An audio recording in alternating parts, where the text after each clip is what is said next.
At drugstore. He's stepping on the scales.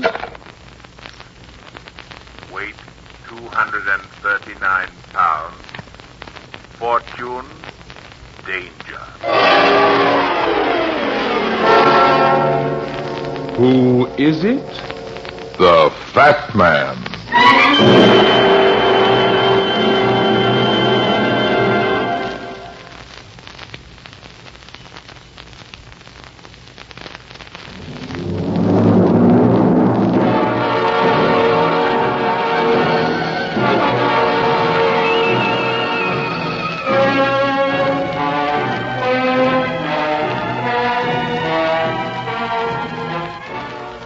Love is a nice emotion. A soft, sweet, warm, deep dream for two. But for two, strictly. When comes a third dreamer latching his wagon to the lullaby train, the dream becomes a nightmare and has a nasty habit of turning into reality, the grim reality of murder.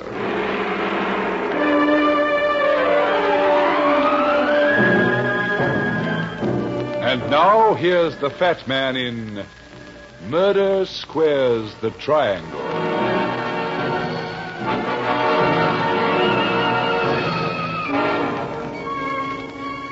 I was broiling myself a brace of double loin lamb chops when my doorbell rang at 6:30. I answered the door, and when she told me her name, I let the chops burn.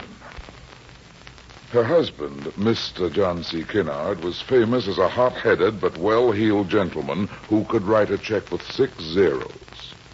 And I always say, rich or poor, it's good to have money. So I asked her in.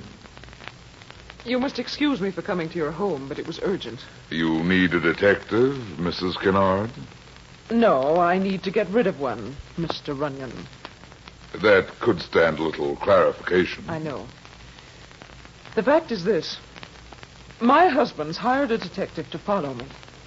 It's John's considered opinion that I'm running around. And of course you're not. Of course I'm not. Believe me, my husband's attitude is completely without foundation. Okay. What is it you hope I can do for you? I want you to call this man off. The detective? Yes. Frighten him. Make him stop tormenting me. What method would you suggest? Oh, there must be a way of handling such a man. Mr. Runyon, if there isn't, I may not be alive tomorrow morning. You won't be alive? No.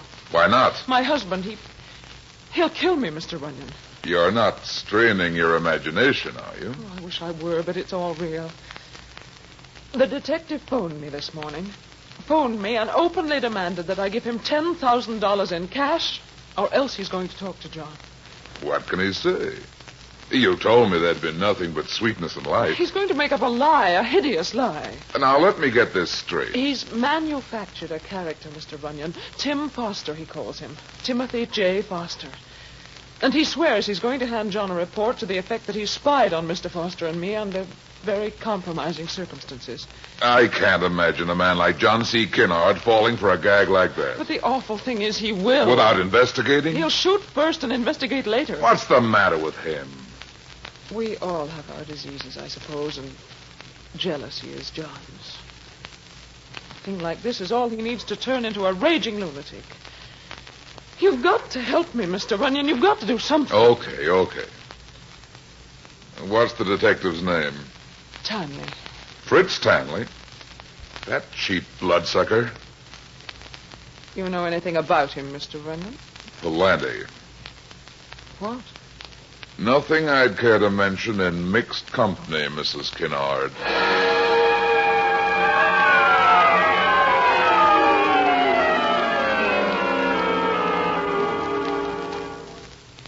She'd spoken highly of her personal checking accounts, and the fee we agreed on made beautiful music. I knew Tanley wouldn't take orders from me, but remembering that the legal name for the gag he was working was fraud, I scraped the lamb chops out of the broiler and put on my hat. The phony in question made his headquarters on the dingy 5th floor of the Graham house on Willis Street. And when I knocked on his door a little while later, I found him in. Well, look who's here. Santa Claus's boy. What brings you here, handsome? Come in. Thanks. Word is that you want to cash in big on a little game of tag you're working for Mr. John Kinnard. Anything wrong with that? As I hear it, you're threatening to make report on the antics of your client's wife with a Mr. Timothy Foster. And it wouldn't take a genius to nail you for fraud, Tanley, if it happens that Foster doesn't exist. yeah. To coin a phrase, yeah. Who is it's got this idea that Foster doesn't exist? Not Mrs. Kinnard, by any chance? By every chance.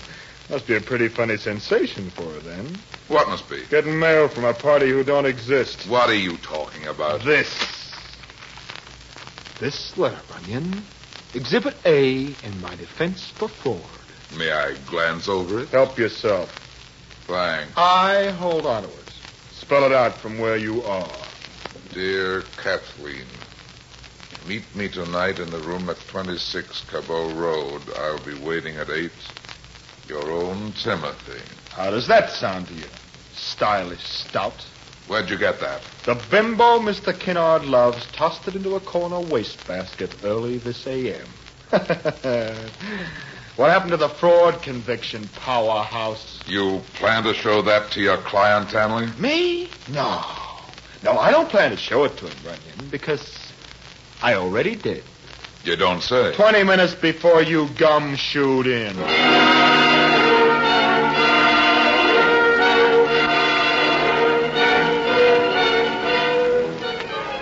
My watch said 7:45. To Mrs. Kinnard, I owed nothing except a loaded cigar. But I knew that if she kept that 8 o'clock appointment, there'd be more fireworks than a Chinese New Year. So I left my gruesome brother detective, grabbed a taxi, and gave the address on Cabo Road. My watch showed a shade after the hour as I got out of the cab and rang the bell. I'd rung it 3 times before I saw the door was off the latch. So I went in. Timothy! Timothy, no! No!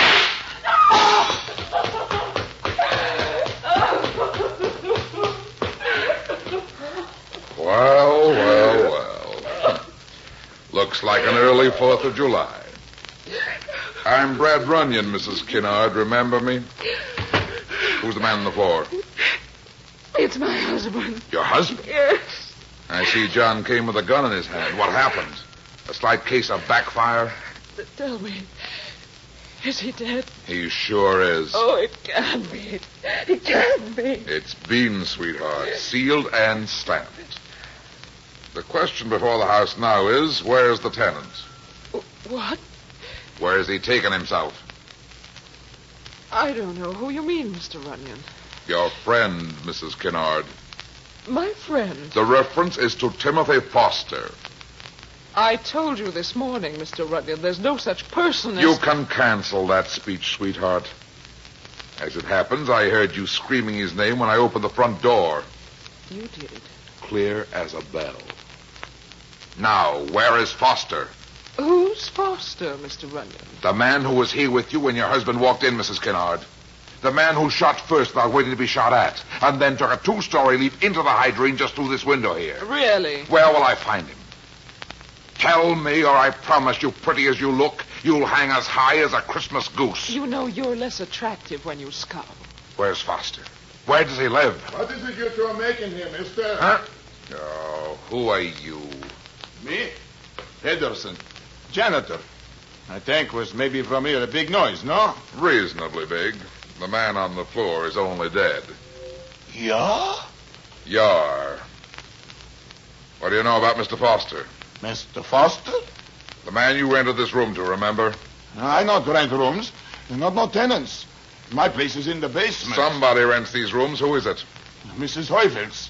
She rents them. And where is she? She's on trip away to her mother's. When does she get back? He tell me she come home tomorrow at 12 o'clock. Well, that's the ball game, Mrs. Kinnard. What do you mean? I mean, you may as well open up. Mrs. Heufels is going to keep no secrets. She's seen Foster, she's dealt with him, and she'll talk so fast and loud, we'll know enough to land him in jail by tomorrow noon. Really? Really. And look, sweetheart, you're standing on the threshold of trouble deluxe. If you take good advice, you'll... Oi, what's this? They're overdue already. Yeah, the police. Somebody else hear big noise. Somebody sent for them. Well, this is it, Sugar Plum. There are going to be questions, lots of questions. There could even be confusion. You're so efficient. You're pretty, too, but this is no time for orchids. John C. Kinnard was a mogul in this man's town, and his murder won't go unsung.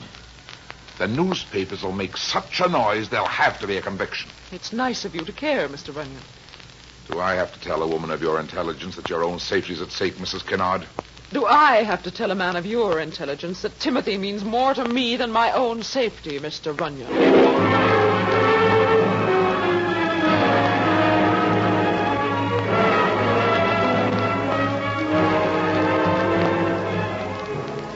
So it stood. She didn't bat an eye when the minions of the law crashed in, looked over the room, and took her to headquarters. But half an hour later, after a phone call, there was an attorney in Mrs. Kinnard's detention cell with a writ of habeas corpus and $50,000 in bail money. While they'd held her, they'd gotten strictly nothing out of her. And all Lieutenant Mackenzie knew about Mr. Timothy Foster was his name. So next morning, I decided I'd pay a call on the landlady of 26 Cabo Road, who was due back at noon from a visit to her mother's.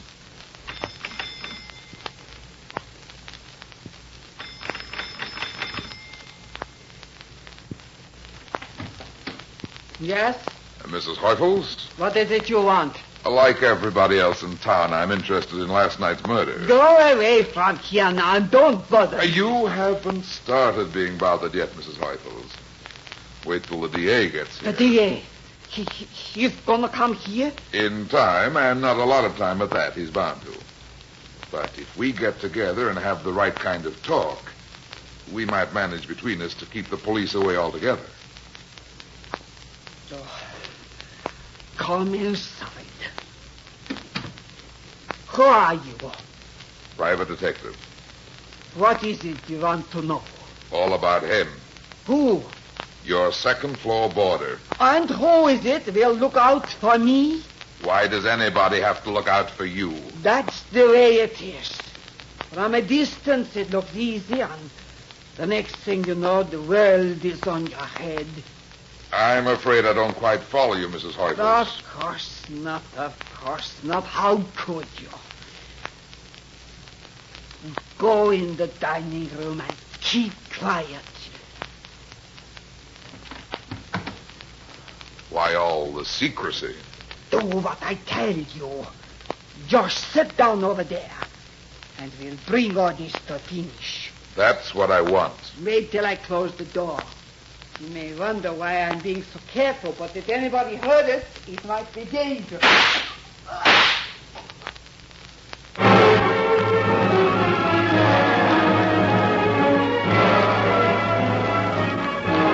The finish had come from an unexpected angle. A gunshot, sudden and deafening, from far down the long and dim-lit corridor. I was across the room in 2 strides, but already the hall was as empty as a fireplace in July. Mrs. Heufels stumbled forward and fell. She fell under a picture of herself on the wall. A picture taken when she was very young and very alive.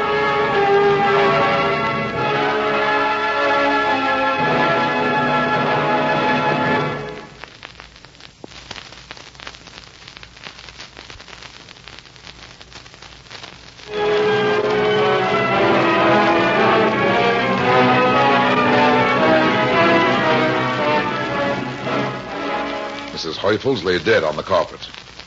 And with her passing went my best hope for a fast finale to the Kinnard killing.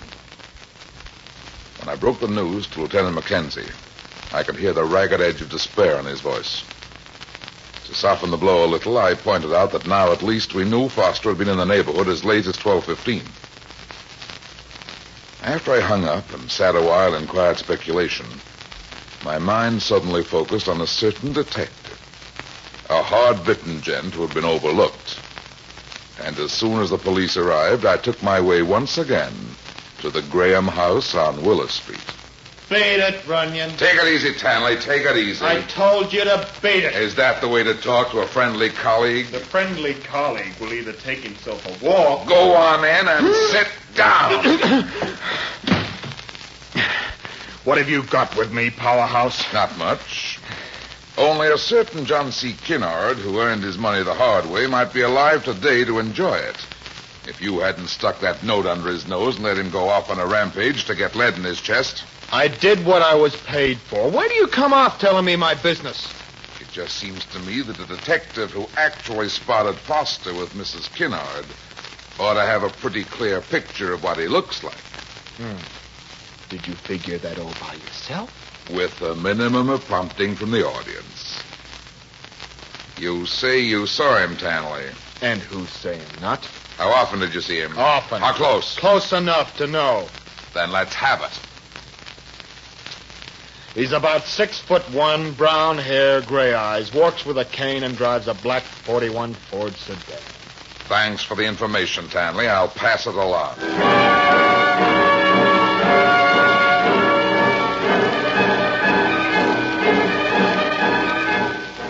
Attention all city squads. Timothy Foster wanted for double murder. Description follows.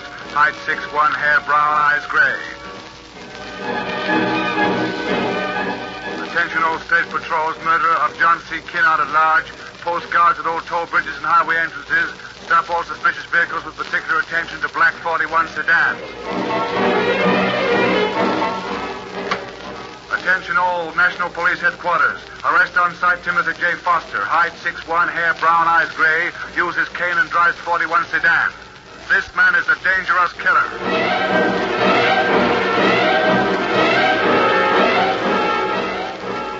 And I did pass it along to the police, who broadcast it near and far. For 12 hours, the homicide squad struggled along on not a wink of sleep. And from all this labor, they scored a very circular goose egg. It crossed my mind that Tanley could have given me a bum steer. And shortly thereafter, I felt a craving for that note which Foster had written to his beloved Kathleen. I phoned Police Lieutenant Mackenzie and asked him to drop in on the gumshoe and confiscate the note as vital evidence. Then I decided to pay a call on Mrs. Kinnard. I've heard the description of Timothy on the radio. It's quite accurate, Mr. Runyon. And complete? Complete. Believe me, I'd tell you if it was otherwise. I'm not interested in shielding him any longer. No. No. What happened? I've had time to realize what a fool I made of myself. None of it was necessary. I was just running around with Foster to taunt John. Oh, I see. To make him jealous. I was afraid he was taking me for granted. You see, I really loved my husband. That is news. He's gone now, and I can never undo what was done, but, well, I'm making every attempt to have deserved him. That's a little after the fact, Mrs. Kinnard. Tell me, how do you do such a thing? Well, for instance, his monument. I've written the epitaph myself, see? Here it is. What do you think of it? John C. Kinnard, a brave and generous soul, survived by his loving wife, Tina. Nice. Lovely. But who's Tina? Me. I thought your name was Kathleen. Oh, I was christened Kathleen, but to people who love me, I've always been Tina.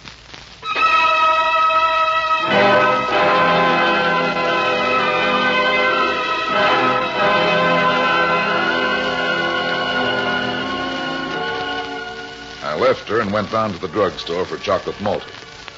Then, say 10 minutes later, I made a call to Mackenzie and asked him if he confiscated the note written by Foster arranging the fatal date with Mrs. Kinnard. He said he had. I then wanted to know if he had a handwriting expert on tap, someone who could not only analyze it but write it. Again, the answer was yes.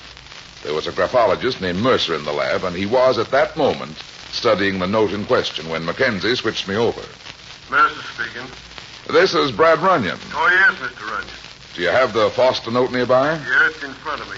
You want me to analyze it? No, I want you to copy it. Copy it? Yeah, stroke for stroke, and write out the following. You got a pen? Yes, sir. Okay, here goes. To the police. What's that? Write what I tell you. To the police, Mrs. Kennard killed her husband. Yeah? I'm leaving town because I don't want to be involved. Yeah? But I saw her pull the trigger. Have you got that? Yes, sir. I'll have it done in half an hour. Okay. Sign it, Timothy Foster.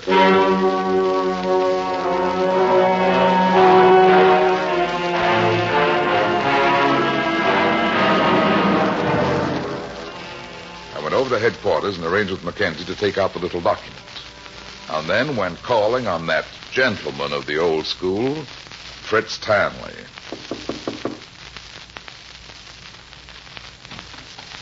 Hiya, Tanley. What? No cops this time? No cops. This visit's off the record, Fritz. Nice to see you so sociable. Sit down. What's on your mind? The Kennard case is about to close. Huh? Thought you'd like to know. After all, you've been so close to it. What's the matter? Nothing. What should be the matter? You look surprised. After all, the case has got to close sometime. Who says not?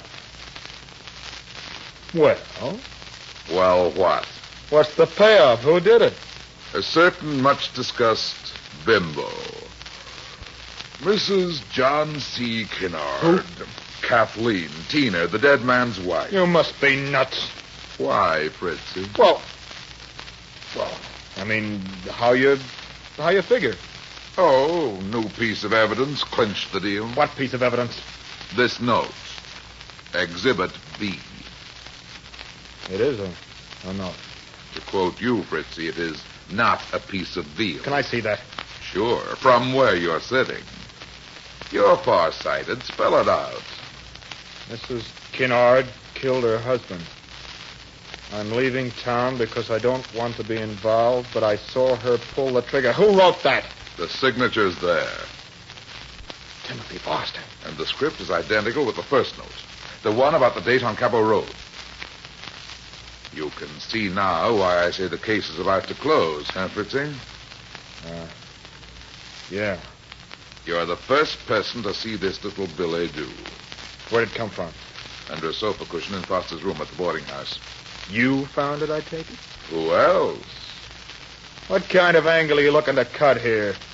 Isn't it all too obvious? It's NG, Runyon. Why? Because she didn't kill Kennard. You mean you don't think she killed Kennard? That's right. I don't think she killed Kennard. Okay, you have a right to your opinion, Tanley. But nevertheless, she's it. Wait a minute. For what? You can't pin a rap on her with that note, Runyon. Oh, I think I can. The DA is hungry for conviction, and so is Mackenzie. Tina will do. What do you mean she'll do? I mean it has to be somebody, so it might as well be her. So long, Fritz. Hey, wait. Listen. Mackenzie's waiting for me, Tanley. She's innocent. She didn't do it, I tell you. She didn't do it. I can make out a pretty nice case. She had motive and opportunity. What about the murder weapon? I've got that, too. Found it in the hydrangea bush outside the window. You're a liar, you dirty swine. What do you mean? You haven't got the murder weapon. Who says I have? I say you haven't. Why not? Because here's the murder weapon. Right here, fatso. And it's going to come in real handy again. What do you mean? To put a slug in a too-smooth operator. Me by name? Who else by name? Foster didn't write that note. You had it written. How can you be so sure? Foster could have written it, couldn't he? You know all about it, powerhouse. That I can see. You mean that there's no such person as Timothy Foster? Could that possibly be what you mean? Couldn't be that you invented him out of thin air to be a fall guy. Yeah, it could be. Could it be that you did more than trail Mrs. Kennard? That you caught up with her, fell in love with her, and invented a man named Foster to lure Kennard into the trap at 26 Cabo Road? It's possible. And it's what happened. Yes, it's what happened. You rented the room from Mrs. Heufels as Foster. And when she was about to talk, you killed her, cool and deliberate. So she wouldn't upset your dream of a blue heaven with Tina Kennard and her husband's millions. Was that the play, Fritzy? Exactly, king size. And now, before we wind up your shining career, can I ask one The floor is yours. How did you know all this? Just one of those nasty gags that nobody can count on did the trick, Fritzy. When you wrote that first fake love note from Foster to Mrs. Kinnard, you had him address her as Kathleen. And then today, unsolicited, the lady tells me that to people who love her, she's always Tina. You knew from that? From that, I started thinking. Not bad, William. At my best, I'm very good. But not good enough to stick my girl with a trumped-up gimmick and get away with it. I never planned to stick her, Tanley. What do you mean? All this was to get you to hand out a confession. Confession? To Lieutenant Mackenzie, who's standing on the other side of that door out in the hall.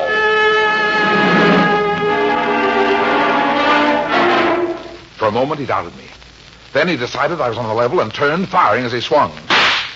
The bullets went wild, nosing into the doorframe. Before a third slug could better his score, Mackenzie opened fire, and Tanley grabbed his chest and pitched forward like a sack of grain. I'll get it, Mac. Hello? Hello, darling. Who's this? It's Tina, sweetheart. How are you, Tina? You don't sound like yourself. Is this Mr. Tanley? No. Oh, I'm so sorry. Is Mr. Tanley there? Yes? May I speak with him, please? I'm afraid you can't. Why not? Because, Tina, Mr. Tanley's dead. Oh, no. Yes, sweetheart. And I think you'll find that little boy Blue will be blowing his horn in front of your house shortly, so don't go away.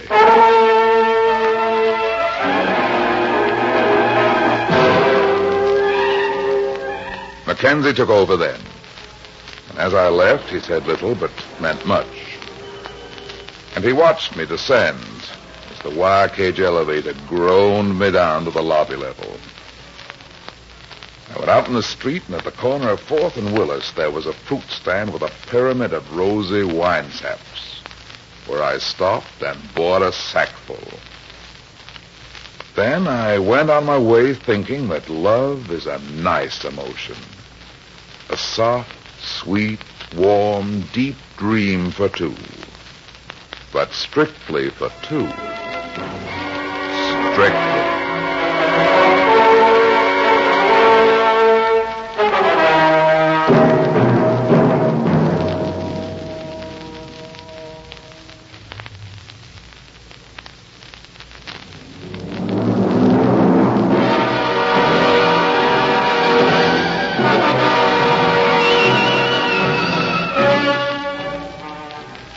That's that. It seems I spend my life in getting into trouble and getting out of it. But at the same time, I generally manage to get some other people in and out of trouble, too. Be seeing you again. So long.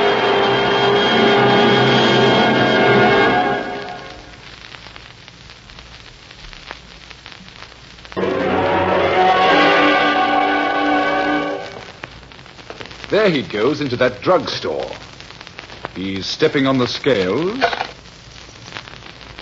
Weight 239 pounds. Fortune, danger. Who is it? The Fat Man.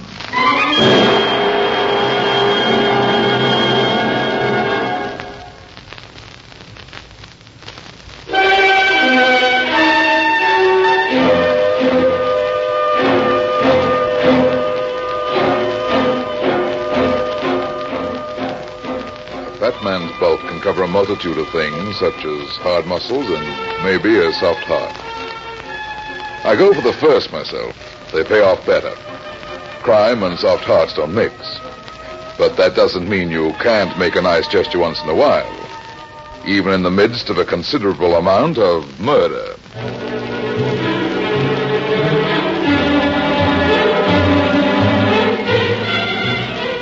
And now here's the Fat Man in Murder Plays the Horses. Colonel B.J. Decker's home was one of those old mansions over near the park. You know the kind I mean. A museum on the outside and a morgue on the inside. The colonel was pretty well known in the racing world and owned a few horses himself. He had a beautiful daughter and a knack for getting into more trouble than a 60-year-old playboy should. I'd done a couple of minor jobs for him when some of his chorus girl sweethearts got a little too rough. So I wasn't surprised when he called and said he wanted to see me right away. Runyon, come in. Hello, B.J. Pull up that chair and sit down. Have a martini? No, thanks. Not before the sun goes down. Good idea. I don't either as a rule, but this business has got me all upset. Who is she this time, B.J.? A redhead? A redhead? Oh, no, I wish it were as simple as that. Runyon, this is serious. I didn't think anything was more serious than a redhead unless it was a horse. It is a horse. In fact, it's more than one horse. And it's also my daughter, Ethel. Your daughter, eh? Okay, start at the beginning. Well, it was several weeks ago. One of my horses was running at Pimlico. She was the favorite and should have won in a walk, but she didn't. Coming into the back stretch, she threw a shoe and took a bad fall. A tough break, B.J., but it's happened before. Oh, I know that, of course. But 3 days later, another one of my horses took sick just before the race. It was something in the feed. Yeah? What next? A week later, it was a shoe again. And then yesterday afternoon, I got a phone call. From one of your horses? Oh, stop it, Brad. This is serious. It was a man's voice. He said, if you love your daughter, Ethel, you'll keep Snowflake out of the Kingston Handicap. You didn't tell the police? No, I had nothing to go on. The Kingston Handicap is day after tomorrow, and Snowflake is the favorite. The purse is over $100,000. You didn't recognize the voice on the phone? No. And now you're going to scratch Snowflake? I'm afraid not to. Okay, B.J., I'll see what I can do. Well, here's $50. $50? Who are you trying to kid, B.J.? Oh, I don't mean that's all I'm going to pay you. That's just all the cash I have in my pocket. I don't mind a check. Oh, what's the matter with you anyway, Runyon? I'll pay you whatever you want. You know that. Now quit acting like a schoolboy and help me. Okay. Any idea who might be behind this business? Well, I do have, but... Don't stall. If you know something, tell me. Look here, Runyon, I don't want to point suspicion at anybody without being positive. Okay, B.J., it was a nice chat. I'll be seeing Now, you. wait a minute. You've got to help me. All right. Who's behind it? Well, I don't like to jump to conclusions. I think I know, but I like the boy, and he does a good job. He works for you? Yes. He's Eddie Burns, my jockey.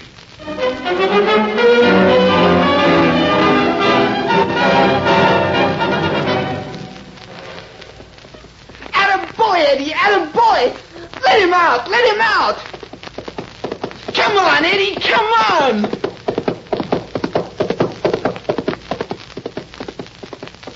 Nice horse. Nice? Who you trying to kid, mister? That's Snowflake. Yeah? Good horse, eh? There ain't no better. Who's the exercise boy? Exercise, boy? Are you kidding? You ain't been around much, have you, mister?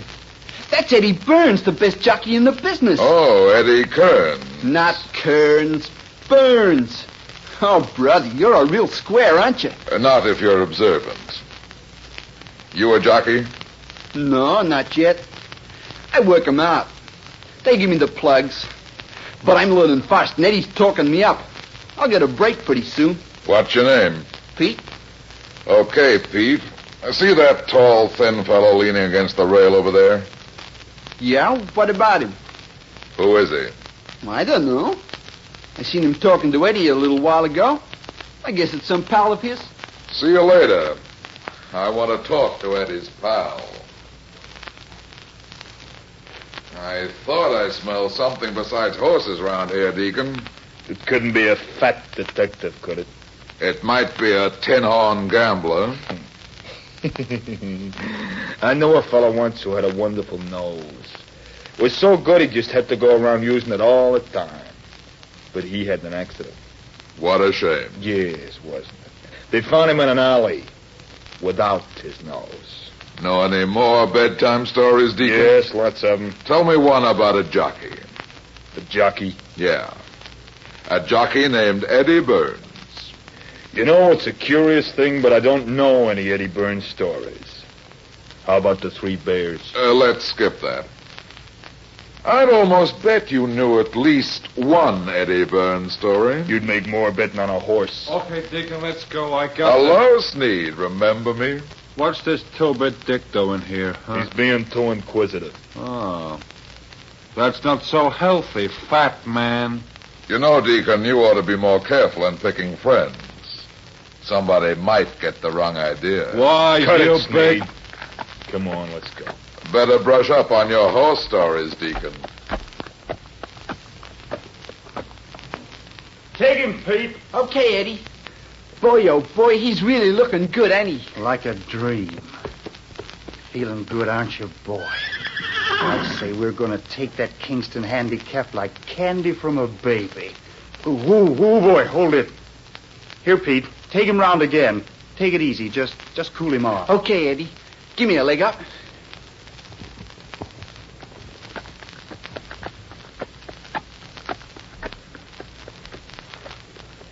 I hear there's a big purse in the Kingston handicap, Eddie. Here. Think you'll win it? Maybe. What's it to you? Some funny things have been happening to Colonel Decker's horses lately. Okay, mister, what's on your mind? Talk straight. Somebody might think you're behind it. Well, some funny things have been happening, all right, but I'm not behind it. Somebody called the colonel yesterday and threatened his daughter Ethel if Snowflake ran on the Kingston handicap. Know anything about it? Me? That's right. Why, I wouldn't threaten Ethel. Why not? Because we're getting married right after the big race.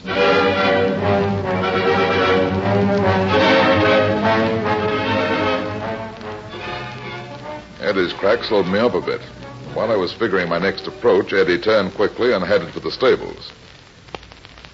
I wanted to straighten this angle out, so I drove back to town, had me a breakfast, and hustled over to see Colonel Decker.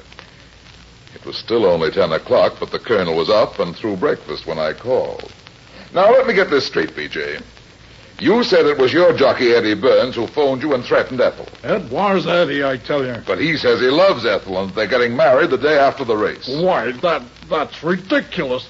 Eddie marry Ethel? Well, I might have known it. Now, stop. If you want me to help you and protect your daughter, you've got to come clean or I quit right now. All right, Runyon, I'll tell you the whole truth. It's about time. I was foolish, perhaps, but, well, it looked like a sure thing, and I couldn't resist the temptation. What are you talking about?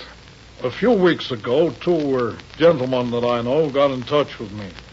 They had some money. They wanted to bet on a long shot, and they wanted to spread it around without too much suspicion, so they asked me to bet $25,000 for them. Who were these gentlemen?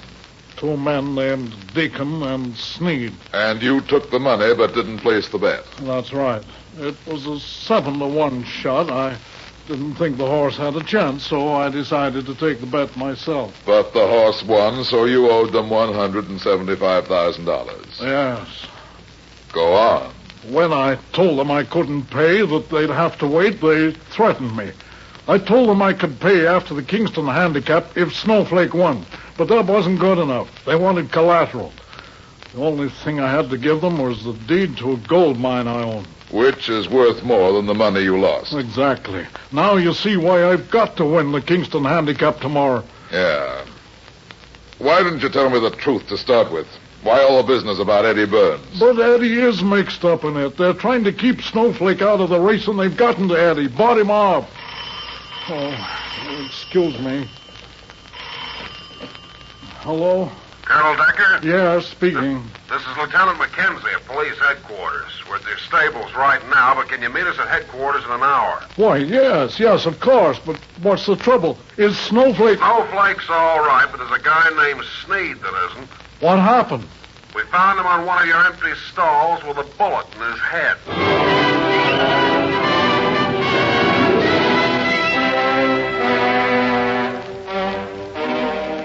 colonel told me about the phone conversation and said that the police figured that Sneed had been murdered around 8 that morning. Right after I'd seen him, by the way. We killed a little time over a cup of coffee, then I drove the colonel down to headquarters, where, after a few questions, he was sent home. I was just about to leave when they brought in Sneed's pal, the deacon. Hello, Deacon. Got a good one in the 4th tomorrow? What are you doing here, fat man? Too bad about your pal, Sneed. Yes, very unfortunate. Your mourning is very touching. He was a nice guy and I liked him. He was old enough to know what he was doing. Took his chances like everyone else, but he drew the wrong card. Have you got any idea who might have been gunning for him? Lieutenant, why don't you ask Runyon here? Perhaps he knows. What do you mean by that, Craig? I mean that... Wait a minute. Lieutenant McKenzie. What? Okay. Hold the deacon till his lawyer springs him. Okay, sir. You want to come along, Brad? What's up, Mac? Colonel Decker's stables are on fire.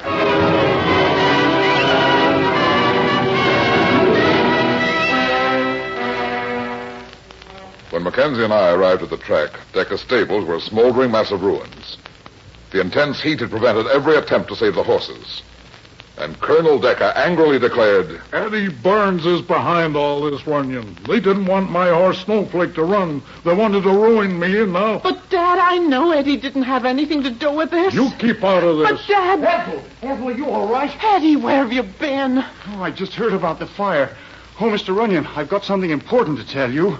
What are you doing with that gun, Eddie? Well, that's what I wanted to tell you. I found it down near the Madison stables. Let me have it. It's been fired, Eddie. You see, Runyon, I told you Just all a second, along... Colonel, just a second. Where were you this morning, Miss Decker? I went out riding. Who with? Why, I went alone. Now, look here, Runyon, you surely Miss don't... Decker, I'd advise you to keep close to your home for a while. And as for you, Eddie, I'm going to turn you over to the police to answer a few questions. Oh, there's no question about his guilt. He murdered Sneed and started the fire that killed Snowflake. Snowflake's all right. What? He wasn't in the stable. Where is he? Oh, he's down in the Madison stables. I was worried about him, so I took him down there after this morning's work hour. Good. Don't say anything to anybody. If we can keep it out of the papers, it may save a lot more trouble.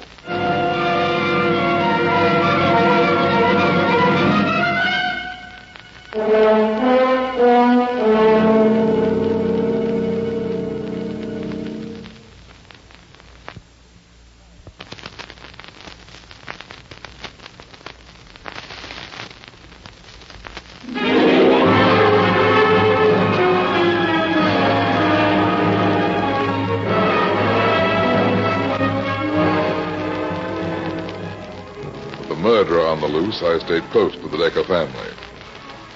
The next noontime, the day of the big race, I told the colonel I'd drive him out to the track. Eddie Burns was in police custody, and Pete, the young stable boy, was assigned to ride Snowflake.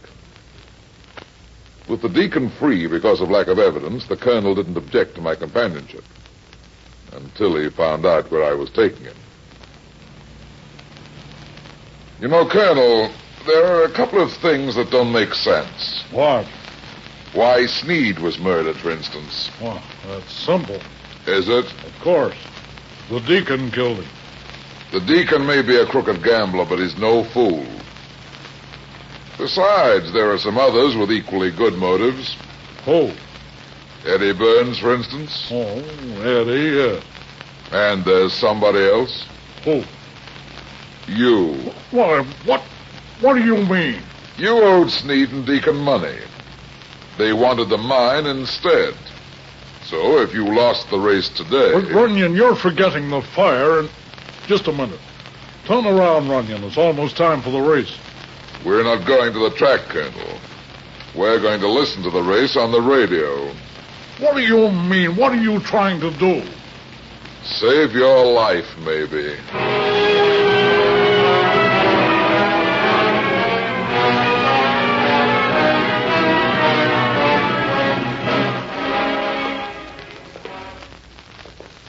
But I told you, Runyon, I want to be at the track.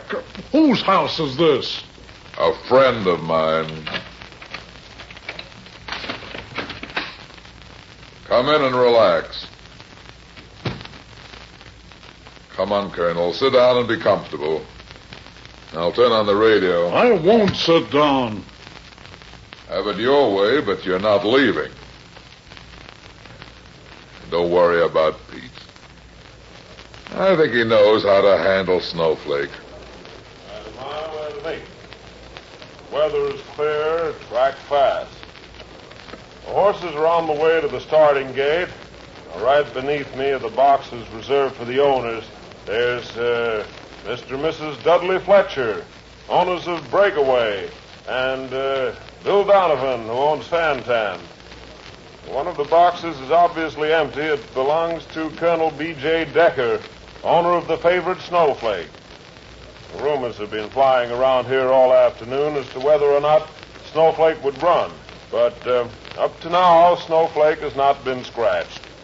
After the terrific fire yesterday, it was doubtful, but I understand Snowflake was not injured. You'll pay for this, Runyon. Now, the horses have reached the starting gate now and are being led in. Yes, Snowflake goes in easily, despite the fact that Eddie Burns, his regular jockey, is not aboard. Fantan is giving his jockey a lot of trouble. He's on the inside. Now they're all... No, Fantan backs out. And now he's coming back. And the others are all set. Fantan is in. He's set now. We shouldn't have any difficulty. And they're off. Breakaway comes out of there first, followed by Yellowtail and Fantan. Buzzboy is fourth, and Snowflake, the favorite, is fifth. Breakaway opens up a length lead as they go into the first turn. He's showing lots of early speed, with Snowflake trying for the rail to save ground. It's Breakaway, Fantan, and Snowflake as they go down the backstretch. Yellowtail is falling off the pace, and Buzzboy fades. As they go into the far turn, it's still Breakaway on top by a length. And Snowflake makes his move. He's up on Fantan and pulling away. Snowflake is coming up fast.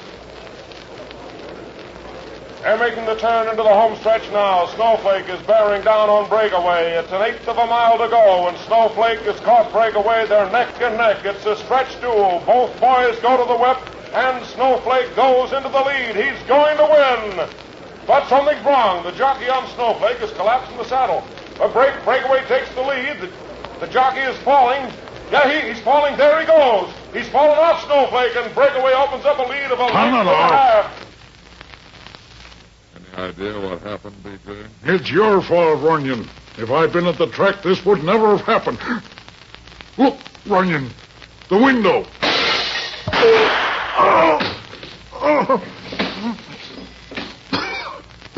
He got away before I could see him. Who was it, B.J.? Could you see him?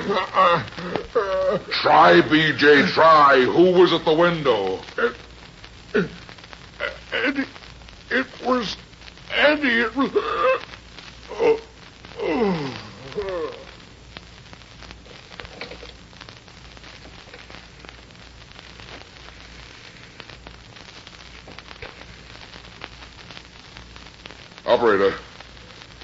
Operator, give me police headquarters.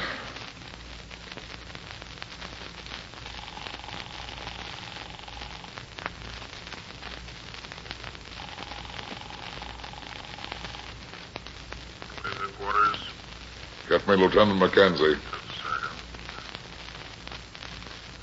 Hello, Mackenzie speaking. Mac, this is Runyon.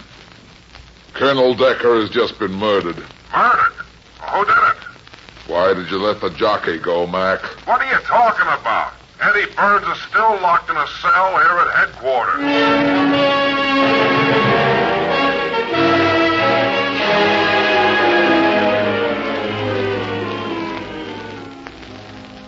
After the police routine was over, I decided to look in on the Deacon. So I drove down to Times Square, parked, after quite a search, and went up to the Deacon's hotel room.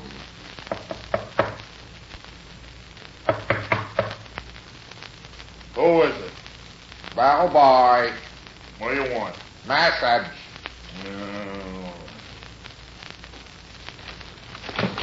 What the... Why, run you just... Yeah. What's the idea of saying you're a bellboy? I wasn't sure you'd want to see any visitors, Deacon. Why not? I've got nothing to hide. I'm not so sure about that. Uh-oh. Packing, huh? Going someplace? Yes, I am. I don't like this hotel. Why? They aren't particular enough who they let in.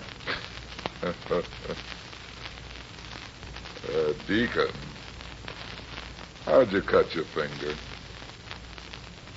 Opening a can of soup. Why? Somebody smashed the window this afternoon. Window? I don't understand. You will. Somebody stuck a gun through it. That is a good story. Yeah. I've got another one, too. Somebody doped a jockey named Pete, and he fell off a horse named Snowflake just when he had the race in the bag. Snowflake? But Snowflake is dead. He couldn't run. It's a good act, Deacon, but it won't work. But the fire, I thought he was... You mean that's what you hoped. But Burns took the horse out before the fire. Someone started that fire for you, didn't they, Deacon? No, Runyon, so help me I didn't. I swear I didn't. It's no good, Deacon. I really thought Snowflake was dead. Then you weren't at the races, were you? He was. No! Why not? I'll tell you. Because you followed Decker and me and shot him through the window.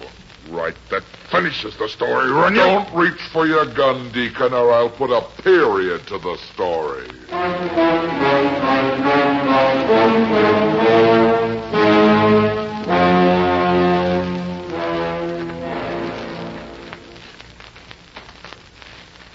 Oh, I can't figure you out, Brad. What's the idea of bringing me out here to the racetrack so early in the morning?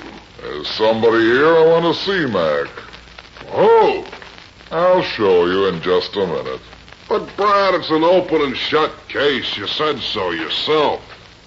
It is, but not the way you think. But if Eddie Burns killed Sneed and Deacon killed the Colonel, what else is there? Quiet, copper. Let me do the talking. Oh, okay, but I hope you know what you're doing. I do. There they are, over by the rail. Why, that's Colonel Decker's daughter and the kid, Pete. Yeah. Now remember what I said. You'll have to exercise Snowflake now, Pete, and take care of him. Don't you worry none, Miss Decker. I'll take good care of him. Good morning. Mr. Runyon, what are you doing out here? I wanted to see you. The police are freeing Eddie. Oh, thank heavens, thank heavens. I knew Eddie wasn't a murderer. I knew he wouldn't. And you can get married right away. I knew Eddie wasn't guilty. That's right, Pete. But, Runyon, what are you... Pete, you'd better take Miss Decker home so she can welcome Eddie. Yes. Oh, thank you, Mr. Runyon, thank you. Come on, Pete. What's the matter with you, Brad? You've lost your mind. What's the idea of telling that girl that Eddie Burns is going to be let out of prison? Listen, Mac. For once in your life, you're going to forget that you're a cop. You're going to tell a little white lie. Huh? It won't hurt anybody, and it'll make somebody else happy. What do you mean? Deacon murdered the Colonel, but as far as you and I are concerned, he killed Sneed, too. And don't forget, Mac, you can only electrocute a man once. But, Brad, you don't know what you're saying. That's letting the real murderer get away. You can't get the real murderer. Why not? Because he's dead. Dead? Yeah. Mac, surprise, surprise. Colonel Decker murdered Sneed. Decker? Sure, it all fits in. But I don't get it. The Colonel stalled me on my fee. That made me suspicious, so I looked into his financial affairs. So? I found out the mine Decker gave Sneed and Deacon as collateral was worthless, and Decker knew it. Oh, then he didn't really want Snowflake to win the Kingston. Right. It was a sort of double cross. Sneed and Deacon didn't want Snowflake to win either, because they thought the mine was worth a fortune. And they wanted it instead of the money that Kern owed them. Decker realized he had a chance to kill 3 birds with 1 stone. 3? He wanted to keep Eddie from marrying Ethel, so he decided to frame him. Make it look as if the gamblers had bought him. Ah, then the colonel monkeyed with his own horses to throw suspicion on Burns, and he was behind all the other funny business of the track. Yeah.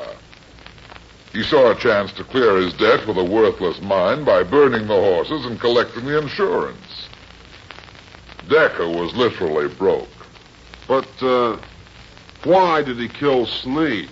Sneed learned the truth about the mine too soon, so the colonel had to kill him. Deacon found it out from Sneed. That's why he killed the colonel. Ah, so that's it. Yeah. The colonel's dead, and his daughter doesn't have to know what a louse her old man really was. You know, I never suspected you of being soft-hearted. Well, a soft heart's better than a soft head if you don't overdo it. Maybe.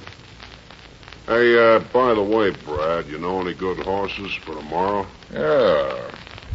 I got a couple of fillies in my little black book.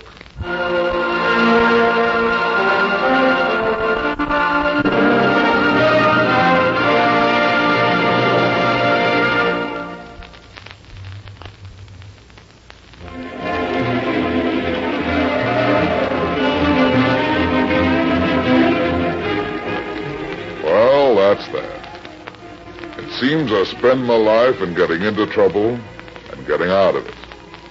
But at the same time, I generally manage to get some other people in and out of trouble, too. Be seeing you again. So long.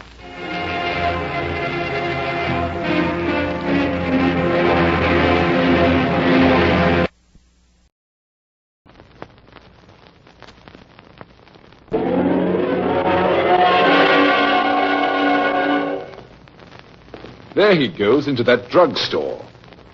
He's stepping on the scales. Weight 239 pounds. Fortune, danger. Who is it? The Fat Man.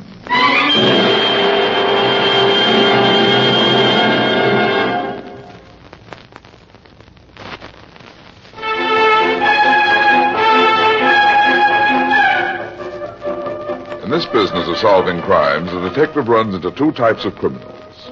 The old-time pro and the first offender. The old-timer with his record, fingerprints, and well-known pattern of procedure is always at a disadvantage. And by hard work and the help of a stool pigeon or so, he is usually caught. Your amateur, on the other hand, becomes the detective's $64 question. He has no record, no pattern, and is unknown in the underworld. That makes it real tough, because you've got to work in the dark. And believe me, that's not fun. Especially when you're dealing with a murderer. And now, here's the Fat Man in Murder Sends a Christmas Card. It must have been about 5:30 on a cold, snowy afternoon when I saw this girl come out of Kelly's pool hall on Carter Street. She wasn't exactly what you'd call beautiful, but she was nice-looking, slim, neatly dressed, and certainly not the type of girl who hangs out in pool halls. She stood on the sidewalk for a second, as if undecided where to go, and then started across the street. Maybe she didn't hear the car coming, or maybe she didn't care. The driver tried to stop, but the streets were slick. I took 4 running steps, and I dived. Oh. It was a good tackle, and the snow eased our fall and helped us slide clear just as the car skidded by. Oh, I didn't hear it. Didn't your mother ever tell you to look up and down before you cross the street? You're a lucky lady. Yes, thank you. I must have been thinking of something else. I just didn't hear the car. Here, let me help you up. Are you all right? Yes, I think so. Oh, my ankle.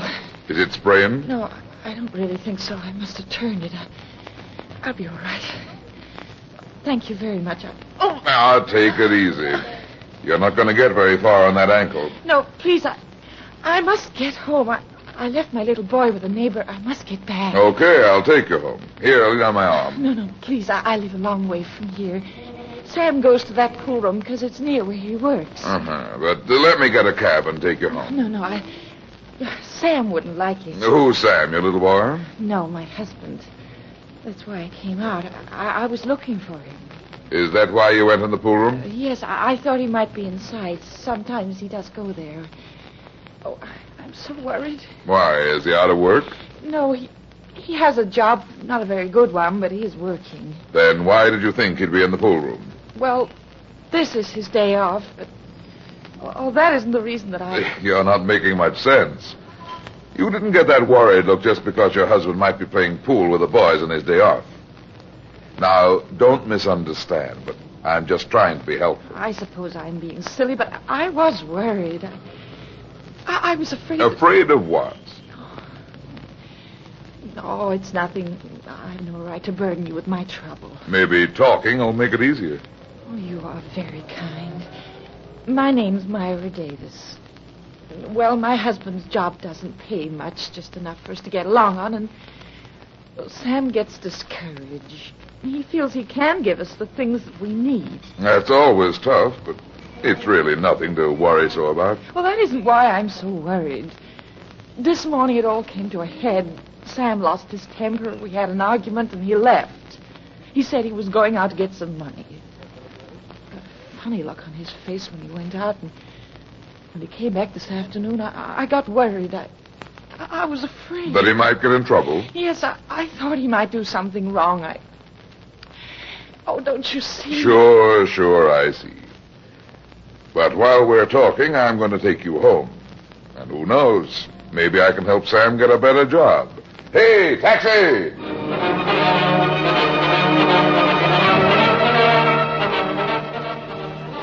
The Davises lived nearly 2 miles from the neighborhood of the pool hall. The apartment wasn't exactly what you'd call classy, but it was neat and clean. Just as we opened the door, the telephone rang. Hello? Hello? They hung up. Oh, well, maybe it was Sam. Maybe he found a better job. Maybe. I hope so. But why would he call? Why wouldn't he come home and tell me? Now, don't get upset again. You'd better go get your little boy. Oh, yes, of course. Are you sure your ankle's okay now? Yes, it's much better now. In that case, I'll be running along. Thank you so much, Mr. Runyon. I do hope you can help Sam. Well, I'll do all I can. In the meantime, you cheer up. Take this card of mine. Give it to Sam and tell him to drop in and see me tomorrow. Maybe I can help him. Oh, thank you so much. Skip it, sweetheart. I'm an old Boy Scout. This is my good deed for today.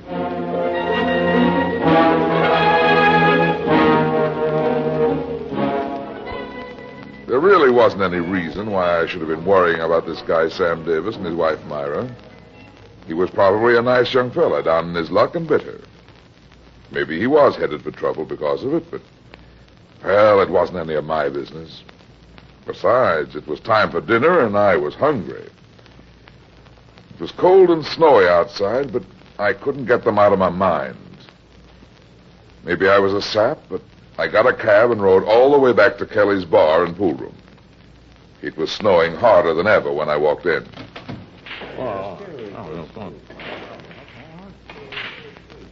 Yeah, what'll it be, mister? Give me a beer.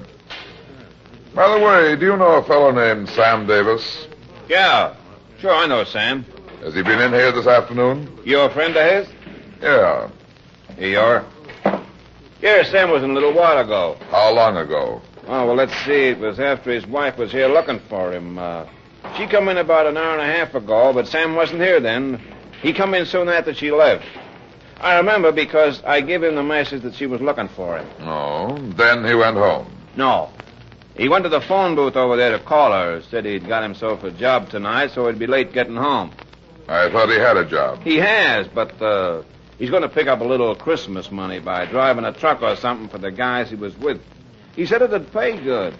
But them guys didn't look exactly like trucking magnates to me, though. How do you mean? Oh, nothing except, well, since you're a friend of Sam's, just between you and I, they didn't look like Sam's type.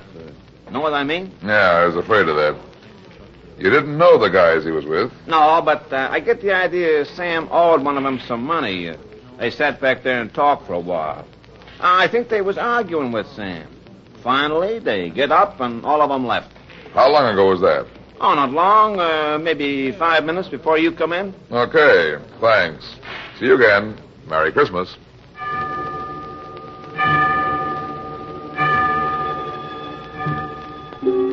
I left the pool room and walked east toward the subway 6 blocks away.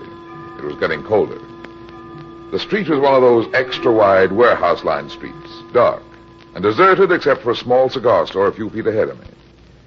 There was a telephone booth inside. I went in and dialed Davis's number. Hello? This is Brad Runyon, Mrs. Davis. Has Sam come home yet? Oh, no, he hasn't, Mr. Runyon. I do wish you would. Now, don't worry. I had an idea for Sam, but I'll tell him tomorrow. Oh, you're very kind. And don't worry. Sam will probably be along in a little while. Goodbye now.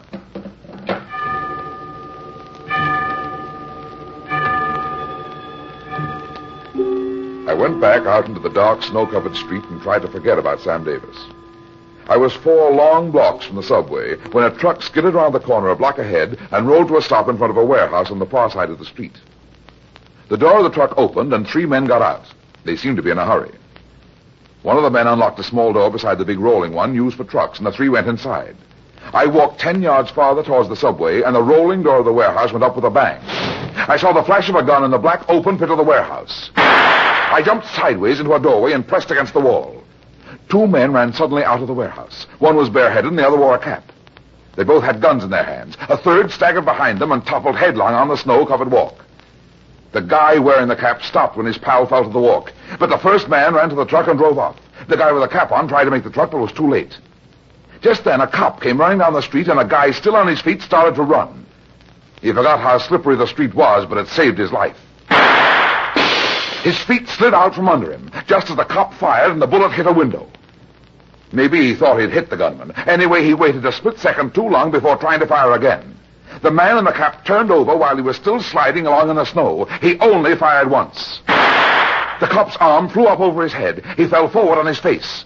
I grabbed my gun and moved quickly out into the street, but the man in the cap was already nearing the corner of the next block. It was too dark and I missed. By the time I reached the corner, he was gone. I tried to follow his footprints in the snow, but he'd gone into the street and I lost him in the slush. So I went back to the warehouse. Evidently, nobody else had heard the shots. The cop and the third gunner were still where they'd fallen. There was a police call box next to the small door of the warehouse. I opened it and asked Lieutenant Mackenzie of police headquarters. Lieutenant Mackenzie speaking. This is Runyon, Mac. Hello, Brad. I thought this call was from one of my men. The cop who ought to be making this call is lying in the gutter across the street. What's happened? A holdup that went sour. There's a gunman on the sidewalk and a watchman inside, both carrying lead. 2 of the stick-up boys got away. You'd better get down here with an ambulance and a prowl car. Where are you? Colby Street, about 3 blocks from the river. Okay. I closed the call box. My eyes traveled back along the sidewalk where the man in the cap had slipped in the snow and done his fancy shooting. Something bright and shiny caught my eye. It was lying on the sidewalk where the snow had been scraped away by the man's fall. I bent over and picked it up. It was a chromium-plated cigarette lighter. And it obviously had fallen from the man's pocket when he went down. I struck a match and looked closer at it. There was engraving on the back that said, "To Sam with love from Myra." I put the lighter in my pocket, then crossed the street. Hugging the shadows and walking fast, I went back to the cigar store 2 blocks away. The proprietor dozed behind the counter and a radio was playing. That's why he hadn't heard the shooting. I looked at my wristwatch. 20 minutes of 8. Less than 10 minutes had passed since I'd left the telephone booth. I closed the booth door and dialed Sam Davis's number for the second time that night. Hello? This is Brad Runyon again, Mrs. Davis. Oh, it's all right now, Mr. Runyon. All right. Yes, Sam came home. There wasn't anything to worry about at all. He thought that he might have a job tonight, but he turned it down and came home. He turned it down? Yes. I talked to you less than 10 minutes ago, Mrs. Davis. Sam hadn't come in then. Oh, no, I know that. He came in right after I talked to you. Put him on the phone a minute. I want to talk with him. Oh, he's not here now. Where is he? You mean he came in 10 minutes ago and has left again? Yes. Why, what is it, Mr. Runyon? What's wrong? Did he say where he was going? No. He had a phone call that seemed to upset him. And when I told him about you, how you promised to get him a better job, he seemed to feel better. He put his cap on. Now, wait a minute. Did you say cap? Well, yes, Sam always wears a cap. He told me not to worry, that he had to settle something, that he'd be back again in a little while. Then he left there just a minute ago. Well, he just got out of the door when your call came. I see. What's wrong, Mr. Runyon? Tell me the truth, Mrs. Davis. It's important. Truth? But I am telling you the truth. Sam didn't come home, did he? You got a phone call from him 5 minutes ago. No, he didn't call. He was here. He's only just left. He called and he told you to say he'd been there. No, he was here. I swear he was. What do you think? What's happened? I'm sorry, Mrs. Davis, but there's been a murder. No. The man who did the shooting was wearing a cap and he dropped a cigarette lighter with the engraving, "To Sam with love from Myra" on it. Oh, no. You gave Sam that lighter, didn't you? Oh, yes. Yes, but he was here, I tell you. He couldn't have been there. Your apartment is 2 miles from here.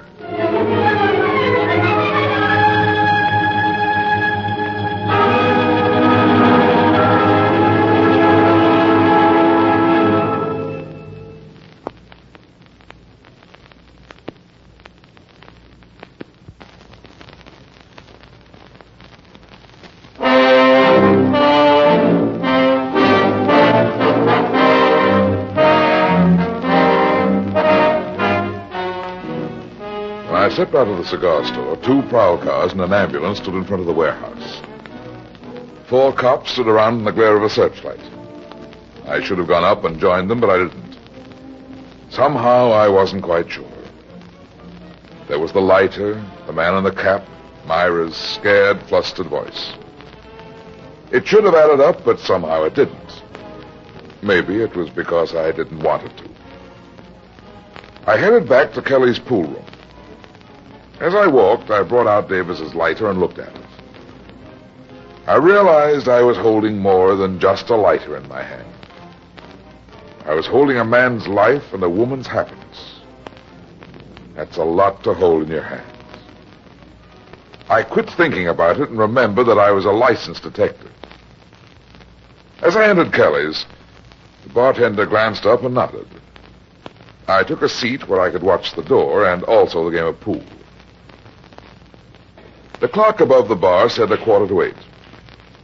The door to the street opened, and a man wearing a cap came in. He was young, not more than 25 or 6. Slim, about 5'10", neatly dressed, and rather good-looking. He looked round the room as if he were searching for somebody. Then he reached in his pocket and took out a pack of cigarettes. From force of habit, his hand reached toward the pocket for a match or lighter. Then stopped as if he remembered. I knew it was Sam Davis. He turned to the bartender and walked toward him. I took the lighter from my pocket and followed him across the floor. Got a match, Joe? Oh, hello, Sam. Sure. Here you are. Keep 'em. Thanks. Never mind the match, Sam. I'll light it for you. Huh? Here you are. Why, thanks. Where did you get that light? I thought you might be interested. Who are you? Never mind that. I want to talk to you. Talk to me? What about? Is there a room around here, Joe, where we can have a private talk? You're right back there beyond the tables. It's the boss's office, but he ain't in tonight. Nobody with any brains will be working tonight. I ain't got no brains. Come on, Sam.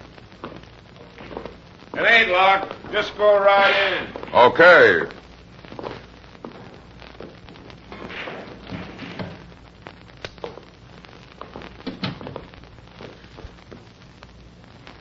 Okay, mister. What's the pitch? Sit down.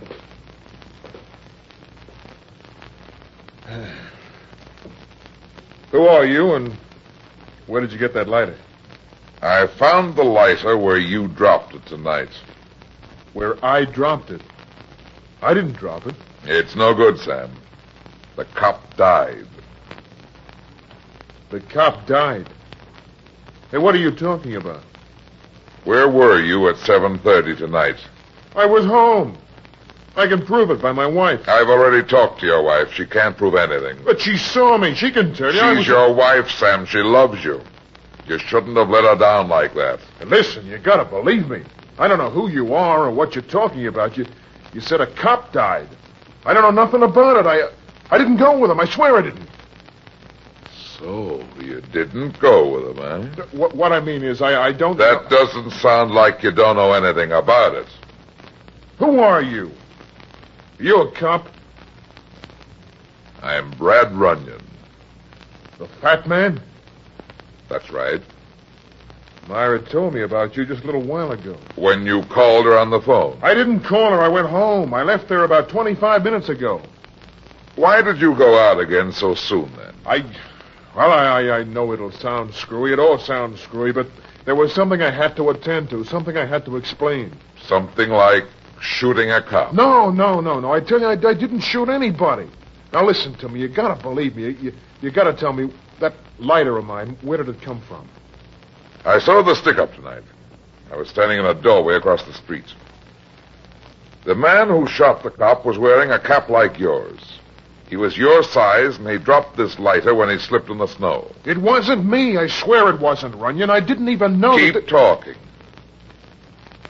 I'd like to believe you, Sam. I liked your wife. I heard about that kid of yours. Now, listen, Runyon, I don't know what your angle is in this or why you're interested, but it looks like I'm in a jam. A big jam. Now, look, I'll come clean with you if you'll help me. Keep talking. Well, the job I've got's no good, see. I don't make any dough. It's hardly enough to get along. Well, I watched the bills pile up, and Christmas was coming. Other guys give their wife and kids nice presents. I couldn't. I know all that. What happened tonight? Well, there were some guys. I met them a couple of days ago. Got in a pool game with them, one of them. I thought I'd win a little money, but instead I lost. I couldn't pay, so I gave this guy my lighter. You've got to do better than that, Sam. But it's the truth. That was 2 days ago. You said something about going with them tonight. I'm coming to that. Now, you got to believe this. This afternoon, I ran into them again. They said that they had a job I could do. What was the job? I was driving a truck for them. They offered me $100. That's a lot of money for driving a truck. Now, not for this kind of driving, and I needed the money. But I've never been in trouble, so I backed out. I went home instead. About 5 minutes after I got home, a call came from one of the guys. He told me to meet him here right away, so I left and came back. It's not so good, Sam. It's true, I tell you, all of it. You don't believe it, do you? Can you prove you went home, Sam? I mean by anybody else other than your wife. Why, no, I didn't see anybody. But I did go home, I swear it, Runyon. Hey, what are you going to do? Keep sitting down, Sam. This gun's loaded. Now, wait, Runyon. Who are you calling? Police? No, don't do it, please. Don't you see? Shut up. Get me Lieutenant McKenzie. Tell him Brad Runyon is calling. Now, give me a break. I know it looks bad, but there must be some way I can prove I'm telling the truth. That's the way guys get railroaded, don't you see? All I can see, Sam, is that there's been a murder. Maybe you were railroaded. Hello, Mac? Never mind where I've been. I'm in Kelly's pool hall on the corner of Carter and Colby Street, and I think I've got something for you in connection with the killing of the cop tonight. I'll explain when you get here, so hurry. You're not going to railroad me, not if I... That was a mistake, Sam.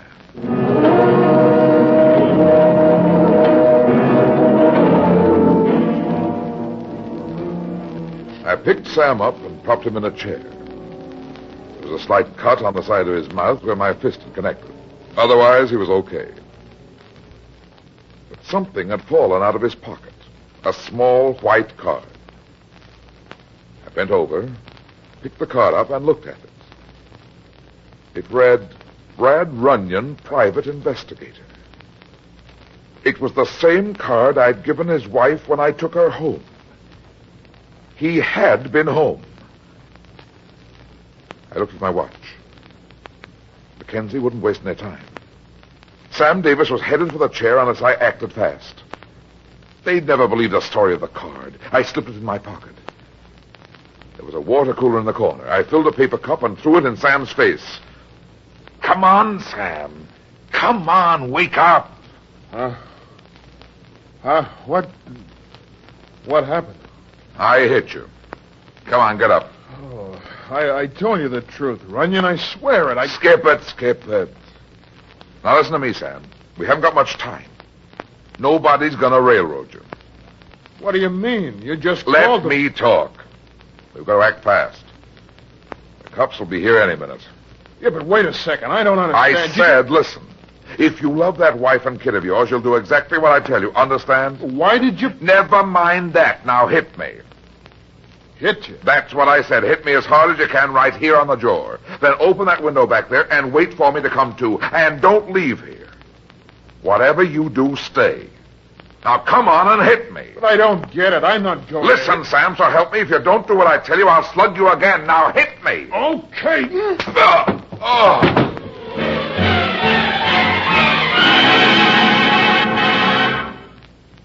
He was good. The fist exploded in my face, and I went out like a light. I don't know how long I was unconscious, and at first I couldn't remember where I was when I started snapping out of it.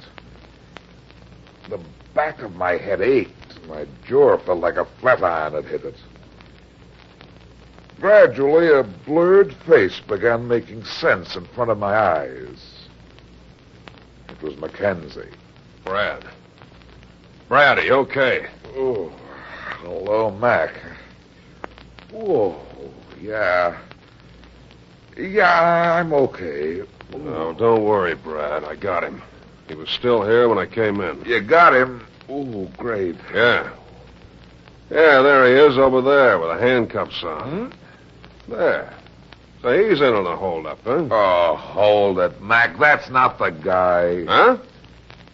Hey, what are you talking about? He was standing here right over you when I came in. I said he's not the murderer. But who is? Well, I guess he got away after slugging me. Maybe he went out through the window back there. You must be slipping, Brad. It couldn't be that you're getting soft, could it? What about this guy here? Who's he? Oh, he's a friend of mine named Sam Davis. He was outside and must have come in to help when he heard the row. I guess he got slugged, too. Look at his jaw. Yeah. By golly, the mark on his jaw is almost good enough to be one of yours, Brad. Yeah. So you know this kid, huh? Yeah, he's a truck driver. Works for the Hinkle Company. Take the cuffs off him, Mac. And by the way, Sam, don't forget to drop in my office. I think I can fix you up with a better job. I'll be there. And thanks a lot for everything. Scabbard. Come on, Mac. I can't get over you letting that guy slug you and get away. Don't worry about it. My friend Sam Davis and I'll get him and the rest of the gang. Hey, what's going on? It's okay. Go on back to your game. Hey, what's going on?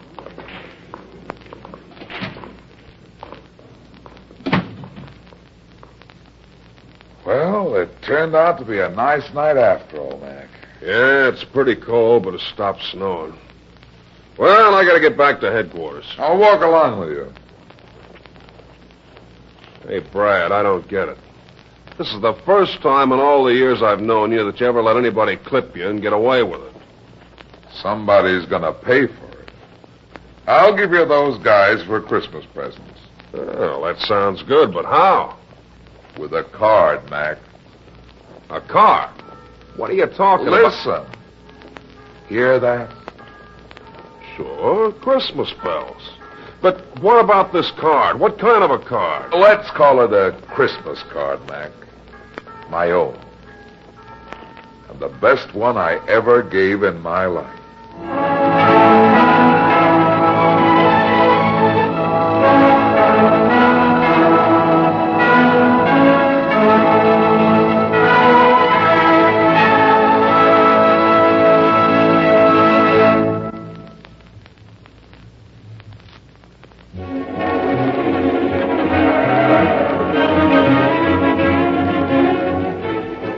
Well, that's that. It seems I spend my life getting into trouble and getting out of it. But at the same time, I generally manage to get some other people in and out of trouble, too. Be seeing you again. So long.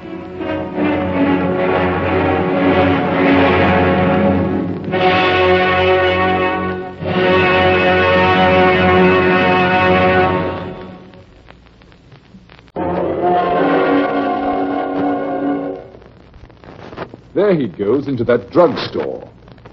He's stepping on the scales. Weight 239 pounds. Fortune, danger. Who is it? The Fat Man.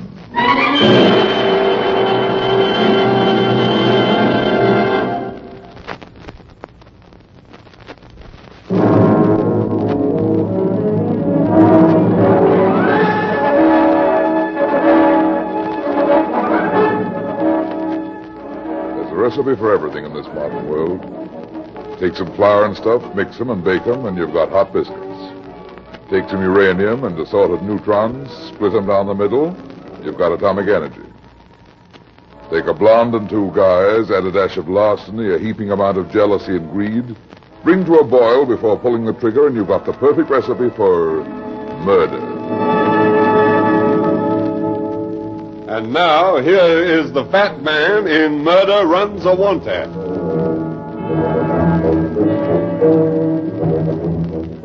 With 20,000 restaurants between the Bronx and the Battery, a New Yorker can spend a lifetime rounding out a full life of a gourmet and also rounding out his waistline. The night I bumped into Dwight Burgess, I'd had a yen for ravioli and green noodles. So I'd spent 2 hours in Vanini's in Greenwich Village. I left there around 9:30. As I made my way along a dark passageway street just off McDougal Street, a door suddenly opened and somebody blundered right into my $4 dinner. Watch where you're going. Here, get out of my way, can't you? Take it easy, Mac. You're not in the subway yet. If you don't get out of my way... Don't swing, pal. You might regret it. Let go of my arm. Come over here. Under the lights. Now, listen, I'm warning you. Wait a minute. Aren't you Brad Runyon? Now guess my weight. How'd you know me? I've seen you around. Hey, listen, Runyon, you've got to help me. Help you do what? Prevent a Class A hangover? No, it's more than that. It's Leela. Who's Leela? My wife. Here, come inside.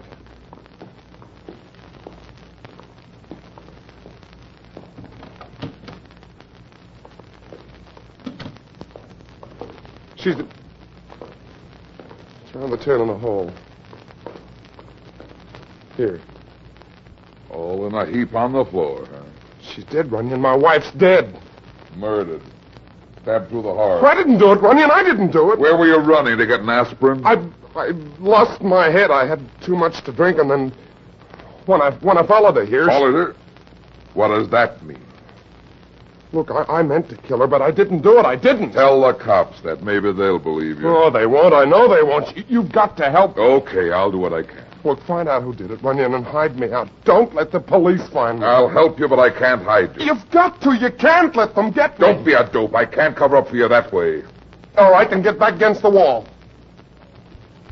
Now stay where you are, fat man. Stay right where you are.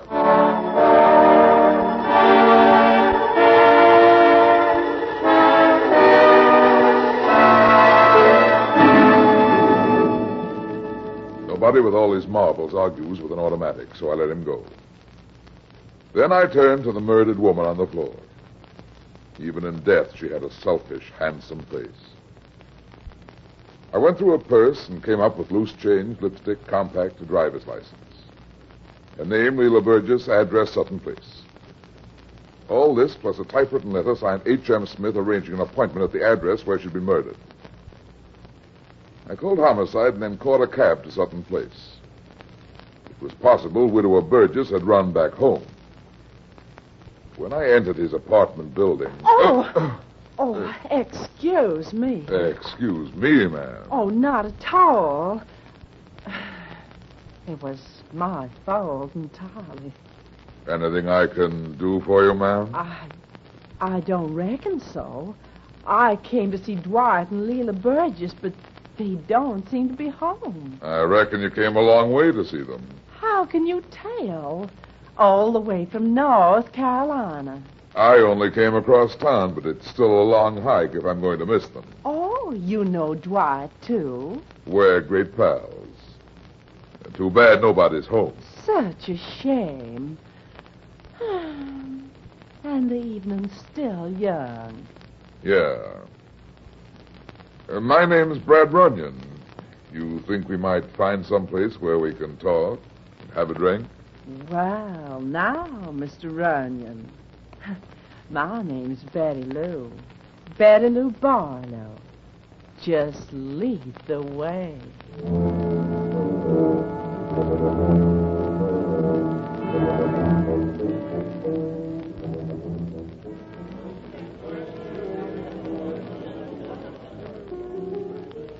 It's an awfully cute little bar. Awfully cute. The customers make it that way.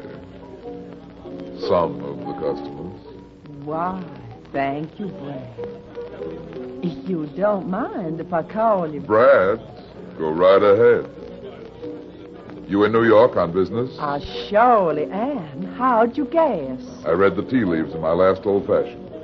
How long will he be here? Oh, just long enough to tell Dwight and Leela the good news. Good and bad news, I guess you'd call it. What's the news all about, Betty Lou? Money? It surely is. Dwight's uncle back home. He's left him all his money, $200,000. You mean they don't know about it yet? Goodness, no. I came up to tell them. You see, I'm Uncle Waldo's attorney.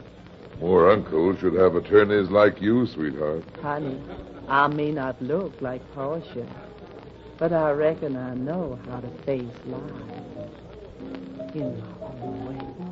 I'm sure of it, Betty Lou. So Dwight and Leela both inherit his money, eh? Uh-huh. In the event of either one passing on, the survivor inherits the entire estate. When did Uncle Waldo pass on? Just 4 nights ago. He was killed by an unknown prowler. That's so. A burglar? My, yes.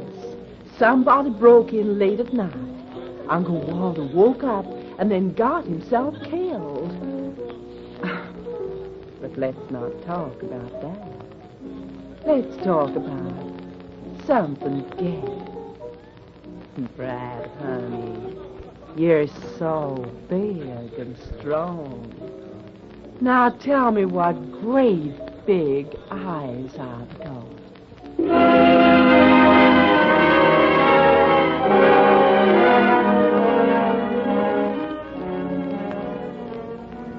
Conversation developed into basic baby talk after that.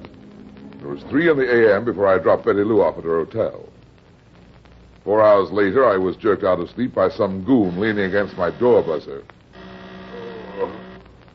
Oh, go away. Oh, beat it. Okay. Okay, take it easy. I'm coming. Brad Runyon? My office hours don't start until 9. I know it's a rugged hour to get anybody up, but I've got to see you. My name's Frank Guthrie. Okay, Guthrie, come on in. Thanks. Now, what can I do for you? It's not for me. It's a friend of mine. In trouble? Well, I guess so. His name's Dwight Burgess. Burgess? What's he want? Well, I don't know, Runyon. He got me out of bed an hour ago. Said he was in a jam, gave me the sealed envelope for you, and then beat it. That all he told you? He didn't stay more than 2 minutes. Hey, what's wrong with him? Has it got anything to do with Leela? Let me see the envelope first. Thanks.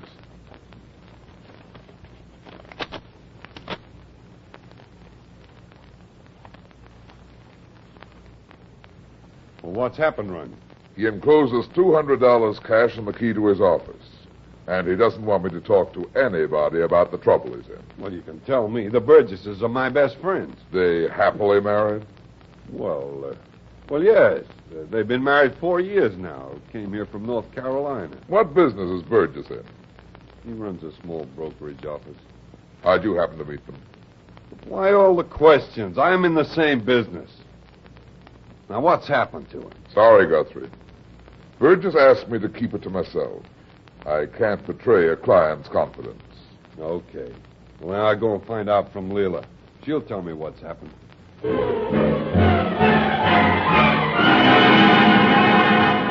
I let Guthrie go his way. He'd learn the news soon enough. Burgess's note asked me to go to his office and pick up a threatening letter he'd started to write to his wife. He swore he was innocent and again begged me to help him. It was after 8 when I let myself into his office. It was small and neat, like a high-class telephone booth. I found the letter propped up on his desk. My dear Leela, after 4 years, I know the truth. You don't love me, have never loved me. And yet you say you're going to stay married to me because of my money and because of the money we'll get when Uncle Waldo dies. Well, you're wrong, Leela. We won't stay married. I won't be made a fool of, and I give you fair warning that... Hello? Hello. Dwight? That you, Dwight? No, it isn't.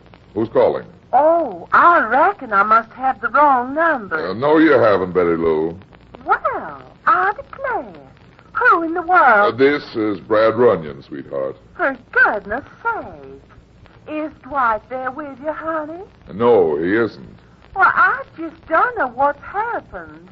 I tried to call Dwight and Leela at their apartment, and a strange man answered. I simply hung up on him. You did, huh? Well, the cops will trace your call. Cops? Brad, honey, what's going on here? I take it you haven't seen the papers yet. Of course not, silly. I'm not even dressed. Well, I mean to say, I'm still up here in my room. Better get dressed, baby, then go buy yourself a paper. Why, for goodness sake? Why, sure. I've got a visitor. See you later, Betty Lou. But Brad, honey...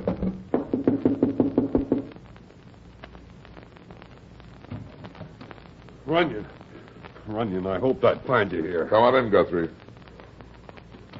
Story broke in the papers, huh? Yeah, look at it, Runyon. Leela's murdered. Police search for missing husband. Yeah, I know. How do you know? How do you get mixed up in this? Later, Guthrie. Look, I've got to know. Tell me where Dwight is. What makes you think I know where he is? The note he wrote you. Now, where is he? Sorry, I don't have my crystal ball with me. But Leela's dead. I've got to find him. Why? So you can turn him over to the police? What makes you say that? Because you were in love with Leela Burgess. Now, wait a minute. Why deny it? Oh, all right, I was. So what of it? Did Burgess know about it? No, he didn't. And I didn't get anywhere with Leela. Madly in love with her husband, eh? She said she wouldn't leave him. Now, look, tell me where Dwight's hiding. You've got to tell me. Don't pamper it. I'll take it. Mr. Burgess, this is the Jade Collector's bulletin. Jade Collector's what? The bulletin. You still haven't picked up the answers to your want ad. Would you like to drop by for them? Well, Yes, I'll drop by. Thanks very much. What was that about? It wasn't Burgess. Anything else you know about the Burgesses, Guthrie? Nothing I care to say. I'm going back to my office. Let me know if you have anything to tell me.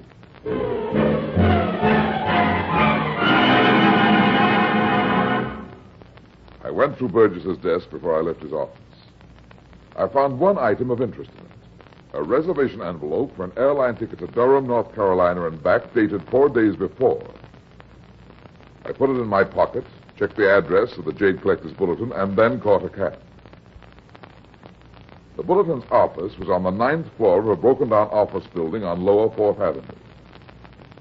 A tall brunette in a tailored suit and harlequin glasses stepped out of the elevator with me. We reached the Bulletin office door at the same time. Oh, I didn't know you were coming in here, too. Yeah, I've got some letters to pick up. Maybe you're the one who phoned Dwight Burgess about the ad. Oh, no, that was Susan Weston. Oh, gee, I'm late in getting down here this morning. What on earth? What's wrong? I don't know. The door's locked. Here, let me try my key.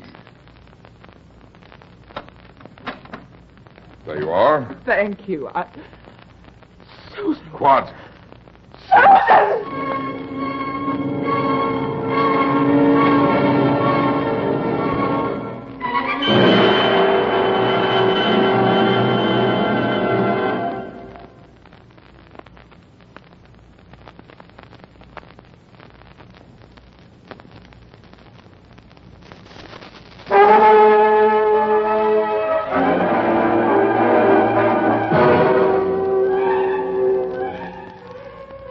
Harlequin glasses had reason to scream.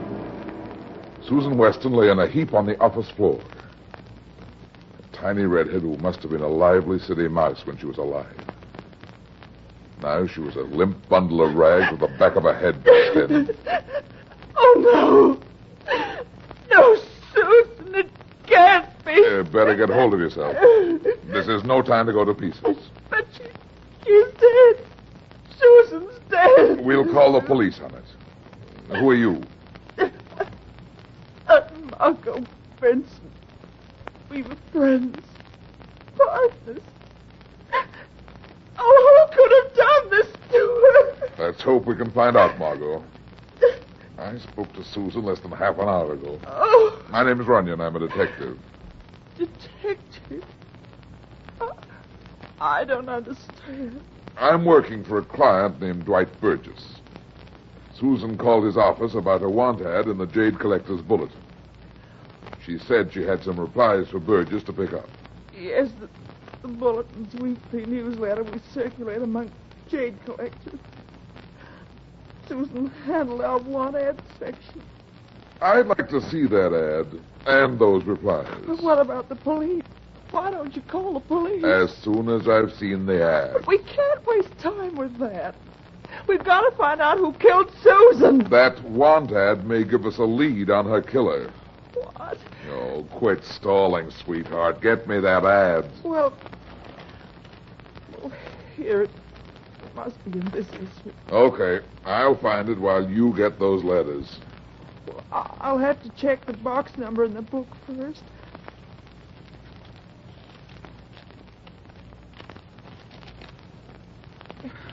Yes.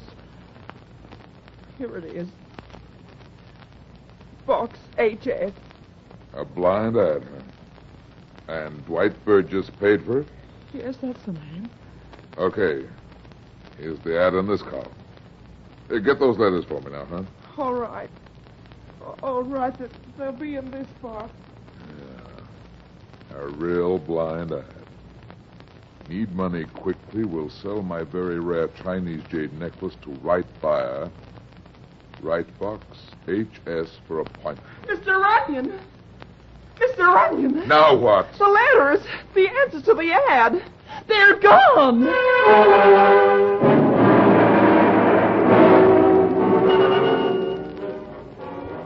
When the homicide detail arrived, I had to tell them all about Dwight Burgess, his want ad, and the stolen letters. But it didn't help them find out who had killed Susan Weston. After they'd finished questioning me, I looked up Frank Guthrie's office number and called him from the corner drugstore. What do you want, Runyon? I want to know about Leela Burgess. I don't have anything to say. Leela's dead. The police will take care of everything now. Don't be an idiot. I want to know if Leela collected jade. What? Jade. Jewelry. Lots of women collect it. Was she a jade collector? Well, as a matter of fact, she was. Made a big thing of it. Did she read a magazine called the Jade Collector's Bulletin? What? Are you hard of hearing, Guthrie? Or is this a bad connection? I asked you if Leela Burgess read the Yes, Jade... she did. Why do you want to know? Just trying to earn my dough? I intend to find out who killed my client's wife.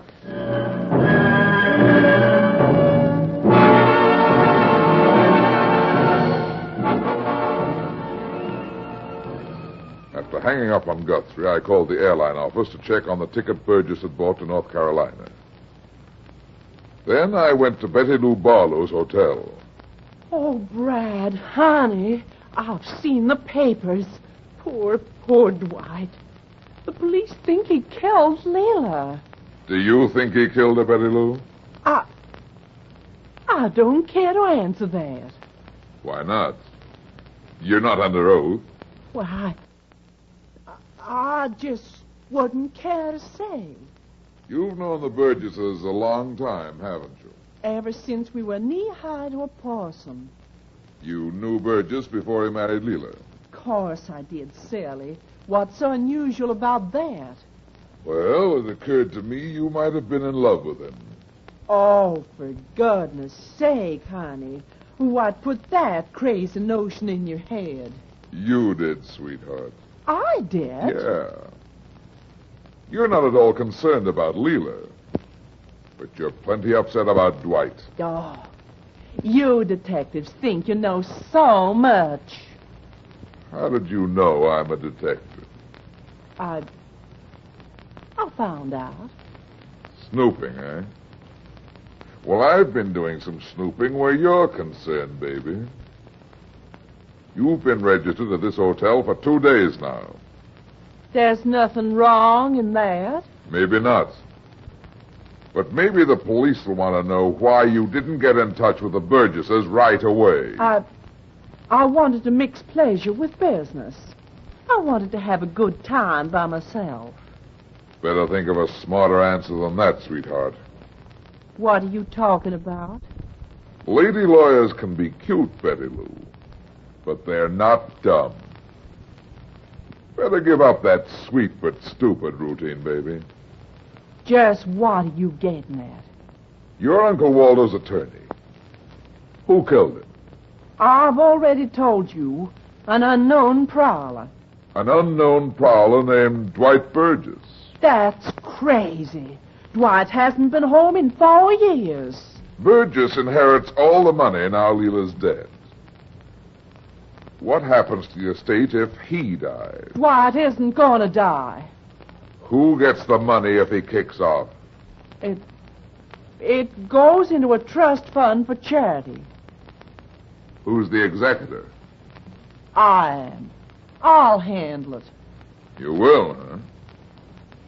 Very interesting. Now, see here. Just what are you insinuating? For one thing, I'm saying you were in love with Dwight Burgess back home and jealous of Leela. That doesn't mean anything. You can't make a case out of that. And furthermore, Mr. Runyon... I'll answer that. Don't you dare! You... Give me that... Relax, sweetheart. Hello? Miss Barlow, please. Who's calling? That's you, Burgess. How do you know? Never mind. Burgess, wait. Burgess, Mrs. Runyon. Is that Dwight? Let me talk to him. Give me that. Too late, sweetheart. He hung up on me. You should have let me answer. He would have talked to me. Yeah? He'll have plenty to say to me when I find him.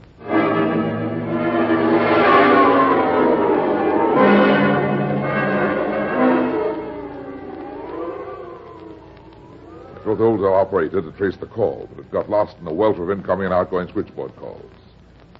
I phoned Frank Guthrie's office again, but he'd gone for the day. At 11:30 in the morning. Guthrie was the one person in New York outside of Betty Lou who knew anything about the Burgess family. So I paid a hunch and took a trip to Central Park West, with Betty Lou tagging along beside me. Frank Guthrie's apartment is 410. Look, I still don't know what you expect to find out from him. After all, he's just a friend of theirs. You ever meet him, sweetheart? Frank Guthrie? Why, no. Well, here's 410. Let's see if he's home.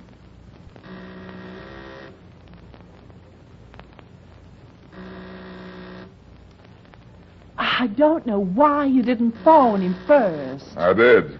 Not just the office, at home. Hold it. There's someone coming.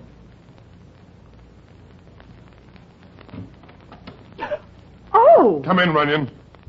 You too, Betty Lou. Dwight, what are you doing here? Hey, that guy! Come inside. Now, shut the door. Dwight, I just don't understand, honey. Stay where you are. Both of you. I had a hunch I'd find you here, Burgess. Couldn't ask for a better hiding place, could you? What have you found out, Runyon? Tell me. I'm not so sure you'll want to hear it. Tell me. Okay, pal, here it is. I found evidence that proves you killed your wife. Oh, honey, no. And you killed a girl named Susan Weston. You've got the evidence that proves that? Your wife read the Jade Collector's bulletin, didn't she? She read it. And you knew she'd answer that wanted. I told you last night. That's why I followed her there. But she was already dead when I got there. You'll have a tough time making the cops believe that, Burgess. Especially after that want ad was paid for in your name. Ah, you're out of your mind. Am I? The girl who took the ad was murdered this morning, and the answers to the ad were stolen. You think you're going to tell the police that? They already know it. And they'll know about your trip to North Carolina. You're not going to frame me. I won't let you. Dwight, no, you can't. Get out of the way, Betty Lou. Stop it, Dwight. I'll shoot if you move. Frank! Yeah. Came in the other door. Thanks for the interruption, Guthrie. I guess you know you can be held for harboring a fugitive, though. Well, he was my friend. I thought he was innocent. You mean now you think he's guilty? Well, I heard what Runyon found out. You'll have to give yourself up, Dwight. No. You can't make me any of you. You've got 2 murders chalked up against you, Burgess. 3. Counting that trip to North Carolina, he must have killed his uncle, too. You won't frame me. I won't let you. Runyon, look out! No, you don't!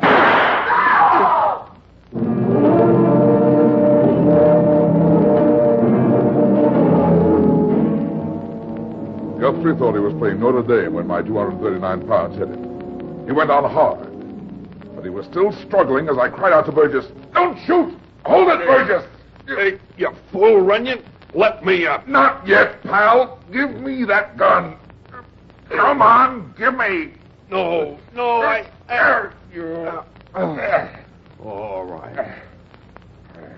Now your pockets. Yeah, I thought so. Give them back. Give those letters to me. Brother, these letters are going to the DA's office. Runyon, what's all this about? Here's the killer, Burgess, your friend Guthrie. What? Frank killed Leela? And Susan Weston and your Uncle Waldo, and he just tried to kill you. But all the evidence against Dwight. A frame-up, sweetheart. Guthrie framed. Listen, Runyon, Don't move, Guthrie. You inserted that ad in Burgess's name, and you bought that ticket to North Carolina in his name. Then you planted the ticket envelope in his office. But why? Why did you do it, Frank? Because he was in love with your wife. He killed your uncle for her, then she double-crossed. She said she meant to stay married to you, and all that dough. Frank, no. No, you couldn't. He did it all right, didn't you, Guthrie? Yes, I did, but how did you know? You said Burgess must have killed his uncle. Only Betty Lou and myself knew he was dead. That meant you'd killed him. But the letters, what about them? These are the replies to the want ad, 5 of them, all unopened, and one of them from Leela Burgess. Yet Leela received an answer to her reply. Yeah, that ad was bait for murder. I ought to kill you for this, Frank. Don't waste your bullets or your life on him, Burgess. The state will handle that job for you.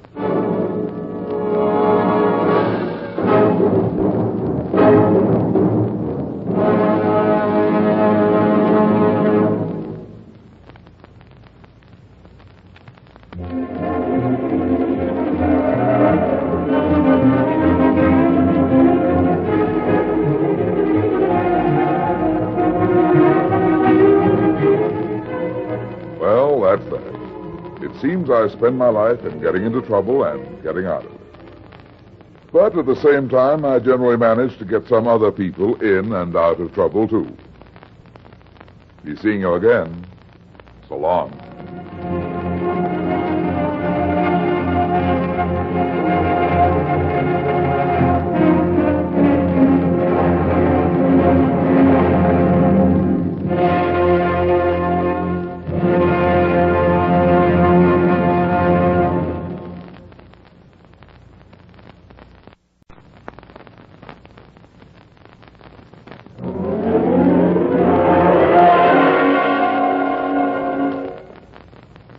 There he goes into that drugstore. He's stepping on the scales. Weight 239 pounds. Fortune, danger. Who is it? The Fat Man.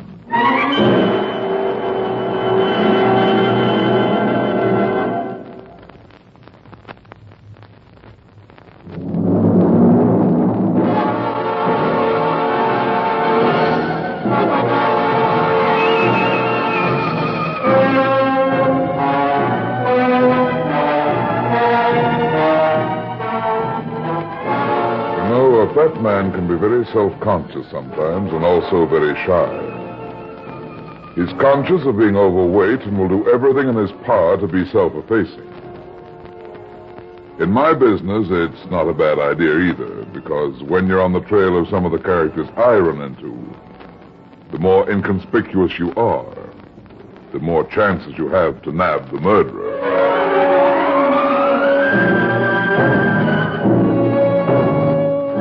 And now, here's the Fat Man in Murder Wears a False Face.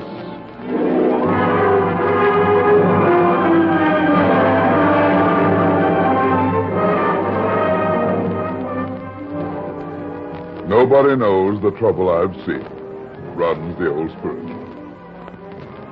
The trouble I see usually starts with murder. Like the morning I answered Joyce Kenyon's call for help. Private secretary to wealthy Vincent Maitland, the well-known book collector, Joyce looked like the proverbial $1 million. I found her in Vincent Maitland's house on Fifth Avenue. Oh, Mr. Runyon, I'm so glad you're here. This note, it came in the mail just now. Let me have it. I killed my wife, now I'll kill you. An accident for her, a knife for you. It's Scott's signature, but I can't believe he'd write it to me. Who's Scott? Not exactly a friend of yours, is he? Mr. Runyon, he's my fiancé. We're going to get married. Yeah? I just don't know what's happened to him. He disappeared 5 days ago. I'm just worried sick about him. Why not call the Missing Persons Bureau? Oh, no, the publicity would hurt his business. Scott's a rare book dealer. It might hurt his little girl. I get it now. Scott Pearson, huh? Oh, you know him? I know a little about the rare book business, part of my homemade education. He said he killed his wife. How about that? Scott couldn't kill anybody. His wife died in an auto accident 3 years ago. Scott was badly hurt in the same crash. Any reason why he'd threaten you? Of course not. He's been under considerable nervous strain lately. But he wouldn't tell me why. You don't know why he's threatened you or why he's disappeared? Oh, excuse me. Hello? Darling, I'm going to kill you. What? Humpty Dumpty. Scott, where are you? Tell him I want to see him. Yes, Scott, Scott, listen to me. What's he saying? Scott, please. I want to talk to you. I'm so worried. Scott. Scott! Oh, he's hung up. He wouldn't answer me. He simply recited Humpty Dumpty. The nursery rhyme? That all? No. His very first words were, "Darling, I'm going to kill you."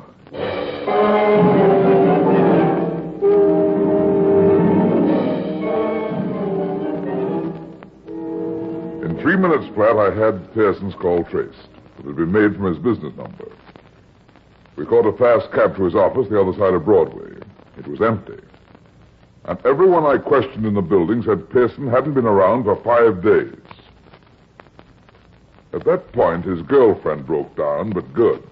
So I took her back to my office and told her to stay there. I can't do that, Mr. Runyon. Mr. Maitland wants to know where I am. It's my job. Is your job or your life more important to you? Well, Oh, it's Scott who's important. You've got to find out what's happened to him. Then stay here until I get back. You're about a half-inch away from murder. You don't want anyone shoving you over the goal line.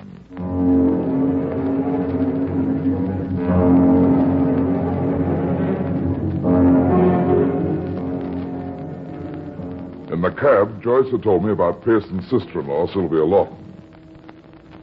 Sylvia was his housekeeper and looked after his daughter after his wife died. She opened the door to me in Pearson's apartment in the East 50s. Mr. Runyon, this is horrible. I can't believe Scott would threaten Miss Kenyon this way. So Joyce said. But she also said he'd written the note, and she said it was his voice on the phone. You have any ideas about it, Miss Lawton? I can't imagine why Scott would do this. I simply don't know what could have happened to him. Where's his little girl? Oh, staying with her grandmother, thank goodness. His fiancée told me he's been pretty nervous lately. What do you think's been worrying him? Scott never told me anything about his business. I only know he's been quite worried in recent weeks. When did he ask Joyce Kenyon to marry him? Just last week. He's known her for only a short time. What do you think of her? Oh, she's quite pretty, but I don't see what that has to do with Scott's trouble. Don't you? Did you know she was going to call me? Of course. We both agreed we had to start looking for him. Oh, by the way, you might want this. Thanks. Seems a good-looking guy. Yes, my sisters thought he was very handsome. Do you think he killed your sister? I've always thought it was an accident, but now I don't know what to believe. Don't you know anything about Pearson's business at all? What's his reputation in the trade? How many employees does he have? Oh, he has an excellent reputation. He has one man working for him, Harry Lindley. I don't know what Lindley actually does. He's worked for Scott for 3 years now. Scott doesn't like him, though. And yet he's kept him on his payroll for 3 years. Where can I get in touch with Lindley? I don't know. He's been out of town for over a week. That's a big help. You have anything else I can work on? Well, Scott brought home his account books and correspondence just before he disappeared. Lead me to her, Miss Lawton. Maybe I can read between the lines.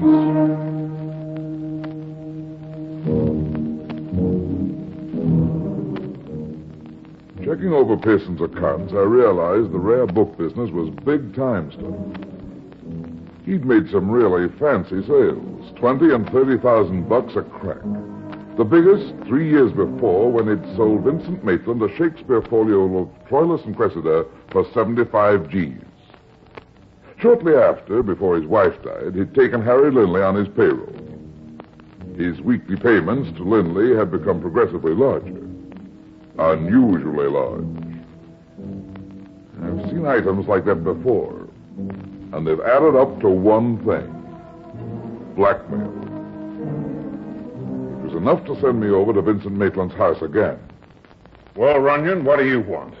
My secretary told me about you and her problem, but I don't know if I can help you. You could, if you could tell me where Scott Pearson is. I would if I could. I've been trying to reach him for 4 days now. Where is he? That's what I'm trying to find out. His fiancée just hired me. Funny you didn't know about it. Anyway, what's your interest in him? The scoundrel's ruined my reputation. 3 years ago, he sold me a certain rare manuscript. Troilus and Cressida? Exactly. I sold it at a profit last week. Now I find it's a forgery. I've got to find Pearson and get my money and the truth from him. What makes you so sure it's a forgery? Spectroscopic examination of the paper and ink. The paper's genuine 17th century, but not the ink. My buyer's appraiser tested it.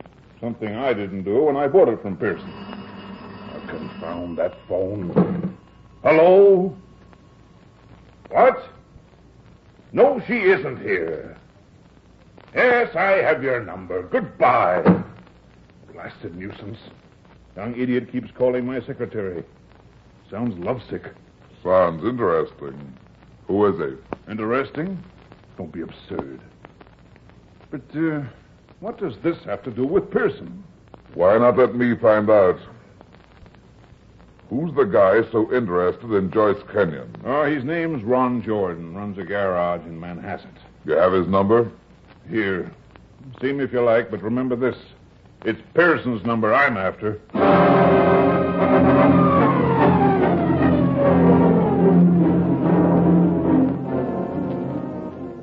Ron Jordan's filling station and garage was on a lonely stretch of road on Long Island, down near the shore. It didn't look like any potential gold mine. The garage at back was all locked up. A skinny guy in overalls was out front whittling on a stick, using his knife as though he was carving up his worst enemy. I pulled up to a stop beside the gasoline pumps. Hi, fill her up. Yes, sir. You Ron Jordan? That's right. Get in touch with Joyce yet? Get in touch. Say, what is this? Just my own private survey, Jordan. Why so interested in Joyce? Look, mister, you're begging for a poke in the nose. Keep pumping, sweetheart. I don't like being poked, and I have the weight to back it up. Now, how about Joyce? Wait a minute. Who are you? My name's Runyon, private detective. Joyce hired me to find her fiancé, Scott Pearson. The heel. Oh, a friend of yours. He's no friend of mine. Joyce was going to marry me until she met Pearson. She was, huh? When did that happen? This summer while I was busy here. It's the summer season that brings in the dough. I worked like a dog and lost my girl. You sound like you threw in the sponge pretty early. Well, I went back home to Pittsburgh. Well, that didn't help. I just got back this morning. Where did Joyce meet him? At Maitland's? Yeah. He started work there last June.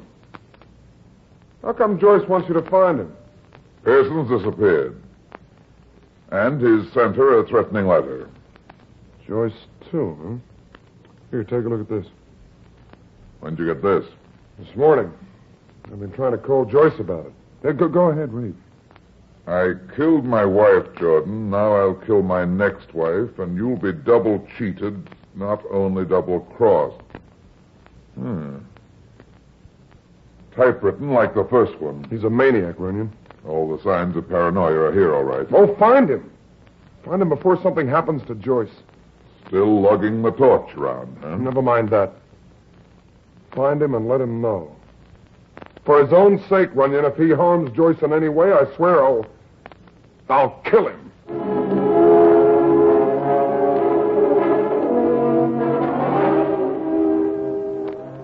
When I went back to my office, I found Joyce Kenyon seated in my desk chair. And she jumped like a startled gazelle when I walked in. Oh. Although I must say I've never seen a startled gazelle in nylon. Oh, it's only you, Mr. Runyon. Yeah, it sure is. You've had a long wait, haven't you? It seemed like an eternity. Any visitors? Not even a phone call. Have you found out anything yet? Well, I just saw Ron Jordan. Ron? How did you find out about him? Maitland told me. Jordan called you, and I went back to Maitland's house.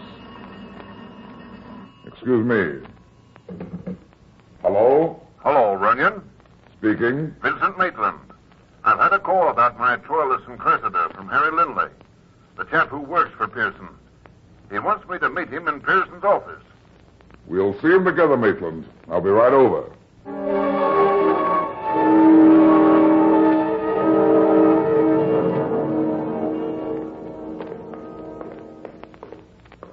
I still don't get this, Runyon. I don't get it at all. I think we'll find out Lindley's been blackmailing Pearson over your Troilus and Cressida. That's why Pearson had him on his payroll. You mean Lindley knew it was a forgery? Yeah. Now that Pearson's vanished, Lindley figures he can make another buck telling you it's a fake. He's crazy if he thinks he'll get anything out of me for that. Well, here's the office. Let me handle Lindley. I'm going to get my hands on Pearson, that's all. Looks like... Oh, Great brother. Scott. Yeah. Looks like we're too late. It's as true now as it ever was. Dead men tell no tales.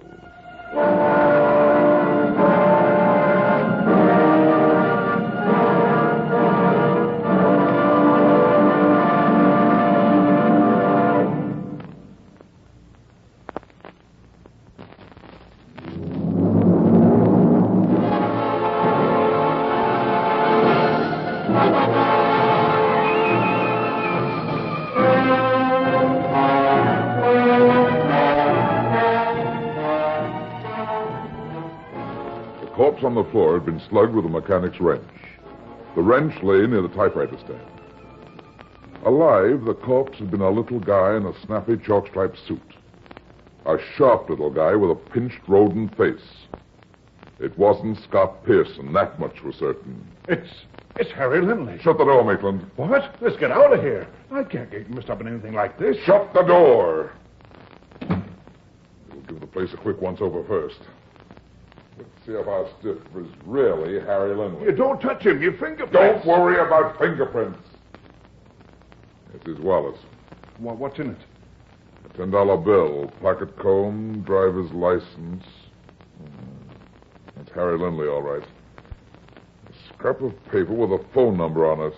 Why, that's my phone number. Okay. We'll keep that for your collection. Is that all he had? Yeah, he traveled light. It can go back in his pocket. Hey, let's get out of here, Runyon. We found out what we want to know. You won't find anything. There's nothing here. Isn't there? What about this? What? Look at this note on the typewriter.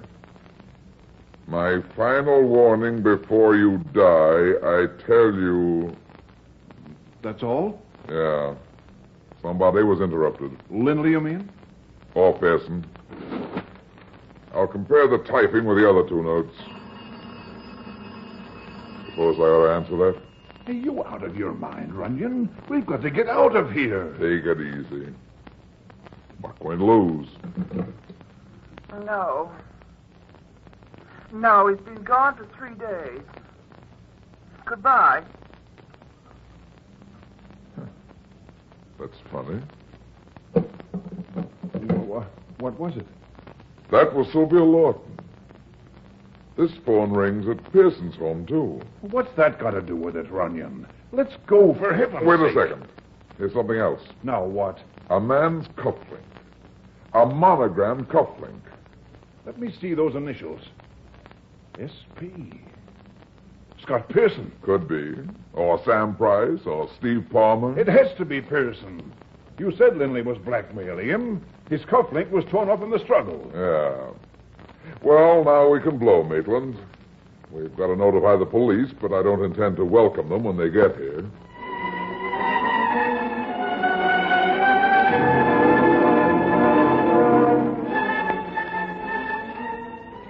We left left the office without being seen.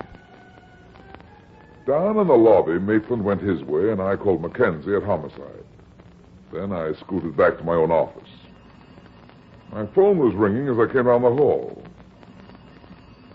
I wondered why Joyce Kenyon didn't answer it. When I opened the door, I saw why. She was gone. Hello, Runyon speaking. Oh, Mr. Runyon, this is Sylvia Lawton. I've been trying to get you. I've been out.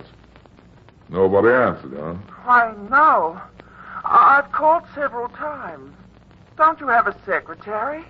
Only at Christmases and New Year's. What's up, Miss Lawton? I've just received a note from Scott. It's horrible. Fantastic. I can imagine. What's it say? Now Joyce will die, too. Not like Helen, a blade through the heart. Just one day more. What's the postmark on the envelope? Long Island, Manhasset. The others were postmarked Grand Central Station. You sure it's from Pearson? I know his signature. The message is typed like the other one. All right, Miss Lawton. I'll see you later.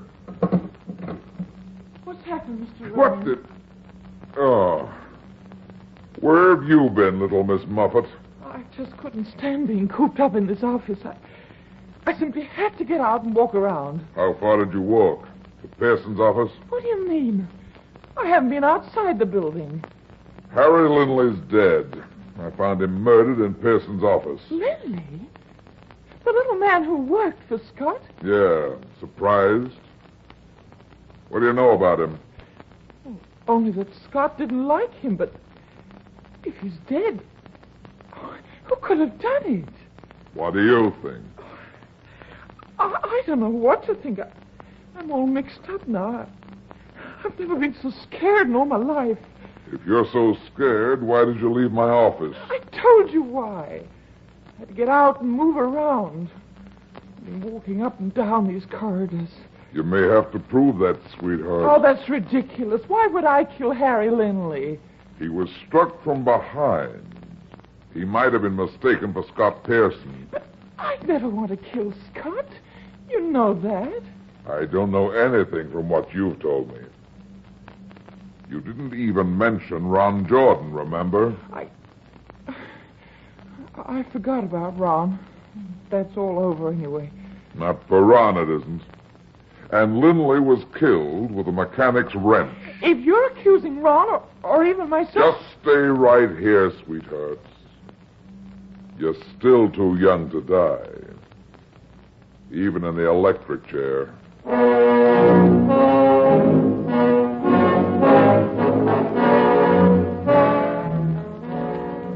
Leaving Joyce in my office, I drove back to Ron Jordan's garage. Fog was creeping in from the sound like a gray shroud covering the dying afternoon. Nobody was out front. The garage doors were open a crack, so I started towards them. Wisps of fog touched my face with clammy fingers, and then, all at once... Who is it? Who's there? Hi, Jordan. What are you doing back here, Runyon? What do you want? What's wrong? Why so jumpy? You're crazy. There's nothing wrong with me? Not much. You're shaking like an old-time Model T. Come on, quit kidding. Hey, come on, I'll buy you a Coke. Sounds like bribery, Jordan. You come on. Let go of my arm. You want it broken at the wrist or the elbow? Runyon, I'll all right. Okay.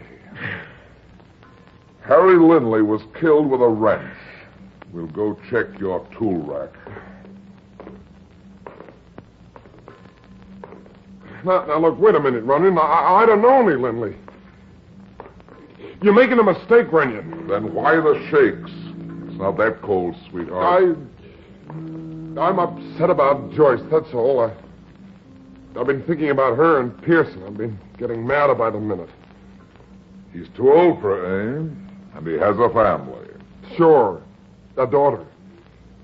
The kid may not even like Joyce. Funny, you should start worrying about that when you know Pearson's already threatened to kill Joyce.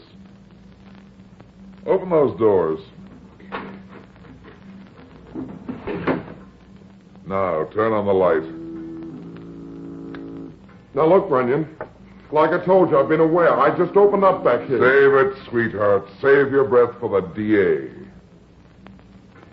That's Scott Pearson in that truck, isn't it? Isn't it? You're not getting me for this, Runyon. I'll see you. I won't let you. I'm getting out. Come back here, Jordan. I'll shoot.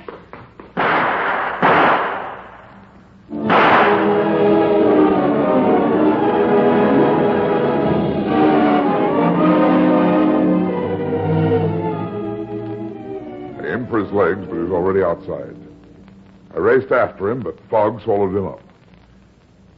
I groped my way back to Scott Pearson in the garage, slugged from behind like Harry Lindley. His body in an open delivery truck. He'd been dead several days. I went through his pockets and came up with a sales slip from a music shop on 42nd Street. After calling the police and spreading the alarm for Jordan, I called my office. No answer. Joyce Canyon was gone again. I climbed into my car and headed for Manhattan. When I reached my office... Runyon, where have you been? Why, the personal visit, Maitland. I wanted to know what progress you've made. I was just leaving. Yeah? Come on in.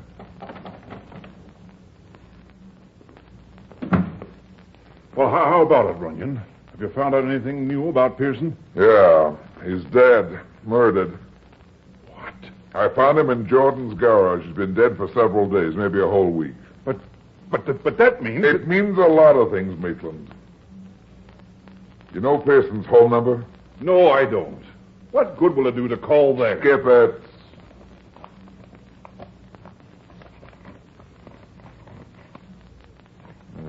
Here it is. Hey, wait a minute. What? Pearson's number, residence and office. Remember, his business phone rings at home as well as at the office. Well, there's nothing unusual about that. Not to you, maybe. But not many businessmen have the same phone number for two different addresses. Well, what of it? What difference does it make? With what I found in Pearson's pocket, it turns this case right onto its ear.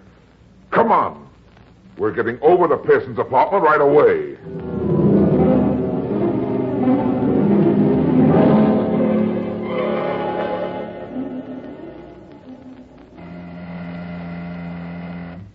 What's all this about, Runyon? You'll find out. Yes?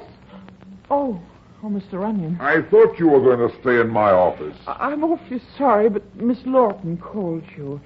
When I talked to her, I decided to come and stay with her. I thought I'd be safer here. You have funny ideas about being safe. Where's Miss Lawton? Oh, excuse me. She's busy in the next room. Hello? Darling, I'm going to kill you. Scott! Humpty Dumpty. Scott, where are you? You mean that's Pearson on the wire? Runyon, that can't be. Oh, Scott! All the king's Mr. Runyon, you're all saying the the same king's thing men. again. Humpty Dumpty, eh? I thought so. You can stop that record, sweetheart. What in the world? Lift your hands above the desk, Miss Lawton. What is the meaning of this? It won't do any good to hide that record player now. I happen to know Pearson's already dead. Dead? I don't believe it. Oh, stop it. I know you killed him. So why try to bluff me? I see. Get your hands up, Mr. Runyon. What on earth is this all about? You too, Joyce. And you, Mr. Maitland. Now, look, you can't be serious. Oh! My arm! I'm very serious, you see. What did you first suspect, Mr. Runyon? When I found Pearson's cufflink, Maitland thought it was torn from his sleeve during a struggle with Lindley, but there wasn't any struggle. The cufflink was planted evidence. You couldn't have suspected me then. You couldn't. You're right. It wasn't until I realized Pearson had his office phone at home. I'd found a slip from a music shop in his pocket. Then I remembered his Humpty Dumpty message. I knew he'd bought one of those record-your-own-voice records. But he said, darling, I'm going to kill you. Because it was for his daughter, he was kidding her. So that's why he laughed. Yeah. Sylvia here used his business wire to call his house number, and then played the record to you. You're very clever, Mr. Runyon. Keep your hands You up. were too clever, sweetheart. You'd been in love with Pearson a long time, hadn't you? For years.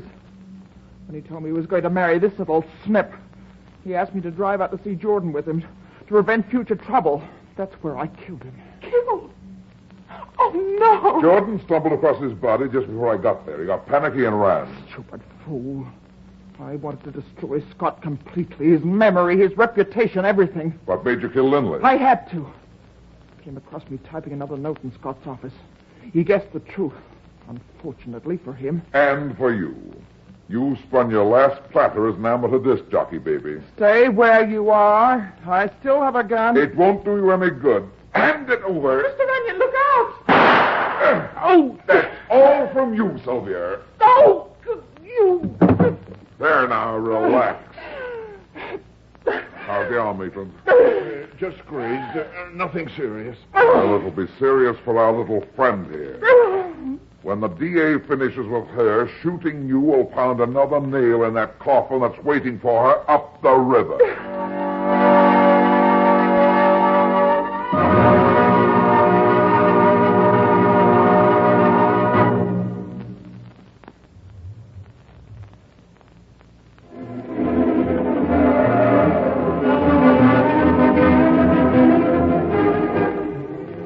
Well, that's that. I spend my life in getting into trouble and getting out of it. But at the same time, I generally manage to get some other people in and out of trouble, too. Be seeing you again. So long.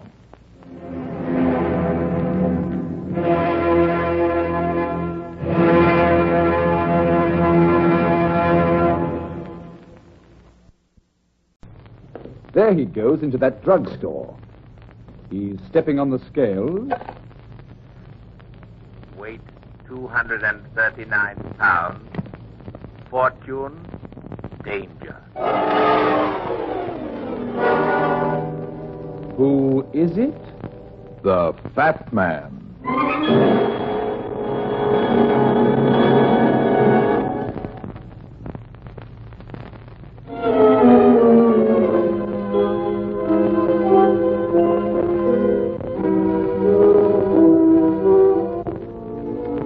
Funny how easy it is to get the wrong idea about things. For instance, many people think that all private detectives are gay, witty guys who tear around with a martini in one hand and a gun in the other, making monkeys out of the regular police department.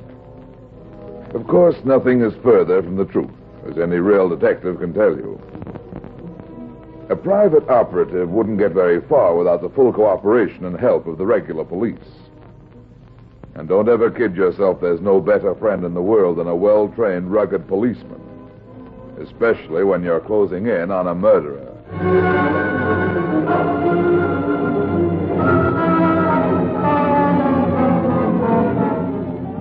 And now here's the Fat Man in Murder Stalks the Dead.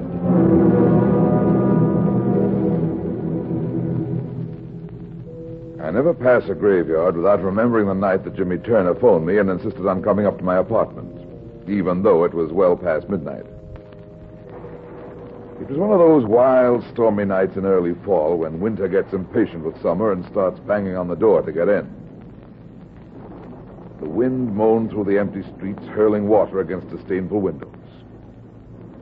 I was propped up in bed reading, trying to ignore the storm when the phone call came. I'd known Jimmy in the Army.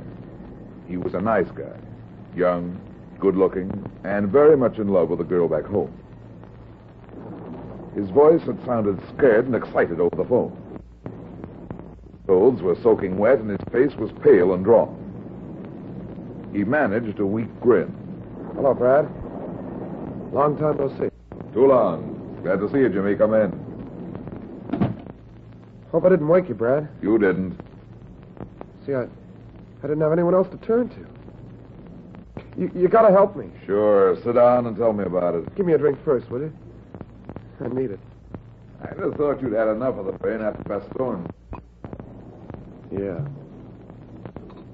It is raining, isn't it? Uh-huh. What's the matter, Jimmy? Hearing burp guns on Fifth Avenue? I wish it were as simple as that. No, I'm not a psycho. At least I don't think I am. Maybe I am, though. Maybe that'd explain Here it. you are, Jimmy. Oh, thanks. It's funny you're mentioning Bastogne a minute ago. That's when it all started. At least that's where I was when I got that first letter. What letter? Brad, do you remember me talking about Pauline? Sure, you were going to marry her. How is she? I don't know. And we're not married yet. There's something wrong with her, but I don't know what it is. That's why I'm here. I want you to find out what it is. You mean she's sick? No, she's not sick, but dazed and strange. First, I thought she was losing her mind. I tried to get her to go to a doctor, but she wouldn't listen to me. And that was before she started disappearing. Disappearing? Yeah. She began going away and staying 3 or 4 days. She wouldn't tell me where she'd gone or anything else. Well, when she'd first come back, she'd be pale and shaky and frightened. I begged her to tell me what she'd been doing. She looked blank and said, I don't know what I've been doing. That's funny. What was that you mentioned something about a letter? Well, that's how I finally found out where she went. It was the first letter I had from her, overseas. Oh, I'd been gone about 6 weeks. The letter sounded all right except for one thing. What was that? She mentioned an uncle of hers, a doctor named Julian Arnold. I'd never heard of him before. But she talked of him as though he was out of this world, a genius, all that sort of thing. Her greatest ambition was to work with him. She never mentioned it again, and I forgot about it until several weeks ago. Is that where she goes, to see this doctor? Yeah. Where does this Dr. Arnold live? I don't know. She wouldn't tell me. She wouldn't allow me to go there with her. Oh, tonight I was half crazy. I know she was leaving, so I followed her. Did she catch on? No. She went to an old house out in the country. It must be where this doctor lives. Oh, it's a gloomy old place. Isolated and lonely. Stands back from the road and a lot of trees. And not far away from this house, there's an old graveyard. That looks to me like it hasn't been used for years. Just the place for a lawn party. Yeah. What happened then? Well, I had to be careful. I saw a car drive in toward the house, so I stopped, got out, and walked the rest of the way. She'd gone into the house by the time I got up to the old cemetery. The storm had been coming up some time, and suddenly it broke. And all of a sudden, I heard a long, drawn-out scream. And did it come from the house? Well, I'm not sure. It didn't sound too far away, but I couldn't tell for sure. Oh, Brad, it was awful. I'll admit it scared me. I was about to run up to the house when it happened. What? The thing that makes me think maybe I am going crazy. What was it? Brad, I was standing there in the graveyard. There are old tombstones scattered around amongst the trees. Naturally. What about them? I was about 10 feet from one of the bigger ones. I could see it plainly, even in the rain. I must have heard a noise because I looked at that tombstone. Brad, I'm not crazy. That tombstone was moving.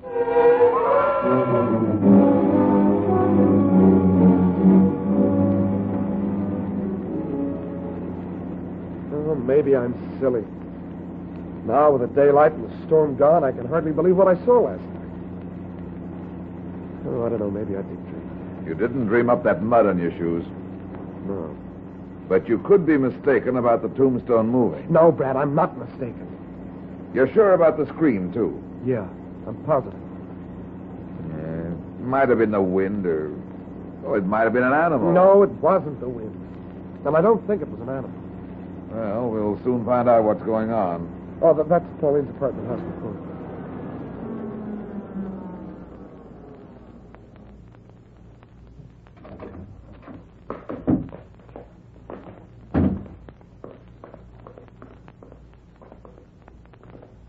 What makes you so sure she'll be home now? Well, she told me she'd be back today.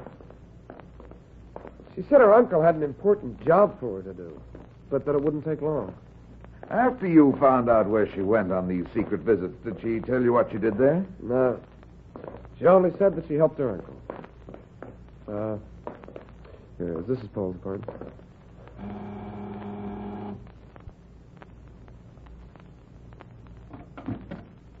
Who did you wish to see? Well, honey, what do you mean? It's me, Pauline, me, Jimmy. Jimmy? Jimmy? Why, sure, it's Jimmy. Hey, Pauline, what's the matter? What's the matter? Please. Quick, grab her. Here. Put her over on the couch. Pauline, what? Brad, what happened? What could it... She's fainted. Look how pale. She didn't know me. Get some water. Okay. Brad, don't you think we ought to call a doctor? Not yet. Go on. Well, then, baby, we'll just fix these pillows so they'll... Wow. I'll just slip this into my pocket. Who are you? I'm a friend of Jimmy's. But how did you... Did I let you in? Just a second ago. Don't you remember? Here's the water. Hey, Pauline, you all right? Hello, Jimmy. Honey, what's the matter with you? A minute ago, you didn't know me. Don't be so silly, Jimmy. Of course I did. But you didn't, honey. Hey, there's something wrong with you. You've got to tell me what it is. Look at you. You're as pale as a ghost. Okay, sweetheart. Oh, go away. Please let me alone. But, Pauline, don't you understand? Come on, Jimmy. But don't you see that she's... I said come on. But she's sick. She'll be okay. I want to talk to you outside. I'll call you tonight, Pauline. You needn't, Father. I won't be here tonight. Well, you're not going back to that place. Pipe down and get hold of yourself. But you saw her, Brad. You know something's wrong. And after last night, no wonder I'm half nuts. Something's wrong, all right. Plenty wrong. Walk down the hall with me. I want to show you something. What? I found this under the cushions on the couch. A knife? Uh-huh. And unless I miss my guess, this stuff all over the blade is dried blood.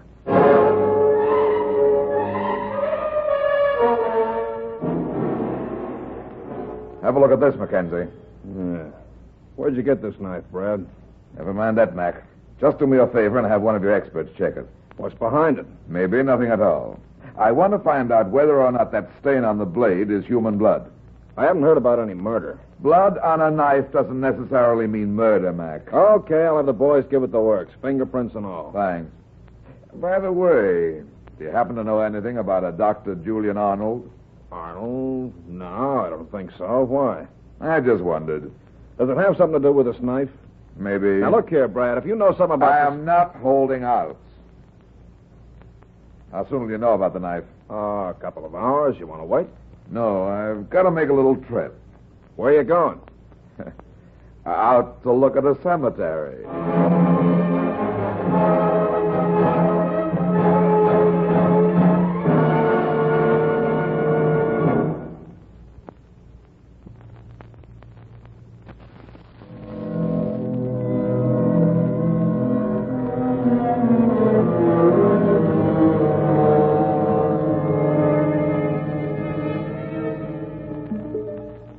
Mid-afternoon when I found the house.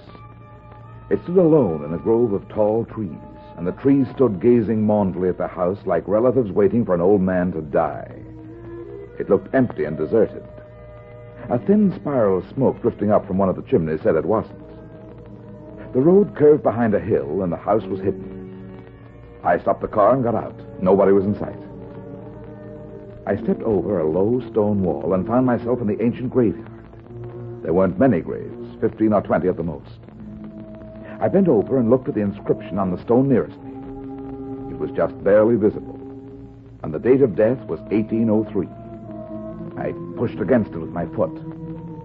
It hadn't moved since 1803. I looked round, trying to pick the one Jimmy had seen move, but it was useless. They all looked too much alike. I nudged two more, and nothing happened. My eyes drifted to the next one and stopped. A small square patch of grass and weeds near the center of the grave looked brown and dead.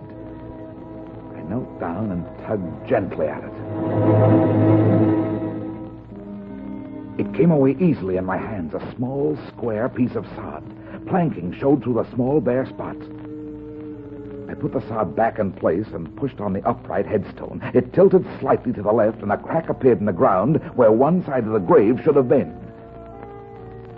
I let it fall back in place. I got to my feet and turned round.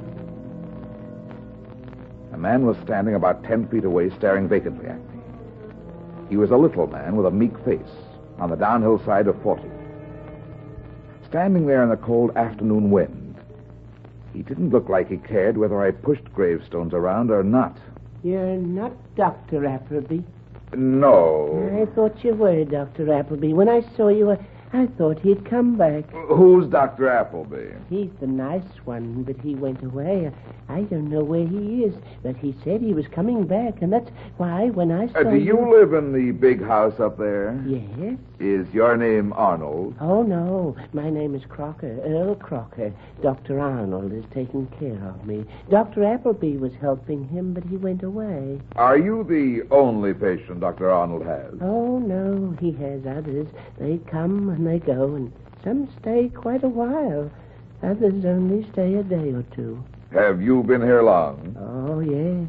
Been a long time. I really don't know how long. Why not? Oh, you don't understand. You see, sometimes I forget. Sometimes I don't remember anything at all, but Dr. Arnold is treating me. Do you like graveyards? You must like them, or you wouldn't be here. I like them, too. They're so quiet and so peaceful. Yeah. I come here whenever I can get away. And I sit here and think how peaceful and quiet it is down there in the ground. But Dr. Arnold doesn't like for me to come here. Why not? Because of the ghosts. But I'm not afraid. Ghosts? Oh, yes. Oh, I've seen them all right. I've seen them moving around here at night. And once I saw one in the house. What did it look like? He looked just like anybody else, only he was dead. Dead and still walking around. I saw him walking down the whole of the house, and I was standing right in front of him. He walked right past me. I spoke to him, but he didn't answer. His eyes just stared straight ahead. So you see, there are ghosts. Yeah. Mr. Crocker! Mr. Crocker! Oh, Dr. Arnold, he'll find me here. I've got to go. Mr. Crocker! Oh, wait a minute. He's seen you. Oh, yes. Yes, he has. Now he'll... What? Oh. What will he do? Nothing. Please, I shouldn't have talked to you. Don't say anything to him, will you? Listen, I want to try and help you. No, please, no, it's no... There you are. No, I didn't mean any harm, Dr. Arnold. I thought he was Dr. Appleby come back. I came in here to speak to him, but it wasn't Dr. Appleby. So I see. I told you Dr. Appleby has gone away. He's not coming back, Mr. Crocker. But he told me... I said he's not coming back, Mr. Crocker. Now, I think you'd best go back to your room and lie down. You've worked yourself into a fine state. Yes, Doctor. I'll go right away. And I didn't mean any harm. Nice graveyard you've got here, Dr. Arnold. I don't particularly care to have strangers snooping around. What makes you think I was snooping? I don't see any car. Surely you didn't walk all the way out here? As a matter of fact, my car broke down a little way up the road. I was just on my way up to your place there to borrow your phone. Come, Mr. Runyon.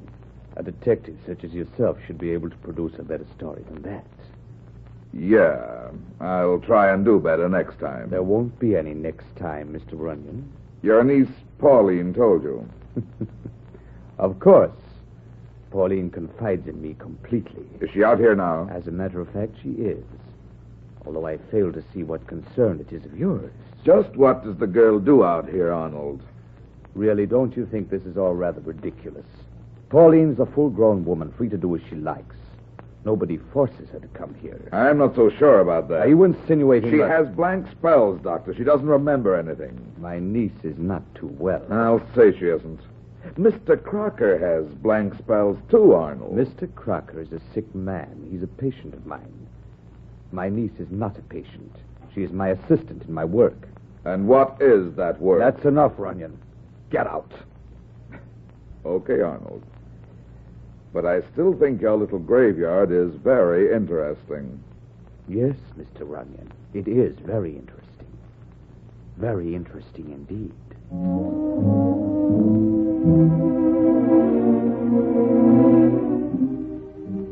I called to see if there's any report on the knife yet, Mac. I'll say there's a report on it. The stains on the blade were human blood. We also found a nice set of fingerprints on the handle. There's nothing unusual about that. No, but there's something very unusual about this. Some Boy Scouts went on a camping trip this afternoon out near Random Creek. One of them went looking for firewood and found the body of a man. His throat had been cut. There was no identification on the body, but not far away we found a silver cigarette case.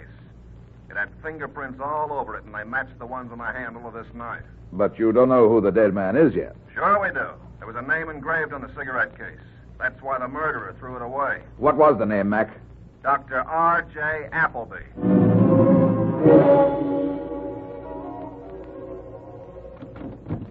I'm looking for Jimmy Turner. He gave me this address. Why, yes, Jimmy lives here. I'm his mother. Won't you come in? I haven't got much time. If you'll just tell him Brad Runyon is here. Sorry, Mr. Runyon, but Jimmy's not here. Do you know where he is? No, I don't know. He didn't come home for dinner tonight. That's not like Jimmy either. Oh, there isn't anything wrong, is there? Jimmy hasn't... No, there's nothing to worry about. What time did he leave? Oh, it must have been about 4:30 or 5 this afternoon. It was right after he got the phone call. Phone call? Who was it? Oh, I'm not sure. But I imagine it was from Pauline. When the phone rang, Jimmy went out in the hall and answered it. Did you hear what he said? No, not everything. But he did sound excited. I heard him say, yes, I'll come as soon as I can get out there. And the next thing I knew, he was running out of the house. He hasn't come back. Mr. Runyon, you don't think Now, that don't you worry, Mrs. Turner. Jimmy will be all right. No, I don't understand it at all. He's acted so strange the last couple of days, ever since that doctor came to see him. Now that I think about it, I You believe... say a doctor came to see Jimmy a couple of days ago. Was this doctor's name Arnold? Why, no. His name was Dr. Appleby.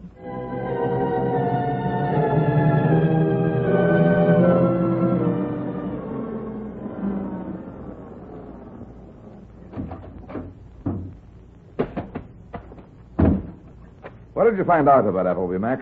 A routine check showed he was single, middle-aged, had practiced for over 20 years, had a good reputation. Any tie up with Arnold? Nothing recent. I found out that they had been partners 10 years ago. I did some checking tonight myself.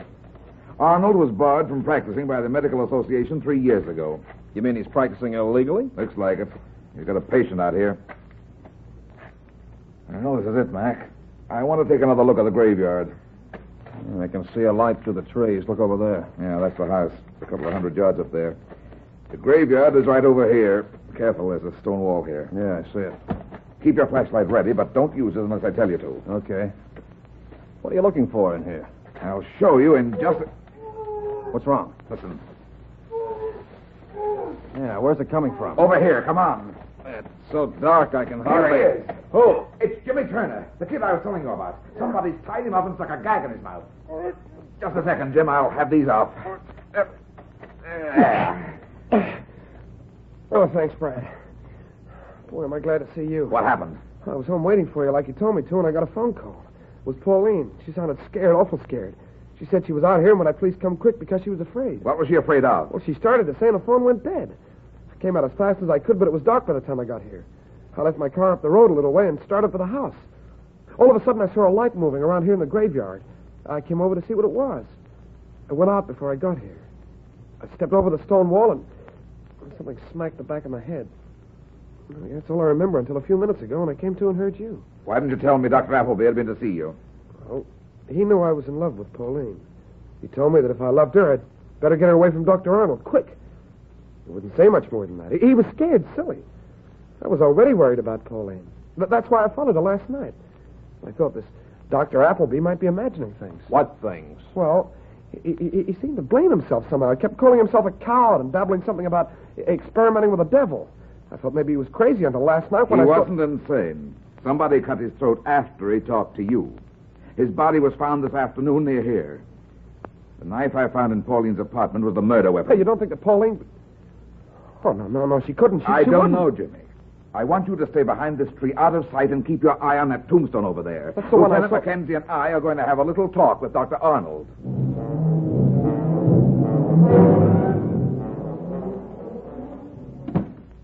Hello, Dr. Arnold. It's a little late for a call, isn't it? I hope it's not too late. This is Lieutenant Mackenzie of the police. Police? Uh-huh. Where's the girl, Arnold? Why, Pauline isn't here. She went home some time ago. Now, look here, Runyon. I'm getting tired of this. I told you this afternoon... Your ex-partner, Dr. Appleby, was found this afternoon with his throat cut. Appleby dead? That's right. No, it can't be. She wouldn't really. She? Oh, this girl Pauline? No, nothing. I just can't believe that Appleby... What about the girl, Arnold? It's no use trying to hide anything. Her prints were found on the murder knife. Yes, it's true. They did quarrel. She had a violent temper. She isn't well. Appleby left, and I thought... That must explain why she was so anxious to leave tonight. Did she say where she was going? Why, I thought she went home. I don't suppose you'd mind if we looked around here a little. Of course not. No, not at all. We haven't got time for that, Mac. Come on, we're leaving. But, Brad, we can't... Come on.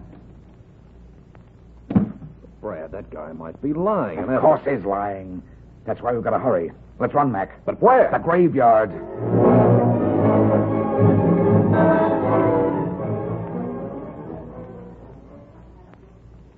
Quick, Jimmy. Give me a hand with this tombstone. But, Pauline, is she all right? I don't know. Yeah, it's a trap door, all right. Yeah, and there are steps leading down. Yeah, but what does it all mean? Shine your light down here, Mac. Right. I think it means that Arnold and Appleby were mixed up in something shady, but Appleby's conscience made him pull out. So Arnold killed Appleby and tried to frame Pauline. I think we'll find that Arnold was causing those blank spells with some kind of drug. Pauline actually thinks she killed Appleby. And you think he's got the girl hidden down here? Yeah. There may be another entrance to this tunnel from the house. That's why we've got to hurry. Yeah.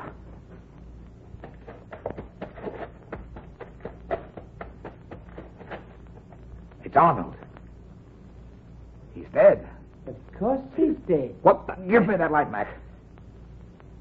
It's the little guy, Crocker. He told me to kill. He gave me the gun. Here it is. Watch him, Brad. It's okay, Mac. He's doped up, too.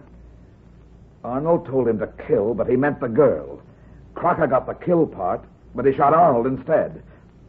Come on, Mr. Crocker. Are we going down to the graveyard now? Not if I can help it. I've seen enough of graveyards to last me until the day I go in 1 feet first.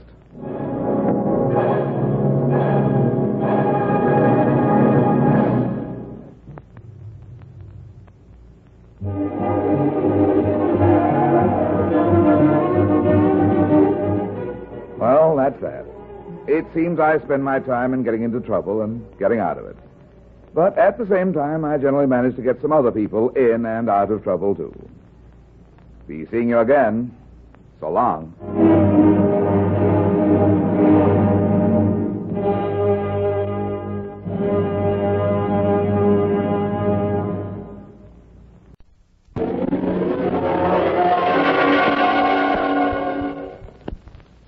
There he goes into that drugstore.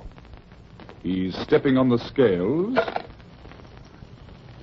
Weight 239 pounds. Fortune, danger. Who is it? The Fat Man.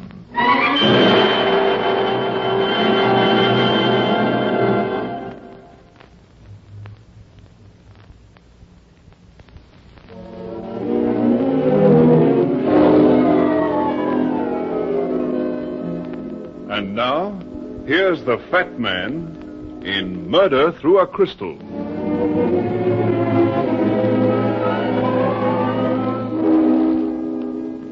Caseman Road was one of those neat little suburban streets where the bungalows don't quite look exactly alike. It was just before midnight when my car stopped in front of number 614. The street was as quiet and peaceful as a country school in July, and most of the bungalows were dark. But number 614 wasn't dark. A light blazed in the living room. Through the window, I could see a black-haired man, big enough to wear one of my suits, walking nervously back and forth, puffing on a cigarette. I looked the place over carefully. Dainty colored curtains made the windows into valentines, and the furniture looked delicate and neat. A bowl of fresh flowers stood on a table near the window. The black-haired man was still pacing as I walked up on the porch, but he stopped abruptly when he heard my steps, and I got a good look at him through the window. His frightened eyes stared toward the door as he ground out the cigarette.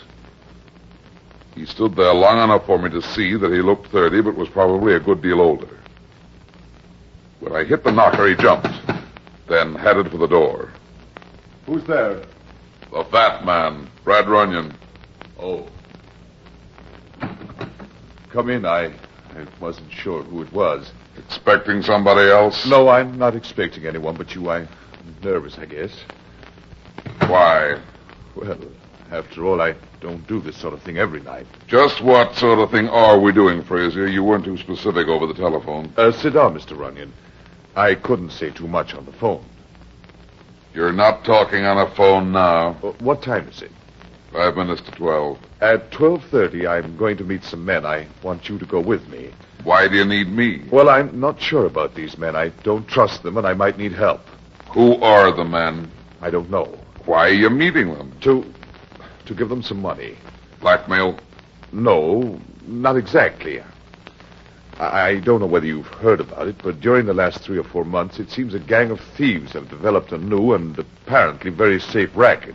Somebody comes up with a new racket every day. Which one has you cornered? Well, I'm not exactly involved. I'm merely acting as an agent for a friend. These thieves pick out some prominent person, usually a woman.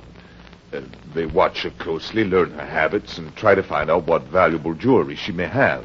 They then wait for an opportune time and hold her up. Exactly. They usually steal something of great value that would be difficult to peddle. So they hold it for ransom. Is that the idea? More or less. They contact the victim and offer to sell it back for a sum much less than the actual value of the jewels. A nice, clean little racket. Yes. And this friend of yours is, of course, a woman. Of course. Married. Naturally. But you're not married, and you were with her when she was held up. Now, look here, Runyon. I'm hiring you to accompany me in case there's any trouble, and I don't intend to... Skip it. I'm not interested in your private life. I just want the facts. You were with her, weren't you? Yes. Her husband has a terrible temper, and he doesn't know the bracelet is gone yet. If he should find out... Your name would be mine. I'm thinking of the woman. Sure. So it was a bracelet? Yes, a diamond bracelet worth about $40,000. What are they asking? $5,000. Did she give you the money? I have it here in my pocket.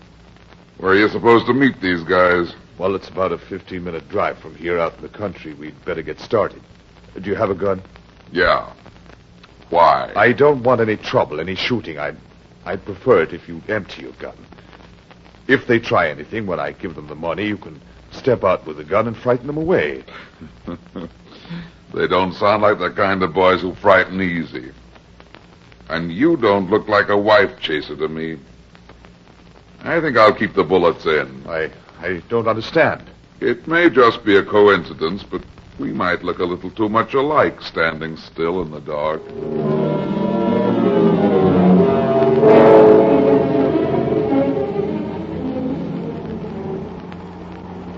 You better stop here.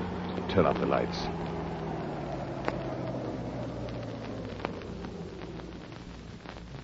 Nice lonesome spot. I'm to meet them just this side of the old covered bridge over Ross Creek. It's about 200 yards down that little dirt road, leading off from our right up ahead. Can you see it?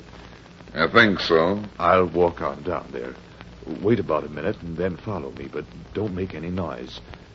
Keep a good distance back, but watch me. If they start anything, then you can do whatever you think best. I've got a better plan. What? First, tell me the name of this friend of yours. I can't do that. Anything you tell me is confidential. I'd lose my license if I tried any funny business. Now, what's her name? I don't see what difference it makes. It might make a big difference. Very well. Her name is Mrs. David Creel. That's better. Now, listen to me. I don't like this job, and I don't like your story. You're going to sit here in this car while I take a look at that bridge. But they might hear you. Let me worry about that. If you're on the level, a little scouting won't do any harm. I'll be back in about 5 minutes. Get down in the back of my car so nobody passing can see you. All right, but be careful. That's just exactly what I'm doing.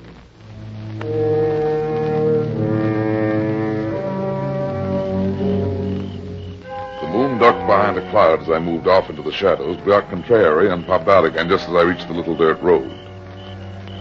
I stopped by a tree and glanced back. The car looked empty. For 5 seconds, I stood under the tree listening. Only the sound of crickets broke the silence. I felt uneasy, and I didn't know why. There was something wrong with the picture, something about the big guy huddled on the floor of the car that I didn't like. Pulling the pistol from my hip pocket, I headed for the covered bridge, taking my time and hugging the shadows under the overhanging trees. The bridge loomed ahead like a barn in the middle of the road. 10 yards from the bridge, the chirping of the cricket suddenly stopped. I stopped and held my breath. Nothing for 10 seconds, and then they started again. I walked onto the bridge and across to the other side. A black convertible with the top down was half hidden in the trees just off the road. It was empty.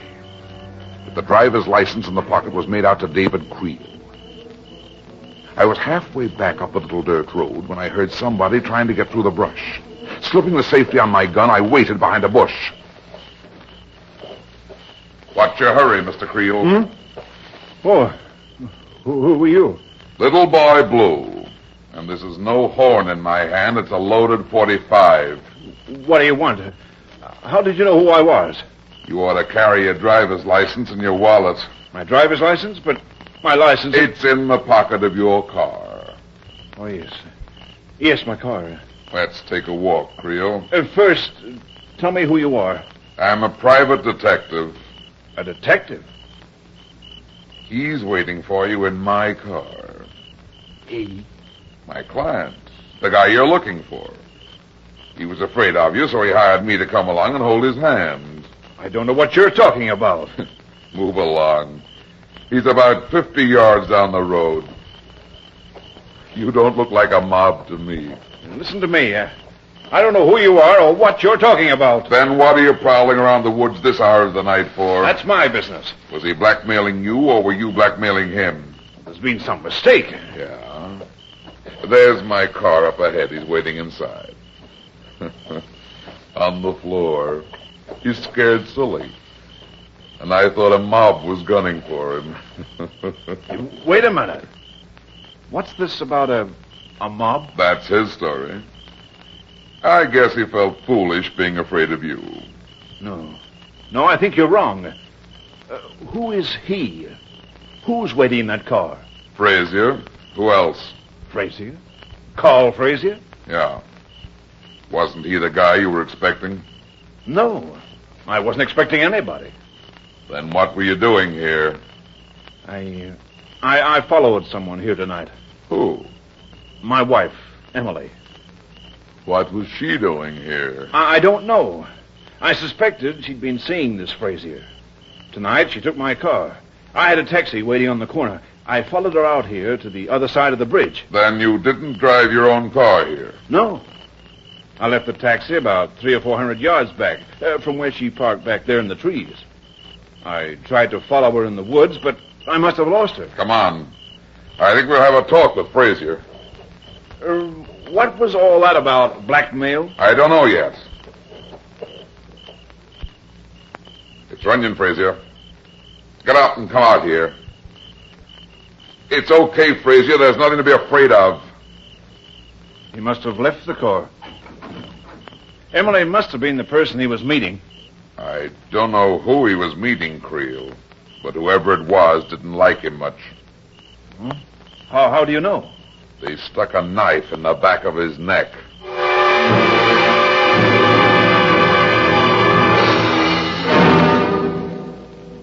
We can't hold Creel any longer, Brad. He won't admit a thing. The boys worked on him all night. He admits trailing his wife, but says he lost her in the woods. The same story he gave you.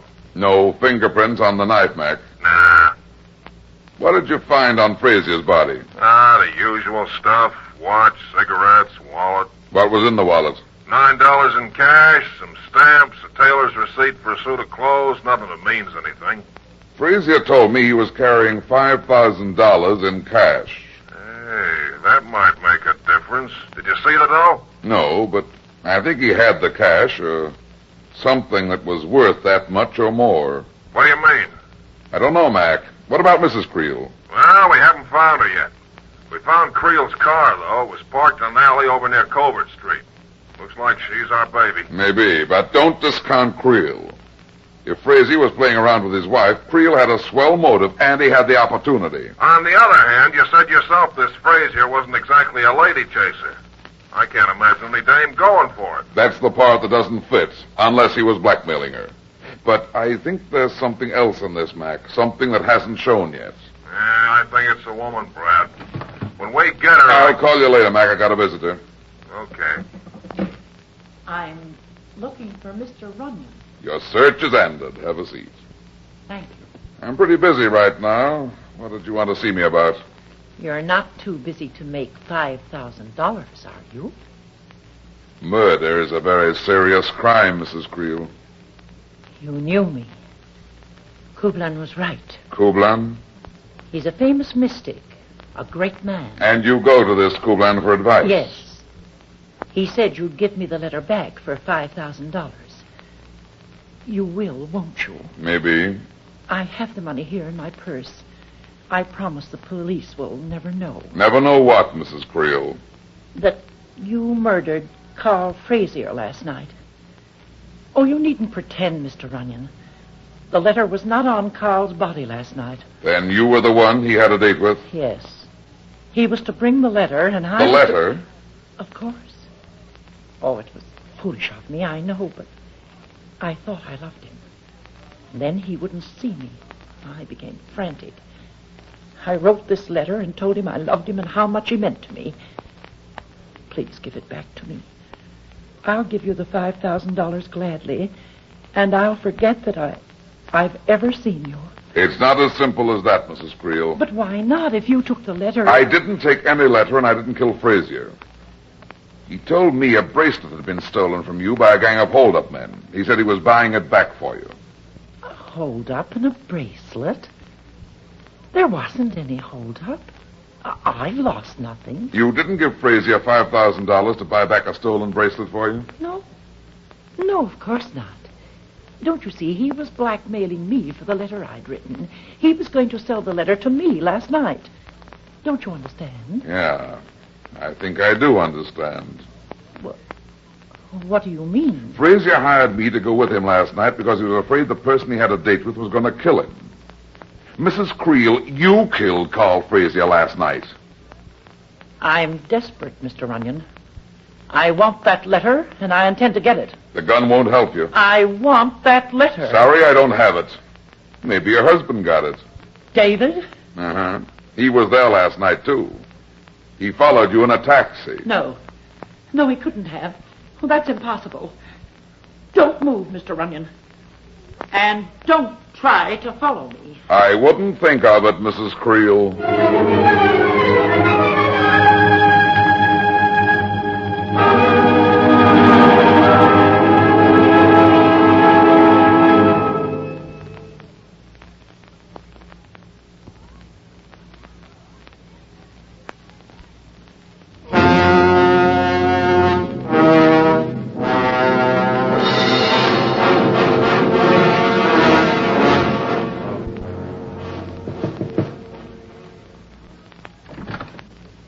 Yes? I've come to see Kublan. Who is calling, please? Mr. Shanks called about an hour ago. Oh, yes, of course, Mr. Shanks. Come in. His Excellency will see you at once. Good. Would you just follow me?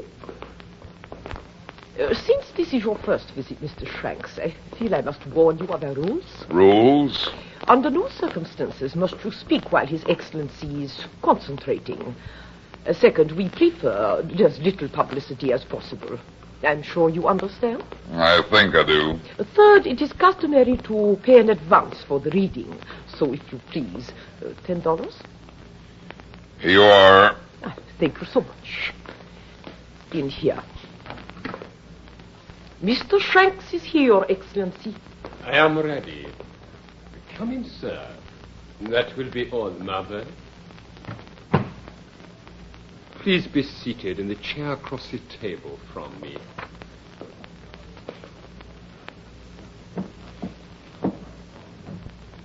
Is there any particular thing you want to know? Perhaps you have lost something, Mr. Shanks. It's possible. You're the fortune teller. Suppose you get out your crystal ball and tell me. We have no place here for skeptics. I paid my $10. Very well. Mr. Runyon? You didn't learn that from the crystal ball. Why did you come here, Mr. Runyon? There was a murder last night. Really? And what might that have to do with me? I don't know. But when I talked it over with my crystal ball, your name came up in the conversation. I am afraid I do not follow you. I didn't think you would, Kublan. I'm talking about Mrs. David Creel. Creel. Look in the crystal ball. Maybe that'll help your memory. Yes, I think I do remember Mrs. Creel. It seems she lost a letter. Oh, yes, of course. Now I remember.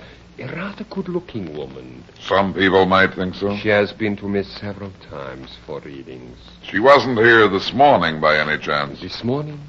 Oh, no, she has not been in for some time. I remember the lost letter now. It seems it was rather important. She wanted to know where it was. And you told her? Mr. Runyon, whether or not you believe in extrasensory powers is no concern of mine.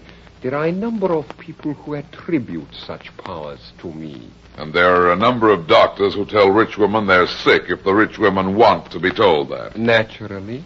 A man must make a living. Call me a quack if you wish. I do nothing outside the law. No one is forced to come to me or to believe what I foresee.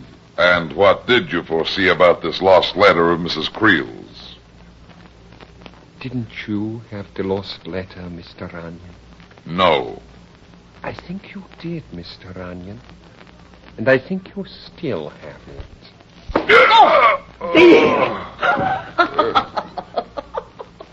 Very nice, Mother. You are stronger than you look. Quickly, search him.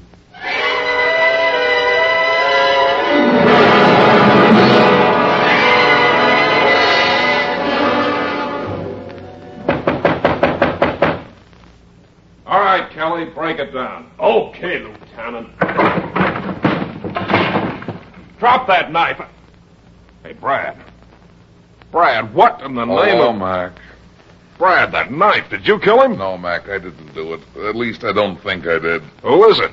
A phony fortune teller named Kublan. What happened to you? Somebody slugged me from behind about 4 or 5 hours ago. I don't remember anything else. I woke up just a second ago. This knife was in my hand. Somebody's idea of a joke, I guess. Some joke. Yeah. How did you get in on the party? A phone call tipped us that there'd been a murder at the fortune teller's. Where do you fit in, Brad? Mrs. Creel was a patient or a patrol of this guy Kublan.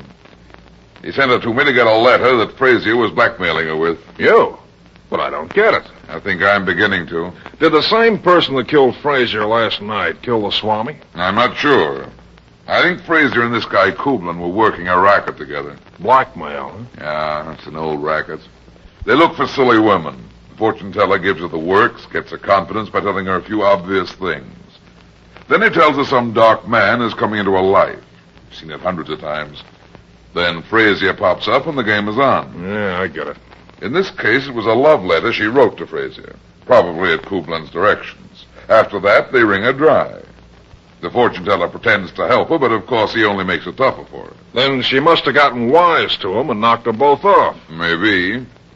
But it could also be her husband. And there's something else. What? This guy Kublan had an assistant, a tall, dark, oriental-looking babe named Marver. It could be any one of the three. Let's take a ride, Mac. Whoever killed Frazier and Kublan did it to get the blackmail letter, but I don't think they got it. I think the letter is still somewhere in that house. And unless I miss my guess, the murderer probably thinks so, too.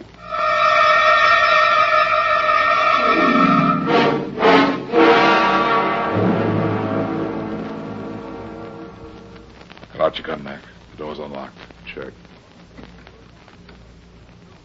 I don't think anybody's here now. Let's find a light. Yeah, here's a switch. Hey, look at this place. Yeah. Looks like a cyclone hit it.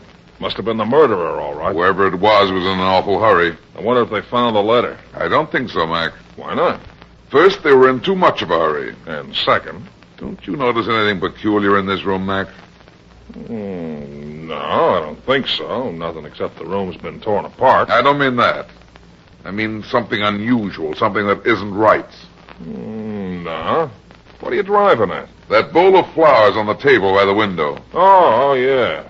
Yeah, I'm surprised it wasn't broken. Look at the flowers, Mac. Well, tulips, aren't they? Yeah. When I was here last night, I noticed them. I thought at the time it was funny for a man to have fresh flowers in his house, even a man like Frazier. But, of course, last night the tulips were fresh, so they all looked alive. But now they're all wilted, except one. You mean that one is an artificial flower? That's right, Mac. A good one, too. Now then.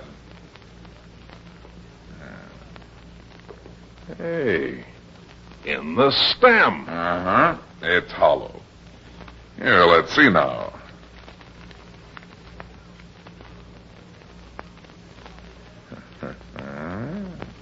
It's the letter, all right, Mac, and it's a little beauty. No wonder it was valuable. How very clever of you, gentlemen. Hello, Marver. The letter, please. Throw it on the floor. And put your hands well above your head. Okay, there you are. Put the gun down. You can't get away with this. Perhaps you are right. However, they have not got me yet. And you will not be able to help them. Well, then, would you satisfy a condemned man's curiosity? Did you kill Kublan? Why, yes. Yes, I killed Kublan. I killed him because the fool was going to try and pin Frazier's murder on me. You didn't kill Frazier? No. Kublan killed him. Why? He was a fool, too. A greedy fool. He was holding out on us. Walk over to the wall and face it. Killing us won't help you. Do as I say. Okay. I see where you fit. You were going to use the letter for your own little blackmail, huh? Very clever. Is there anything else you would like to know before you die? Yeah. Why do you want the letter now? Well, it happens to be rather valuable, Mr. Runyon. Sure. As long as she was alive, you could blackmail her, but now she's dead. Dead? What are you saying? Who is dead? Why, Mrs. Creel, of course. You lying. Lying? You killed her yourself, didn't you? She is not dead. She can't be dead. Hey, wait a minute. Mac, we're wrong. Huh? What a couple of saps we are. Marva really doesn't know about Mrs. Creel. What are you talking about? Don't you see, Mac? It must have been her husband. He killed her tonight because of Kublan and the letter. Don't you get it? Yeah, I get it. It all fits. This babe didn't kill Mrs. Creel. She'd never kill the goose that laid her golden eggs. That's why she still wants the letter. The joke's on you, honey. Are you telling the truth? Is Mrs. Creel really dead? Call the police if you don't believe me. Well, everything's clear now. Let's get on with the shooting. Or maybe you'd like to make a deal with us. A deal? What sort of a deal? I'm not quite ready for the next world yet, and I don't think Lieutenant Mackenzie is either. You turn around, please. Speak quickly. Okay. Now keep your hands up. Now then, this deal. If Creel killed his wife instead of you, we've got him cold. So? I do not follow you. He could just as easily have killed Kublan, too. Oh, I think I see what you mean. Then if I let you go, you will... Sure. If Creel's going up for one murder, he might as well go for two. And let her off? Nothing doing. Go ahead and shoot. Don't be a sap, Mac. I won't do it, Brad, and I won't let you either. You can't stop me, Mac. It'll be your word against mine. Creel killed Coolblum, didn't he, beautiful? Yes, yes. And as for this stupid Mackenzie, I should kill him anyway. It would be better. Maybe it would. Go ahead. But, Brad, you must be Keep nuts. quiet, you fool. Now we will see how this gun feels against your head. Oh, you... Let go of my arm. Let's see how the gun feels in my hand. No, you... Grab her, Mac, okay? Let me go. There. Go, you... Yeah, nice work, Brad. Boy, you had me plenty worried there for a minute. Yeah. Now you can worry, baby. Get the cuffs on him, Mac. Right. Hey, but Brad, how did you know that Mrs. Creel was dead? We didn't. She's not dead, Mac. Then you were lying. Save it, baby, save it. You know, I'm surprised at you.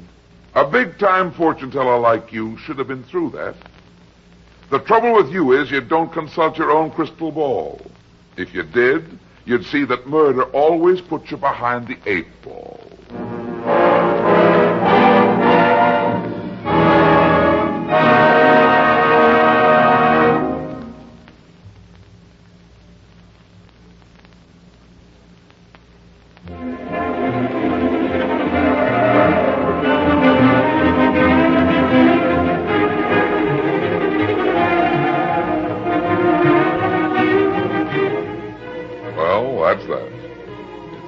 Spend my life in getting into trouble and getting out of it.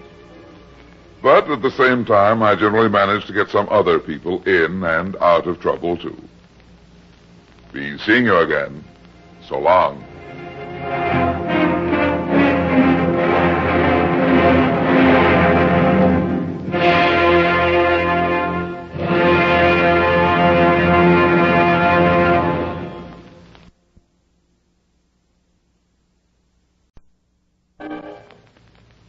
There he goes into that drugstore.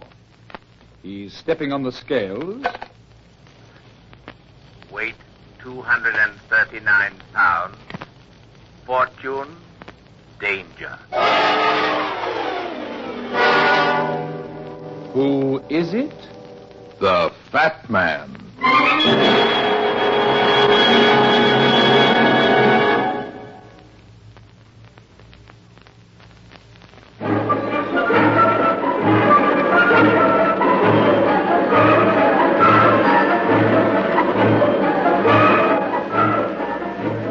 And now, here's the Fat Man in Murder Makes a Hen.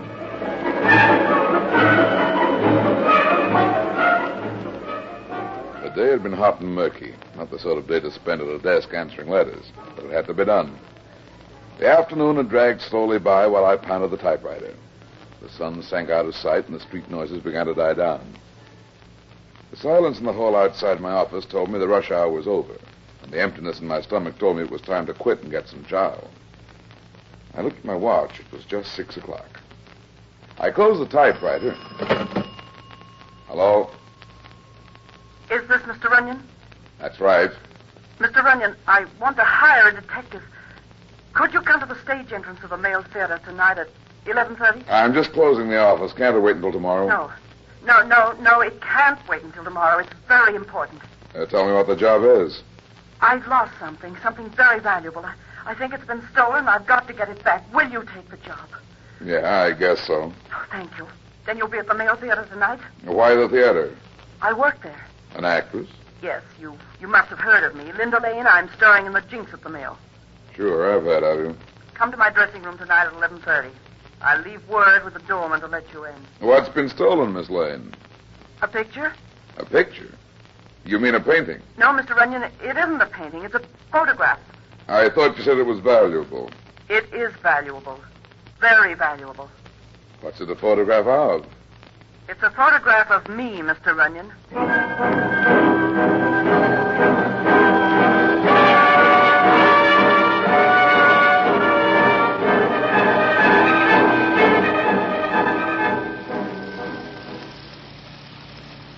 Hey, driver. Yeah? Somebody dropped a $100 bill on the seat of your cab. Yeah, it belongs to you. Pull up, Santa Claus. This isn't the way to Charlie's Chop House. You're not going to Charlie's Chop House, Mr. Runyon. You're going on a business trip. I pick my own business trips. Not this time. Now take it easy and relax. Stick the century note in your pocket. There's a lot more where that came from. Nothing will happen to you if you just keep nice and quiet. And if I don't? We're going pretty fast. I'd hate to crack up with you in here. The boss wouldn't like it. Who's the boss? You'll find out soon enough. Now sit back and take it easy. We got a long ride ahead of us, and I don't like driving with one hand. Makes me nervous, so this gun might go off accidentally.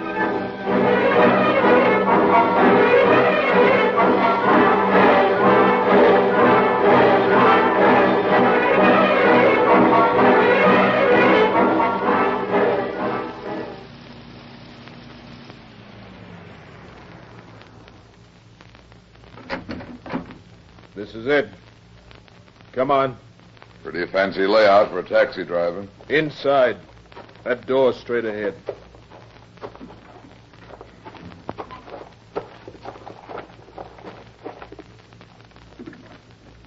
That's locked. It's probably stuck. Here, let me... Oh, my foot! Let's have that gun. Let go my arm. There. Now, let's have a look at you. I think you broke my foot. You're lucky it wasn't your head. I don't like gun toters, and I don't like missing my dinner. You dumb dick.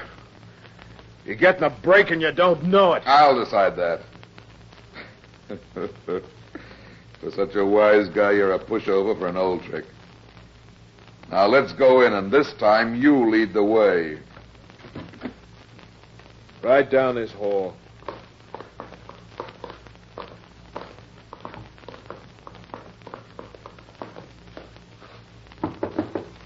Yes? Mr. Runyon's here. Bring him in. After you, son. Good work, Bert. What happened? Sit down, both of you. He got my gun. Oh, the fine bodyguard you turn out to be, Bert. Yeah. Kidnapping isn't anything to laugh at. Oh, come now, Mr. Runyon. Put that gun down. Where's your sense of humor? It's probably in the restaurant where I was going to eat dinner when this punk pulled his kidnap act. You haven't eaten? Bert, fix Mr. Runyon a sandwich. I'm sorry. Just a second, Bert. A sandwich isn't my idea of a meal, and this business is my idea of a joke. Now start talking. What's it all about? I'd prefer it if Bert... Bert stays. Well, I'm listening. I want to hire you, Mr. Runyon. I've got an office and I've got a telephone. I'm afraid you don't understand. I'm funny that way. You don't recognize me? Should I? Well, a lot of voters would. My name is Tom Graham. Yeah, it fits the face. Washington, huh? Yes, Mr. Runyon, Washington. Okay, Graham. What do you want me to do? First, do you mind now if Bert leaves? Okay. Here's your gun, Bert. Next time, hold it closer to your stomach and watch my feet, not my eyes. There won't be any next time. I'll call you if I want you, Bert. Yes, sir.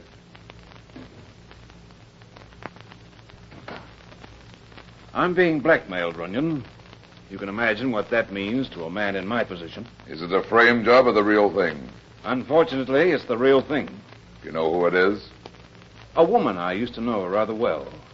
A woman whose reputation wouldn't help a man running for public office, or a man who was marrying the daughter of one of our most prominent families. Ladders? No, a picture. What's wrong with the picture? It was taken at a party, a very wild party, which I had the misfortune to attend several years ago. In the picture, I am quite obviously drunk, and this woman is sitting on my lap with her arms around my neck. Has she got the negative? No, only a print. A large one, 8 by 10. The picture was taken by a professional photographer. He was a decent sort of fellow, so I explained my position to him, and he gave me the negative, and all the prints he had. Unfortunately, he'd already given one print to this woman. Didn't you try to get it? Of course. She said she'd lost it, and that was 3 years ago. I forgot all about it until today. This typewritten note came in the mail this morning. Here. Yeah. Several newspapers would gladly pay big money for a certain photograph. You know the one I mean. Political opponents of yours might also be interested. I think it is worth $10,000 to you. If this is agreeable, insert the following ad in the personal section of the Daily Banner. John accepts. You will then receive further instructions. What makes you so sure it's the woman, and how do you know the picture is really in existence? I'm sure it's she because I know her. She's that type, and she's extravagant. She probably needs money. You said you were getting married. Yes, next week. I'm marrying Judge Moorhead's daughter, Sylvia. If this picture is made public, I'll be ruined. You want to pay off, then? Yes, of course. In that case, what do you want me for?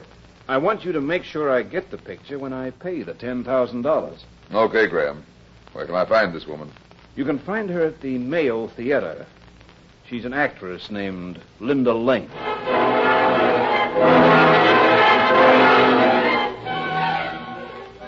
Miss Lane wasn't expecting you until 11:30 at the final curtain. It's okay. I have to come early. I guess you can wait in her dressing room. She comes off stage for a few minutes pretty soon. I'll tell her you're there. It's the first dressing room up the stairs. Thanks.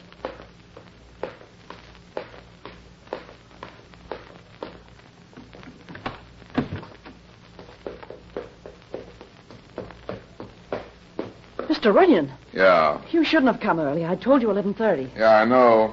Come on in here and close the door. Well, I've only got a minute or two. It won't take long. Tell me about this photograph. I didn't tell you the entire truth, Mr. Runyon. It wasn't just a picture of me. There is a man in the picture, too, a very prominent man. Why did you keep a thing like that? Well, I didn't intend to, really. It was taken several years ago, and I thought I'd lost it. A couple of days ago, I was going through this trunk, and I found it. I was going to tear it up, but... But what? Well, it must have slipped my mind. This afternoon, I came to the theater to get it, and it was gone. Why didn't you tear it up when you first found it? I told you It couldn't have been because you thought of using it to blackmail this guy, could it? Of course not. But don't you see that's just exactly what I'm afraid is going to happen now? Somebody saw that picture and recognized the man. They saw a chance to make some money, and so they stole the picture. That's why we must get it back. It's going to be tough. Do you suspect anybody? No, I don't know who it might be. You see, so many people come in and out of here. My maid, the doorman, friends. Okay, I'll give it a whirl, but don't be too hopeful. By the way, how well did you know this prominent man, and who is he? Well, of course, this is confidential. Of course. The man is Thomas Graham, and I knew him very, very well at one time. How did you break up? What do you mean? Were you sore at each other? Oh, no, we just called it a day, that's all. I'm still very fond of Tommy. That's why I'd hate to have anything happen that might hurt him. I'm sure you understand, Mr. Runyon. Yeah, I understand. I've got to dash. I've only got 30 seconds to get on. You'll hear from me. Yes, thank you. I'm sorry I have to rush off.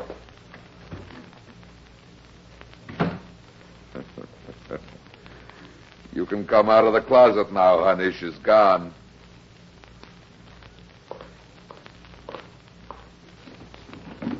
I said you can come out now. She's gone. How did you know I was in here? You left your pocketbook on the chair. Her initials are LL. The ones on this pocketbook are SM. That could mean Sylvia Moorhead, does it? Yes. Yes, it does, but how did you know? I'm psychic. Do you think she saw the pocketbook? No, I sat on it. You looking for the photograph? Yes. She's lying to you. What makes you think she's lying about the picture being stolen from her? You didn't find it, did you? No, it's not here, but she's got it somewhere. How do you know? Well, why else would she send me this note? Let me see it. Here. There is a certain photograph of your future husband in my possession. If it should fall into the right hands, it would ruin him. I'm sure you'll want to buy it for $10,000. If so, place the following ad in the personal column of the Daily Banner. George, come home, and you'll receive further instructions. What makes you think Miss Lane typed this note? Well, I wasn't sure when I first got it this evening, but I know more about Tom's past than he thinks I do. I knew about this actress, and I came here to get the picture. Don't you see? She's only hired you as a blind. Are you going to put the ad in the paper? No, I'm not sure yet, but I can tell you one thing. I'll never pay her a cent of blackmail. I'll kill her first.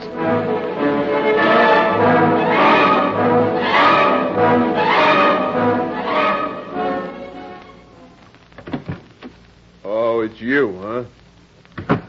How's the foot, Bert? I haven't forgotten it. Is your boss here? Yeah, he'll be down in just... come in, Runyon. Come in. I've been waiting for you. We can talk in the library. Anything happened since I saw you last night? I put the ad in this morning's paper. Yes, I got another note. Here it is. They don't trust you much. No. What should I do? If you're going to pay for the picture, I guess you'll have to do what the note says. Leave the money on the headstone of this guy Fenway's grave at midnight. Can you get the 10 grand in cash by tonight? I've already got it. But what about the picture? Don't worry, I'll get it for you. Do you still think it's the actress? Yes. Why? I'm not so sure. She says somebody stole the picture from her 2 or 3 days ago. But who could have stolen it? Who wrote the notes? Any number of people. It might have been the doorman, or her maid, or... Or who? Who else do you think it might be? It might be your fiancée, Miss Sylvia Moorhead.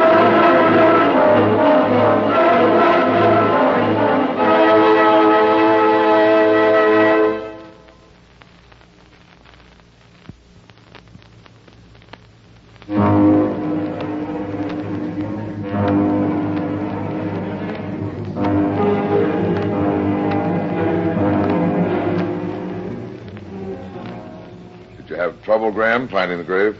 No, it was right where the note said it would be.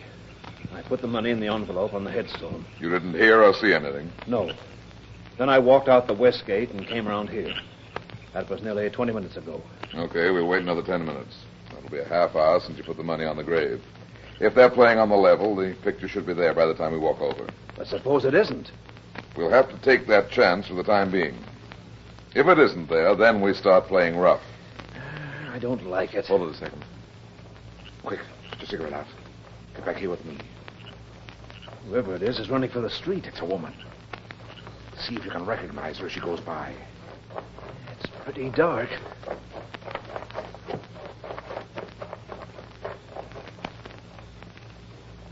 Could you recognize her? Yes. Yes, I recognized her. The actress? No, Runyon. It was Sylvia.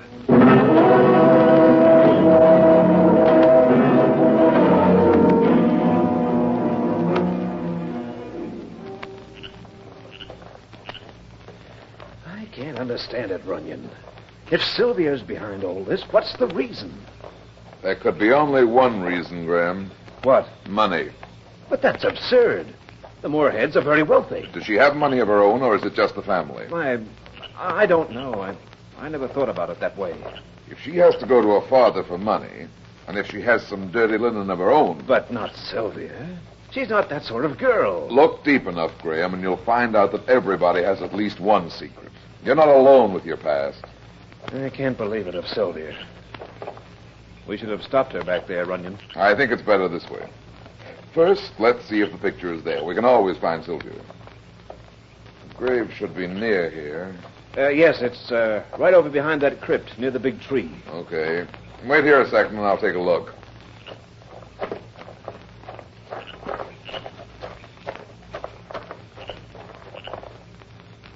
Is the picture there? No. And neither is the money.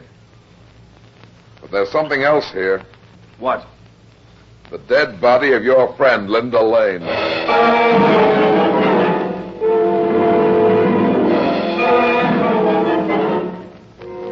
You've got to tell me the whole story, Brad. Well, Mac, I found the body. She was a client of mine. I don't know who killed her or why yet. What did the medical examiner find out? Skull fractured and strangulation. Death could have come from either one. She put up a terrific fight. The killer is probably marked. Scratched? Yeah, the doc found skin under her fingernails. Who was with you when you found the body, Brad? I can't tell you that, Mac, but I don't think it was the murderer. Was it another client of yours, too? Yep. This is murder, Brad. Client or no client, unless you come clean with me, I'll have to arrest you for concealing evidence. I can't do you any good in jail. Look, there's a lot more in this business than you think. Yeah, it's messy, all right. Blackmail always is. Oh, so that's it. That's it.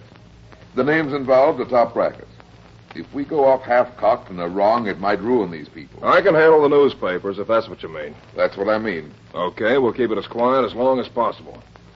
Now, who's your client? Tom Graham. The actress was blackmailing him. Then he must have killed her. He had the motive, and he even had the opportunity, but I don't think he did it. His fiancée, Sylvia Moorhead, is mixed up in it, too. She was in the graveyard last night about the time of the murder. Now, we're getting someplace. Did Graham make a payoff last night? Yes, and that's another angle. Whoever killed Linda Lane got the $10,000. And whoever it was knew her well enough to hate her and to be afraid of her. I'll have him bring in Graham and the Moorhead girl. Get the girl first. Let Graham alone for the time being. Bring Sylvia in and hold her here until I get back. Where are you going? I'm going to find a man. Where? At the Marriage License Bureau.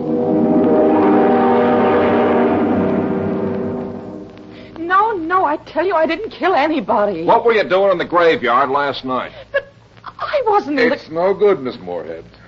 Both Graham and I saw you running toward the street just before the body was found. But it couldn't have been Tom, not if you were with him. I wasn't with him all the time. He could have killed Miss Lane.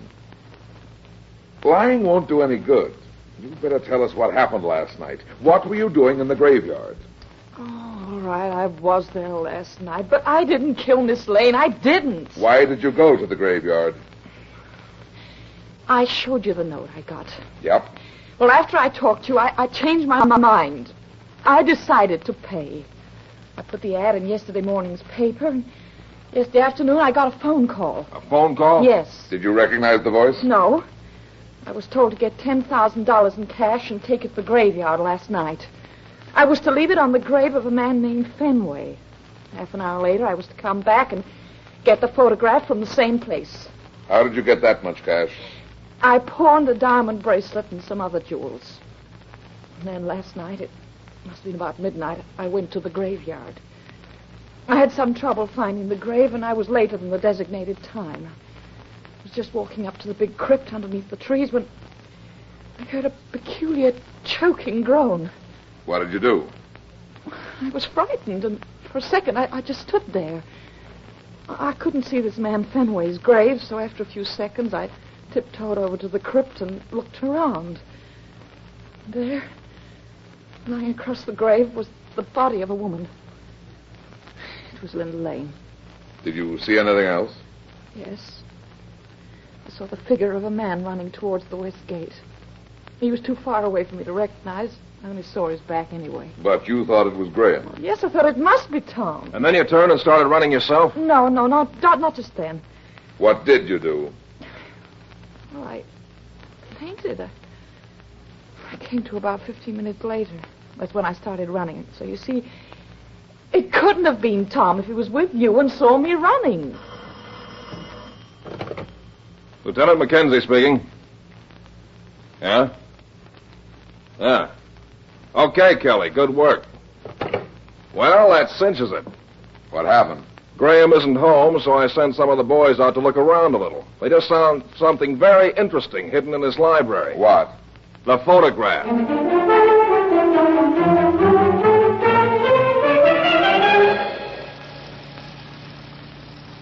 I wish you'd hold off on this arrest a little longer, Mac. It's too pat.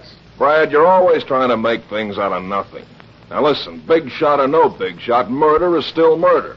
It all fits. The actress was blackmailing him. Graham couldn't have been the man she saw in the graveyard. He was with me when she ran past us. Why would she lie? She's in love with him. Maybe. Yeah, but she really pawned her jewels. We checked on everything. Brad, you're wrong this time. There really is such a thing sometimes as an open and shut case. Everything in this murder fits perfectly. Except one thing. What's that? There weren't any scratches on Graham's face. And if he killed the actress, I saw him less than 15 minutes afterward. That doesn't mean anything. There weren't any scratches on the Moorhead girl's face either. The doc could be wrong. I don't think he was, though. Why not? I'll tell you when we talk to Graham. There's his place over on the right.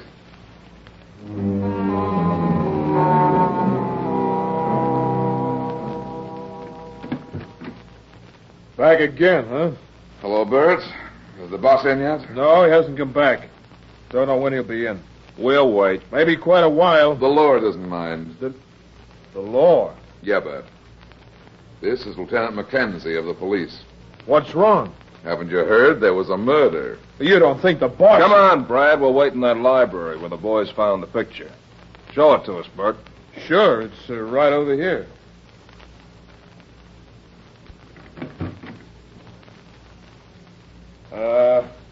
Maybe you'd like a drink or something while you're waiting. Yeah, maybe we would. I'll fix it for you. Here's where they found the picture. Uh-huh. What were you going to tell me out there in the car a minute ago? Why don't you ask me what I found out at the Marriage License Bureau? Well, what did you find? What are you doing here, Runyon? What's happened? Lieutenant Mackenzie here is about to arrest you for murder. Me? But you can't. I didn't kill Linda. I swear I didn't. Mr. Graham, you're under arrest for Wait a minute, Mac. Here's Bert with the drinks. Don't you want that first? Here you are. Thanks. Are you out of your mind, Runyon? Not at all. Graham didn't murder anybody. Did he, Archie? What? Archie? Watch, Mac. Why, you big... What's the idea of throwing that drink on my face? Grab him, Mac. He's our boy. No, you don't. Let go of me. Hold still, Bert, or I'll push you to sleep. Now, what's this handkerchief, Mac, after I wipe the drink off his face? Oh, no, you... Hold still there. There. Look. Scratches on his cheeks. Yeah, fingernail scratches. And look at the handkerchief. Well, what's that? Makeup, Mac. That's why we couldn't see the scratches on his face. He used to be an actor, and he knew how to put it on just right. Bert? An actor? His name isn't Bert. Get the cuffs on me, Mac. Okay, but I still don't get it. Shall I tell him, Archie, or do you want to? I have nothing to say. You're a real ham, aren't you? Who is this guy? His real name is Archie Glover. He was married to Linda Lane in 1937. He ran out on her a couple of years later and never bothered to get a divorce. That's what I found at the Marriage License Bureau. But how did you know it was this guy? I didn't, Mac, until just a second ago. I figured that if the murderer wasn't Graham or Sylvia, and I was sure it wasn't either of them, there was only one person left who knew enough about Graham and his affairs to plant everything so carefully. This guy here. How about it, Bert? I have nothing to say. A ham to the last. Okay. You can get it out of him at headquarters, Mac. But I imagine he went to Linda for money a week or so ago.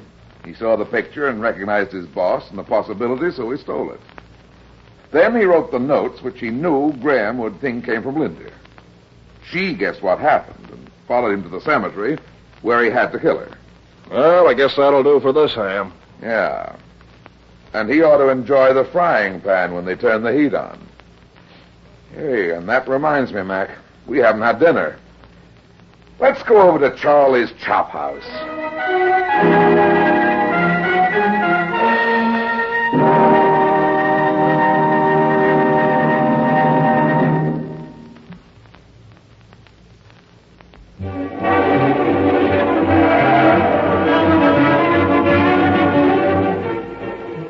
Well, that's that. It seems I spend my life in getting into trouble and getting out of it. But at the same time, I generally manage to get some other people in and out of trouble, too. Be seeing you again. So long.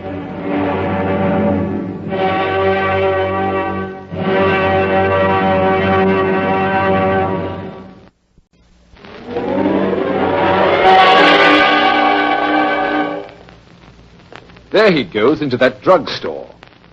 He's stepping on the scales.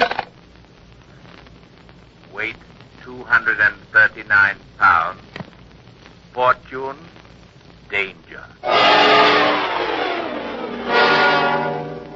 Who is it? The Fat Man.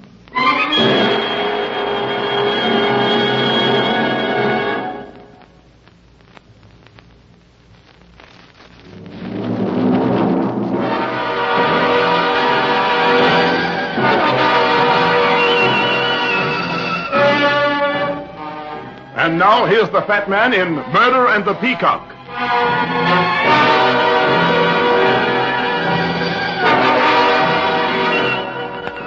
The Brunson Insurance Company specialized in fire and theft. They'd insure almost anything, but occasionally they got hit and hit hard in spite of the persistence of old man Brunson, president of the company. I'd done a lot of work for them from time to time, so I wasn't surprised when I got a call asking me to drop in. I was surprised when I was told the old man himself wanted to see me. I usually dealt with somebody in the investigation department. It was 10 a.m. when I was ushered into the office of the president. Bronson sat at the big desk in the corner, his fingers beating a nervous tattoo on the arm of his chair. He glanced up as I came in and waved me to a seat. Sit down, Runyon. I suppose you're wondering why I called you personally. It is a little unusual. This is an unusual case, Runyon, and a very important one to this company. Did you ever hear of Solomon's rope? The matched jade necklace stolen from the Mavis family 15 years ago? Yes. I don't know whether you know it or not, but this company had insured the necklace for $300,000. Yeah, and you paid off on it. Exactly. If you remember, the Mavis home was robbed by a gang of gunmen led by a man named Jack Kelly. The first of the Dillinger breed. That's right. The necklace was part of the loot. Less than 3 weeks later, the FBI trapped the gang. And in the gunfight that followed, killed most of them, including Kelly. The entire loot from the Mavis robbery was recovered, except for the necklace known as Solomon's rope. It was never found. I thought the police figured Kelly broke it down and got rid of it stone by stone before the FBI closed with him. I'm not the police, Runyon. I'm a businessman. $300,000 represents a tremendous investment to this company. Besides, I think the police were wrong in their theory. Why? Well, look at it this way. Kelly was just a gunman with more nerve than brains. The FBI was closing in on him. He didn't have much time. He had plenty of ready cash. Why would he take the trouble to get rid of the necklace stone by stone? I think he liked it and hid it someplace. Maybe he thought he'd give it to some girlfriend. 15 years is a long time, Mr. Bronson. Why the sudden interest? Well, I'm coming to that. If you remember, there were 2 members of Kelly's gang who weren't with the rest when the G-men closed in. One was a little weasel-faced fellow named Tucker Malone. I remember. They caught him 2 days later hiding in a flop house in Chicago. That's right. The other missing member was a girl named Kitty Cassidy. They didn't know too much about her and never did catch her. She's still missing. You think this Kitty Cassidy got the necklace? No. She hadn't been with the gang long, and she wasn't Kelly's girl. I don't think she would have known where Kelly hid it, but I do think Tucker Malone might know. He got life, didn't he? Yes, but his sentence was commuted. He was released from prison 3 days ago. And now you think he'll go after the necklace? Exactly. It seems to me you missed a bet on not having somebody pick up his trail when he got out. He might be hard to find by now. Oh, I did that purposely. I didn't want to arouse his suspicions. Now, do you think you can find him? I can try. Good. Then you'll take the job? Yeah. Oh, and by the way, Runyon, I might add that there is a $10,000 reward posted by this company for the return of the necklace.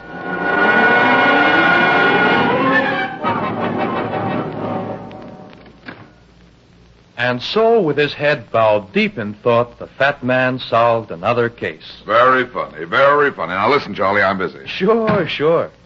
What are you doing? Posing for an overweight version of the Thinker? If you're looking for a story, go down to night court. You won't get any byline here. Already I got a story. And what a story.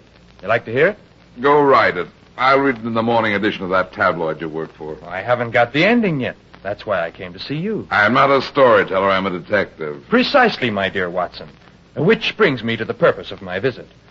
I want to hire a detective. Out of my own pocket, I want to hire a detective. I hate to miss that, but I told you I was busy. Now beat it and let me alone. Ever hear of Solomon's rope? Maybe I'm not as busy as I thought. I'm your employer, then? Let's have the story first. Last night, in the course of my duties as an ace reporter, I happened to stop in a little beer joint over on 3rd Avenue. That's no novelty. A man was standing at the bar, and he was very drunk. I couldn't place him, but the face was mighty familiar. It made me think of sweet, bygone memories. Black touring cars with curtains, straight homemade gin, and Tommy guns without khaki uniforms. And that made you think of Jack Kelly, and then it clicked. The guy was Tucker Malone. Yeah. So you know he's out. I get around, too. What happened after you recognized him? Well, I remembered the necklace, Solomon's rope, and how it had never turned up. Right in my lap was the only guy in the world who might know where it was. And he was drunk. What a story if I could get it. Yeah. He didn't know me from Adam. I bought him a couple of drinks and finally got him out of the place. Then I tried to pump him. Did he talk? Well, not much. He was awful drunk. But just before he passed out, he did say something. I can't make anything out of it, but, well, maybe you can. What did he say? He put his hand on my shoulder and he said, "You're the first real pal I ever had. I'm gonna make you rich, pal." I shook him and said, "Well, when? How?" He stared at me a minute and then he said, "The old guy raises peacocks. Tie that for me, will you, pal?" Peacocks? Well, that's what he said. What do you think he was talking about? Beats me. Maybe he was seeing peacocks instead of pink elephants. I like that part about making me rich, though. I think he meant the necklace. What do you want me to do? Listen, that guy's valuable. He's the lead sentence to the story of the year, and I want that story. There may be others who want the necklace. I want to hire you to protect him until I get him to talk. And what do you say? I take it you know where Malone is. I'll say I know. I wasn't taking any chances. He's under lock and key in my apartment, sleeping off his drunk right now.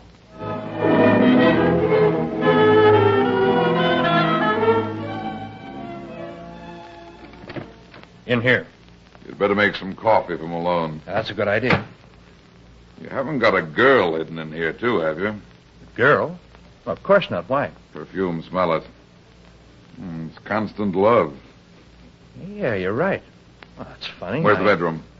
Oh, that door over there. Come on. Well, look at Malone. Cute, huh? Sleeping like a baby. Yeah. He's sleeping like a baby, all right. A dead baby. Dead? Bullets, 3 of them. They weren't taking any chances. Well, who could have... Hey, you don't think I did it? I don't know. But I didn't, Brad, I swear. I told you I left him here sleeping it off. Well, why would I kill him? He was my story. That perfume. It must have been a girl. She came here... Yeah, maybe. You're in a jam, Charlie. I didn't kill him. No, I don't think you did, but I'll have to call the cops. No, wait a minute, Brad. I'm in a spot. You said so yourself. I really need a detective now for myself. I gotta find this guy's murderer. You're still hired if you want the job. This is just the beginning of this thing. I think you're right about that. Oh, give me a break then. Let me knock out a story on this. I'll have a clean scoop. I'll call the cops the minute I turn my story in. Okay, Charlie. Thanks. You're sure nobody came up here with you last night except Malone? What do you mean? The perfume. No girl came with you? I've told you the truth, Brad. So help me I have. I hope so. Go ahead and write your story, but make it fast. And don't touch anything in this bedroom. When you're finished, call Lieutenant Mackenzie at headquarters and tell him the truth.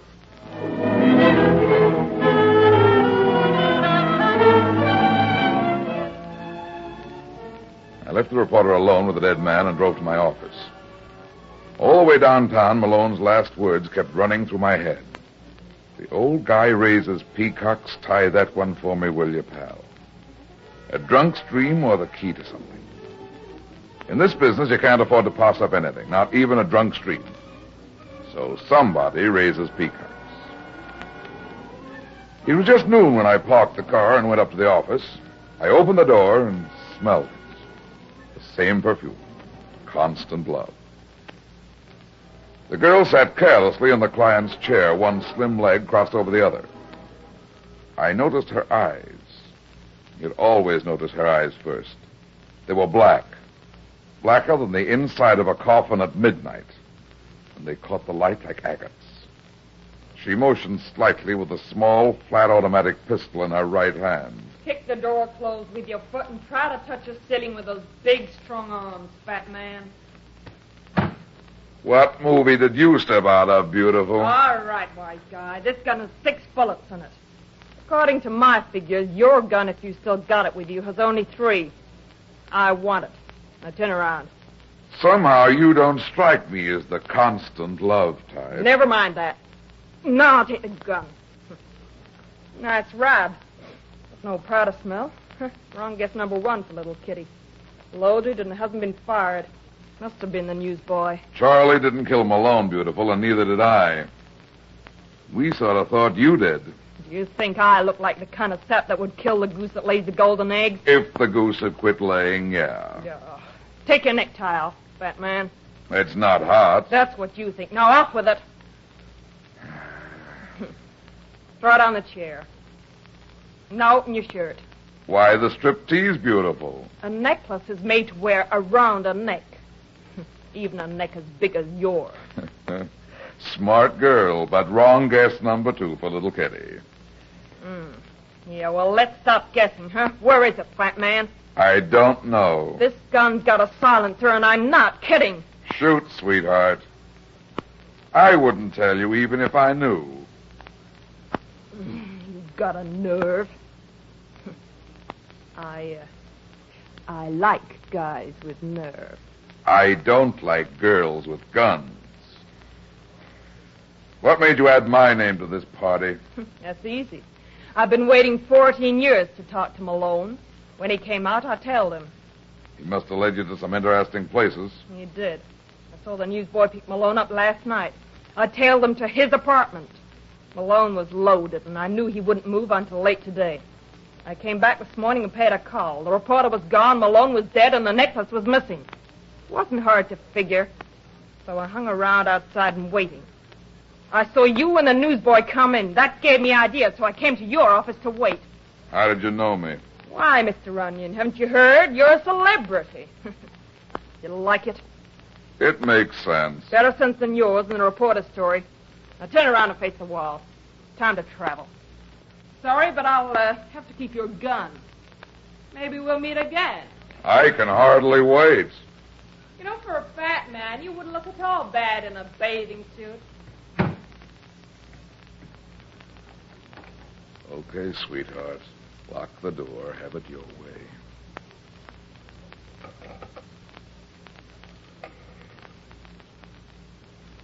Operator, I'm in a hurry. Get me the city zoo. Yeah, that's right, the zoo. Yeah, quite a girl. I'd hate to have her for my first date. Hello, city zoo.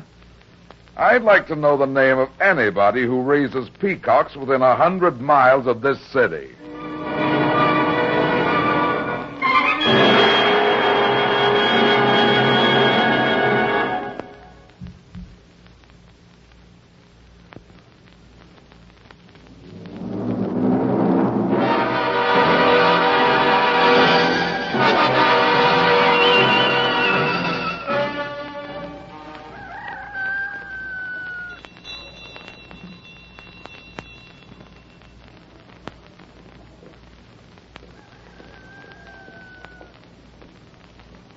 Good afternoon, Mrs. Jarvis. Why, yes. How did you know? Oh, land sakes, it's getting cold, ain't it? Yes, it is. I just told George, he's my husband, George, I just told him that he was foolish to go out without a coat, but he won't let those peacocks alone. Won't you come in? Thanks. I reckon that's what you come about, ain't it? The peacocks. As a matter of fact, it is. Sit down, Mr. Runyon. Sit down, Mr. Runyon. George will be in a minute. My, I never saw the like of it. What? All the peacock buyers coming at once. Here we go along, raising them for years, and nobody wants them. And then, in less than a week, 2 of you fellas show up to buy. That's what you're here for, ain't it? Yes, that's it. Of course, I'll want to look them over pretty well. That's just what the other fella said, too. I always like to know what my competitors are doing. I was just wondering who this other fellow was. I don't rightly remember his name, but George might. He was a little fellow with an awful pale face. Looked like he'd never seen the sun. Let me see now. It was the day the barn caught fire. The barn caught fire? Yes. It happened while that little peacock buyer was here.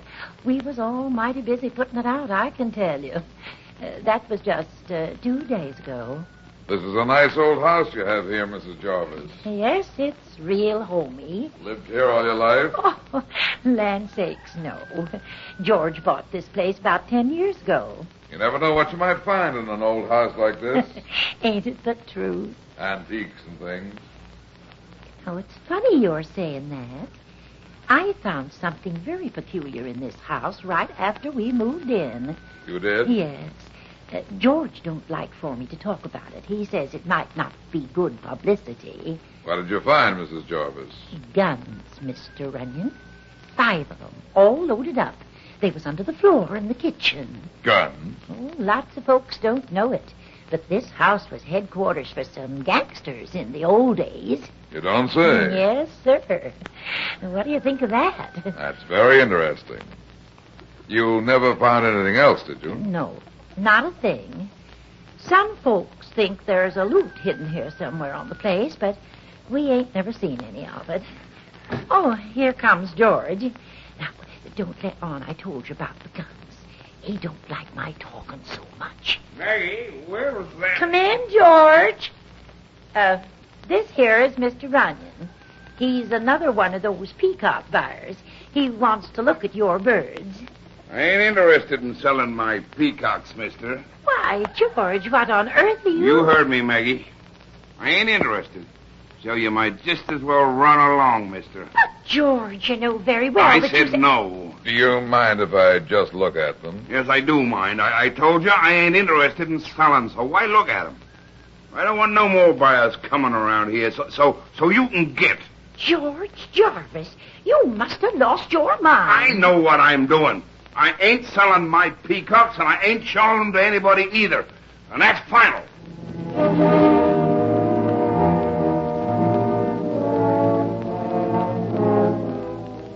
Hey, Brad, where you been anyway? I've been looking all over town for you. I was in the country, Mac, seeing a man about some peacocks. Peacocks? Look, Brad, I thought you and me were friends. That news hound says you were with him when he found the body. That's right. Well, why didn't you report it? You know the... Calm down, Mac. I gave Charlie a break because he gave me one. Yeah, I'll say you gave him a break. The paper's already in the street when he calls up nice as pie and says, "I've got a murder for you, Lieutenant." I'm surprised he didn't wait for me to read it in the paper. Maybe he doesn't think you can read. Yeah. Well, I'm putting the heat on Charlie Blake. I think he killed Malone. Quit acting like a kid, Mac. I mean it. I think that news hound did it just to get a good story. I'd pull him in on suspicion if it weren't for the paper. They already made a big enough sap out of me. Now you're using your head again. Why don't you ask me about the peacocks? Yeah, what were you doing in the country, and what about the peacocks? The farmer doesn't want to sell them anymore. What are you talking about? Solomon's rope. Remember it? Oh, so that's why Malone was knocked off. I think so. But Kelly broke that necklace up and got rid of it before the FBI got him. I don't think he did. Why not? Because I think I found the place where Kelly hid it. Where? Is that what you mean about the peacocks? Right. A farm up near Statesville that Kelly used as a hideout once. A farmer and his wife live there now, and the farmer raises peacocks. I've got a hunch the necklace is still there. Ah, but that doesn't make sense. Malone must have had the necklace. Why else would he be killed? I think I know. You're crazy. Besides, we got a tip that Kitty Cassidy was in town. She's been missing for years and was one of the old Kelly mob. She must have done in Malone and got the jade. She's in town, all right, with a gun of her own and one of mine. Yours? What happened, Brad? She dropped in to see me, made me do a striptease, and took my gun. Well, that's one for the book. Why'd she do that? She thought I had the necklace. She didn't have it, and she came after Malone was killed. Where's Blake now? In his office at the newspaper, I guess. Come on. You've got to see him right away.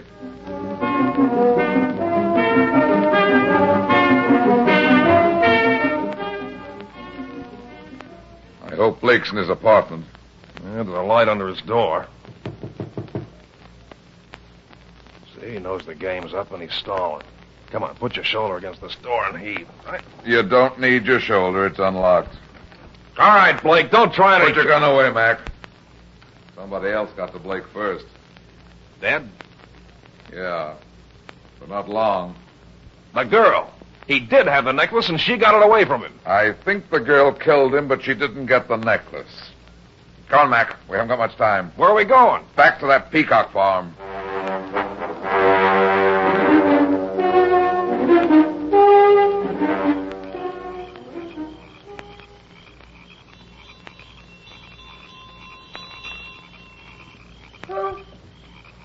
Who's there? Who's that? Jarvis' wife. Open the door, Mrs. Jarvis. Why, Mr. Runyon, what in the world are you doing here at this time of night? Oh, I've never seen such goings-on. Decent folks ought to be in bed. Where's your husband? Why, he's gone out to show his peacocks to... who's this other fellow, Mr. Runyon? He's a friend of mine. Oh, well, I just never saw anything like it. First the little man, and then you, and now tonight that girl. Girl? Why, yes. She come about a half an hour ago. We was all ready for bed. I thought she must be crazy wanting to see them birds at this hour. I says to George, them peacocks must be mighty all-fired important all of a sudden. Did he take her out to look at the peacocks? Yes, and they've been out there for the last... Come on, Mac. Why, Mr. Runyon, what's the matter? Where are you going? To see your husband. Oh, well, I don't know. It's mighty dark out there. What's it mean, Brad? The girl's after the necklace, of course. It's still here. We better hurry. You think the girl's going to try and knock off the farmer? I don't know. Hey, I can't see anything out here, can you? That dark building off to the left is the Peacock Pen and House. That's where they must be. Hold it, Brad. What's the matter? Over there in the other direction. That other big building. Just saw a light flash over there. That's the barn. They must be in there. Come on. Right. You got a flashlight, Mac? Yeah. Good. Oh, here it is. Hold it a second. I don't hear anything. That's all right. Let's go in.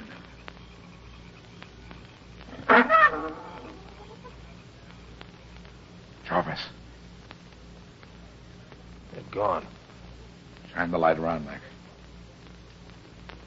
No, there's nothing in here. Wait a minute. Shine it back there on that pile of hay again. I thought I saw something. Oh, it's just an old shoe. It's a shoe, all right, Mac. A girl's shoe, and the owner is still wearing it. Look. Dad, is that... It's Kitty. Strangled with a piece of twine. Yeah. There's your murderer, Mac the farmer. He killed Malone and this girl. But Blake, he couldn't have killed him. No, Kitty killed Blake because she thought he had the necklace. When she didn't find it, she must have suspected the farmer of killing Malone. But why? Don't you get it? The farmer found the necklace. He had it all along. He knew Malone was after it. He probably followed him back to town, waited his chance, and killed him. Hey, what's that? It's a peacock screaming. Somebody's in the pen. Come on. But the peacocks, what are they I don't know. That was a shotgun. It came from the peacock pen. Hurry, Mac. Here's the pen. He's gone. Look! They're on the ground, Mac. A dead peacock. He shot it. But why? I think I know now. Come on. He's running off through that field with one of the birds. He probably broke the bird's neck to shut it up. He's not too far ahead. Yeah, but it's so dark it'll be hard to see.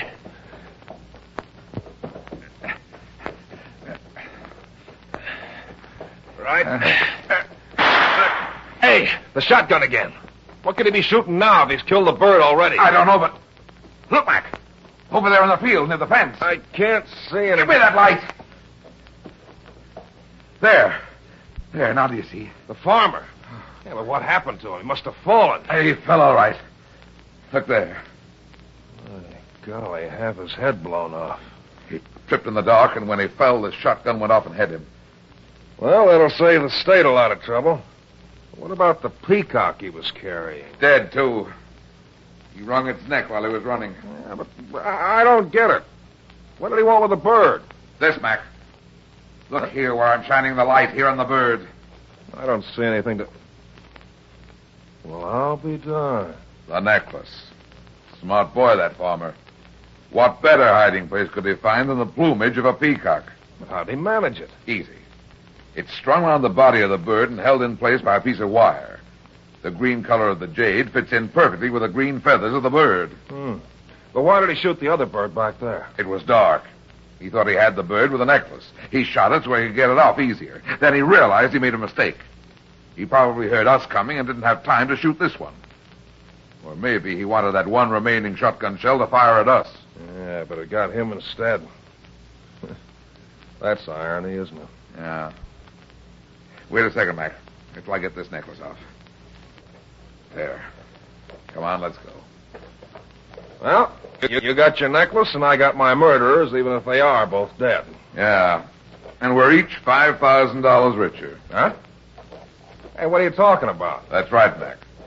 There's a $10,000 reward for the recovery of this necklace. You helped me get it, so I figure you're entitled to half the reward. Do you mean to say that I'm going to get $5,000 all at once? Uh-huh. $5,000. I guess you'll be able to... Hey, Mac! Mac, what's wrong?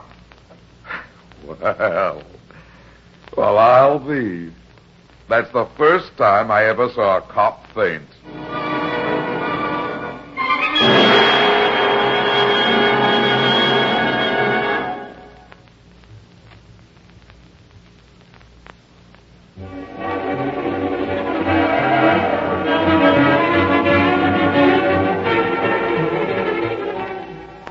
Well, that's that.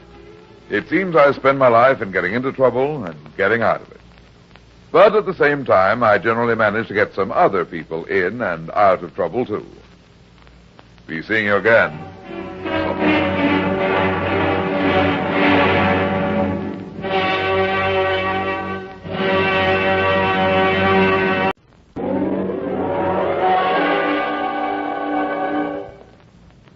There he goes into that drugstore. He's stepping on the scales. Weight 239 pounds. Fortune, danger. Who is it? The Fat Man.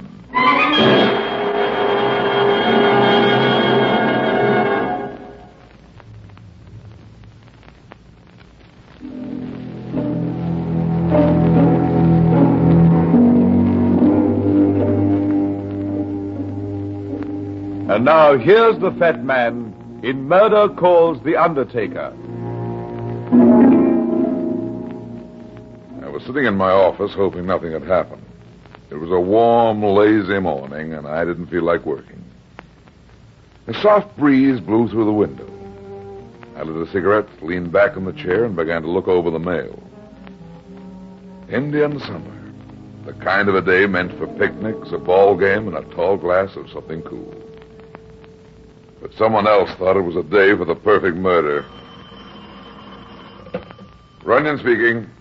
Mr. Runyon, I've got to see you immediately. They're going to kill me. Okay, take it easy.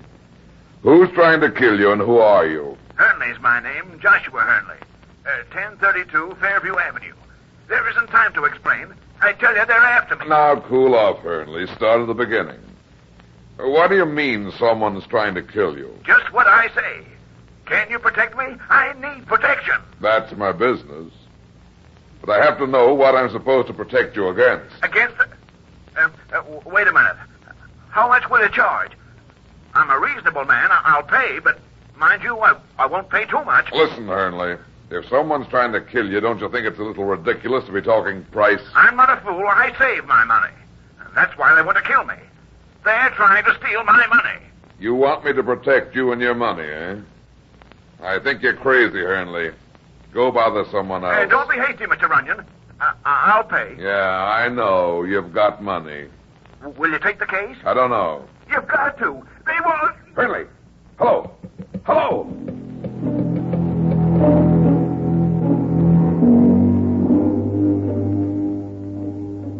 Traffic was heavy, and it took me almost an hour to get to Hernley's house. It was an old-fashioned American Gothic near the edge of what used to be an exclusive residential district. Dirty shutters covered even dirtier windows. Ugly little tufts of scribgrass dotted the neglected grounds. The porch sagged under my weight. I rang the doorbell, waited. Nobody answered. I tried the door. It was unlocked. I walked through the living room and shouted a couple of times. All I disturbed was the quiet. I went upstairs and opened the door of a bedroom. Then I saw him. His body was slumped in a chair over by the window, an empty whiskey bottle in his right hand, and a clean, round little bullet hole in his throat. A dark patch of blood had soaked into the carpet, and there were cigarette ashes where a tray had been knocked over. Nothing else. I started down the stairs.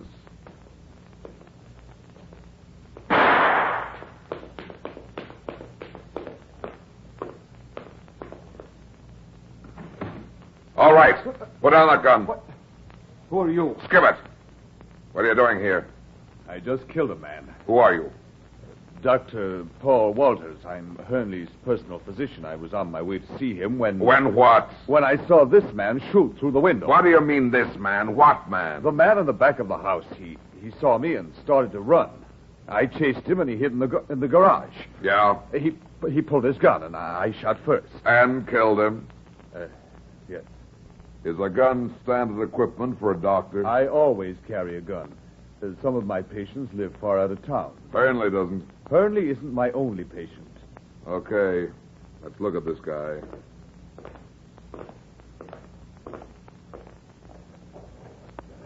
Have you ever seen him before? Oh, no, I haven't, Mr. What did you say your name was? I didn't. However, it's Runyon. Runyon. Well, here he is. He was trying to kill Hernley. You said that before. You don't think I'm lying? I don't think anything yet. Until I go over his body. Well, I'll help you. Never mind. You've done enough already. Wallet. Cards. $100 in cash. Ticket for speeding made out to Ben Linkman, 90 River Street. Tough section of town. Shoulder holster.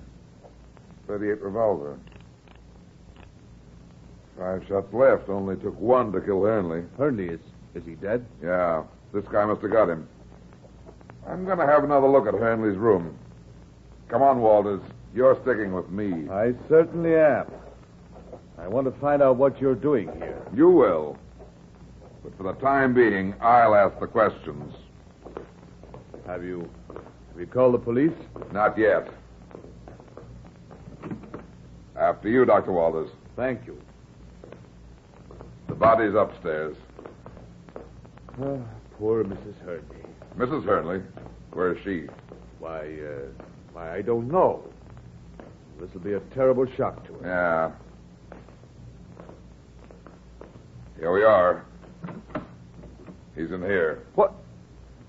But that isn't... Isn't what? It isn't Hernley. Are you sure? Of course I'm sure. You think I don't know my own patient? Well, then who is this guy? I don't know. Never saw him before. Now listen, Walters. You've got some explaining to do. 2 people have been killed. 1 in self-defense, you say. It was in self-defense. Now, look here, Runyon. Before I answer any more of your questions, you've got a little explaining to do yourself. I'm a detective. A detective?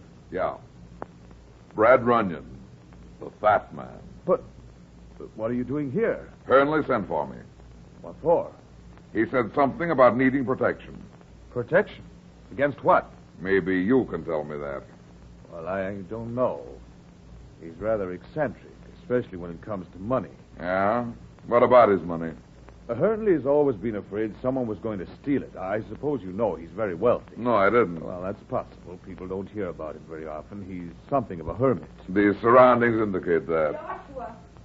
Joshua, where are you? Who's that? Why, that's Mrs. Hernley. Come out in the hall and keep her out of here. Dr. Walters, I thought... Oh, what's the matter? Is something wrong? There's been an accident. Shut up. You're Mrs. Hernley?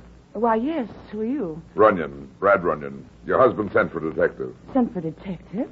What in the world does Joshua want with a detective? Would you mind coming downstairs for a moment, Mrs. Hernley? Of course not, but where's my husband? I'll get it.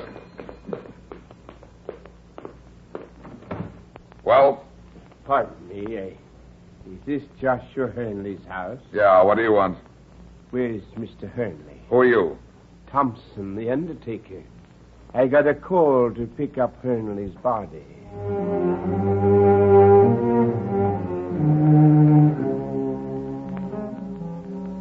Police headquarters, Lieutenant McKenzie. Mark, this is Brad.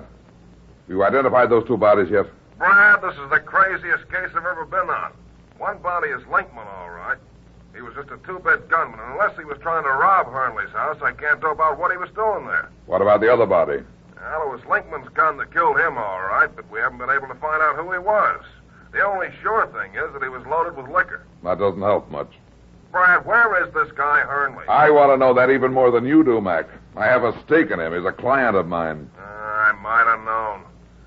Well, I'm holding Mrs. Hernley, Dr. Walters, and the undertaker, Thompson, for questioning. So far, they've all got perfect alibis. That's the trouble. They're too perfect. And another thing, Brad, I'll have to question you. After all, you found the body of the unidentified guy in Hernley's room. I was afraid you'd think of that, Mac. Okay, I'll be down to see you. But first, I want you to do me a favor. You can let Mrs. Hernley and Dr. Walters go if you want to, but hold Thompson until I get there. Well, hurry it up, Brad. I'll be there. But first, I want to pay a visit to Thompson's undertaking parlor.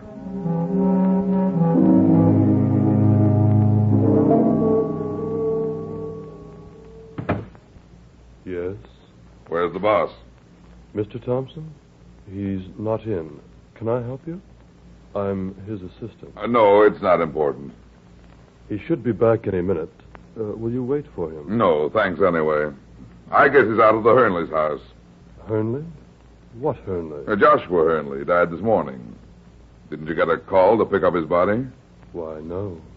You sure? Yes, sir. As Mr. Thompson's assistant, I would have known about it.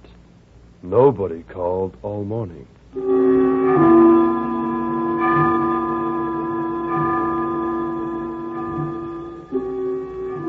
Well, I couldn't hold Thompson any longer, Brad. We got nothing on him. For that matter, we got nothing on anybody. I don't like to admit it, but it looks as if somebody pulled off the perfect crime. Maybe, Mac. That's more than maybe. First, the undertaker shows up to collect a body that wasn't there, and now Hernley's gone. You haven't been able to find him, huh? I got men out searching for him, but there's not a trace of the guy so far. I had an idea you wouldn't find Hernley. That's why I wanted you to hold Thompson. And now there's another reason. Another reason? I talked to Thompson's assistant at the undertaking parlor. Did you find out who called Thompson to pick up Hernley's body? That's just it. Nobody called Thompson. According to the assistant, nobody called all morning. Mac, we've got to get hold of Thompson fast. Call the undertaking parlor and see if he's there. Okay, Brad. Get me Thompson's funeral parlor right away. Brad, I don't see where Thompson fits into the picture. I don't see either yet. You see, Mac... Hold it.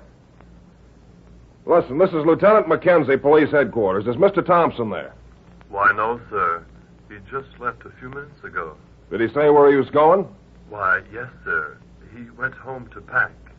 He's leaving town on the 6 o'clock plane.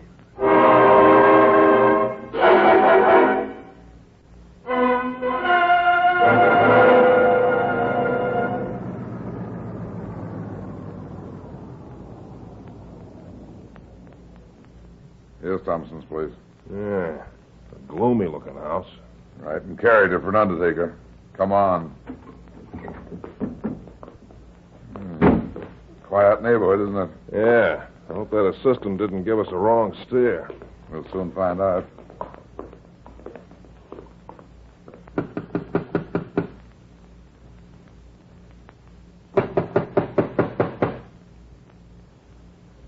Looks like nobody's home.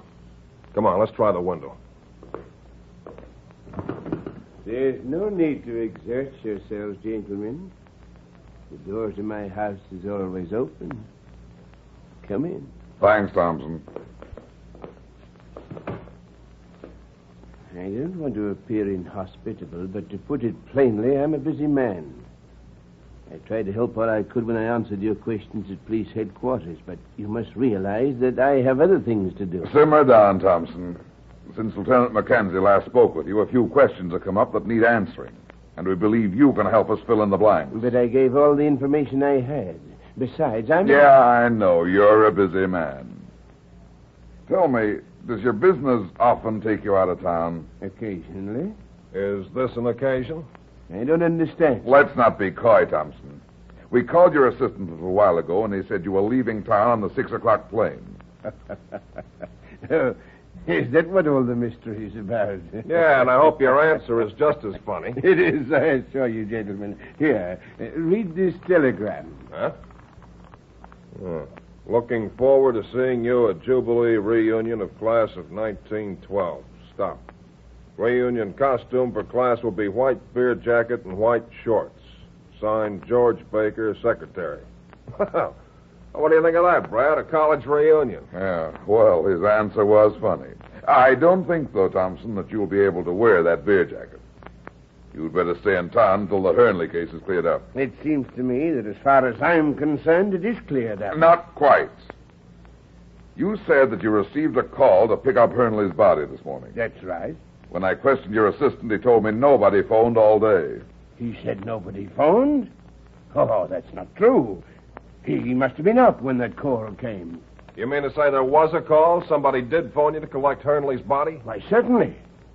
It was this morning around 10 o'clock. Okay, Thompson, spill it. Who called?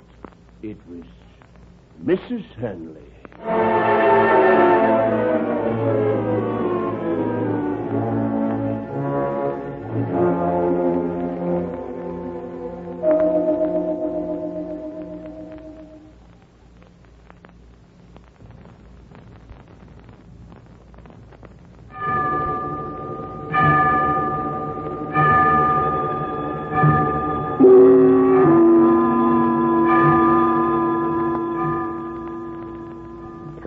I'd like to talk to Mrs. Hernley. Is she at home? Well, yes, but she's not feeling very well. What's the matter with her? Well, the murder this morning has put her nerves on edge. I'm afraid that... It's all right, Doctor. Won't you come in, Mr. Runyon? Thanks. What can I do for you, Mr. Runyon? You're in trouble, Mrs. Hernley. Real trouble. I don't understand. Thompson, the undertaker, told me who called him to pick up your husband's body. You did, Mrs. Hernley. What does this mean, Paul? You it's said not that... true. He's lying. Yeah? Then you tell me where she was at 10 this morning when the call was made. In my office. Your office? What was she doing there? You were here in her house. Mrs. Hernley had an appointment with me. She waited. When I didn't show up, she went home. You can check with my secretary. She'll tell you. Okay, she had an appointment with you. But you didn't keep it. Why? I tried to, but I stopped off here at the Hernleys' house on my way to the office. I thought I'd just drop in and see how Mr. Hernley was getting along. He'd been ill. And when I arrived... Linkman was shooting at him. Nice timing. What are you getting at? Listen, Walters. You didn't kill Linkman in self-defense. Of course it was self-defense. He pulled a gun on me. He didn't pull any gun, remember? His gun was still in its holster when I examined the body.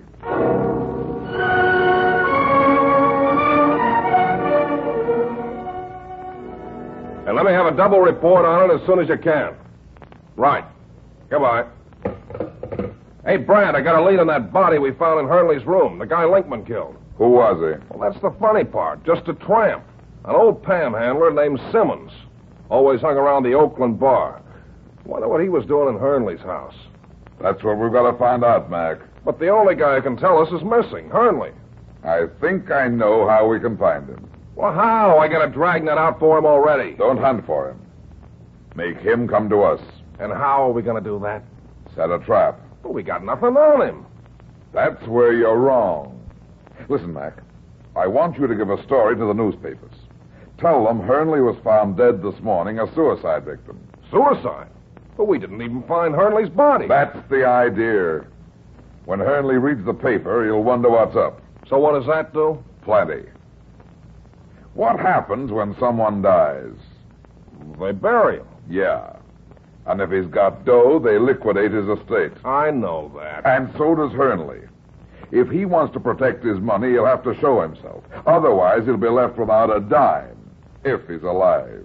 Yeah, but won't he think it's kind of funny that Walters and Mrs. Hernley didn't tell the police they made a mistake, that the body isn't really Hernley at all? Why should they? If the bank thinks Hernley's dead, his wife will collect, won't she? Why should she talk? If she keeps quiet, she stands to make a fortune. Hey, that's right.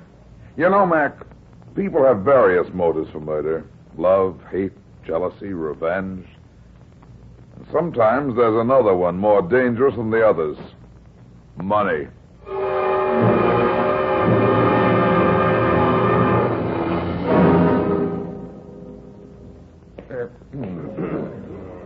What'll it be, fat man? There. What up? Here you are. Thanks. Fits the spot in a hot day, don't it? Yeah, it's pretty warm outside.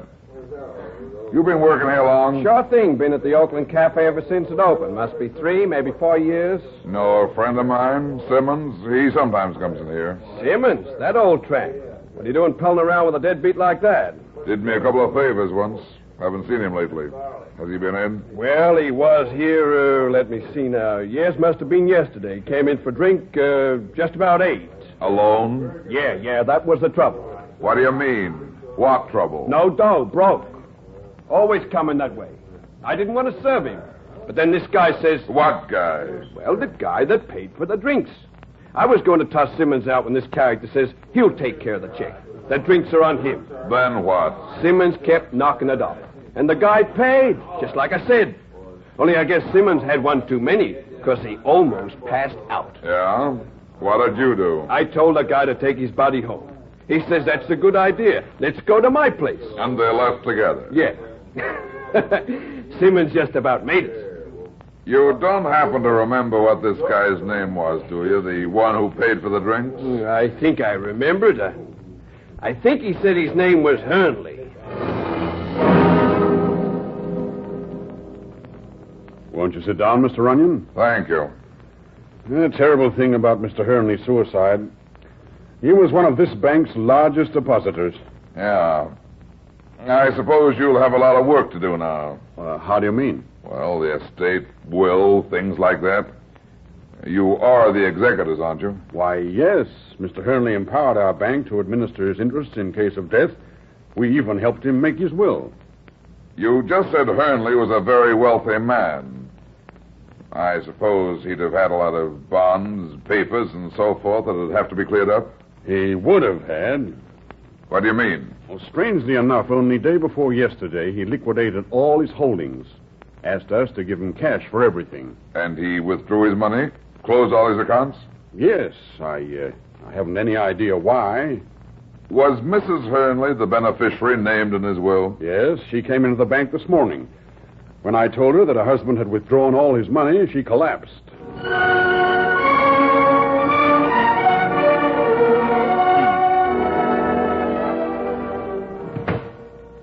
Yes? Mr. Runyon? I'm Kenneth Sherwood. I must talk to you. All right, sit down. Thanks. What did you want to see me about? About Joshua Hernley. You know him? Yes, he was a good friend of mine. I read in the papers about his death. That's why I came to you. Mr. Runyon, Hernley did not commit suicide. He was murdered. The police think it was suicide. Nonsense. The police are making a big mistake. I knew Hernley. He wasn't the type. It was murder. Okay, murder. Who did it? Well, he was a wealthy man. A lot of wealthy men have enemies. People who are after their money. Do you know anybody who was after Hernley's money? Yes. His doctor. A man named Walters and Hernley's wife. They were plotting against him. They killed him. How do you know all this, Mr. Sherwood? Hernley himself told me just a few days ago. What did he tell you? That Walters was going to hire a gunman to kill him. Walters even planned an alibi. He planned to kill the gunman so that it would look like he was trying to save Hernley's life. Then he and Mrs. Hernley were going to share Hernley's money. I see. Well, what do you want me to do? Investigate the circumstances of his death.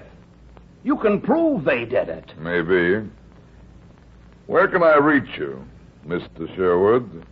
Why, I have no phone in my apartment, Mr. Runyon, so I'd better keep in touch with you. Okay. Oh, by the way, my fee will be $500. $500? Very well. I'll send you the cash.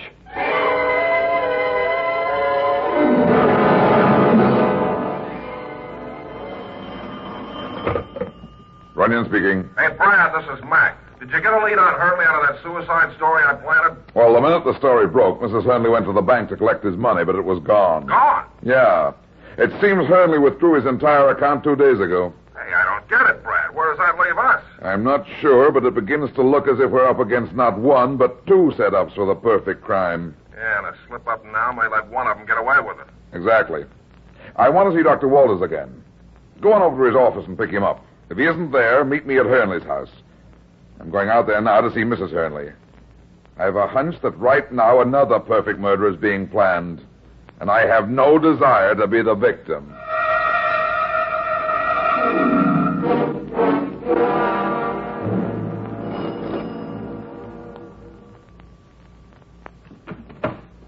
Mr. Runyon, what was the meaning of that story in the papers? My husband didn't commit suicide. I know that. Mind if I come in? Thanks. Then why did you let them print it? I told her to print it. Oh, hello, Dr. Walters. I thought you might be here. Runyon, I'm getting tired of your frequent visits. All right, Walters, you can quit acting now. The show's over. What? What are you driving at? You and Mrs. Hernley had a neat little scheme, didn't you? The perfect murder. Murder? You're crazy. Am I? You hired Linkman to kill Hernley, and then you knocked off Linkman. That was your cover. You could plead self-defense. Unfortunately, something went wrong. The guy your gunman killed wasn't Hernley, and now you're stuck. What do you mean? I mean you're not going to get Hernley's money. The bank has already paid it out. Helen, I know it. You crossed me. You got it. Shut up. I haven't got anything. I told you the bank... Yeah, the bank paid off all right, but not to you. This is going to be a shock, Walters. Hernley got it. Hernley? Yeah. He's got the money, and you've got nothing. Except a murder charge. You can't pin a murder on me. You're bluffing. Am I? How can you plead self-defense when the man you killed didn't pull his gun on you? You had it all planned, Walters, even Thompson, the undertaker. Thompson? You bribed him to haul off Hernley's body, then you figured on filling out a regular death certificate, didn't you? Saying Hernley died of natural causes. That would be the end of it. You'd split the dough with Mrs. Hernley. But when Hernley substituted the tramp for himself, you had to change your plans. Don't move, or I'll kill you. You too, Helen. Put down that gun, Walters. You can't get away with it. Can't I? I'll take my chances. Don't move or I'll shoot. Paul! Let him go, Mrs. Hernley.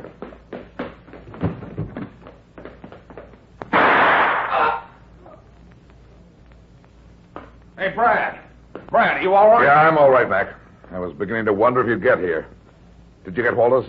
Somebody else beat us to it. Somebody else? Who? I don't know. One of my men is holding him. We grabbed him just after he shot Walters. Let's go. There's the guy. Hello, Runyon. Hello, Hernley. Hernley? Yeah. He tried to hire me under the name of Sherwood. He's the guy who got the old tramp drunk, brought him home and left him sprawled in a chair, knowing that he was going to be killed by Walter's gunman. But our planted story about a suicide worked. He thought Walters was going to get away with it, so he killed Walters himself. That's not true. Come on, Hernley. Where you're going, you won't need your money. Stop that. Hey, that reminds me, Mac. He still owes me $500.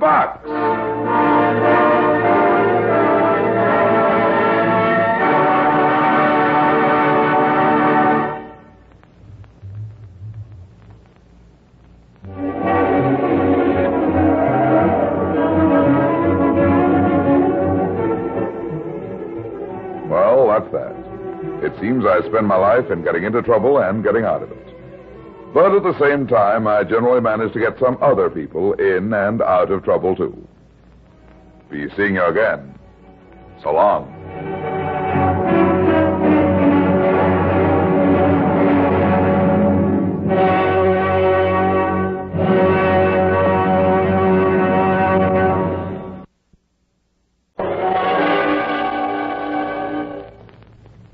There he goes into that drugstore. He's stepping on the scales. Weight 239 pounds. Fortune, danger. Who is it? The Fat Man.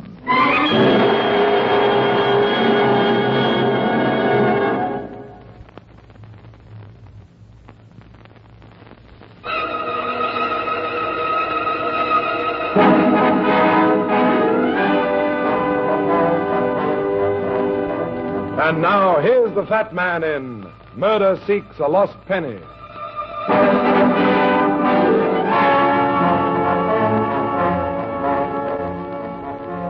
This one began one warm spring evening. My mother was in town for a visit, and we were out walking when she took a fancy to an ice cream soda. I didn't exactly object, and we were going through a pair of them at the drugstore around the corner. It's an ordinary drugstore, except that this one also sold drugs.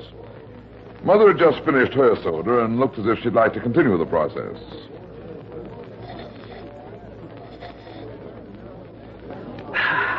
I'm going to have another one, Brad. How about you? One's enough for me, Mar. Oh, ice cream's good for you. Honey, they don't call me the Fat Man for nothing. Posh and cool. I've had trouble with you ever since you were a baby. You always ate like a bird. That's the fattest lie you ever told, Mom. Look at me. Do I look anemic? You used to be hungry all the time. Your appetite's failing. Don't anyone move. Okay, you over there. You, get up and walk to the counter. That's us, Mom. That's a holdup. Let's go. He's got a gun, and I've got enough weight without collecting some lead. Hold up. This is an outrage. He's pointing a gun at us. Get going. We are. Come along, Mar. Okay, now turn your backs to me. All right, you behind the counter. Open up the cash register. No, I don't want any bills, just the pennies. I want every penny in the box. That goes for you, too, fat guy. Pennies? That's easy. Here, I got 4 of them. Okay, hand them over. What's the idea of the pennies, mister? Shut up.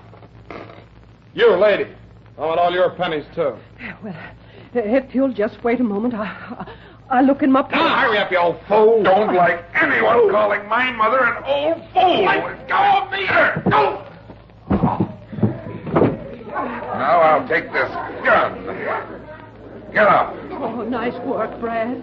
But you shouldn't have done that. He might have shot us. Oh, you nearly killed me. I don't like being held up, even for pennies. Get up. You and I are going to the police. Mom, you run along home. Oh, he's very dangerous. Why must you take him to the police? Can't you phone them? Don't you worry. I can take care of myself pretty well. Well, watch yourself with this thief. Make sure he's properly arrested. It's disgraceful what goes on in this city. Brad, remember we've got 2 tickets for the ice show for tonight. I'll be waiting for you. I'll be back soon, Mom. Come on, mister. We're gonna tie a pink ribbon on you and put you away.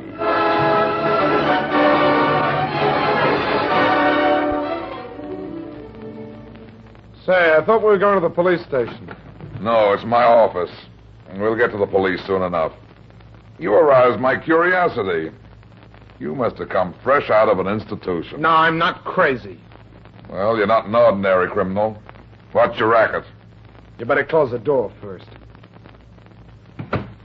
What's your name? Jack Norton.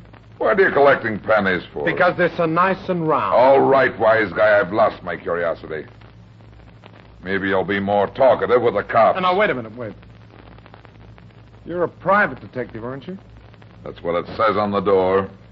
Well, I'm looking for a private investigator. I'll pay you well. I'm listening. Okay, I'll tell you what it's about. An embezzler, Jim Burke, now in prison, sent his wife 3 pennies. They belong to me, and I've got to have them. Why? I can't tell you right now. Mr. Norton, I don't take cases without knowing the reason why. We'd better go to the police. These pennies have a great personal importance to me. Why were you looking for them in the drugstore? Because Burke's wife said she accidentally gave the coins to the druggist while buying a tube of toothpaste.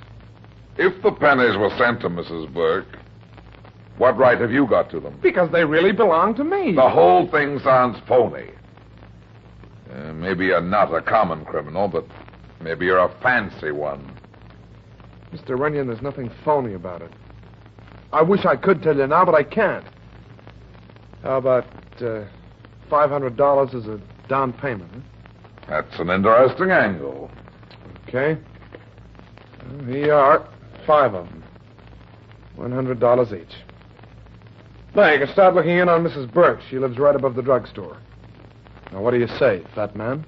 You make it intriguing. I'll look into it. Did you say there would be $1,500 more when I find the 3 pennies you're looking for? I didn't say it. Okay, it's a deal. You carry lots of money around with you. Nice people don't do that.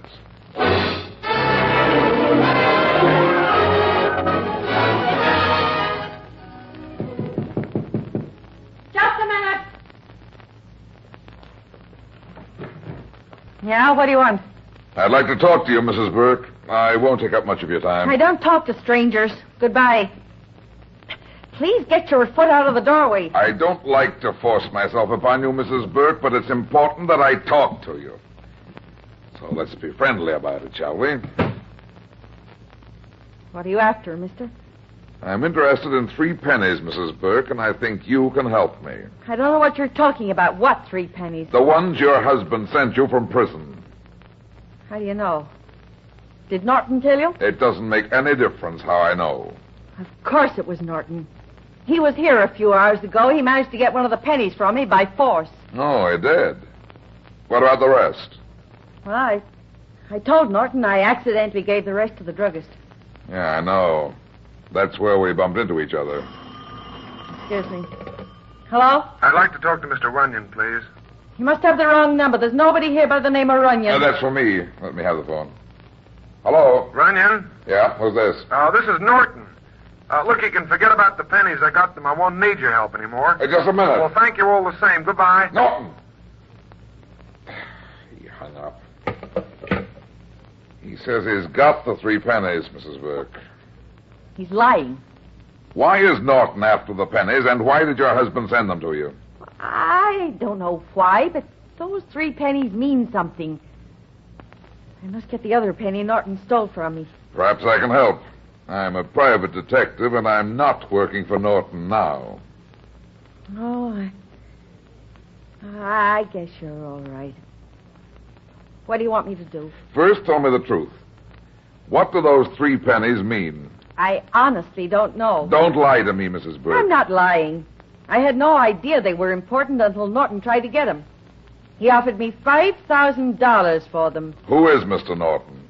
He used to be a business partner of my husband. Your husband was convicted of embezzlement, wasn't he? Yeah. Was Norton mixed up in it? He was also accused, but he was acquitted. How did you get the 3 pennies? In a letter. Here, I'll show it to you. Dearest, in case anything happens to me, here is all the money I have, 3 pennies.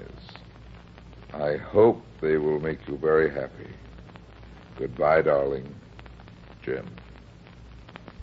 A very strange letter.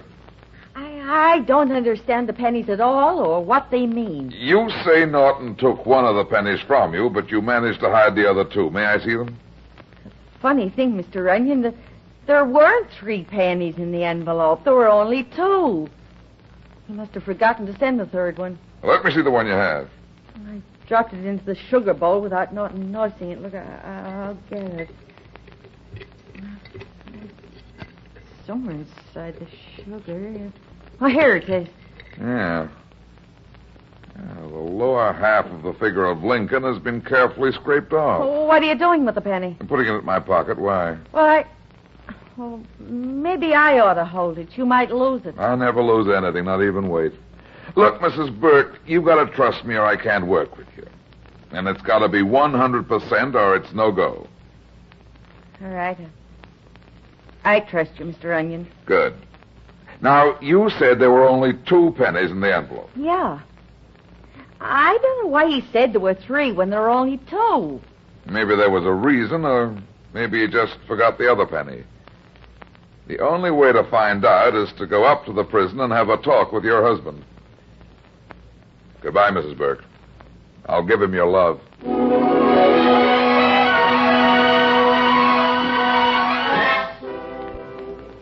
Hello, Mac. Hi. What's up, Brad?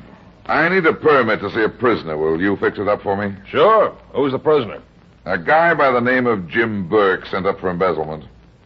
And what do you know about Jim Burke? Not much. I'm trying to find out something. Well, you won't need a permit to see him. Oh, why not? Because he escaped a few hours ago.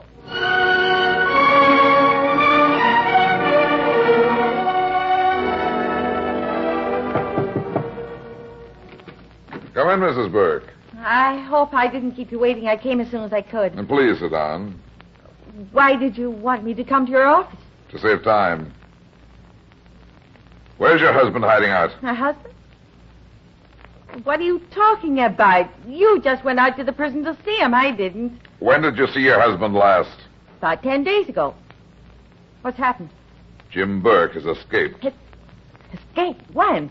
Several hours ago. Oh, he shouldn't have done that. He'll get caught and get sent up for good. He probably will. My only lead now is Norton. You know where he can be reached? I don't know where he lives. Excuse me. Hello? This is Mac. What's up? Plenty. We found Jim Burke. Okay, I'm going right down. I must talk to him. Don't bother. Jim Burke's got 2 slugs in his head. He's dead. I see. Know who did it? No, do you? Not yet. As soon as I learn anything, I'll call you back. What's the matter, Mr. Onion? Your husband was found dead a little while ago. Dad.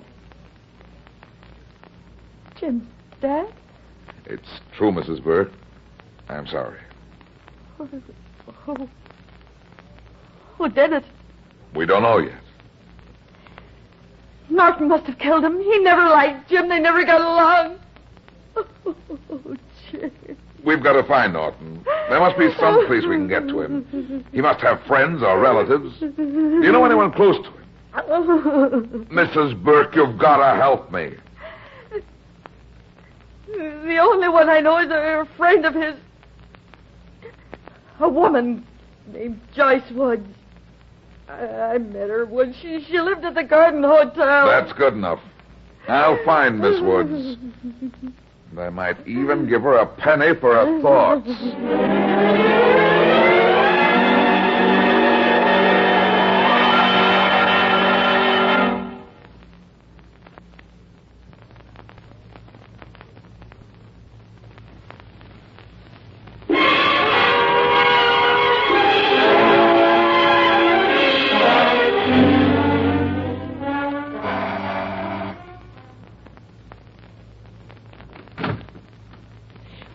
Want? I'd like to talk to you. If you're looking for Norton, he's not here. And I don't know where he is. I'll wait.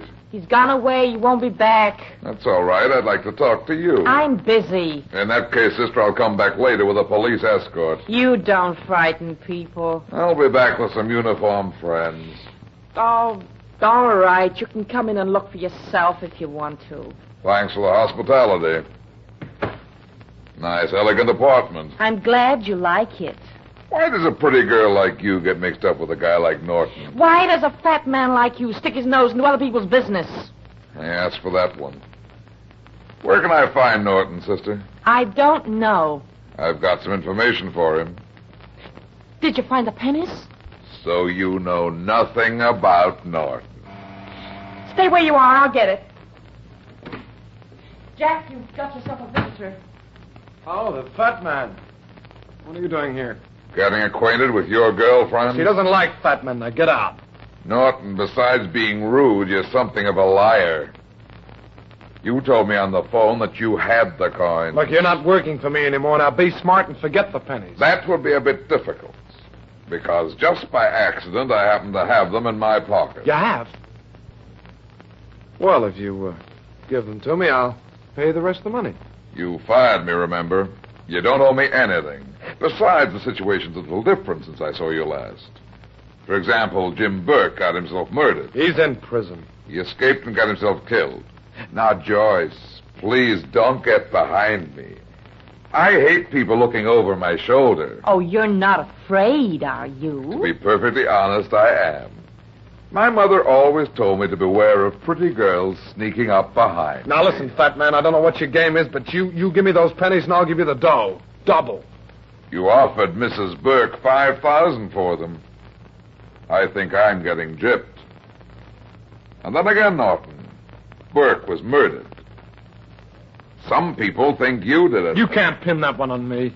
The police might think that you did the job. After all, Jim Burke was a business partner of yours, and you were both tried for the crime of embezzlement. You were acquitted. But now the police might feel differently.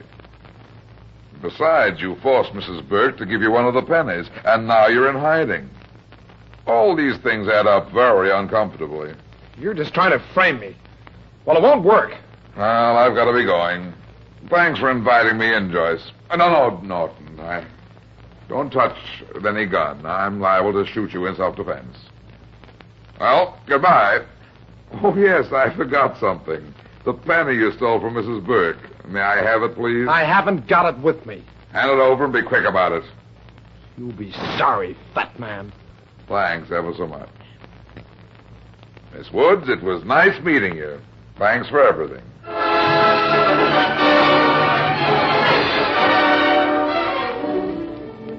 Oh, Brad, I suppose you'll never change. You always worry and fret when you're working on a case. Mom, this one's really a puzzler. There's a key to it somewhere, but I don't know where to start looking. You know, son, sometimes it's a good idea to relax when you're faced with a difficult problem. It helps you to think more clearly. Remember, you always said that listening to good music is the best way to relax? I know, Mom. But I haven't got time to relax. Nonsense. There's always time.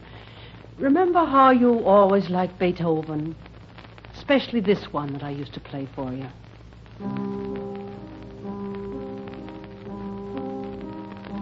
The Moonlight Sonata. That's right.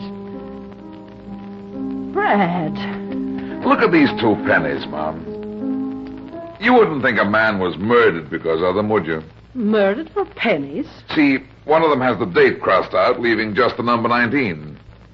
And the other penny has half of the figure of Lincoln scraped off. It doesn't make much sense to me. Maybe the penny that was lost would clear it up. It's the lower half of Lincoln that's crossed out on this penny. It's divided exactly in 2. Why, I think that's it. The name Lincoln has 2 syllables. Divided exactly in 2, and you have Link-con. The lower half is crossed out. That just leaves the link part of Lincoln. The 2 pennies mean Link 19 or 19 Link. Well, what do you suppose it is? If I had the lost penny, I'd know. Mrs. Burke might be able to tell me. Well, you better have your dessert first. Hey, I've got a real surprise for you. Your favorite dessert, strawberry shortcake. I can hardly wait. What's the matter, Brad? Somebody slipped a letter under the door. Oh, must be a bill of some kind. Not at this hour.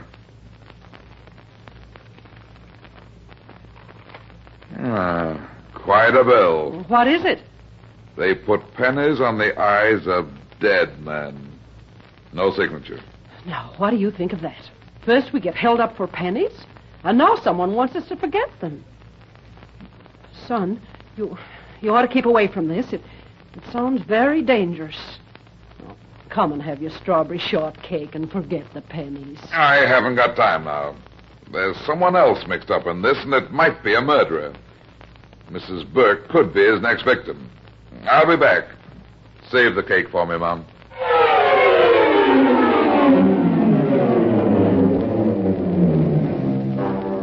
Did you find Norton? Yes, Mrs. Burke, and I got your penny back. Did you have him arrested? No. I don't believe he killed your husband.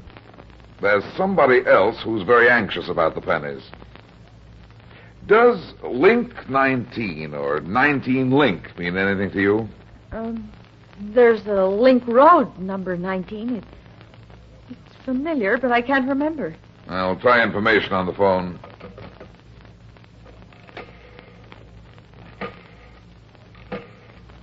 Maybe I can get it that way.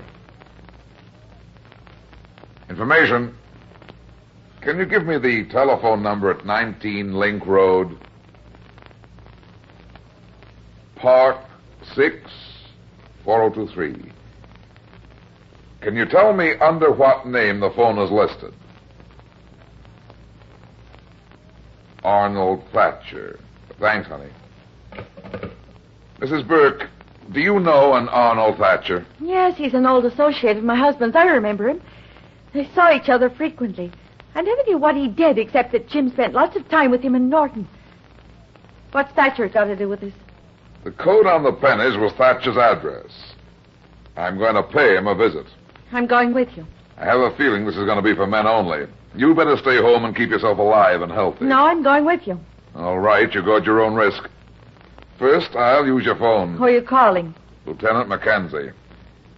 I'll have him meet up with us at 19 Link Road, just in case.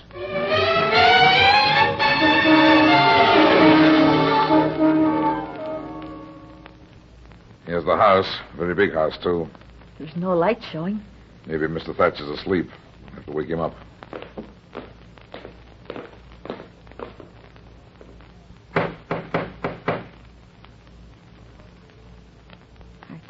don't think he's home. I'll try it again. If he doesn't answer, I'll have to be crude about it and go in through the window. He's apparently not home. I've crawled through windows before. Yeah, this is closed tight. There it is. dark in there. You stay here on the porch. I'll be out in a little while. I wouldn't stay out here alone for all the pennies in the world. I'm going with you. Okay, sister. I'll go in first. Here, give me a hand. See if you can find the light switch. You won't have to. I'll switch it on for you. May I introduce myself? I'm Brad Runyon, better known as the Fat Man. And this is Mrs. Jim Burke. You know her, of course.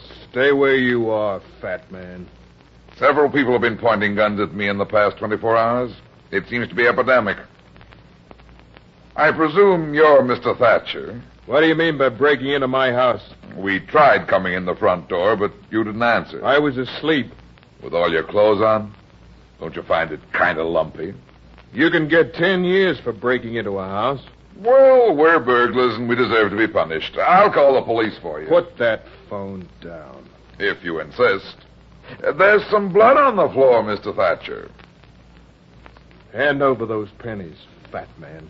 Isn't that the body of Norton lying in the corner? Give me those pennies or you'll be joining him. Sure, here they are. They won't tell you anything you don't already know. I'll save you a lot of bother. The message contained in the pennies is your own address. Yeah, it's very clever of Jim Burke hiding it in my own house. Been here all the time. Where's the third penny? It's lost. Hand it over. Jim never sent a third penny. In his letter he said there were 3, but there were only 2. Look, I have the letter in my purse. Here, you can see for yourself. Yeah, I think I know what he meant. Jim was fond of my collection of records. A very clever idea. Hey, I got him. Thanks, Mac. I'm glad I left that window open. My hand. Hey, what's going on in there? I was just interviewing a murderer. There's one of his victims. Well, Thatcher, you've been on a murder spree. Why did you kill Burke and Norton? He isn't going to talk. Let's take him over to headquarters. Wait a minute. There's something I've still got to find. Our murderer here mentioned that Burke was fond of music. There's a connection between that and the lost penny. I don't understand what you're talking about. What's this lost penny? The lost penny is the key to something hidden in this house, and it could have something to do with music. Thatcher seems to have quite a collection of record albums, classical, too. Look here, Chopin's Piano Preludes, Schubert's Unfinished Symphony, Beethoven's Rondo Capriccio in G major. This is no time to look over his music collection. Beethoven's Rondo Capriccio? That's the one that's known as Fury over a lost penny. The lost penny. That's what we've been looking for. Are you crazy, Brad? You're not going to play that record now, are you? Why not? Beethoven's Fury over a Lost Penny is a fine piece of music. You'll like it. Leave the album alone and let's get going. Take a look inside the album, Mac. I'm not going to look at any records that... Hey, $1,000 banknotes. A big stack of them. Yeah, about $100,000. There never was a third penny. It was the lost penny by Beethoven. You see, Mac, these 3 men, Burke, Norton, and Thatcher, worked out an embezzlement scheme. Burke got caught, but not before he hid the money. He double-crossed his 2 pals. They've been trying to find where the money was hidden. Probably when Burke escaped, he came right to Thatcher's house to get the money out of the album. But that's where he made a fatal mistake. What about Norton lying over there? My guess is that as soon as Norton heard that Burke had been murdered, he figured that Thatcher had killed him and gotten the money. He came hot-footing over here, and he's lying there in the corner. Isn't that the way everything happened, Thatcher? I've got nothing to say. Maybe you'll be more talkative later. Well, what do we do with Mrs. Burke? She's innocent of the whole deal. She didn't even know what the pennies meant. I'll still have to take her down for questioning. You're not going to put me in prison. You'd better go with Mac, Mrs. Burke. I don't think they'll hold you very long. Okay, Thatcher, let's get going. We'll go out the door this time. Come on, Mrs. Burke. Say, Mac, how about coming over to my apartment as soon as you get through at headquarters? Sure. What's up? My mother makes the finest strawberry shortcake you've ever tasted, with luscious red berries cradled in thick whipped cream over a delicious old-fashioned biscuit. Mac, you love it.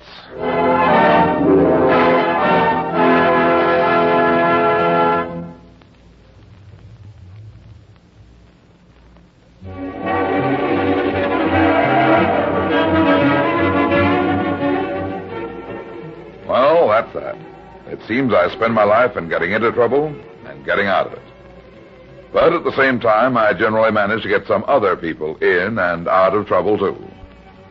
Be seeing you again. So long.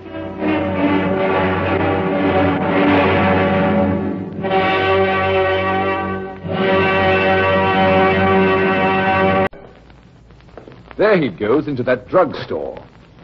He's stepping on the scales. Weight 239 pounds. Fortune, danger. Who is it? The Fat Man.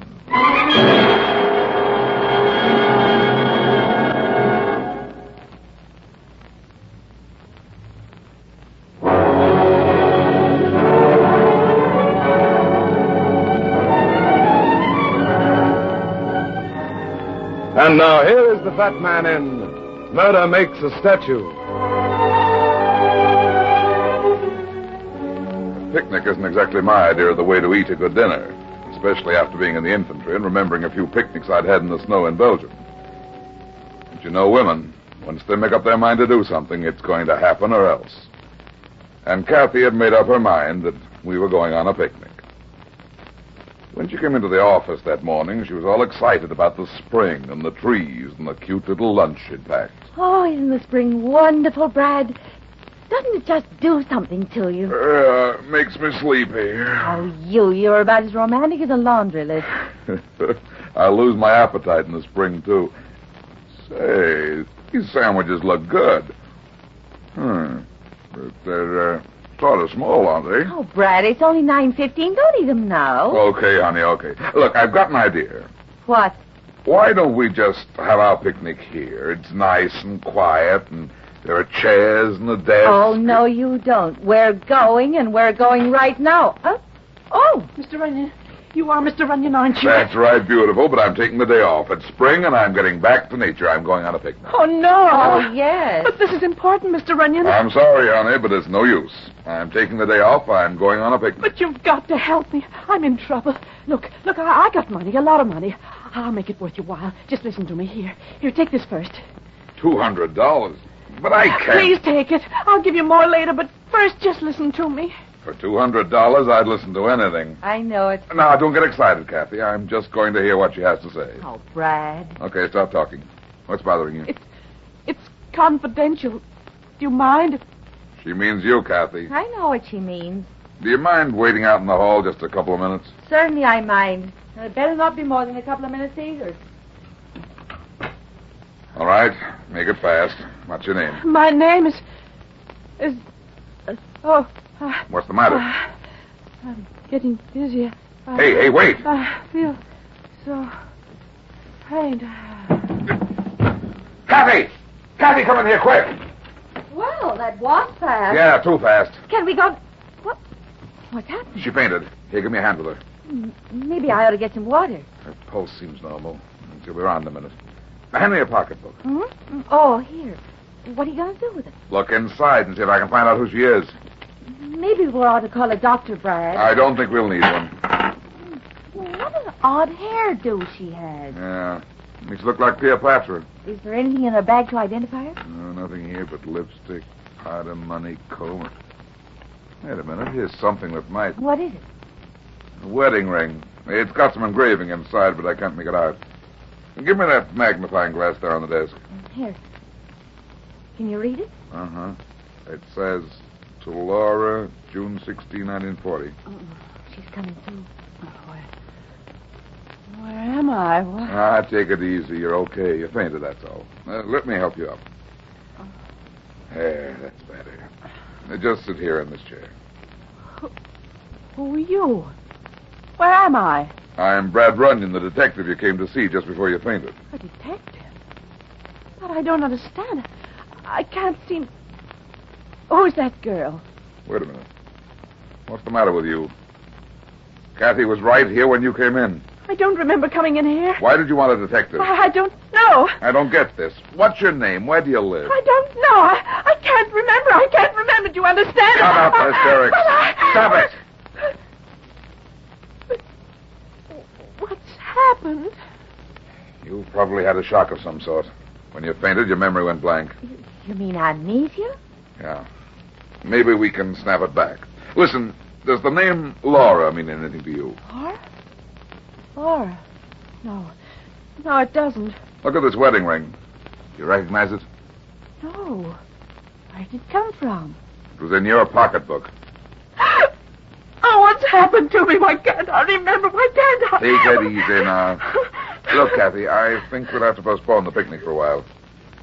We've got to take care of this girl until we find out who she is. Of course. She was in some sort of trouble, so the quicker the better.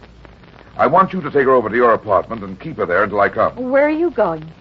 I'm going to the Marriage License Bureau and see if they had a record of anyone called Laura getting married on June 16, 1940.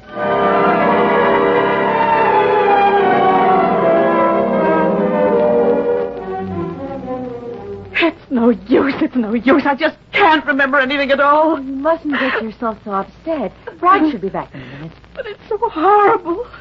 It's probably only temporary. I have the feeling that there's something important that I have to do, but I just can't remember. It's like a dream, a nightmare. You mustn't cry. Just try and be quiet. Brad, that you? Yes, baby. What'd you find out? Did you trace it? Do you know who I am? Yes, I think so. I checked through the files and found that a marriage license was issued to a Laura Hayes and Jim Margot on June 16, 1940. Does that mean anything to you? No. No, it doesn't mean a thing. Why don't you look up those names in the phone book? I did. Jim Margot is a commercial photographer with a studio down in Greenwich Village. If I could only remember what my name is. It must be Laura. I'm not so sure. We'll call her Maggie until we find out whether or not she's Mrs. Jim Margot. Maggie? Why Maggie? Just the first name that popped into my head. I wonder. Jealous, Kathy? Come on, Maggie. You and I are going visiting. Where are you taking me? We're going to call on your husband.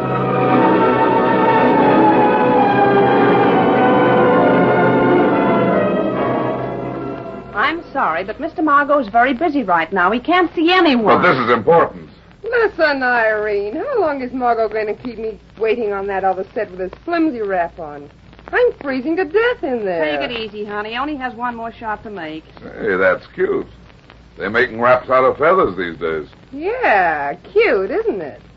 Cute, but not warm. Oh, please, don't touch me with What's the matter, Maggie? It's the feathers. I can't stand them. Please, I'm allergic to feathers. Well, I'm sorry. I didn't realize they were touching you. Maggie, sit down over there. I'm going in. Hey, wait a minute. You can't go in there. That's all right, sister. This is important. Okay, now hold it, girls. That's right. No, wait a minute. Now, throw your head back farther, Lois. There, that's it. Okay, now hold it. Hold it. Oh, that's a fine. Okay, take a break. Jim Margot? Yeah, but I'm very busy now. Come back later, will you? I don't think you're too busy for this. What are you talking about? So who are you, anyway? My name's Runyon. Brad Runyon. The fat man? The detective? That's right. Your wife has had an accident.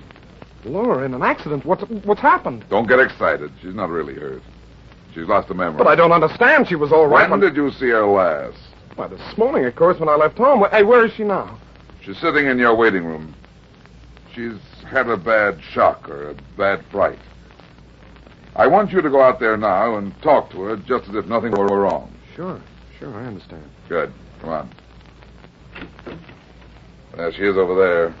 Well, hello, Laura. What's the matter? That's not Laura. I've never seen this girl before in my life.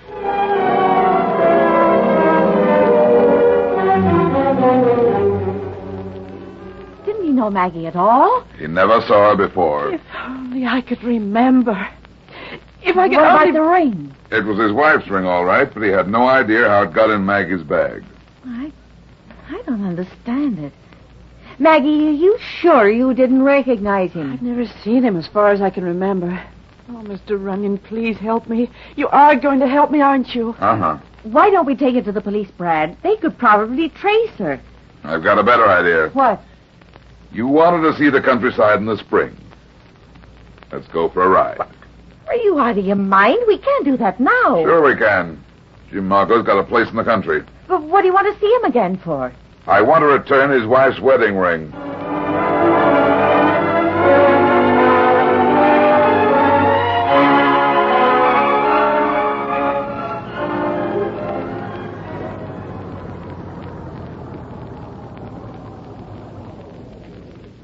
Well, this is it.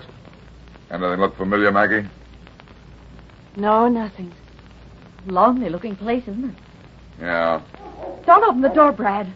Look, the dog. He's as big as a horse. He's a Great Dane. Hello there, big boy. Yeah, what's the matter?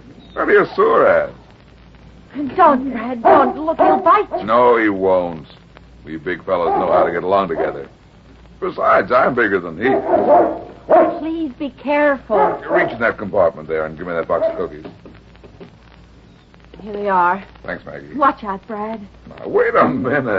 I'm not afraid of you. Here. Here, have one of these cookies. Okay. Okay, take the whole box. See, he didn't want to bite anybody. Come on. He looked awful mean. They won't bite unless you're afraid of them. The door's not closed tight. Yeah. Must be somebody around. Anybody home? Come on, let's go in. Brad, you just can't go into somebody's house. I'm already in. Come on, Maggie. Oh, what are you going to do? Just take a look around and wait a while. Maybe somebody will show up. I don't like this, Brad. Maybe Maggie will see something here in the house that'll jolt her memory. Now, take a look in that studio over there, Kathy. Mac and I look in here. All right. Yeah, this looks like the living room. Take a good look around, Maggie. Isn't there something, anything that clicks? No. No, it's all strange to me. Brad! What is it? Come here, quick. What's the matter? What's wrong? Well, there! There in the chair! Stop it. Don't look. She's dead, all right.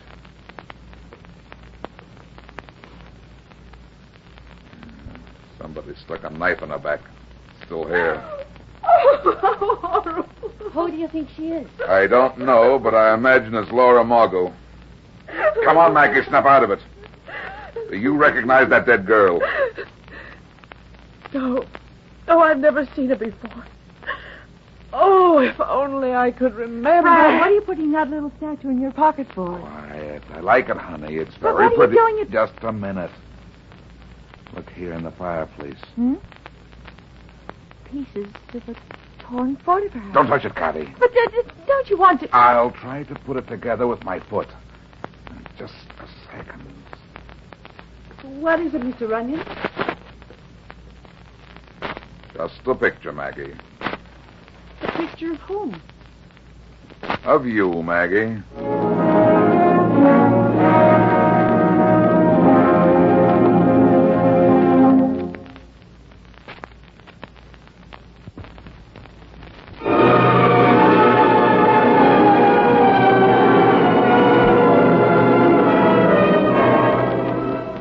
What did you find, Mac? Who was the dead girl? You were right, Brad. She was Laura Margot. The medical examiner says she was killed between 9:30 and 10:30 this morning. You sure of that? He's positive. What about her husband, Jim Margot? I had him picked up as soon as I got back to town. They brought him in here to headquarters for questioning. He was pretty broken up about his wife's death. You still got him? No, we had to let him go. Didn't really have a thing on him, and he came up with a pretty good alibi. What was the alibi? His receptionist swore he came into the studio this morning before 9:30. She showed us the appointment book they keep. They had appointments in it for 9:30, 10, 10:30 this morning. She could be lying. Yeah. So could you, Brad. What's that supposed to mean, Mac? I think you're holding something back. For instance? For instance, what about this client of yours, that Maggie, the girl who's lost her memory? You saw her, you questioned her. Did you find out who she is? No, there wasn't any record of her fingerprints. Then you know as much about her as I do. Well, what about that picture of her that was torn up and thrown in the fireplace? Why don't you ask Jim Margot? I did. He says he doesn't know anything about it at all. Never saw the picture of the girl before. What do you think I'm holding out on you? Why did the girl come to see you? I don't know. She fainted before she could tell me. Where is she now, Brad? You boys couldn't identify her and let her go. I sent her up to Kathy's apartment. She's there now. Well, I'm sorry, Brad, but I got to talk to that client of yours right away. It's important. Why? Because there was only one set of fingerprints on the murder knife, and they belonged to Maggie.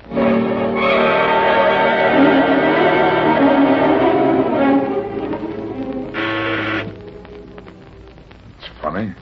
No answer. You better not be kidding me, Runyon. Mac, I was never more serious in my life. I can't figure this out. It's unlocked. It looks like nobody... Kathy! Kathy! Hey, what's happened to her? Kathy! Kathy, it's me, Brad. She hurt? I don't know. See if Maggie's in the other room. Kathy! Kathy! Wake up, honey. Wake up. Maggie's gone, Runyon. I want the truth. Where is she? I don't know. What's wrong with Kathy? Looks like somebody slipped her some knockout drops. Runyon, if you've been kidding me, you're going to be sorry. I played along with you lots of times, and you run pretty close to the law, but you've never tried to protect a murderer. Stop being a cop, Mac, and go in the kitchen and see if there's some coffee there. We've got to wake Kathy up. I told you. Don't be a jerk, Mac. Go get the coffee. Someday you're going to go too far. Come on, baby. We're going to go take a walk. Let me go. I'm sleeping. Oh. I'm sorry, honey, but it's going to be walking. Oh, no, don't let me sleep.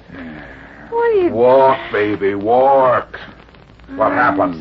I'm sleepy. Where's Maggie?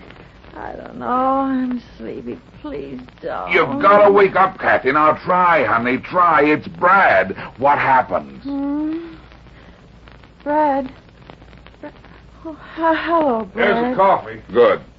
Here, honey, drink this. I don't want it. I want to go sleep. Not yet, baby. Here. That's better. Now what happened? What happened? Why, I don't know. I guess I must have fallen asleep. Maggie's gone. Gone? But she can't be. She was here. Was anybody else up here tonight? No, just Maggie and me. We sat and talked a while, and then she said she wanted a drink, so I fixed each of us a drink. Then I must have fallen asleep. She drugged you then? Maggie? It looks like it, sweetheart. But why? I don't understand. Because she's a murderer and she knew the game was nearly up. This doesn't look so good for you, Runyon. I'm going to send out a general alarm to bring her in. Don't be a sap, Mac. She couldn't have murdered Laura Margot. Why not? Because Maggie was with me in my office when the murder was committed.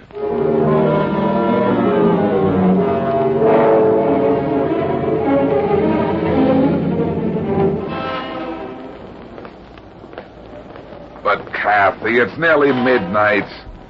You ought to stay home and go to bed. No, it's no use, Brad. I'm going with you, and that's bad. But, honey, I've got work to do, and you need rest. I'm not a bit sleepy now, honestly. Look, I'm fine. What's the matter with you, anyway? Well, I don't know. I guess I'm nervous or something. Maybe it was the drug. Well, I just don't want to be alone. That's silly. Now, you run along back. It's not silly. I'm afraid. Afraid? Yes, the murderer is still loose. Now, I'm not going back there to my apartment alone. Okay, sweetheart. But get ready for a long ride. Where are you going? Back to Jim Margot's house in the country. I've got some unfinished business up there.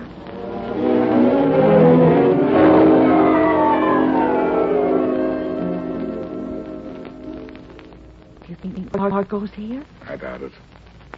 If he is, he's probably asleep. You're not just going to walk in. Sure, if the door's open. I hope you know what you're doing. I do. Not so good. What? The door's locked. It'll have to be a window then. I don't like this, Brad. I didn't ask you to come along, baby. Here's a window. Yes, I see it. What's wrong? I'm not sure. This window is wide open. Maybe that means that somebody else... That's what I was thinking. Now keep as quiet as possible. You're not going in if somebody else is in there. Certainly. If you'd rather wait out here. Oh, no. Okay, come on then. But what... Quiet.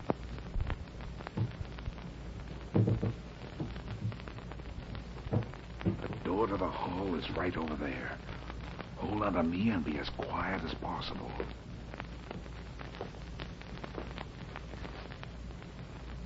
I don't think there's anybody in the house. What are you looking for out here? Nothing in particular. I want to take another look around Margot's studio, where we found his wife's body. What do you think you'll find in there? After the open window, I'm not sure. Maybe another body. No! Quiet. See if there's a light switch by the door. Yes, here's one. Turn it on.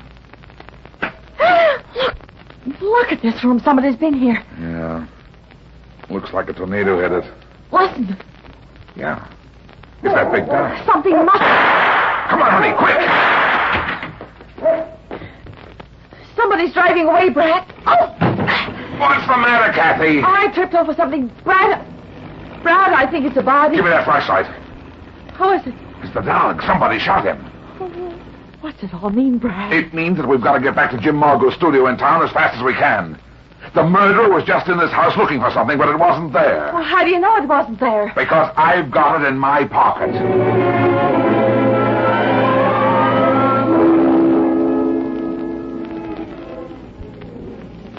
There's a light on in Jim Margot's studio. Somebody's in there. Now, I want you to do just as I tell you. Stay outside here in the hall. If you hear anybody coming, let me know quick. I'm going inside. Do you think Margot is in danger? A lot more than he thinks. Oh, good. Come in, Arlene. I'm nearly ready. Who's Arlene, Margot? Fat man. You startled me. Who's Arlene? Why, it's just a friend of mine. Working sort of late, aren't you?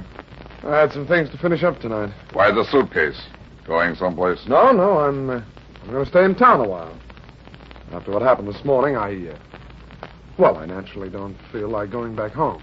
Somebody broke into your home tonight, Margot. Broke into my home? But why? I don't understand. Whoever it was killed your dog. Champ dead? No. They must have attacked him when they tried to get in. Uh-huh. Or maybe they did it so we'd think that was what happened. What are you talking about? Maybe the dog really knew who it was and wouldn't have bothered him. So he killed the dog to throw me off. Yeah, I see what you mean. You're pretty smart, fat man. Thanks. But why would anybody break into my house? They were looking for something. What? A little statue. But they didn't find it because I've got it in my pocket. Here it is. Does it look familiar to you, Margot? Why, no, I've never seen it. Do you know who it's a statue of? No, of course not. That's funny, because I recognize it. It's the girl I brought to see you this morning, the girl I called Maggie, who was suffering from amnesia. What are you driving at, Runyon? Your memory isn't so good either. What do you mean? It's no good, Margot. I found this statue in your sculpting studio, and it's got your name on the base. Don't make a move, Runyon. Pretty fast on the draw for a photographer. Yeah, and a good shot, too. This gun is loaded, and I'll kill you if you try to stop me. You still haven't told me who Arlene is, Margot. Arlene and Maggie are the same girl, aren't they? I don't know what you're talking about. Sure you do. You killed your wife so you could run away with Arlene, didn't you? She slipped up, though. She remembered she was allergic to feathers. You've got it all figured out, haven't you? Yeah. Well, that's too bad, because now I'll have to kill you. But first I want that statue. Now give it to me. It's a nice piece of work, Margot. I recognize Maggie by the Cleopatra hairdo. Toss it over here. Hey, what's going on out there? Here's the statue, Margot. Oh, my arm! You.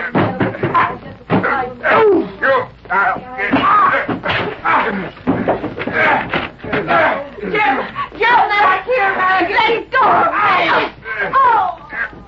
You want to play that way, huh? Okay, sister.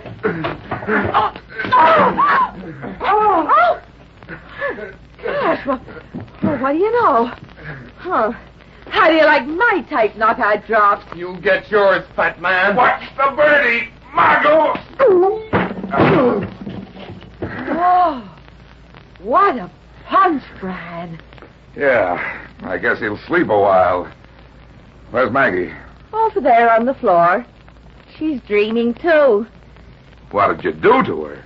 Why, I gave her what you call that old judo one, too. Oh, it's wonderful, Brad. It really works.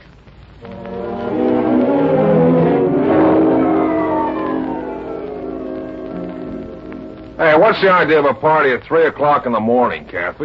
It's not a party, Mac. It's a picnic. You don't have picnics indoors. You go out in the country. You pack a lunch. We've got the lunch all packed. See it in the basket. But I thought we were going to eat here. We are. Brad likes his picnics in comfort.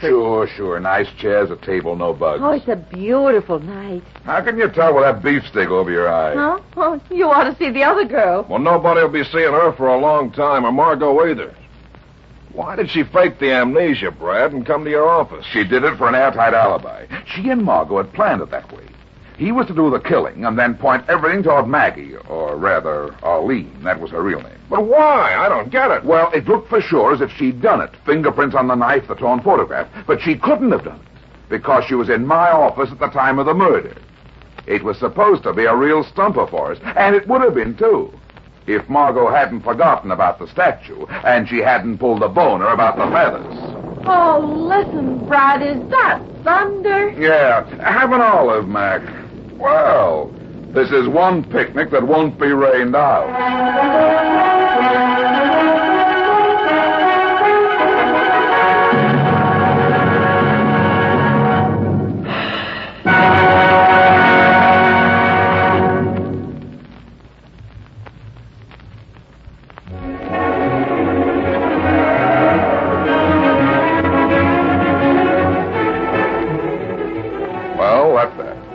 I spend my life in getting into trouble and getting out of it.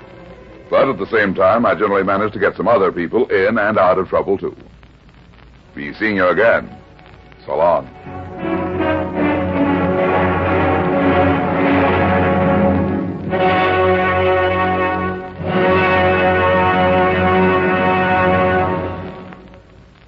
Something in the air? You bet. Excitement. Because 4 exciting new shows go on the air tonight, starting right now. ABC brings out its first Monday night surprise package labeled Dashiell Hammett's Fat Man. The Fat Man is the stalwart detective whose huge size doesn't slow up his progress a bit when it comes to sleuthing. And speaking of detectives, you'll want to meet hard-talking Ross Dolan, played by William Gargan. His business is crime. In his words, I deal in crime. And he follows in half an hour. And then the Dean of Music Makers, Paul Whiteman, and his new show, Forever Tops, the top tunes that will live forever. Paul Whiteman plays them on Forever Tops. And did you know that your top stage and screen laugh favorites, Jimmy and Lucille Gleason, have opened a diner? What a diner. You see, that's what we meant when we said excitement in and on the air tonight and every Monday night on ABC. Right now, let's take a trip into adventure with Dashiell Hammett's Fat Man. Wait, 247. Fortune, danger. Who is it? The Fat Man.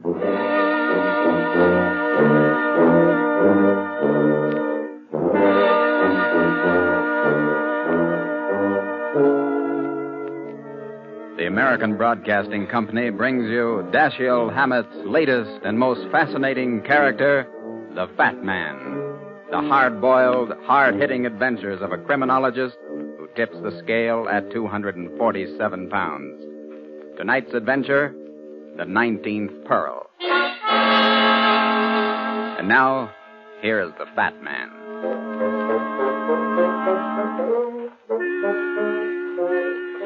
One of the worst things about being fat is feeling thin. That extra load you carry around is something you never think about till you bump into a full-length mirror or drop a penny into a drugstore scale. Even then you don't feel fat. The only time you really feel it is when you run into a beautiful woman. That's when the old collar kind of chokes you and your hands look big and your legs are hard to cross. That's when you're glad you've got a busy job like mine, solving crimes. This one began in Grand Central Station, right near the information center. My mother was going away for a weekend. I was there to put her on the train. You don't have to wait around till the gates open, son. I've gotten on trains before. It's all right, Ma. It's a free night for me anyway. Want some peanuts? Oh, for heaven's sake, no. I do. Be right back. Bagged peanuts, Jenny. All right. Better make it 2. Here you are. Okay.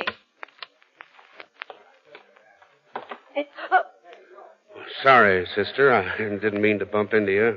It's all right. I wasn't looking where... Please, will you do me a favor? Hmm? It's terribly important. Here, hold this bag for me. Oh, quick, he's coming. Who? Don't let him see me. You mustn't know I'm here. Why not? What have you done? Nothing. Stand in front of me, will you? Quick. Put your arms around me as if you were kissing me goodbye. Say, what kind of a game is this? Please, cover my face and kiss me. Okay, sister. How's this? Hold it. How long? Oh, no. No, don't stop. Just keep your arms around me. As long as you say, baby. You know, I've heard about things like this, but I never figured it would happen to a guy like me. All right. That's enough. I wish I thought so. We ought to do this more often. I'll have to run now. He's gone. Maybe you'll be back. Oh, no. No. I mustn't miss the train. Thanks ever so much for helping me. Hey, wait a minute. Aren't you going to tell No, me? there isn't time. But I don't even know. Okay, sister. 2 ships that pass in the night. Well, that was a fond farewell. Who was it, dear? I don't know. What? Never saw her before in my life. Is that why you were kissing her? Don't make a romance out of it, Ma. She just borrowed me for a quick hug, and that's all there was to it. Well, I don't know that it's wise to kiss strange women in stations, son. Have you still got your watch? I've got more than my watch, Ma. I've still got her bag.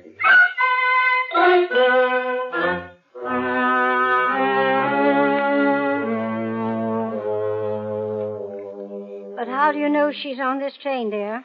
I saw her duck into the car ahead. Well, leave the bag with me.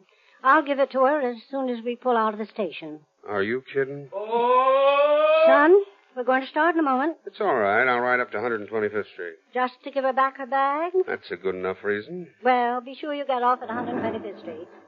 Oh, we're moving. Okay, Ma. I'll take the bag up to her now. What's the matter? That dame's on the platform. I'm getting off. Careful, son. Watch your step. Sure. See you later. Bye.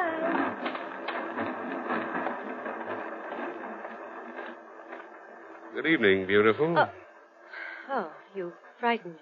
I didn't the last time. Want to play some more?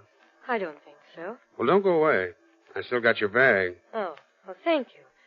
What's this all about, kid? Who'd you knock off? I beg your pardon. You must have done something. Otherwise, you wouldn't be running away. Why not?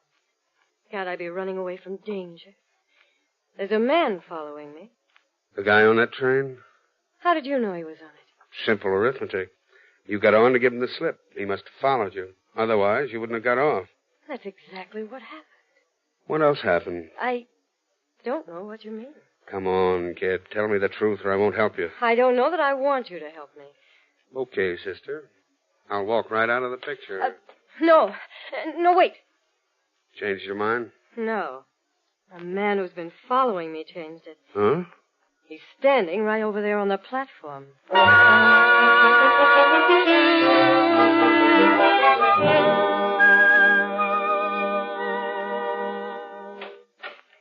You'll be safe here, Miss Evans. Is this your office? Yeah. Step in. Thank you. Sit down. Make yourself at home. Every chair in this place is comfortable. Have you sampled them all? Every one. There's one thing I hate. It's sitting on hard wood. Have an apple, Miss Evans? No, thanks. Awful good. No, thanks. Well, tell me now. How long has this guy been following you? About 3 days. And you don't know who he is? Or what he's after? No. What do you do for a living, Miss Evans? I'm an actress. On the stage? When I'm working. Maybe I've seen you. Not in New York. I haven't done anything here yet. Rich daddy? No. No daddy at all. And what keeps you in those gorgeous clothes? I have a private income. My father left me some money. Those beautiful pearls, too? Oh, these aren't real. Aren't they? Let me see 'em. Don't you believe me? No. Why not? Because you're not a very good liar. What? Even experienced ones take a deep breath after every lie they tell. But you've been pumping away like an iron lung. How dare you talk to me like that? Get out of here, Miss Evans. I won't take your case. You won't get it, you insufferable man. Keep going. What? Keep yelling at me. There's someone outside the door. Oh, you overbearing, conceited pig. If I were a man, I'd give you the beating of your life. That's enough. Well, what are you doing out here, mister? Nothing. I was just... Hey, come back here, you. You son of a gun. I'll make it much harder for you when I catch you. You going to stop, you punk, or do I have to die for you? Oh, you big ape.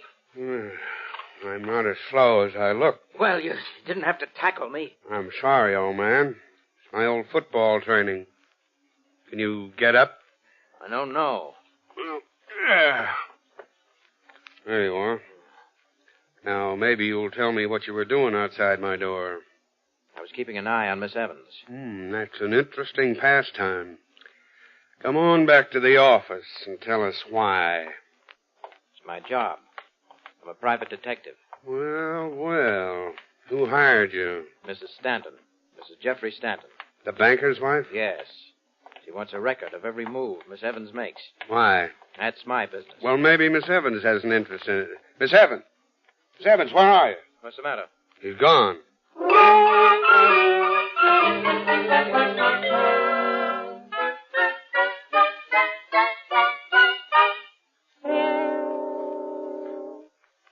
Gentleman to see you, Mrs. Stanton. Who is it, Carl? He refused to give me his card, madam. He simply said the fat man is calling. Fat man? What do you suppose he wants? Some information, Mrs. Stanton. Good heavens. What do you mean by coming in here unannounced? But I was announced. I'm the fat man. Well, I've never had the pleasure of meeting you, and I certainly don't intend to do so now. Show him out, Carl. I don't think Carl is man enough, Mrs. Stanton. You'd better let me stay. What do you want? Some information about Miss Evans. I couldn't get a thing out of that clam you had following her. What clam? What are you talking about? Shall I call the police, Mrs. Stanton? No. No, I can manage this call. Very well, madam. Now then, what were you saying, Mr. I don't believe you mentioned the name. I didn't. People remember me better as the fat man. Oh. Oh, I know who you are now. Mr. Parker told me about you. Parker? The man you very nearly killed in the hall outside your office. He said you fell on him like a ton of bricks. He had no right listening outside my door. Did you really hire him to follow Miss Evans? I did. May I ask why? You shouldn't have to. I thought everybody knew I was anxious to divorce my husband. Miss Evans is just one of the grounds. One? The only one I'll need. You see, Mr. Stanton made the mistake of giving her a necklace. What? Quite an expensive one, in fact. Matched pearls. Oh, I see. You seem disappointed. In Mr. Stanton? No, in Miss Evans. You're not a friend of hers, I hope. Are you sure he gave her that necklace, Mrs. Stanton? Well, I believe it was a gift. I've never inquired. I don't really care to know how these arrangements are worked out. In other words, your husband and Miss Evans... Let's not put it into words, if you don't mind. There'll be enough of that when the case comes up in court. When the case comes up, Mrs. Stanton, you'll have to prove it. And right now, your star witness, Miss Evans, is missing. Oh, not really missing. Unless something's happened to her. What? I don't know. Frankly, I don't really care. Parker will find her sooner or later. Where? Probably at my husband's apartment. Oh. Doesn't he live here? No, not regularly. Well, after meeting you, Mrs. Stanton, I can't say I blame him.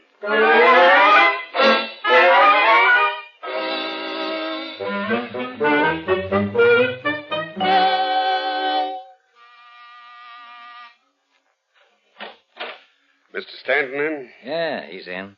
O'Hara, what are you doing here, Captain? Come on in. I'm waiting for the medical examiner. Oh. Who's dead? Who do you think? Stanton lived here all alone. He might have had company. He did, a little earlier. There's a knife in his chest. Who put it there? I don't know. The murderer didn't leave his card. Want to see the body? You might as well. Where is it? Right over there in the corner. And leave those chocolate-covered almonds alone. The place hasn't been gone over yet. When did all this happen? Don't know yet. I just got here a few minutes ago. And the body was right where it is now? I'm sure it hasn't moved. It's funny, isn't it? What? How a guy gets stabbed in the chest without putting up any kind of a fight. No sign of a struggle around here. So what? Nothing. I just don't like it, that's all. Why not? Because the usual place for a knife is in the back.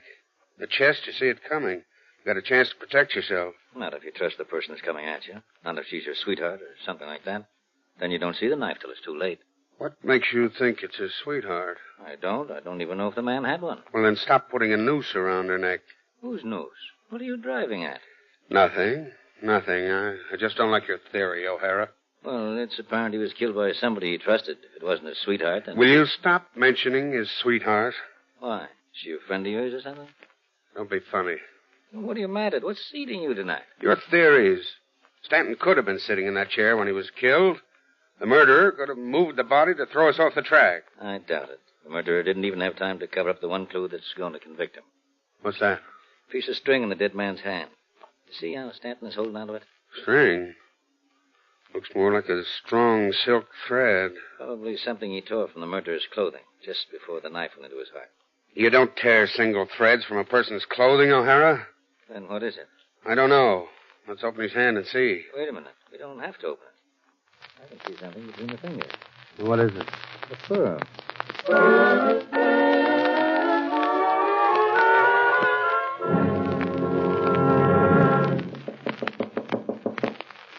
Miss Evans. Miss Evans, if you're in your room, for the love of Mike, open up. Who is it? The fat man. Hello? Yes, open up, will you? Well, what's wrong? Plenty. I've got to talk to you like a Dutch uncle. Oh, wait a minute. You can't come in. Shut up. You're in trouble, kid. I'm going to find out just how much. Where did you disappear to when I went after that guy that was following you? I ran down the stairs. Why? That's what I want to know. Why? To get away from him, of course. I knew you wouldn't let him follow me. I wish I had. Where did you go? Home? That's a lie. I've been calling up here all night. Well, I stopped off for a bite to eat. Where? At Mr. Stanton's apartment? What? I don't know what you're talking. Come on, baby. Tell me the truth. I know half of it now. I want the other half, or I'll call in the cops. What have I done that's wrong? Lots of things. Most of them aren't my business. But murder is. Murder? You heard me. Don't stand there looking from one of my eyes to the other. Even a lousy actress can look innocent. She's beautiful enough. Why do you keep saying I'm beautiful? Because you are. And if I weren't a man and a half, I'd take you in my arms and... And what? Never mind. Go ahead. Do it. Are you kidding? Do it. I want you to kiss me. My name isn't Darling. You never told me what it was. What can I call you? Nothing. You've got to believe me, darling. You've got to trust me. Why? Because I trust you. Will you kiss me now? Yeah. Oh. You're awfully sweet when you want it. Who gave you that necklace you're wearing? What? Who gave it to you? Why aren't you wearing it now? I just took it off. Where is it? Don't you believe me? Where is it? I want to see it. I've got it. Where? Right here on my dress.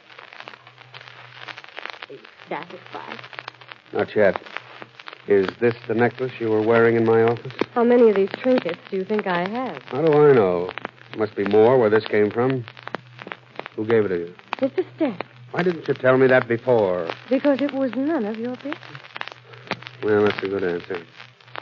Is it my business now? If you want it. How do you want it to be, Miss Evans?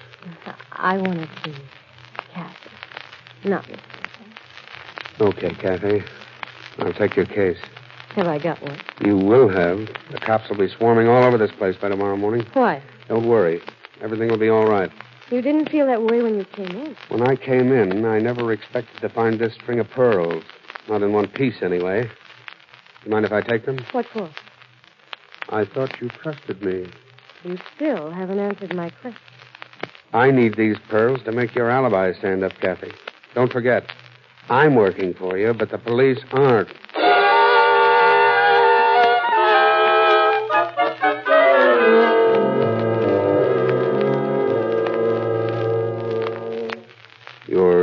sure these pearls were bought here, Mr. Werner?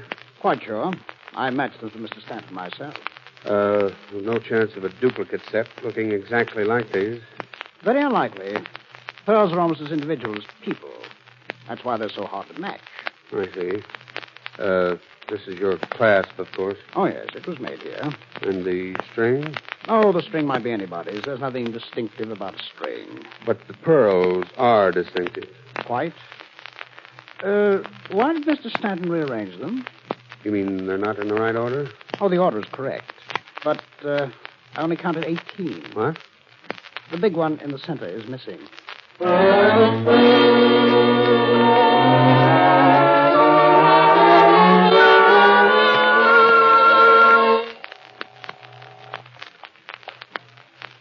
Hello. Hello, Kathy. Oh, yes. This is the fat man. Do you want to swing for the murder of Mr. Stanton? No. Then do what I tell you. But I didn't kill him. Then why didn't you tell me you knew he was dead, you two-faced... No. Shut up. I know you were in Stanton's apartment tonight. You had to be, or you wouldn't have had that necklace back. I don't know what you mean. Don't play dumb with me. You picked those pearls up off the floor and strung them together again. All except one. What? You stupid little fool. You left the most important one in the dead man's hand. Oh, no. Now, this is your last chance, Kathy. Meet me in my office in 15 minutes or I go to the police. But Be there.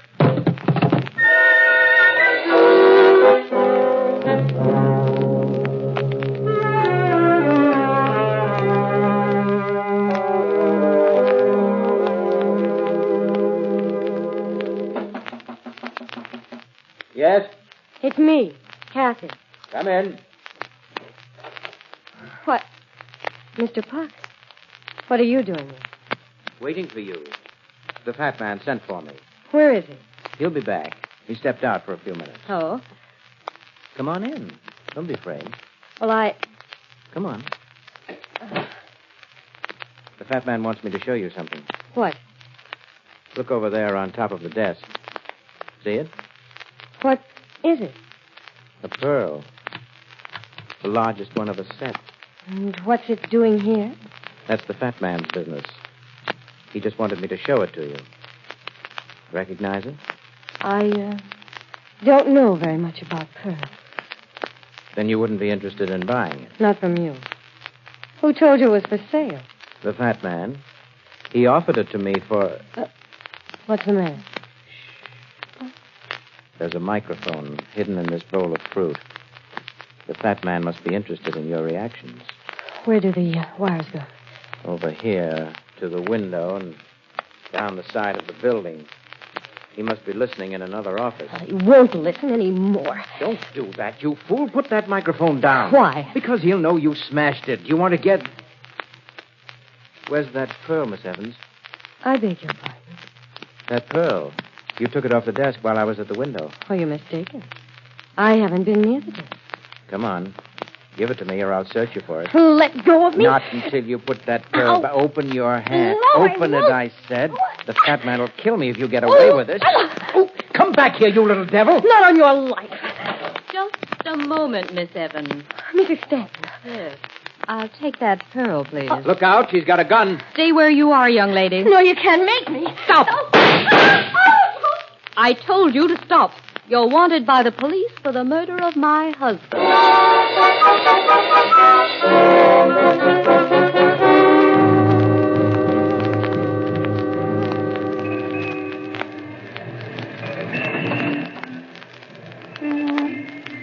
Get in the cab, Miss Evans. Where are you taking me? Get in. I'll watch her, Mrs. Stanton. Thank you, Mr. Parker. All right, driver. Hurry. Police headquarters. Right. Why don't you start? Gotta wait for the light to change, lady. You gotta wait for me, too. The fat man. Surprise. How do you feel, Kathy? Why, I'm all right. You better have somebody look at that shoulder. Franklin Hospital, driver. Make it snappy. Just a moment. We're taking her to police headquarters. With a fresh wound in her shoulder, she needs medical attention. But I said... Franklin Hospital, driver, and don't spare the horses.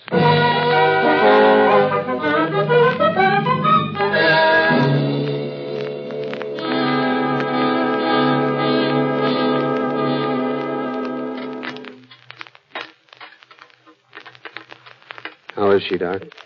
Oh, she'll be all right. Bullet just grazed her shoulder. You're very lucky, Miss Evans. You mean you're very lucky? Don't you know it's against the law to go around shooting people? I couldn't let her get away with that pearl, could I? Why not? That isn't the one they found in your husband's hand. That's just a hunk of paste. But you told us all to come to your office so you could trap the one who tried to steal it. How did you know that? It was obvious. That's no excuse for shooting at her, Mrs. Stanton. Oh, I didn't really shoot. I tried to frighten her more than anything else. Well, in any case, I'll have to make a report to the police. Will you come with me, Mrs. Stanton? Certainly. You're a dead pigeon, Kathy. What do you mean? Even a bald-headed jury won't save you on this one. But I didn't kill him. I think you did. What's your vote, Parker? I won't say until I've heard all the facts. But you know all the facts. Didn't you follow her to Stanton's apartment late this afternoon? Yes, I did. Well, how long was she there? About 20 minutes. And she went right to the railroad station as soon as she left his apartment. But I didn't kill him. He was dead when I got there. Then why did you pick up the pearls and string them together again? Because I knew I was being trained. Somebody put that necklace in Mr. Stanton's hand. That's a good one. It's true. I didn't have the pearls when I went to his apartment. What? They were stolen from me this morning.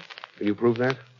No, Can you prove it to me, Kathy? I don't know. Look at me. I'm looking. I didn't kill Mr. Stanton. I swear I didn't. That's not good enough, Kathy. But I'll tell you what I'll do. I'll help you get out of here. What? I'll give you a head start on the police. Don't be a fool. Mind your own business, Parker. This is my business. If she killed Stanton... Go on and give her a break, will you? No, I'm just as responsible as you are. You can't make me a party to this. Then turn your back on it. You're crazy. It's a felony to assist a criminal. I'm going to call the police. Get away from that phone. For heaven's sake, use your head. They'll catch her anyway. Get away from that phone, I said. No, don't. Don't. I can't run away. It'll only make it look worse. Why, of course. The sooner we call the police, the better. Hello? Hello. Get me the police department, please. Yes, sir. You're not going to make that call, Parker. What? You're not going to make that call if I have to pick up one of these knives and jab it into your ribs. Yeah, put that down. Put that down, you fool. Now, you see, Parker? Even on short notice, a man reaches out for the murderer's hand, the hand with the knife. What? Don't you understand? When a man comes at you with a knife, you reach for his hand, not for his throat. What are you talking about? Stanton. He couldn't have torn those pearls off Kathy's neck. If she came at him with a knife, he'd have grabbed for her hand the way you grabbed mine. You mean she was framed? You guessed it. She was framed by a guy who knew every move she made. A guy who knew when he could steal that necklace and plant it in Stanton's hand at the most effective time. Who fits that description, Parker? Who knew every move Kathy made these last 3 days? Well, why are you looking at me? Because you're it. You wanted Stanton out of the way so you and Mrs. Stanton could get married and live on Stanton's dough. You're no private detective. I found that out 5 minutes after I met you. Drop that knife and stay where you are. I've got a gun. Look out, Kathy. You may use it. I will if you don't get out of my way. Hello? That phone's open, Parker. You're giving the police your whole confession. What? Oh! Hello? Hello? Take it easy, Captain. I'm bringing in a murderer.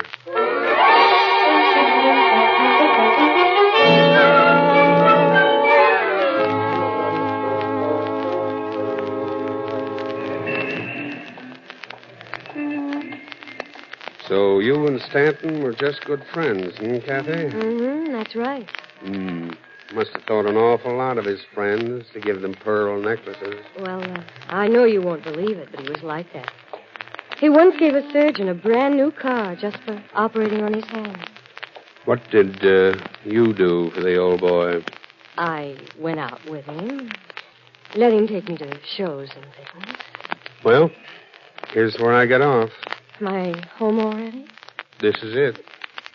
Night, Kathy. Oh, wait a minute. Am I ever going to see you again? I don't know. Why not? Don't you like me? Sure. I like all beautiful women. Trouble is, I fall in love with them. And what's wrong with that? Having to fall out. So long, Kathy. Remember, nobody loves a fat man.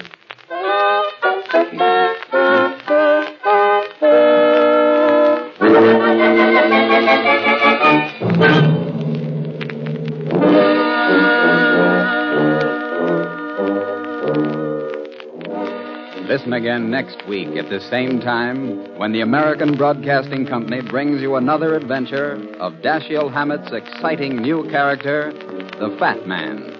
Next week's story is called The Unfamiliar Face. And, as the Fat Man says,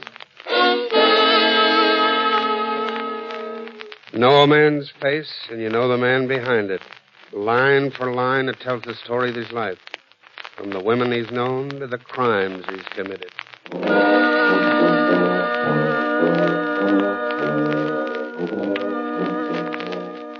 Tonight's adventure of the Fat Man, played by J. Scott Smart, was directed by Robert Sloane. Bernard Green composed and conducted the original music. Hold on to your nerves. Next comes a guy who keeps busy chasing fugitives and frails. It's William Gargan as Private Detective Ross Dolan, shooting his way through the mystery thriller I Deal in Crime. This is the American...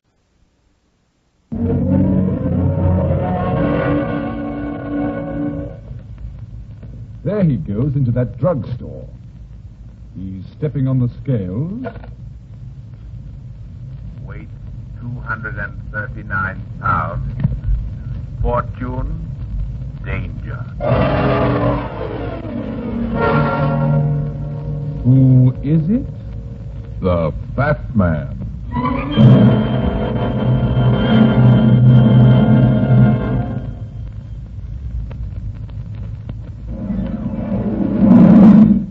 And now here's the Fat Man in Murder Rings a Bell.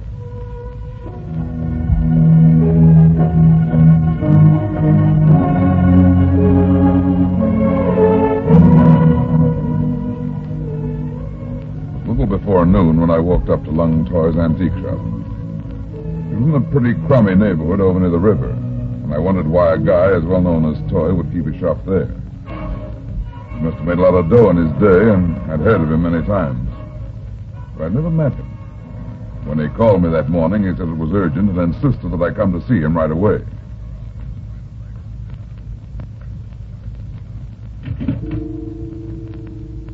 Good morning.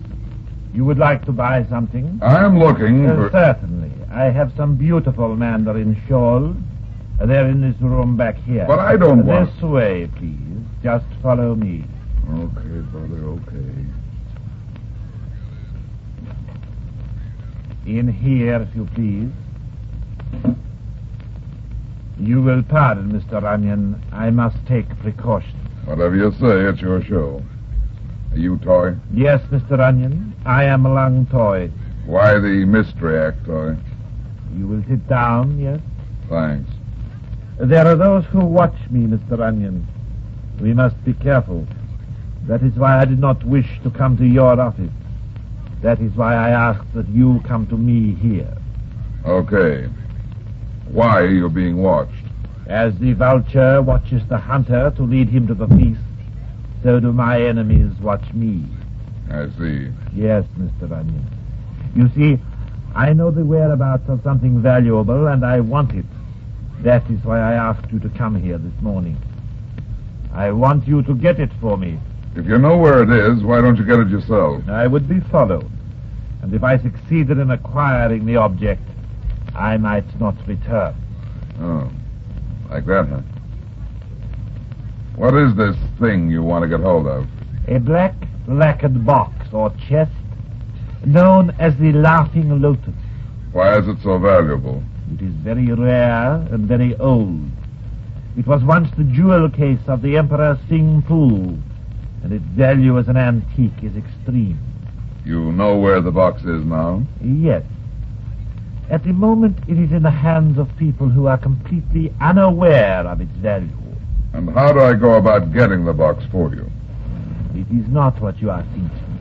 I have no desire to acquire it in an illegal manner. I want you to buy it for me.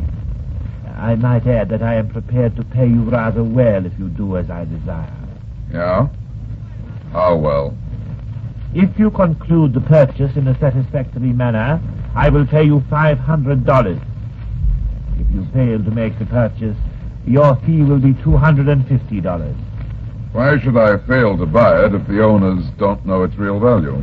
The box is being sold this afternoon at public auction. It is just possible that there may be higher bidders. How high do I go? You accept my offer, then? Yeah, I'll give it a whirl. Here is $5,000. Spend it all if necessary. I think that sum will be more than sufficient, unless... Unless what? Unless the knowledge of the box's whereabouts has fallen into the hands of those who also know its worth. Okay, Toy. Now give me $250. As you wish.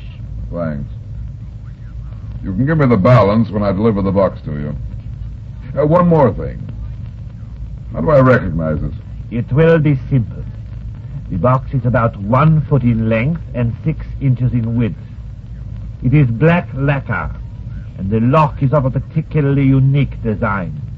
It is made of ivory and beautifully carved in the design of the lotus flower.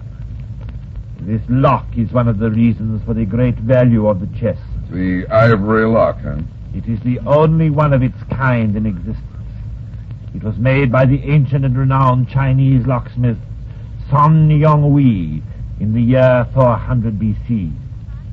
It has a complicated combination, the mechanization of which involves the proper balancing of a number of hidden and delicate ivory tumblers. And this combination, do you have it? He who is trapped and tortured by the enemy cannot disclose that which he does not know, Mr. Arnold. Meaning? Meaning that once you have acquired the box, you will bring it at once to me with all speed and precaution. And if I don't? If you don't, Mr. Arnold, your ancestors may well rejoice in the reunion which will soon take place.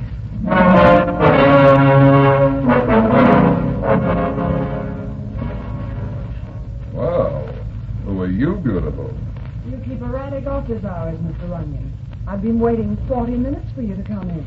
I don't remember any appointment this morning. I didn't have an appointment, but I have a job I think you'll be interested in. What makes you think I'll be interested in the job? The fee I'll give you for getting something back that was stolen from me. Say, $1,000. How did you get in my office? Why, I just walked in. That won't do, sweetheart. The door to this office was locked when I left at 9:30 this morning. But it wasn't locked. Maybe you had another visitor before I got here. Yeah, maybe. Say, what do you... Keep your hands off my pocketbook. Who do you... Sit down, beautiful, or I'll have to spank you. You lay a hand on me and I'll have you arrested. Go ahead. The cops don't like illegal entry either. You think I broke into your office? Uh-huh. What were you after? I don't know what you mean. I told you the door was unlocked. It's not in this bag. Of course not. I'm not after anything. I want you It to... could be somewhere else. Don't you dare touch me. Don't worry, sweetheart. I'm not going to search you. Maybe you are telling the truth. Of course I am. Of course. That's a lot of cash for a beautiful girl to be carrying around. Where'd you get it? That's none of your business. Everything is my business when I'm working for you. You're not working for me yet, and I'm not so sure that I want you to. Okay, sister, there's the door. No, wait. I need your help. I really do. Good. I'll just take $1,000 then. Here's your pocketbook. And I'll start talking. What's your name and what was stolen? My name is June Frost. What was stolen? A very valuable antique. A Chinese box. A little larger than a cigar box. It's called the Laughing Lotus. I see. I missed it about a week ago. Couldn't the police find it? I didn't go to the police. Why not? Because, Mr. Runyon, I was afraid. Of what? I was afraid the man who stole it might... You know who stole it from you. Yes, of course I do. That's why I came to you. Who do you think it was? An antique dealer named Lung Toy.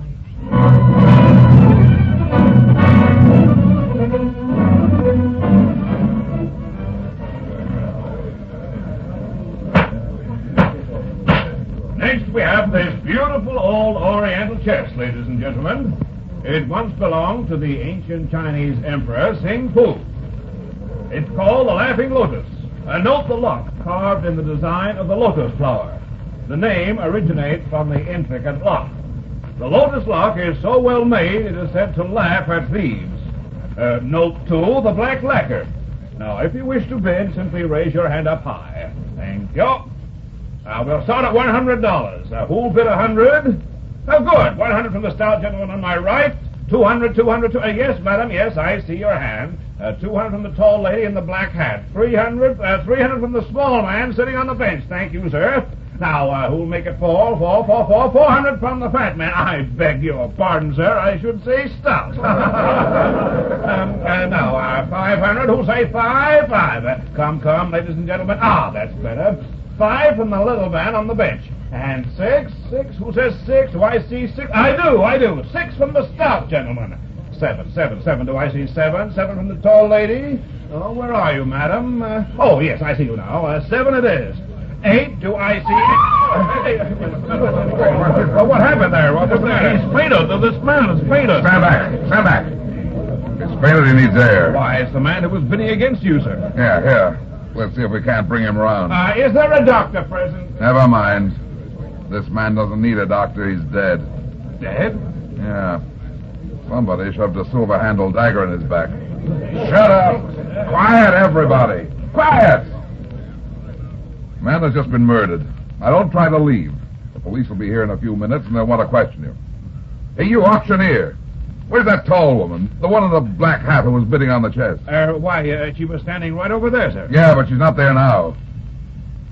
Where's that Chinese box? Oh, there it is, over... Why, it's gone.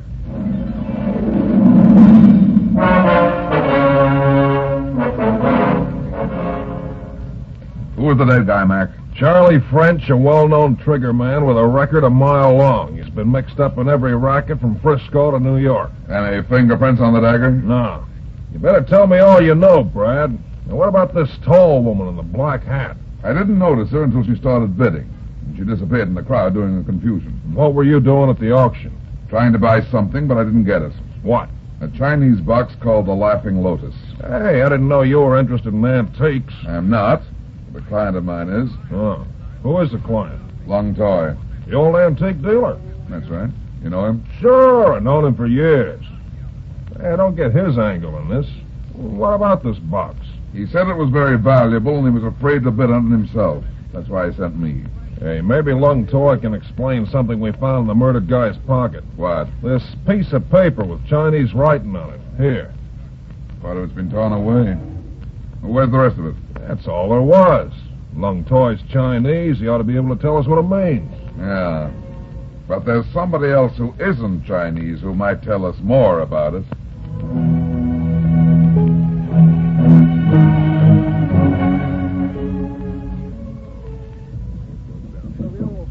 Come in. Mr. Runyon. Yeah. I didn't expect you so soon. Did you get it? No. What happened? You're too beautiful to be such a liar. What do you mean? Fix a couple of drinks, baby, and let's start over again. And this time I want the truth. But I've told you the truth. Quit lying. The box was never stolen from you because you never had it. Where is it then? A tall woman who wears a black hat has it. A tall woman? But where did she get it? She stole it this afternoon at the auction. The auction? What auction? How about that drink, sweetheart? Here. Okay, let's start again. Who's Charlie French? Charlie French is here? You dropped your drink. Where is he? Where did you see him? On a slab in the morgue. Dead. Charlie dead? But how? Where? A Chinese dagger in his back. Chinese dagger? No, you're lying. You're trying to frighten me. You're wrong, sweetheart. Charlie's dead. You'd better start talking straight. Yes, I'll tell the truth. That's better. Who's the tall woman? I don't know. I can't understand that. I'm afraid. Afraid of what? After what happened to Charlie, I'm afraid I may be next.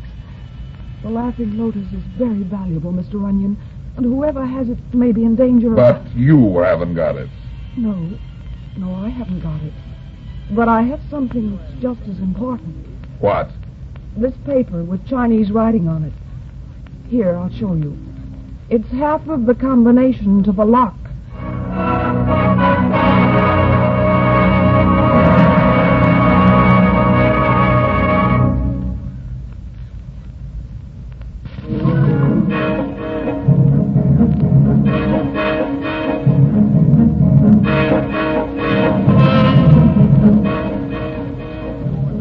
Toy can tell us where the Chinese dagger came from, Brad.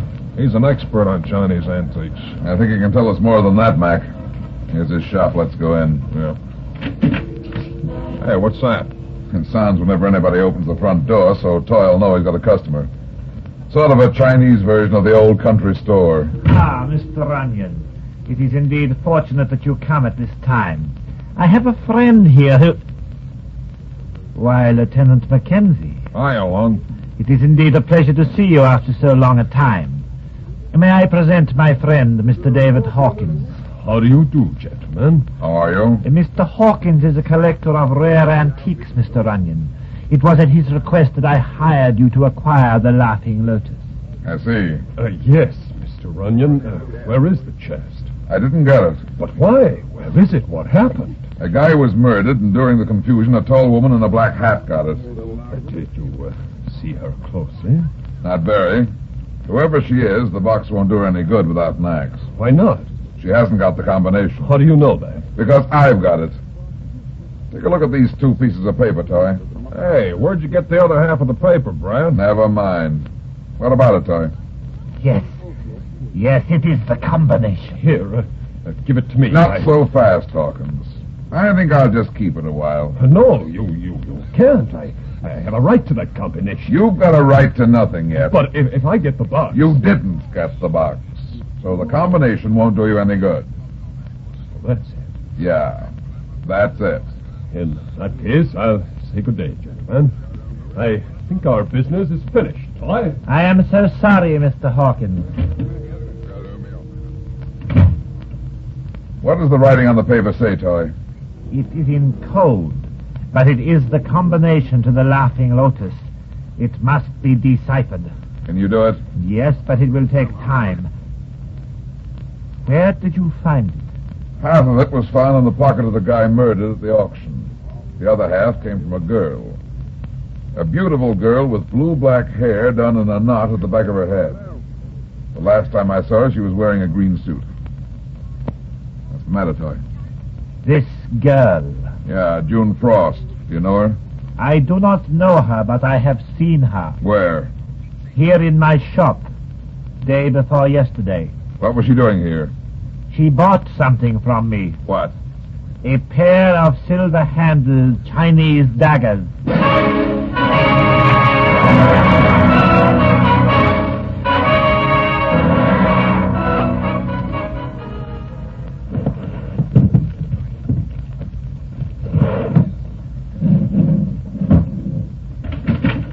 What are you doing here? Quiet, sweetheart. You might frighten the other guests in the hotel. What are you doing in my room? Waiting for you. How did you get in? Haven't you heard, sweetheart? The same way you got into my office. Why were you searching my room? I was looking for something. What? The truth, maybe. The truth? Yeah. Do you want to save me the trouble by telling it to me? What do you mean? I told you the truth. Not yet. Listen, sweetheart. You hired me to do a job for you, but you lied all the way. No, I didn't. I don't like working for liars, and I won't work for a murderer. A murderer? You don't think I... That's just what I do think. And if you don't start telling the truth, I'm going to pin a murder up right on your beautiful head. No, you can't. I didn't murder Charlie. You do believe me, don't you? No. So that's the way it is. That's the way it is, baby. Then we're through. Not yet. Give me the paper. I haven't got it. Where is it? What did you do with it? I gave it to Lung Toy. Toy? You gave it to Lung Toy? You It's no good, baby. Where are the daggers? What daggers? The ones you bought from Toy day before yesterday. Why, they're here, right here in this drawer. Well, what's that got to do with... What's the matter? Daggers. They're gone.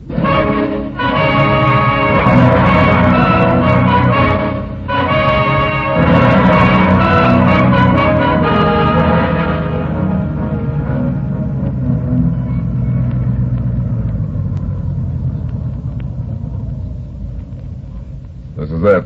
Lung Toy's antique shop. Right. Here you are. Keep the change. Thanks.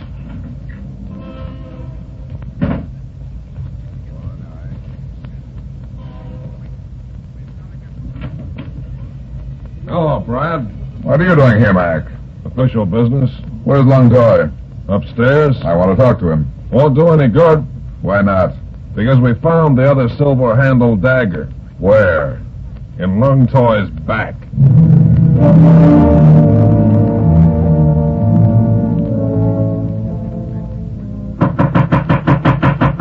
Hey, don't make so much noise.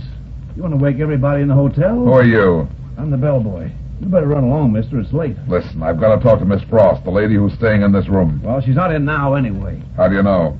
Because I saw them go out a little while ago. Them? Was somebody with her? Yeah. What did he look like? It wasn't a he, it was a she. A woman? That's right. A tall woman. A tall woman in a black hat.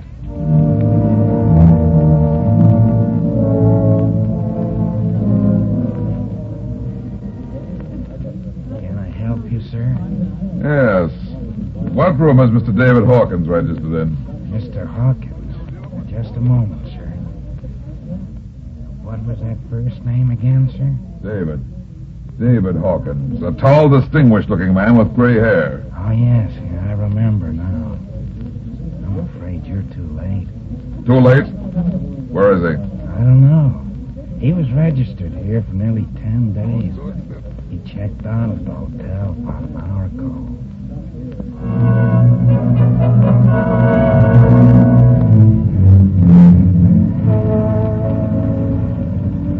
You're crazy, Runyon. Why do you want to come back to Lung Toy's place at this hour of the night? It's after 2 a.m. I'm crazy, all right. Forever letting that Frost stay out of my sight. Well, looks like she murdered Toy. That's what you think, Mac. Well, get this tall woman. Who's she? I don't know, but she and June Frost left the hotel together. And why was Toy murdered? Look, Mac, that Chinese box is locked. It can't be opened without the combination to the ivory tumbler. They can break it open. And ruin the box? Not a chance. No, Mac.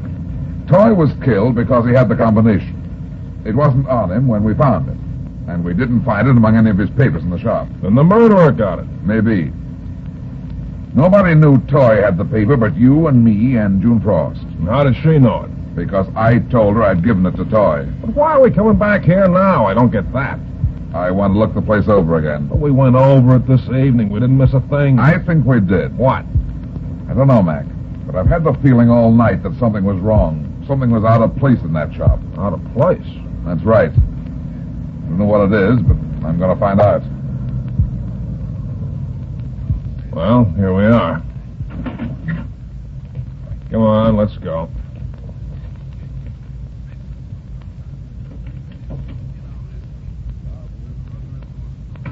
The lights are over here behind the counter. Okay, look all you want to. I'm going to sit down. I'm tired.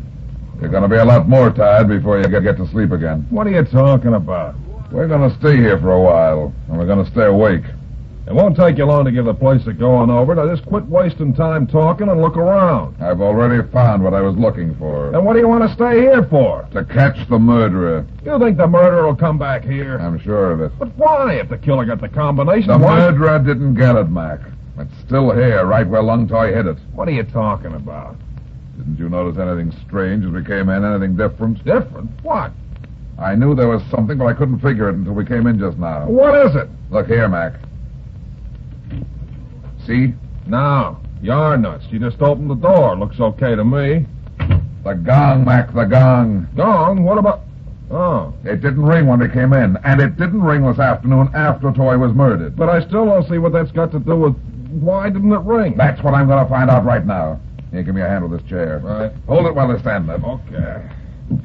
Is it disconnected? No, everything looks okay, but... Then why won't it ring? Because this was stuffed into the gong where the hammer hits. What is it? 2 pieces of paper, Mac. That's where Toy hid the combination to the Laughing Lotus.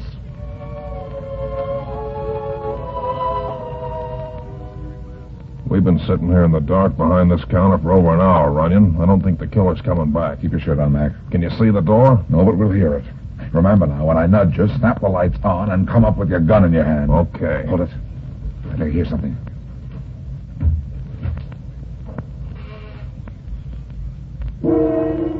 What's that? Here's the flashlight. We'd better hurry. It must be here somewhere. We've got to find it. We've got to. Don't move, ladies. 2 women. The tall woman in the black hat. Yeah, and my beautiful little playmate who buys daggers. You weren't by any chance looking for this, were you, ladies? The combination. That's right, both have. Look out! Don't move, beautiful, or you'll get it, too. Did you get the tall one, Mac? Yeah, she's dead, all right. She shouldn't have tried to pull her gun. It's a shame to shoot a woman. It's not a woman, Mac. Huh? Look again. It's a wig.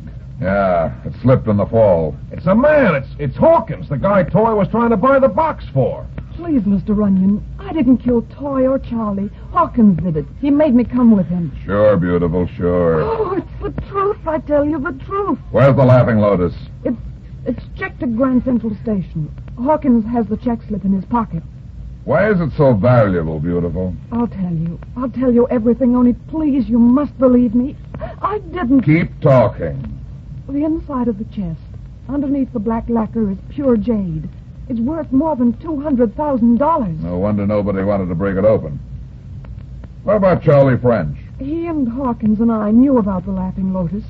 Hawkins hired Toy to buy it. And you and Hawkins crossed French, but he had the other half of the combination, right? Oh, that's right, but I didn't want it.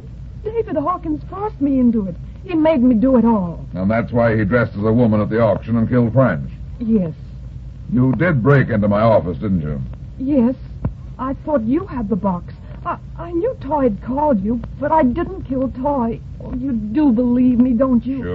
Sure. Don't you believe him, Mac? Yeah. Then you'll help me. You won't let them take me. You and I'll have a swell time, beautiful. You do like me, then? Oh, you're a knockout. Oh, thank you. Thank you. I'll do anything for you. Hey, wait a minute, Runyon. What are you trying to pull, anyway? We'll paint the town red, beautiful. See all the shows, eat the best food. You're wonderful. When do we start? In about 20 years, when they let you out of prison. Prison? That's right, beautiful. Be sure and look me up.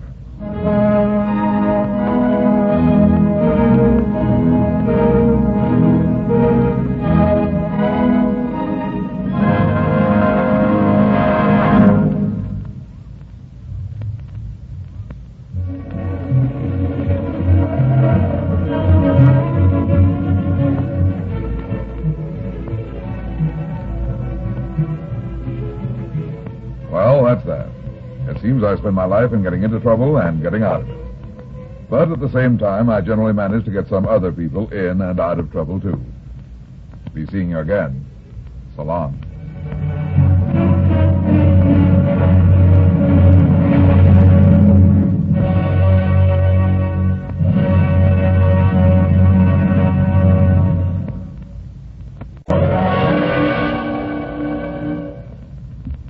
There he goes into that drugstore. He's stepping on the scales. Weight 239 pounds. Fortune, danger. Who is it? The Fat Man.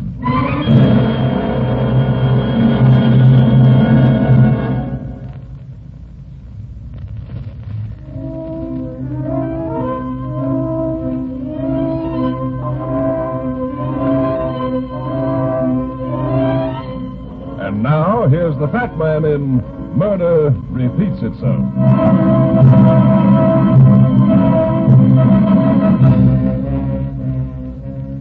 Whenever a woman calls me on a job and asks me to come to her home, she's either afraid to be seen entering a detective's office for social reasons, or she's guilty of something and is going to lie all over the place.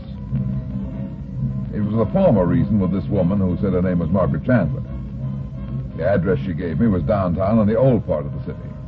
The house turned out to be one of those ancient four-story mansions that got its start in the days of Diamond Jim Brady. A maid ushered me into a cool, dark library, and I knew right away that Miss Chandler had never before hired a detective. Her sleek, soft slimness said 38 or 40, but her hands told the truth. Her simple clothes whispered money, and the cultured voice hinted at what the newspapers like to call the blue book set. Come in, Mr. Runyon. I'm Miss Chandler. That will be all, Clara. Won't you sit stop. Thanks. I appreciate your coming here, Mr. Runyon. You see, I couldn't very well come to you. I understand. What's the trouble? I hardly know how to begin. You see, I've never done this sort of thing before. I'm frightened, Mr. Runyon. I'm terribly frightened, and I can't go to the police. Why not? Because nothing has happened yet. You'd better start at the beginning, Miss Chandler. It's my nephew Byron, my sister's only child. It started when my sister Eugenia remarried 6 months ago. Byron has always been a strange boy, and he seemed to resent his stepfather. There's nothing so unusual about that. No, I know, but instead of getting better, he's becoming worse. And then, last week... What happened last week? It was late at night. I'd been asleep when suddenly some noise awakened me. I heard voices in the study on the second floor. It was my sister's husband and Byron. They were quarreling violently. What about? I don't know. But last night I accidentally found a loaded revolver in Byron's room. What were you doing in his room, Miss Chandler? Oh, I was looking for something. A book. I see. That's why I'm frightened, Mr. Runyon. I'm afraid that Byron is going to kill his stepfather.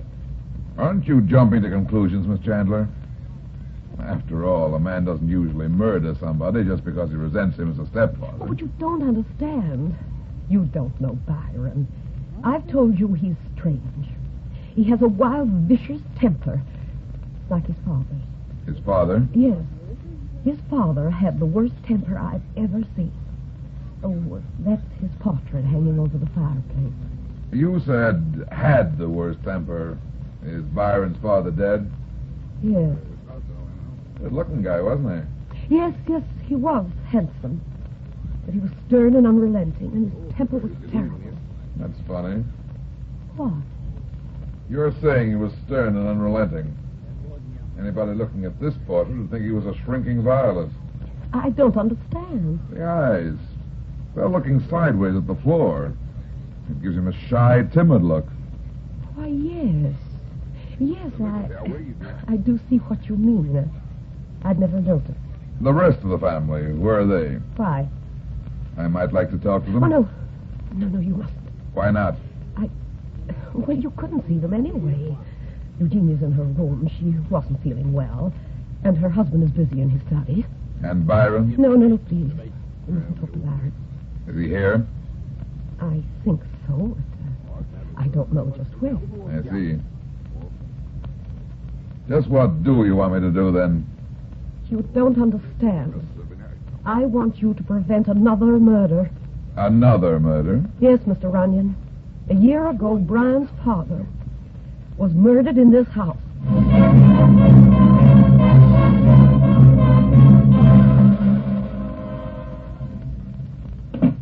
Well, come on in, Runyon. Hello, Mac. How's your memory today? Well, that depends. What do you want me to remember? Something about a murder that happened a little over a year ago. There's lots of murders. Which one? A guy named Hale, Jonathan Hale. Remember the case? Oh, yeah. Yeah, sure, I remember that case. I worked on it myself, and I wasn't ever really satisfied with it. Why not? Well, for one thing, it was all circumstantial evidence. Tell me about it. What happened? Well, what's your interest in it, Brad? Never mind. Just tell me briefly what happened. Well, as I remember it, this guy Hale, a Wall Street bigwig, was found dead in his bedroom, murdered. Shot? Yeah, twice with a German Luger, but the gun was missing. Who found the body? His sister-in-law, Miss Margaret Chandler. Go on. Well, it seems this guy Hale had a violent temper, really went nuts when he got mad. Had he been mad at anybody just before he was killed? Yeah. He'd had an argument with his chauffeur, a guy named Foulmouth, and threatened to fire him. I see. What was the argument about? Something about some money that was lost. Hale accused the chauffeur of taking it. After Hale was found dead, the chauffeur was discovered drunk in his room. The Luger was in one of his dresser drawers, and his fingerprints was all over it. Said he didn't remember anything. And he was convicted? Yeah, it was an open and shut case. But because of the evidence all being circumstantial, he didn't get the chair. They sent him up for life. I was glad because, as I said, I never did feel quite right about it. What other reasons did you have besides the evidence? Well, it was nothing you could put your finger on, just just the way the rest of the family acted. How do you mean? Well, for instance, there was the son, a kid named Byron. Acted like a nut. Sometimes he wouldn't say a word, wouldn't answer questions. The next minute he'd be raving around all over the place. How about the wife? Yeah, she didn't show up at the trial. They said she was sick. Her sister, the one that found the body, was there every day, though, with an old friend of the family, a guy named Alfred Gregory. There was a rumor that this Gregory had been too friendly with the wife, but nothing ever came of it. Nothing except the fact that Alfred Gregory married Mrs. Hale about 6 months ago. Married her? Yeah. Thanks, Mac. I'll be seeing you. Where are you going? I'm going to try and prevent a second murder in that house.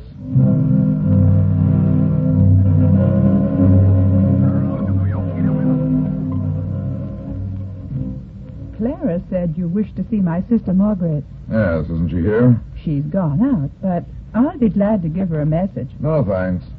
I think I'll wait for her to come in. But she may not return for some time. I don't mind waiting. You're Mrs. Alfred Gregory, aren't you? Why, yes. Might I ask who you are? Sure. My name's Runyon. Runyon? Then you're the detective my sister called. How did you know she called me? Why did she call you, Mr. Runyon? What could my sister want with a detective? Why don't you ask her? It's about my son, Byron, isn't it? Isn't it? What makes you think it's Byron? Because people don't understand him. You mustn't believe Margaret, Mr. Runyon. She dislikes Byron and... Eugenia? Why, Alfred, What are you doing here with this man? Who is he? I was doing nothing, Alfred. This is Mr. Runyon, a detective. Detective? What's a detective doing in this house? I didn't hire him, Alfred. Margaret did. It's about Byron. You know how... Go to your room, Eugenia. But Alfred... Do as I say. Yes, Alfred. Now, Mr. Runyon, suppose you tell me what this is all about. My sister-in-law has hired you because of something Byron has done. I have a right to know about it. I didn't say it was about Byron. Oh, come now, Mr. Runyon. Let's not beat about the bush. I suppose my sister-in-law has told you that he acts strangely at times. That he has a worse temper than his late father, if that's possible. But what my sister-in-law has told you isn't true. What isn't true, Gregory? That Byron is insane. He's wild, he's spoiled, and he's a spendthrift, yes. But he's the same as you or I. You'd never know from the eyes in his father's portrait that the son would be a spendthrift. Portrait? Yeah. Look here, Alfred, I've just had about enough of your meddling in my affairs. Byron, I've told you not to interrupt me when I'm busy. You've told me a lot of things, and you're going to tell me something else right now. Why did you tell the bank to stop earning my checks? Byron, this is neither the time nor the place to discuss such matters. That's what you think. I'm warning you, Alfred. Someday you're going too far. That's enough. Get out of here. I'll get out, all right. But if that bank isn't notified at once to honor my checks, you're going to be sorry. I'm sorry you had to see that, Runyon, but perhaps now you can understand what I mean about the boy. Yeah. You never know what he's going to do next. However, he doesn't much real harm. His mother has spoiled him. I don't think I'll wait for Miss Chandler after all. So long, Gregory. Goodbye, Mr. Runyon. Oh, and if I were you, I'd just forget the entire matter.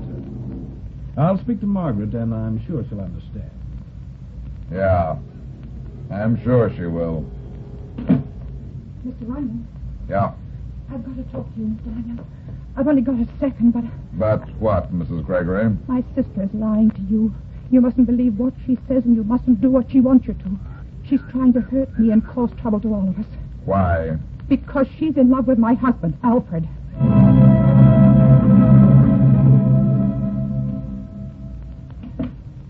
Hello, Byron. I thought maybe you'd be in to see me this morning. I want to talk to you, Runyon. Well, have you got the money with you? What money? The money to buy me off. I don't know what you mean. I said I wanted to talk to you. Okay, I'm listening. Why were you talking to my stepfather yesterday? I thought you were going to do the talking. So I was right. He did hire you to frame me. Frame you for what? He hates me. He's turned my mother against me, made her hate me too. But he lied to you, Runyon. I'm not crazy, and he's not going to frame anything on me. I told him to let me alone. I warned him. If he doesn't, Runyon, so help me out. Kill him? I didn't say that. Who murdered your father, Byron? What are you talking about? You know, it was Thelma the chauffeur. Was it? So that's his game. That's what he's up to. He told you I killed Father. But I didn't do it, you understand? I didn't. Why do you keep a loaded gun in your room? A loaded gun? That's right. It's another of his lies. Your Aunt Margaret found it there night before last. She's lying, too. She must be helping Alfred. She hates me, too. You're a popular guy, aren't you? They're not going to frame me, though. I don't even own a gun. I've never had one in my life. Not even a German Luger? Look here, Runyon, that's enough of that. I don't know what my stepfather's trying to do or why he hired you. But I do know this. I didn't murder my father. The chauffeur did it, and he's in jail. If they're trying to pin that on me, you're making a big mistake. And so are you. Hello? Hey, Runyon, this is Mac. Yes, Mac. You know that Hale murder we were talking about yesterday? What about it? I just found out something that might be interesting to you. What, Mac? The chauffeur, the guy who was sent up for the killing, Yeah? he may be able to help us find out the truth. How, Mac? He escaped from prison early last night.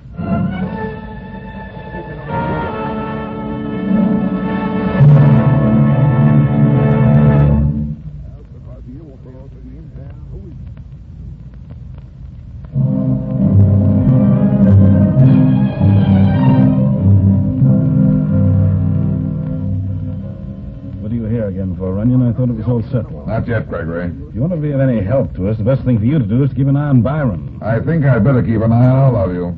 All of us? Why? The chauffeur escaped from prison last night. Escaped? But how? I don't know, but he's on the loose. Unless I miss my guess, he'll be around to pay you a call. We've got to stop him, Runyon. He's a killer. He might think we're to blame. He'll want revenge. That's right. Well, the police, can't they do something? They're doing everything they can to find him. You'd better ask them for a couple of cops to watch the house. Yes, I'll call them right away. Look, upstairs, the library. The chauffeur, he's here. Do you think he's... I don't know. There on the floor, under the portrait. Eugenia. Is she... She's fainted. Fainted? Yeah. Here, give me a hand. Help me lift her up here on the sofa. Eugenia. Wait, Runyon. I'm worried about her. I'll carry her to her room and call a doctor. Okay, but be careful. What could have happened? I don't know. Mind if I stay here for a few minutes? No, of course not. What are you going to do? I want to see if I can find out why she fainted. I'll stay with her until the doctor comes.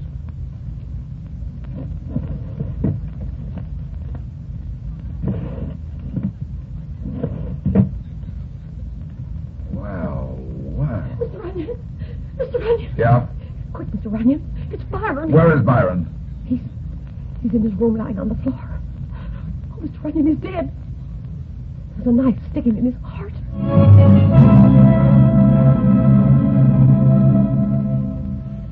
And this is where you found Mrs. Gregory? Yeah. She was lying there on the floor in front of the big portrait. Where is she now? Just before you guys got here, she seemed to be getting worse. So Gregory took her to the hospital. Any fingerprints on the knife? Nah, but it doesn't matter. It must have been the chauffeur. Yeah. Every cop in town's on the lookout for him. We'll pick him up soon. What did the sister have to say? Miss Chandler was in her room when Mrs. Gregory screamed. She thought the screams came from Byron's room. She went in there, found him dead on the floor. You don't think she killed him, do you?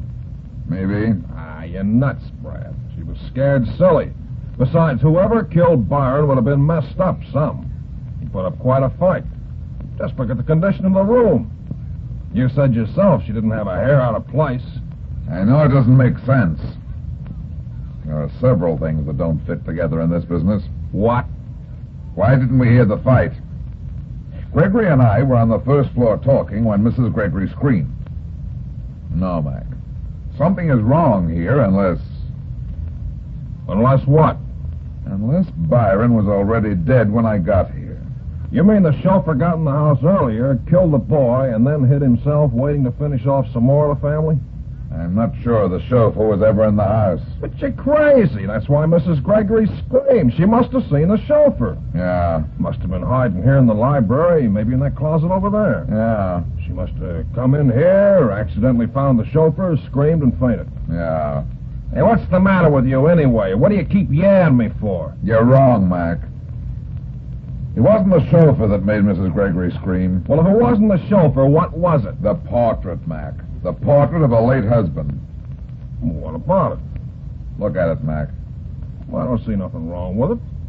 When I first saw that portrait yesterday, the eyes were looking toward the floor. Now look at them. Hey, I noticed those eyes when I first came in. They look so fierce, and they're staring right straight at you. They seem to follow you all the way around the room. Uh-huh. They're almost alive. You mean this is a different picture than the one you saw here yesterday? Maybe, maybe not. But I don't understand why... You will. Come on, Mac. Where to? The hospital. I want to talk to Mrs. Gregory.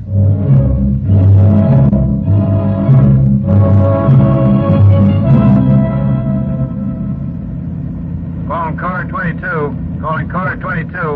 Go to the corner of 23rd and 7th Avenue. That is all. Well, I'll still feel a lot better when we pick up that chauffeur. The 3 cops guarding the house, and the sister ought to be safe if he shows up there again. Yeah. Now, don't start that yarn again. I can't understand him. No word at all in the chauffeur. Every cop in the force looking for him, he's still gone. Call Lieutenant McKenzie. Calling Lieutenant McKenzie. They're calling you, Mac. Okay. Okay, come in, Sweeney. This is Mackenzie. They just picked out that escaped convict, Falmouth. The chauffeur. Good, good. Well, Runyon, there you are. That's that. Maybe. Where'd they pick him up, Sweeney? In Chicago. Chicago? That's right, Lieutenant. But Chicago is 600 miles from here. How could the guy be here and in Chicago at the same time? Come on, Mac, step on it. We've got to get to that hospital quick.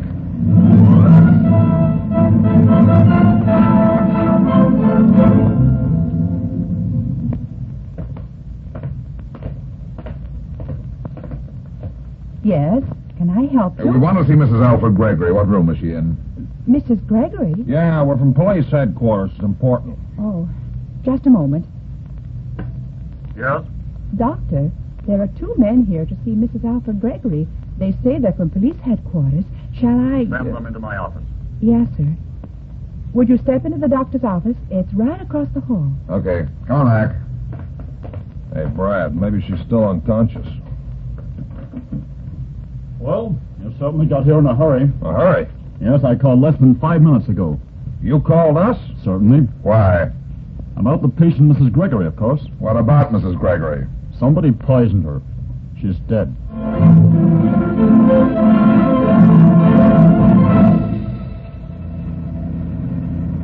Hurry, Mac, hurry. I can't go any faster. I don't get this business, Brad. I thought Mrs. Gregory was the killer. So did I, Mac, but I was wrong. Well, who was it? I'm not sure. There's the house.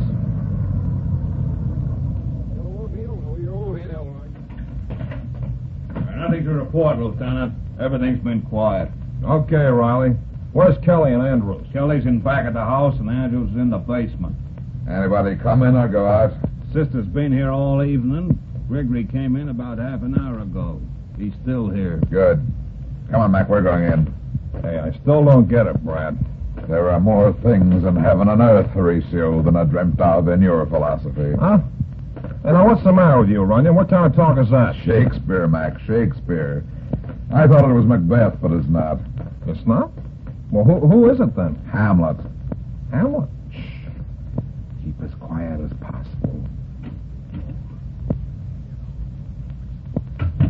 Hey, what do we do now? Upstairs. I want to look in the library again. Why? Never mind. Hold it. What's the matter? Somebody's in there. I think we'll surprise them. Come on. You mustn't worry, darling. Everything will be all right. Hey, listen. Yeah. Alfred, I'm afraid. Nonsense. What? Oh.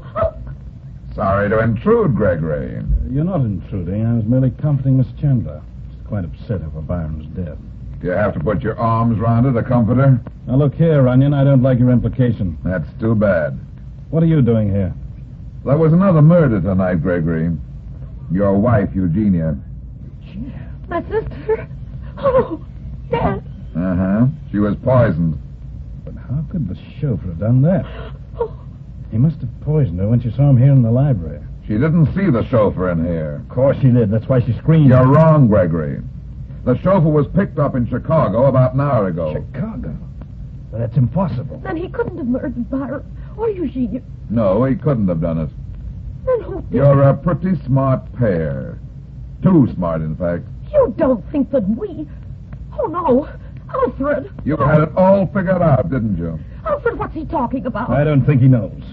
You must be out of your mind, Runyon. Maybe I'd better explain. Maybe you'd better. You mean they were in it together? Sure they were. No. What does it mean, Alfred? I don't know, Margaret. Now, look here, Runyon. The chauffeur wasn't at Chicago. He was here in this house tonight. That's why Eugenia screamed. That's why you thought she screamed. That's where you got your bad break, Gregory. Don't be absurd. You see, Mac, Gregory is a pretty smart boy. He's had this all planned for a long time. I warn you, Runyon, you'll regret this. The two of them killed Hale and framed the chauffeur. No, it's not Then true. Gregory married Eugenia. But they had to get rid of her and Byron, too, if they wanted to get hold of the money. So that's it. No, I didn't do that. I swear I didn't. I loved Alfred, yes, but I didn't plan anything. I didn't know anything. Maybe she's telling the truth. I don't know. Well, of course I'm telling you the truth. You, Alfred, how could you do that? He's lying, Margaret. He's trying to trap me. You've already trapped yourself, Gregory. You see, you framed the chauffeur too well. He really thought he had killed Hale while he was drunk. You were behind the missing money, too. I was right all along then. The chauffeur was innocent. Tonight, when Gregory heard Eugenia scream, he was sure that the chauffeur had come back to get his revenge. And he saw a perfect chance to pull off 2 more murders and lay the blame on the chauffeur again. But the chauffeur wasn't anywhere near here. That's right. He never even suspected that he'd been framed. It's funny, isn't it, Gregory? Mac, we ought to call this the case of the 2 perfect crimes. You're very funny, Runyon. Tell me some more. Okay. Maybe Eugenia knew you'd murdered Hale. Maybe she even helped you. But she wasn't as tough as you are. She couldn't stand looking at those eyes of Hale's in the portraits. And that accounts for the 2 portraits. There weren't 2 of them, Mac. There was only one. She simply had the eyes painted over. You never noticed it, did you, Gregory? And neither did Margaret, but Byron did. You see, Byron loved his father very much, and he hated his mother for marrying you. You've got it all figured out, haven't you? Nearly. When Byron saw that the eyes had been changed, he thought his mother had murdered his father. So tonight, before you killed him, he carefully removed the painted-over eyes so his mother would see the original ones. That's why Eugenia screamed, Gregory. Very clever, aren't you? Uh-huh. You killed Byron because he was too near the truth about his father's murder. And then, when I told you the chauffeur had escaped, you saw the perfect chance to kill Eugenia, too, and blame both deaths on the chauffeur. How am I doing, Gregory? You're doing too well, Runyon. When Eugenia screamed, you were sure she'd seen the chauffeur in the library, so you poisoned her on the way to the hospital. The chauffeur was in Chicago. You'll go free now, Gregory, but you won't. You're going to the electric chair. Oh, no, I'm not. He's got a gun. I'll ask for it, Runyon. No, Alfred, no, don't go. You fool. Drop the gun, Gregory. Drop it. Now that. Put the handcuffs on him, Mac, while he's still out. Okay, Brad. Thanks, Miss Chandler. You all right? Oh, yes, I'm all right. The bullet just missed me. It went in. What's wrong? The bullet. It hit the portrait. It's right through the eye in the picture. Yeah. What do you know about that, Mac? I told you there were funny things happening in this world, didn't I? Things you'd never dream of. Yeah, that's sort of weird. Hey, by the way, Runyon, what about this guy, Hamlet, you were talking about? Hamlet? No, he was an amateur detective who got himself knocked off because he couldn't make up his mind about a murderer. No kidding. Yeah. Let that be a lesson to you, Mac. Never be in doubt when you're dealing with murder.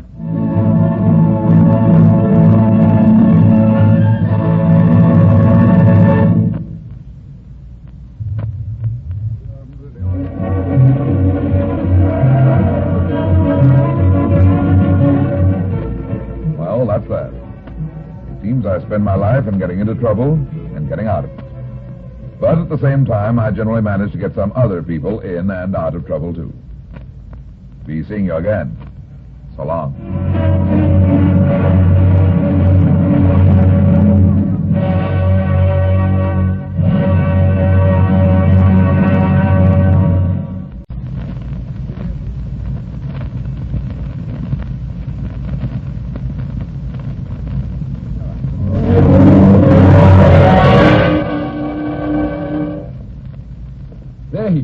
that drugstore. He's stepping on the scales. Weight, 139 pounds. Danger. Who is it? The Fat Man.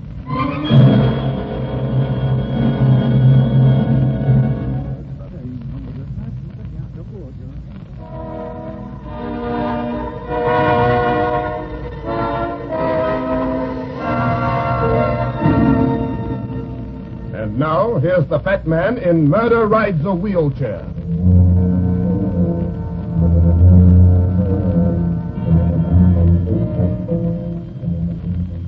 Late in the afternoon when this fellow Van Horn called me. He gave an address out in one of the better residential districts, and I told him I'd drive out that night and see it. An old guy with eyes like sleepy fish answered the door and told me Mr. Van Horn was waiting for me in the solarium. The house was strangely quiet. And I got the idea that it was too big for the number of people living in it. The solarium turned out to be a big glassed-in porch at the back of the house. Myron Van Horn was sitting in a wheelchair looking up in the general direction of the moon. He was, I think, the thinnest man I've ever seen. His bony old hands looked like claws, and his cadaverous face was almost a death stare. There was a nervous intensity about him that told me a vital fire still burned in that wasted, decaying body. Come in. Sit down, Mr. Runyon. Thanks. It'll be all, Arnold. Yes, sir.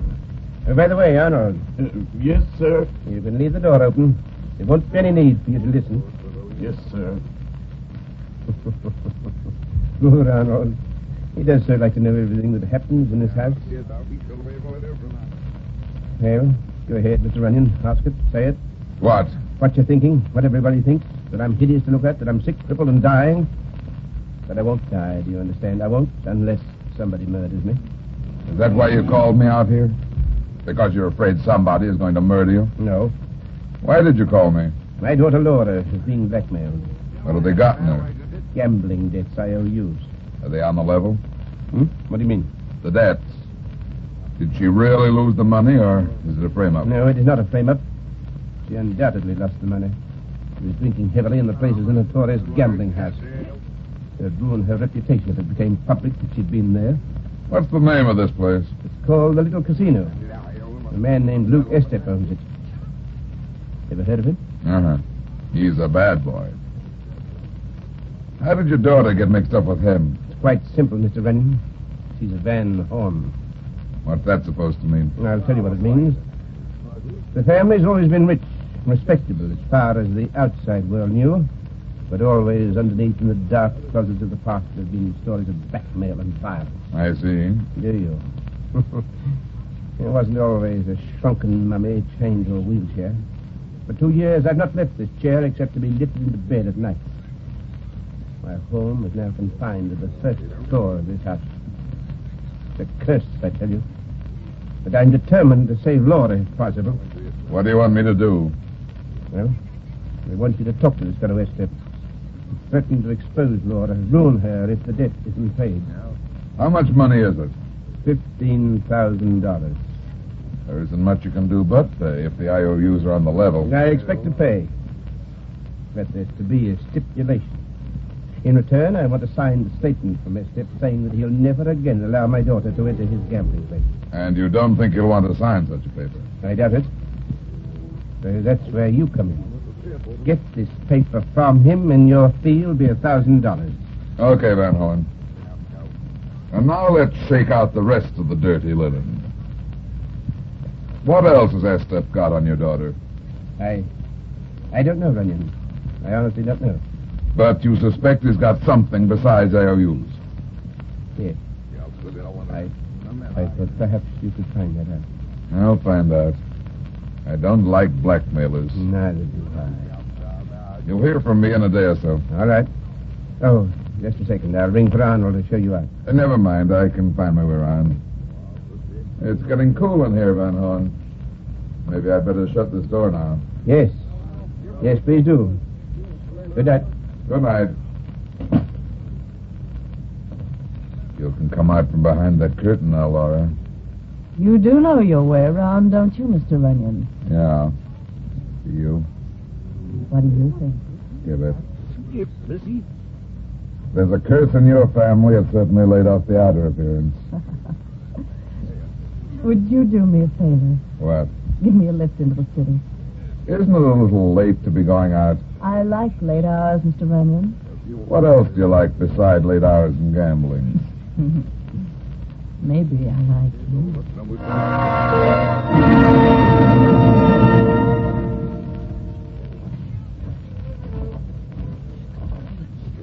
Just a second, buddy. Nobody goes in here without a card. A card? Yeah. You heard me. Let me have it. Okay. Here. Why, you... Sorry, son, but... Well. If it isn't Wild Bill Hickok, 2 guns and all. Let me up, you... Sure. But I think I'll hold on to these guns. What's the idea? Give me my rod. Uh-huh. You're too young to play with toys like these. Okay, wise guy. I ain't forgetting this. This will put you in solid with your boss. Where is he, by the way? Who? Estep. Come on, take me into it. Take your hands off me. I said take me in. Then you can tell him the fat man is here. The fat man? That's right. Yeah, sure. Sure, I'll tell Luke you're here. He doesn't like coppers. I'm not a cop. And I don't like blackmailers, so we ought to have fun. Now get going. Sure. Just follow me.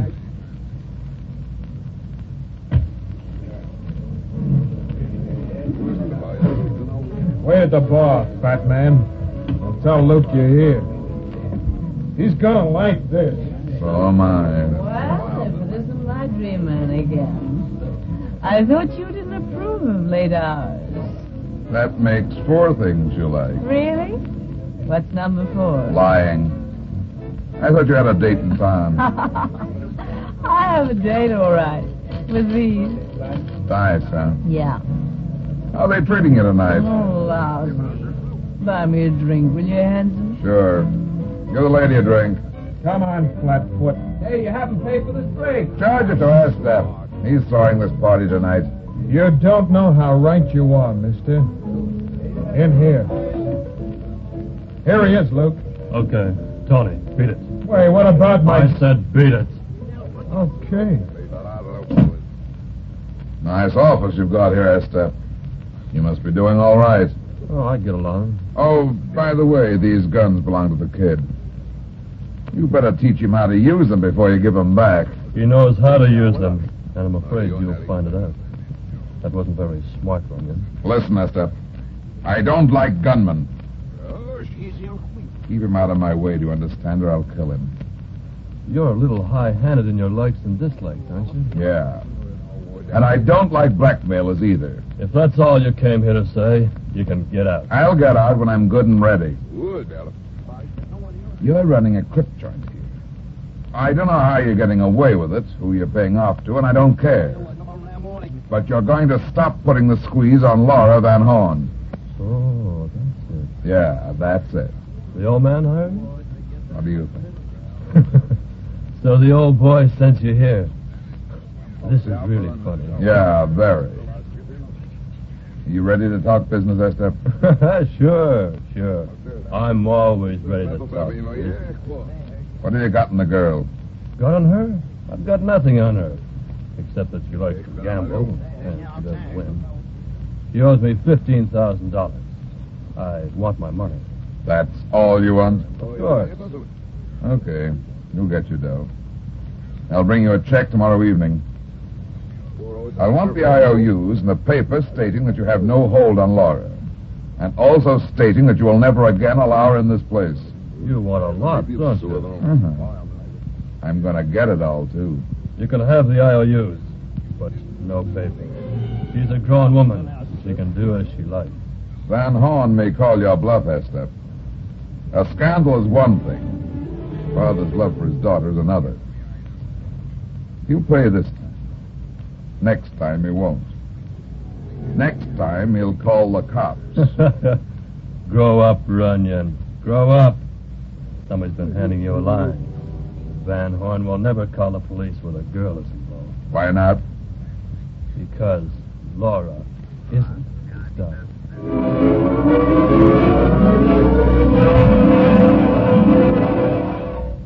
Why didn't you tell me the truth about Laura Van Horn? Because for 25 years I've guarded that secret of my life.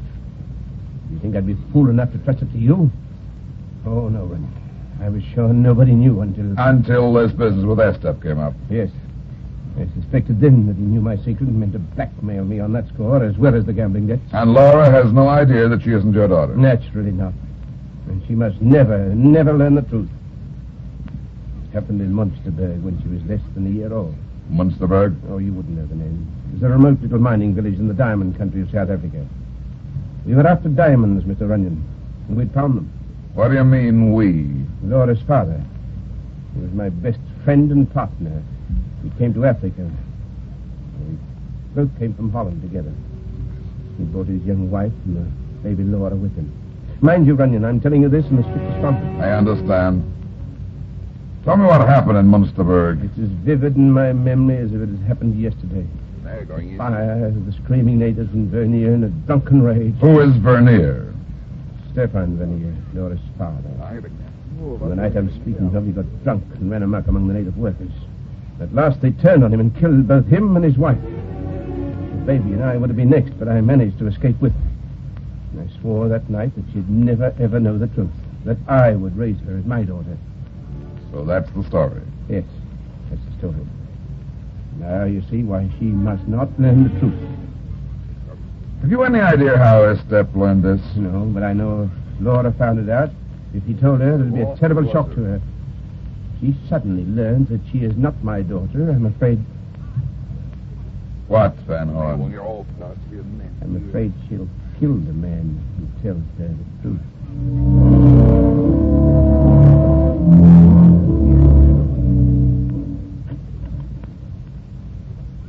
You're Mr. Runyon, aren't you? That's right. My name is Carl, Tom Carl. Sit down, Carl.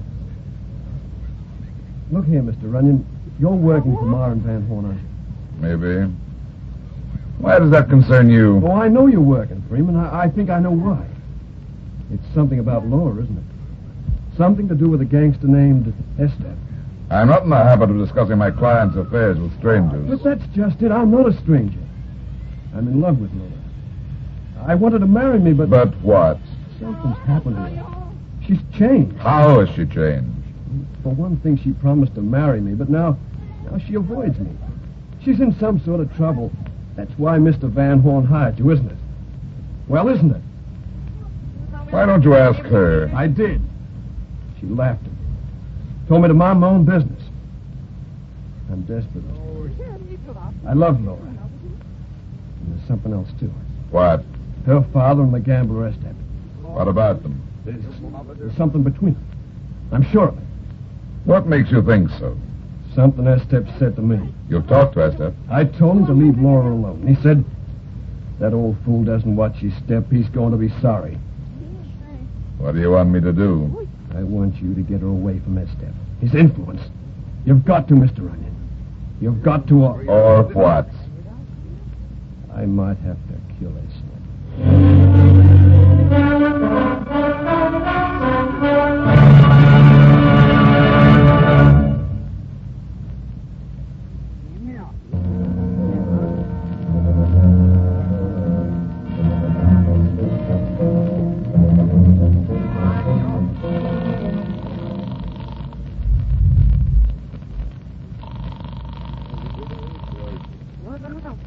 Hello?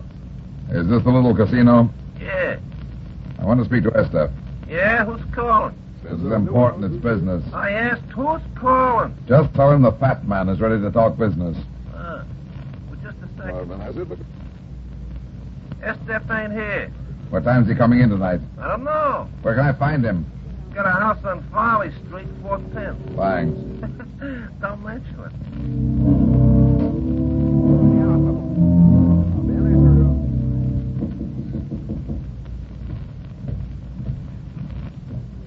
Tommy. What?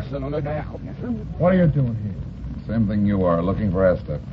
Where is he? I don't know. There doesn't seem to be anybody home. No. No, I don't like this. Neither do I. Luke don't like guys hiding on his front porch. What does he think of guys walking in his front door? He don't like that either. Come on, let's go in. Wait a minute. Don't worry, Luke won't mind. Unlocked. Where's the light? Here. What makes you think... Hello, sweetheart. Remember me, your dream man? We seem to meet in the strangest places. Hey, Luke! Who's boss? He's dead. She killed him. Yeah. How about it, sweetheart? I didn't kill him. He was dead when I got here about 10 minutes ago. Why did you come here? I had a date with him. A date? Yeah. I owed him some money. I'm going to pay him. Give me your pocketbook. Here. Where did you get all this dough? That's my business. It's my business now, unless you want to go to the chair. I didn't kill him. I came here to pay him. He's lying there on the floor, dead. Where did you get the money, beautiful?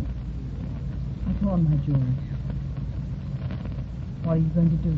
I don't know yet. Well, I know what I'm gonna do. You killed Luke, and I'm gonna... Oh, no, you're not! Let go of me, you... This time I'm gonna keep these guns. He tries so hard to be a killer. Yeah. Maybe he is at that. What do you mean? What are you talking about? This dead man here. Me? You ain't gonna try and pin that on me. Maybe. He would look nice in the electric chair. No, I tell you, I didn't kill him. You know I just... How do I know? What were you doing here? Why, I came to pick Luke up to take him to the club. Listen, Runyon, you can't frame me. You can't. Why not? We came out here to pay off Luke, and we found you trying to get away from the house. It'd be a sin. No, I tell you, you can't. I didn't kill him. Okay, then. Who did? I don't know if it wasn't her. Unless you want to frame up and a ride to the chair, you better tell the truth, Junior. Okay. I'll tell you the truth. I'll tell you anything I know. Who else might have had a reason to kill Esther? Well, there must have been a lot of people. He had a lot of enemies. Yeah, all blackmailers do. There was a young guy, a friend of hers, who threatened him. Carl? Yeah, that was the name. Tom. That's right. Where does he live, Laura? Why, he's visiting us. He has a room in our house. Talk some more, punk. What else do you want to know? What's the tie-up between old man Van Horn and Esther? I don't know what you're talking about. Okay, Tony. Hand me that phone, Laura. Here.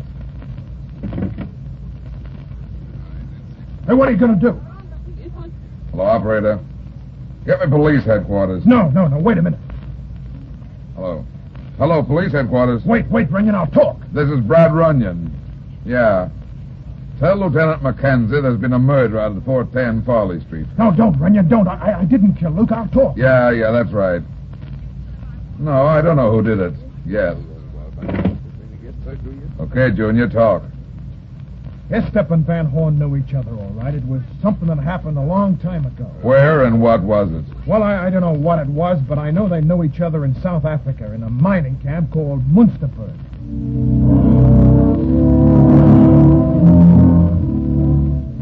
Listen to me, sweetheart. We haven't got too much time. Pretty soon the police are going to start believing that gunman's story, and then we'll have to hand them a murderer. If you don't want it to be you got to tell me the truth. All right. Did you kill Estep? No, I didn't kill him. You believe me, don't you? Yeah, I do believe you. Why did you pawn the jewels? Why did you suddenly decide to pay off on the IOUs? Because I was frightened. What were you afraid of? Phone call. What phone call? One I heard Father making yesterday afternoon. He didn't know I was listening. Did you know who he was talking to? Yes. He was talking to Estep. How do you know it was Estep? Because I heard him say, Estep, if you do that, you know you'll ruin me. Where's Carl?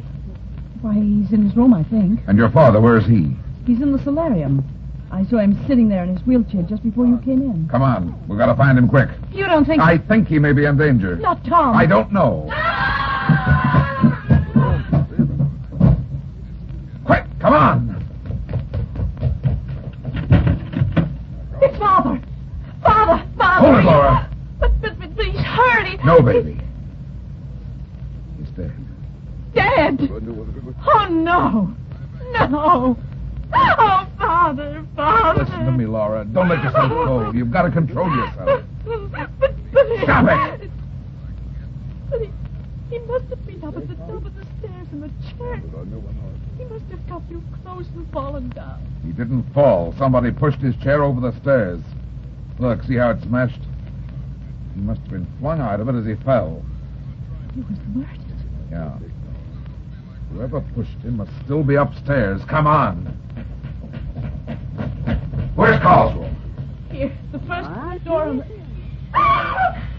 Up there on the floor. Yeah. It's the old guy, Arnold. Is he dead?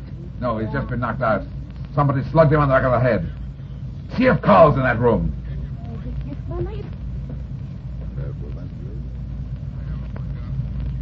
No. No, it's empty. The front door. Somebody's ringing the doorbell. Here, I'll carry Arnold downstairs. We'd better see who it is. But the murderer, he must still be upstairs. Maybe, but I doubt it. He could have jumped out of that window. Hello, Runyon. Well, this is one time I beat you to the punch. I got your murderer for you. Tom. Hello, Laura. Oh, no, Tom, no. Yeah, it's him, all right. He confessed. Good work, Mac. Where'd you grab him? Climbing out a window? Well, you nuts, Brad. We didn't grab him anywhere. He walked into headquarters about an hour ago and confessed to killing Esther. You mean he's been with you for the last hour at headquarters? Sure. Hey, what's the matter with you, anyway? He's lying. Don't you see? He's lying to protect me. I killed Esther. I killed him last night. You know you found me with the body. I lied to you. Hey, what's going on here, anyway? Don't believe her. She didn't kill anybody. I told you I did it. Look, beautiful. If you killed Esther, what did you do with the gun? The gun? Yeah, the gun. He was shot with a .32. Where is it? Why, It's no good, sweetheart. You don't have to lie for Tom any more than he has to save you. What are you talking about? They're both lying, Mac. They're lying because they each think the other killed Esther. But neither of them did it. How do you know? Because the murderer just shoved old man Van Horn down the stairs in his wheelchair and killed him. Laura was with me in the library when it happened, and Tom was with you at headquarters. Let me see this other dead guy. There he is, right over there. Yeah. He must have been sitting in his chair upstairs, and the killer gave him a shove from behind. We heard him scream as he went over. Who's this other guy? He's Van Horn's servant. Whoever pushed Van Horn down the stairs hit this guy Arnold on the back of the head. But if it wasn't the girl or boy, who was it? I think this guy Arnold can tell us something when he comes to. Unless... What's the matter, Runyon? I ought a hand in my license, Mac. What are you talking about? The murderer, Mac, the murderer. It's so simple I couldn't see it. Well, who was it? He's right there. Where? On the floor with his neck broken. It's Van Horn. But, Brad, I don't understand. You will in just a minute, Mac. Arnold's coming around now. Why didn't you want the girl and the boy in here with us? Because she's had a bad shock. There may be more coming. I want to hear it first. But how do you know Van Horn was the killer? How could he be if he couldn't walk? He could walk, Mac, but nobody knew it. Unless it's this old boy Arnold. But who shoved this chair down the stairs? Nobody. What are you talking about? The chair was never upstairs. It was sitting at the foot of the stairs all the time. Van Horn left it to go upstairs for something. He couldn't take the chair up with him. The chair has never been off the first floor. He told me the other night that he lived on this floor all the time. He couldn't walk very well, and he must have been weak. But he managed to get up there. And what was he doing upstairs? I'm not sure, but I imagine he was looking for Tom Cobb. Why? To kill him, Mac. But why? I don't get it. Look, you said that before Tom came in to confess, he called you up, didn't he? That's right. What did he say over the phone? He said he was coming in to see me about something important. Don't you see? The old man must have overheard him. He thought Tom was coming to tell you the truth. He figured Tom had guessed that he could walk and had gone to Estap's house and murdered him. He wanted to kill Tom, but the boy got out of the house before Van Horn could safely leave his chair. So that's it. Yeah. On his way back down the stairs, he was in a hurry, and he must have slipped and fallen all the way down the steps. He smashed into the chair at the foot of the stairs and broke his neck. What? You're okay, Arnold. What happened? Somebody slugged you. Who was it? Van Horn. What happened? You found the empty wheelchair, didn't you? Yes. It was the second time I'd found it.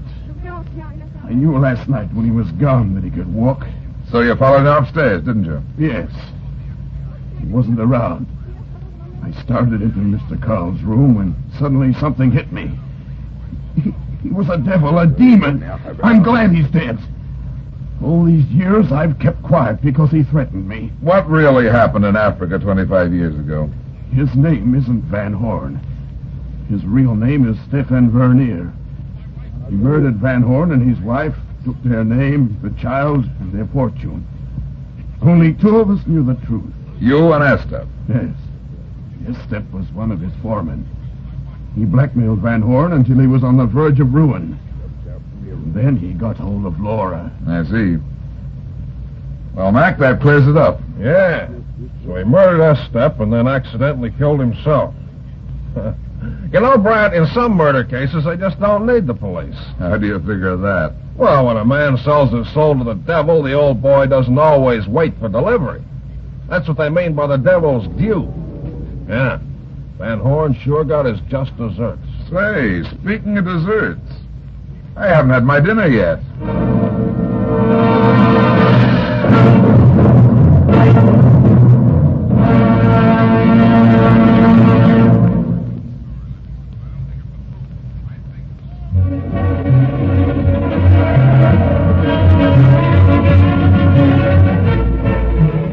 Well, that's that. It seems I spend my life in getting into trouble and getting out of it. But at the same time, I generally manage to get some other people in and out of trouble, too. Be seeing you again. So long.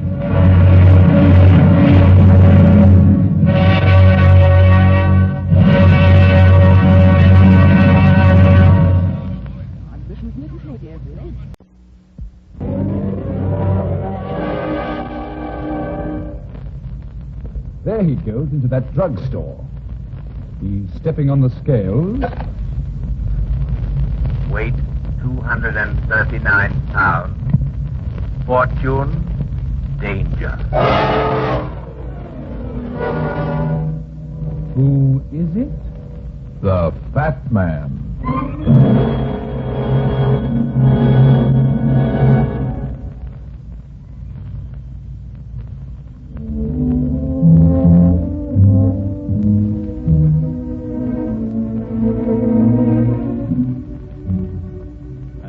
Here's the Fat Man in Murder Finds a Coffin.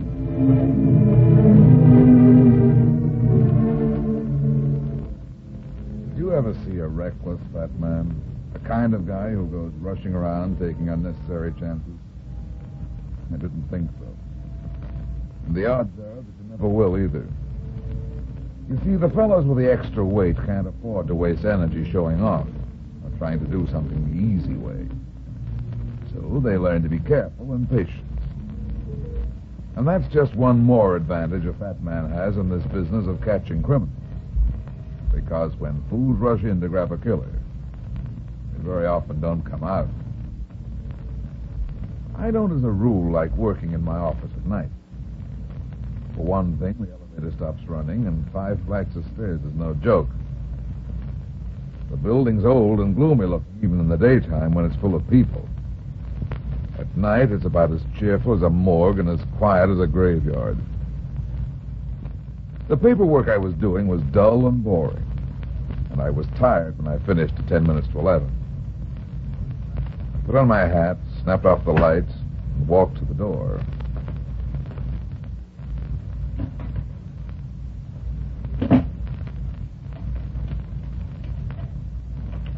The corridor was dark and quiet. I locked the door. And then I heard it. Far off and faint, but coming closer every minute. Somebody was running down the stairs from the floor above. I walked quietly to the staircase and waited in the shadows. What's the matter? What's wrong? Why the hurry? Oh, you frightened me. What else scared you? I didn't do it. I swear I didn't. Do what? Kill him. Upstairs in his office. He was lying on the floor when I opened the door. There's a dead man upstairs? Oh, yes. Oh, it was horrible. Any idea who it is? It's Dirk Richards. Somebody shot him. He was lying on the floor of his office. Did you call the police? Oh, no, I couldn't call him. Don't you see they'd think... Yeah, I see, all right. You think that I killed him, don't you? But I didn't, I tell you. Oh, you're not going to call the police? Not yet. Come on. Where? Oh, no, you're not going back up. I said, come on. Oh, no, please. Please, I can't go up there. Okay. Then we'll go in my office and call the cops. Oh, no. Then shut up and show me this dead guy. All right. But you must help him, please. Where's his office? The 6th floor. It's 1 flight up. What's your name? I'd rather not tell you. Look, sister, if there's a murdered man up here, you're going to be a candidate for the electric chair. But I didn't do it. Okay, what's your name? Sybil Stone. The dead guy, who's he? Our lawyer, Dirk Richards. Our lawyer? Our family. Is that the office, the one with the light on? Yes.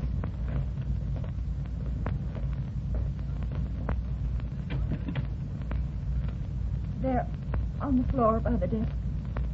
Yeah.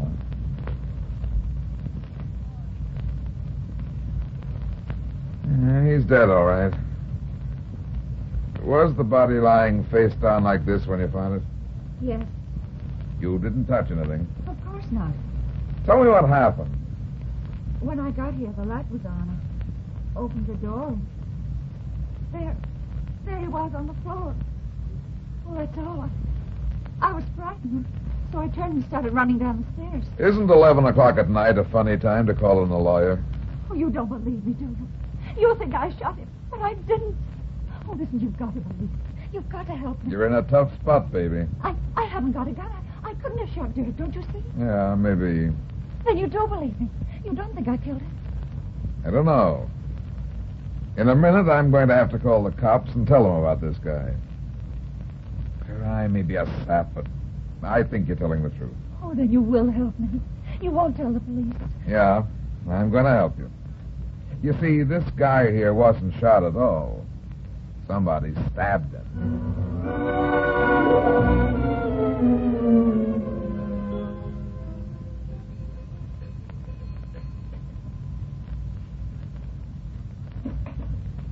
Why, Miss Stone, Christopher, my brother Wade and my cousin George.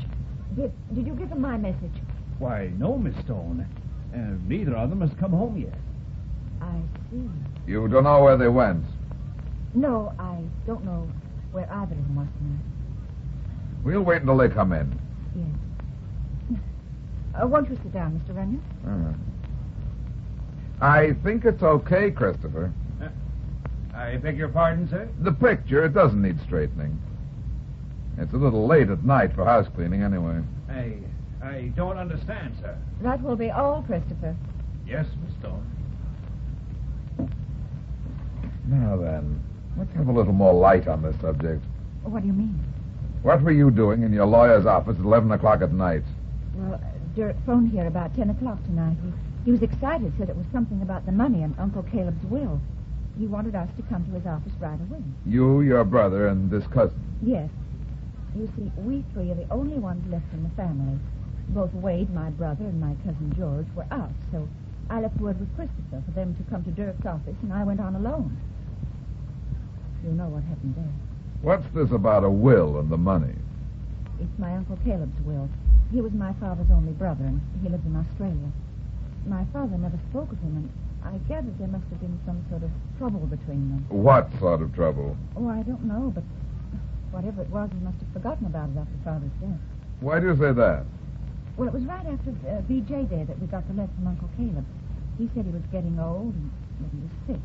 His life had been lonely, and his only living relatives were my brother and I and my cousin. He said he realized that his death was near and he had a lot of money.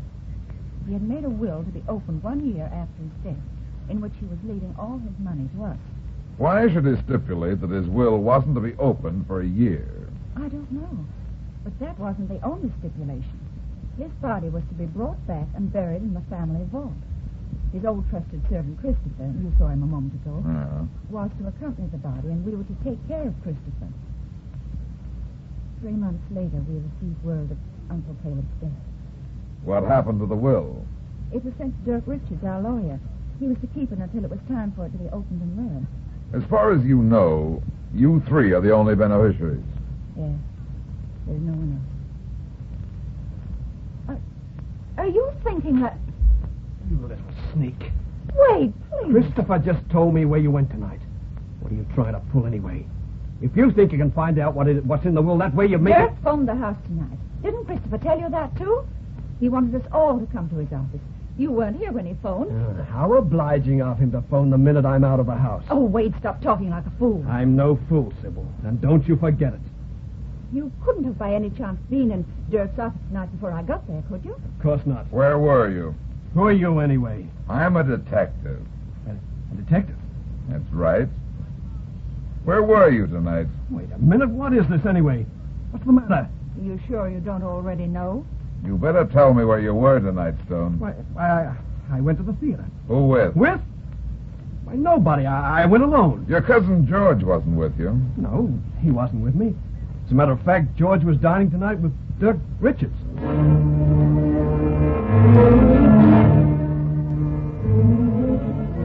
Now, look here, Brad. You'd better tell me the truth or you're going to get in trouble. Serious trouble. I know what I'm doing, Mac. You'd better know.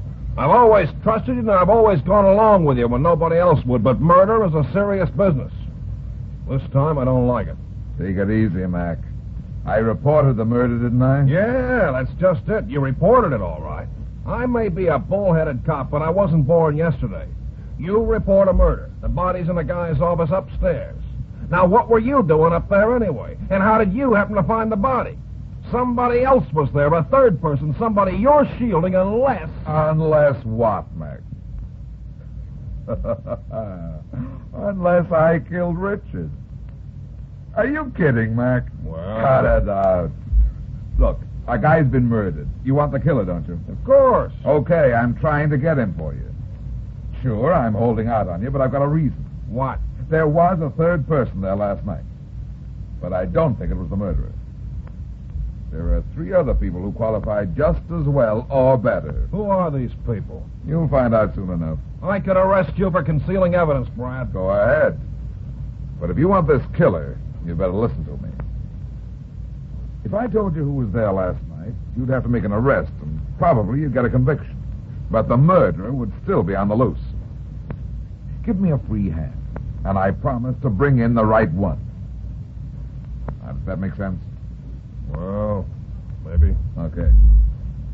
Now then, did you go through the lawyer's office? Sure. All of his papers and files? Well, not yet. We brought all that stuff over here to my office. Those filing cabinets over there belong to him. Good. I want to have a look in the file. Now, wait a minute, Brad. You can't take anything out of there. I said look, Mac. Oh. What are you looking for? A file on a guy named Caleb Stone. Well, what's he got to do with this? Nothing. He's dead. But he made a will that Richards the lawyer was keeping. A will? Yeah. Oh, here's the file I want. Pertaining to Caleb Stone. I'm watching you, Brad. Don't try to take anything out of that folder. Don't worry, Mac, I won't. You better not. Keep your shirt on. There's nothing in this folder.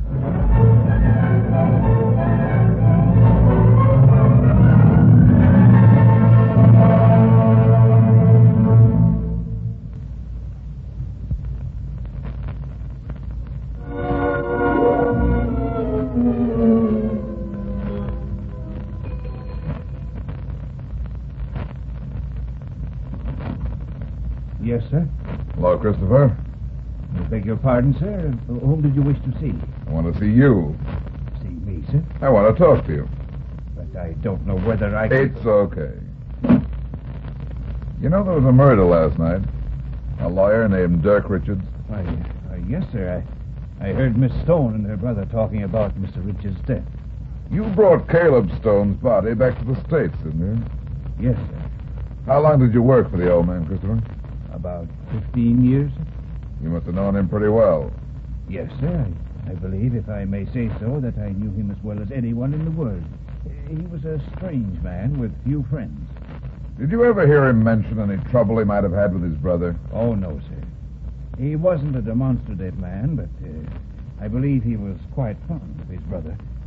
He often expressed sorrow at the great distance that separated him from his only living relatives. I'm sure that's why he wished his body to be buried here. And yet the 2 brothers never wrote to each other. Didn't that ever strike you as peculiar? Yes, sir, it did, but then, as I say, Mr. Caleb Stone was a strange man. If he had not loved his only relatives, why would he have left his entire fortune to them? I'm just beginning to wonder if he did, Christopher. But he left the will, sir. What did it say? Do you know? Does anybody know? Why, no. It wasn't to be opened until a year after his death. You've been here for a couple of months now, haven't you, Christopher? Yes, sir. You like it here? Yes, I like it very much. How do the brother and sister and cousin get along? I don't quite understand, sir. They seem to like each other. Well, I hardly think it's my place. Look, Christopher, there's been a murder. Do they like each other or not? Well, sir, I don't want to cause any trouble for them, but, well, the truth of the matter is that they don't get along very well. What seems to be the trouble? Oh, nothing serious, sir. It's just that there are continual quarrels and jealousy. You see, both Mr. Wade and Miss Sybil seem to resent Mr. George's presence here. In fact, sir, I might almost say that... Christopher, where's... Who are you? Brad Runyon. The detective? Uh-huh. That will be all, Christopher. Yes, sir. What do you want here? Can't you guess? You mean it's about Dirk's murder? Yeah. Your cousin Wade said you had dinner with Dirk last night. Wade told you that? Yes. He was lying. I haven't seen Dirk in over a week. I didn't have dinner with him. He's trying to pin Dirk's murder on me. Why would he want to do that? I'll tell you why. Because he hates me. They've always hated me, both he and Sybil. Why don't you ask Wade where he was last night? Mr. George, come quickly. What's the matter, Christopher? Hey, it's Mr. Wade. What about Wade? He's lying in the hall outside his bedroom door, dead.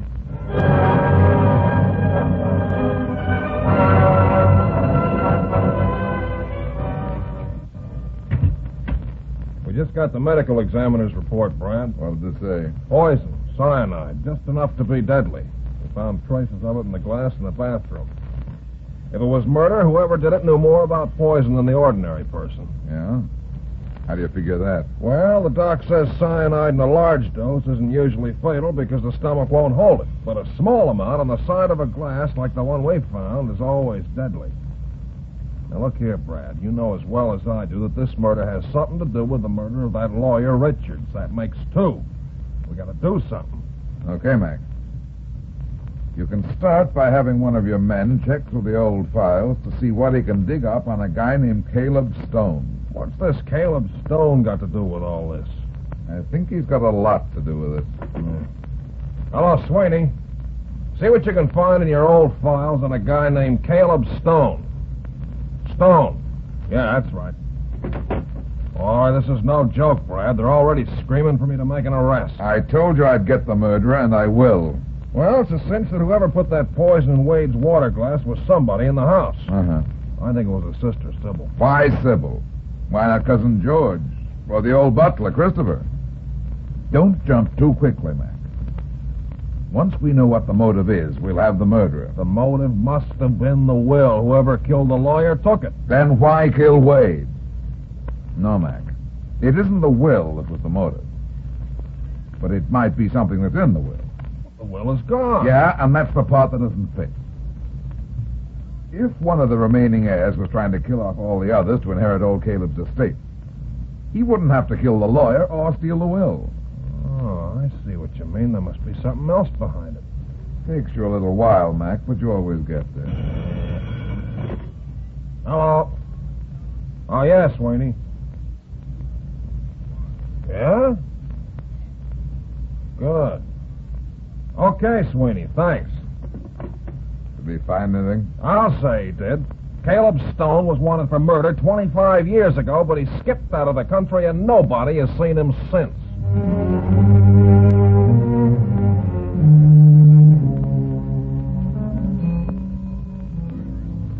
You're really going to mess things up this time, Mac. You just let me worry about that.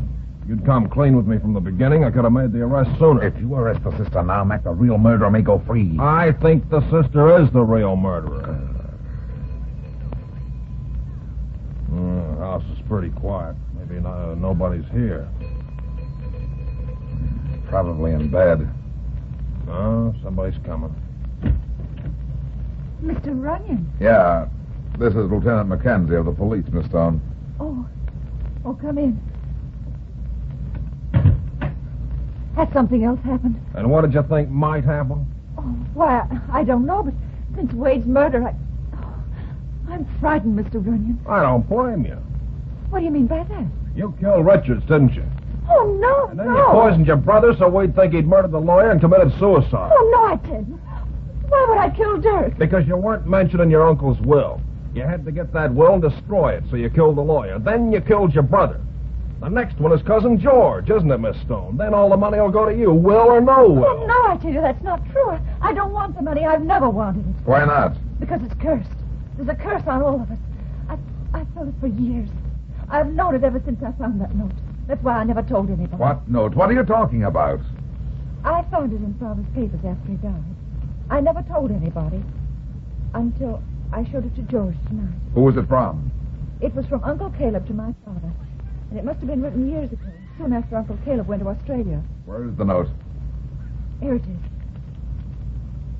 Dear brother, you are so kind I shall not forget.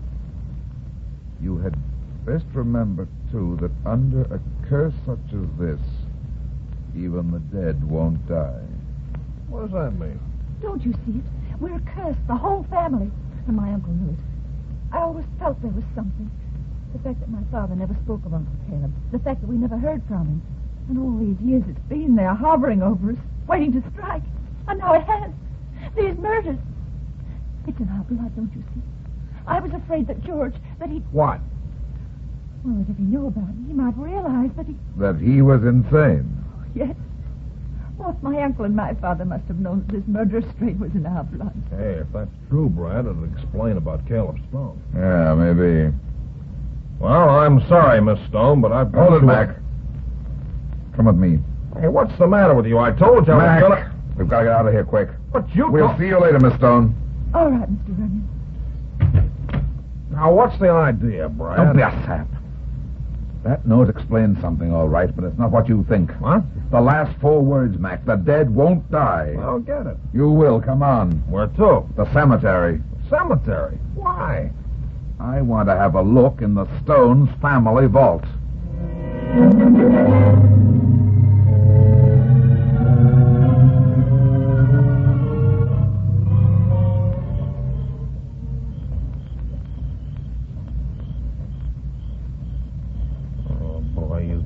Craziest ideas.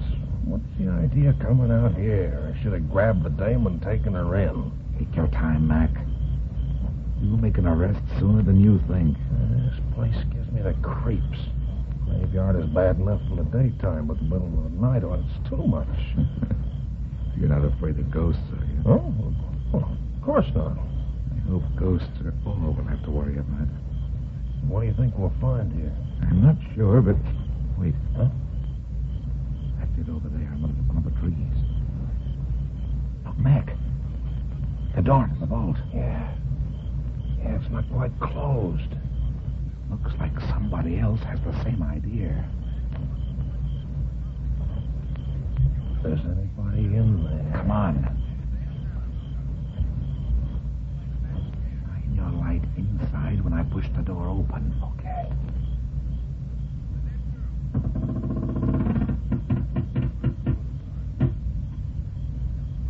I don't see anybody. It's empty. Shine that light around up where the coffins are. Okay. Whoever was here must have... What's wrong? I tripped over something here on the floor. Brad, it's a body. Look. Yeah. It's the cousin, George Daniels. There's a knife sticking in his back. But how can Shine the light on the coffin. You want to find out Look what... there, Brad. That coffin next to the bottom. It's been pulled out and the lid's been tampered with. You're right, Mac. Caleb Stone's coffin. May I handle these clamps? What for? I want to open the coffin.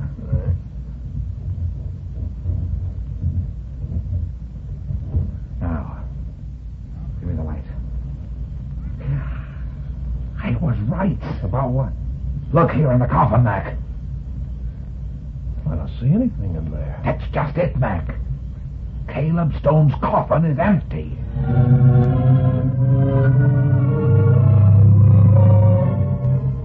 Quick, Mac, come on. Listen. Hurry. We may be too late. Now, you're next. Drop that knife or I'll shoot! Drop it, Caleb! He's a madman. He was going to kill me, too. You mean he's the uncle? Yeah, he's Caleb Stone, all right. That's why the coffin was empty. Sure, Mac. There never was a body in that coffin. It was a good act, Caleb, but it's time for the curtain. You've done all the killing you're going to. Another minute and I would have finished. Twice I've been cheated. Twice, do you hear?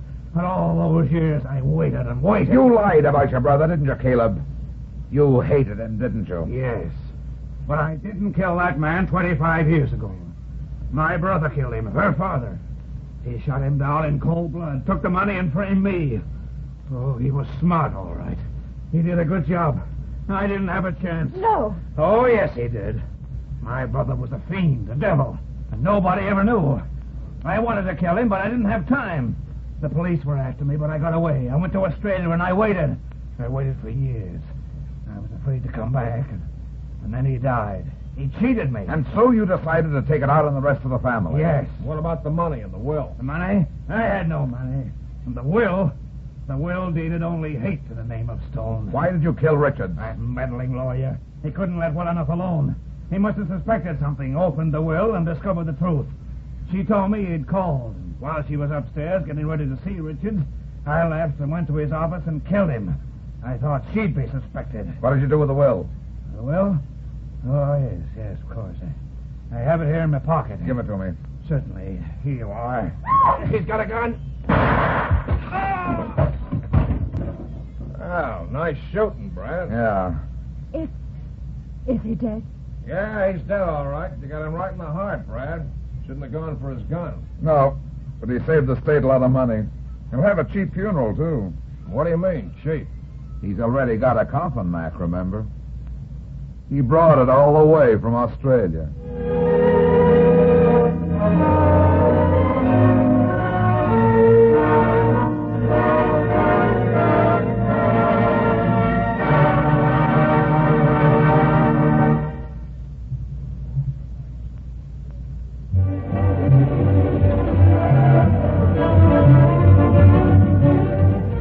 Well, that's that. It seems I spend my life in getting into trouble and getting out of it. But at the same time, I generally manage to get some other people in and out of trouble, too. Be seeing you again. So long.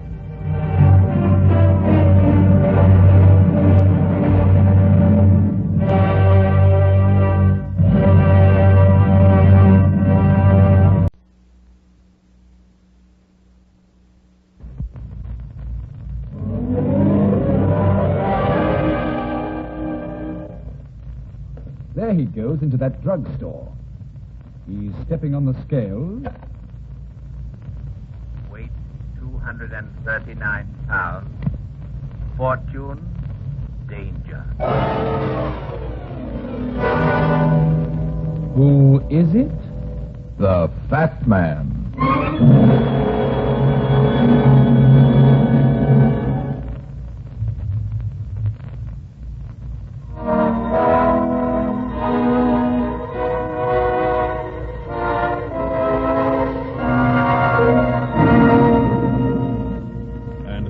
Here's the Fat Man in Murder for Sale.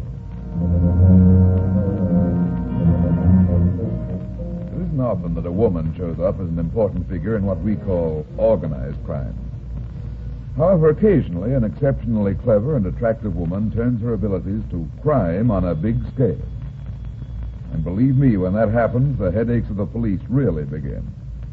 Especially when the crime involves murder.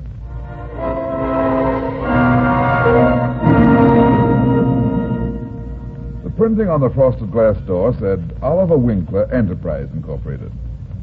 The card in my hand said Oliver Winkler, appointment 11 a.m. I reached the doorknob and then stopped suddenly. A tall, thin shadow had crossed the door somewhere inside, and an excited voice was speaking. I don't care what you say, Winkler. You've got to be careful. Do you? I couldn't hear the voice that had interrupted him. It finished whatever it had to say, and the first one continued. All right, have it your way, but remember, I warned you. Don't ever say I didn't. And don't forget this either. It's going to be your funeral. The thin shadow suddenly filled the frosted glass, and the door opened. Sorry. Who are you? What's the idea of hanging around here listening at keyholes? Take your hands off me, son. I said, what's the idea? Nobody's listening at the keyhole. I have an appointment with Mr. Winkler. I think you were leaving, so on your way. I walked into the office. There was a desk in the far corner of the office. A coat rack stood nearby. A small derby, an undersized fur-collared overcoat, and a cane hung on it. In front of the desk stood a short, round little man. He was fat all over, soft fat like a butterball, and he had the whitest skin I've ever seen. Everything smiled but his little pig eyes. And the voice, when it came, was the purr of a cat. I presume you are Mr. Runyon. Uh-huh. I'm Runyon. Please be seated, Mr. Runyon. I am Oliver Winkler. You must excuse my rather excitable young friend. He meant no harm, I assure you. Excitability and guns don't make a good mixture, Winkler. Guns? I'm afraid I don't follow you. He was wearing one in a shoulder holster. Neat little gun. The kind people with experience carry. I felt it when he bumped into me. William Donovan with a gun? Oh, it's difficult to believe. Oh, but of course, that would explain... Yeah, I'll go on. Yes, of course. It has to do with my purpose in calling you here this morning, Mr. Runyon. Just why did you call me, Winkler? I'll be as brief as possible, sir. My life has been threatened. I feel that such a person as yourself might be helpful in preventing, shall we say, an unfortunate accident. Who threatened your life and why? I am a businessman, Mr. Runyon, and as such I cannot afford the luxury of maudlin sentimentality. Naturally. What is your business? I noticed the sign on your door says Enterprise Incorporated. What's that? Enterprise Incorporated is an investment and finance company. Not a bank? Oh, no. We merely invest money, our own, of course, in various businesses. Take mortgages and so forth. Sort of personal finance, eh? Call it that if you wish. However, the real bulk of our business is rather more in the speculative investment line. I see. So somebody you've loaned money to has threatened your life. Let's put it this way, sir. Someone whose knowledge of business matters is extremely limited has suffered a most unforeseen and unfortunate accident, which benefits this company, and, as the saying goes, leaves her more or less in the cold. A woman? Precisely. What was this accident you mentioned? The death of the unfortunate woman's husband. I don't get it. Let me explain. Since the war, it has been a policy of my company to lend various sums of money to veterans for the purpose of buying homes. Our terms are extremely liberal because I feel these lads are entitled to all the help possible. We have therefore been quite in demand. However, as I have already told you, I am first and foremost a businessman. Yeah. What was the catch? The catch, as you put it, was merely this. In each contract of mortgage drawn for these transactions, there is a provision that regardless of the number of payments made to this company, if any money was still due to us, the mortgage prophecy reverted to us in the event of the mortgage's death. In other words, even though the heirs of the mortgager wanted to continue the payments, the property still reverts to you. And the money previously paid back also remains yours. Exactly. You see, since the terms were so liberal and these veterans so young and healthy, I felt that the company was entitled to such an insurance. I see your point. A moment ago, you asked if we were a bank. Actually, we are more of an insurance company in regard to these loans. We only stand to win in the event of death. Gruesome gambling. What? Skip it.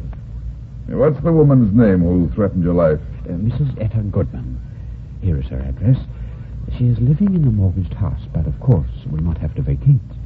She apparently knew nothing of the agreement, and when informed of it, she came here and made her rather dire threat on my life. That was yesterday. By the way, Winkler, what caused Goodman's death? A bullet through the brain. Murder? No, Mr. Runyon. Roy Goodman committed suicide.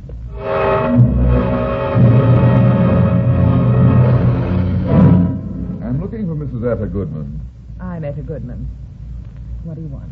Let's go inside where we can talk. But I'm just going out. I'm in a hurry. This won't take long. Let's go in. Who are you? Why have you come here? Give you some good advice. I don't understand. If you're from that company, if it's about the house... Sit down, Mrs. Goodman. I didn't come to see you about the house. Why did you come then? I understand your husband committed suicide recently. Suicide. Yes, that's what they said, the police, the doctors, but it wasn't suicide. It wasn't, I tell you. Roy was murdered. Is that why you threatened Oliver Winkler's life? I threatened? What are you talking about?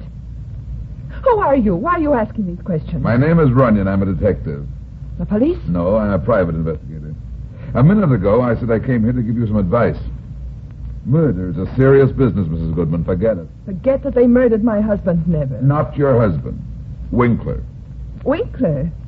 But I don't understand. Didn't you go to see Winkler yesterday and threaten him? Why, yes, I went to see him. But I don't remember exactly what I said. I was upset and angry. You know how people say things they don't mean when they're angry. And I know my husband didn't commit suicide. I don't care what they say. And that man Winkler is trying to steal my house. He's not stealing it, Mrs. Goodman. It's all perfectly legal and binding according to the mortgage. But it's not fair. You've got a point there, but your husband signed the mortgage. Didn't he ever tell you the terms of it? No, I don't think he knew. Maybe he didn't read it carefully, or if he did, he didn't understand. Tell me about your husband's death, Mrs. Goodman. It was just 2 weeks ago. His body was found in the woods not far from here.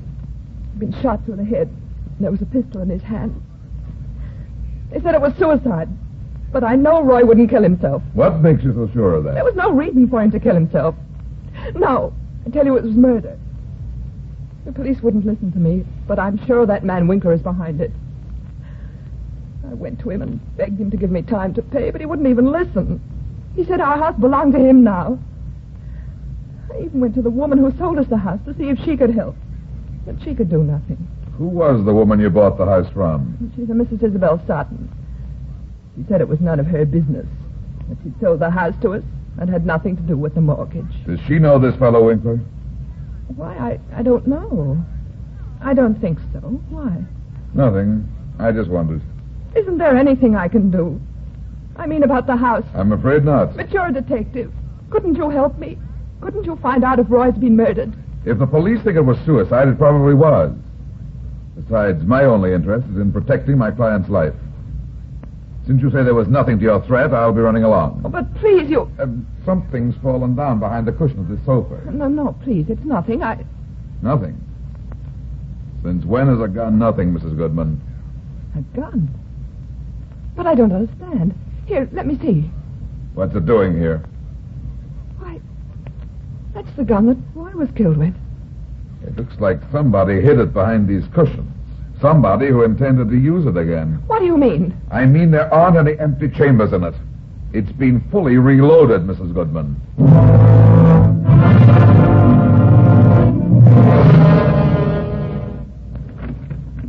How do you do, Mrs. Sutton? If it's a house you're wanting to buy, young man, you've come to the wrong place. I haven't a thing on the market right now. But if you care to leave your name... I didn't come to buy a house, Mrs. Sutton. I want to ask you some questions about the one you sold to Roy Goodman. Why? I'm just inquisitive. I believe you sold a house to a Mr. Roy Goodman several months ago. Goodman? Goodman? Oh, yes, now I remember Goodman. Yes, I did sell him a house. Poor fellow committed suicide recently, didn't he? His wife seems to think he was murdered. Murdered? She thinks so because a man named Winkler stood to get Goodman's house, the one you sold him, in case of his death. Do you know this Winkler, Mrs. Sutton? Now, you listen to me, young man. I don't know who you are or what you're here for. I don't know anything about the Goodmans or this man Winkler.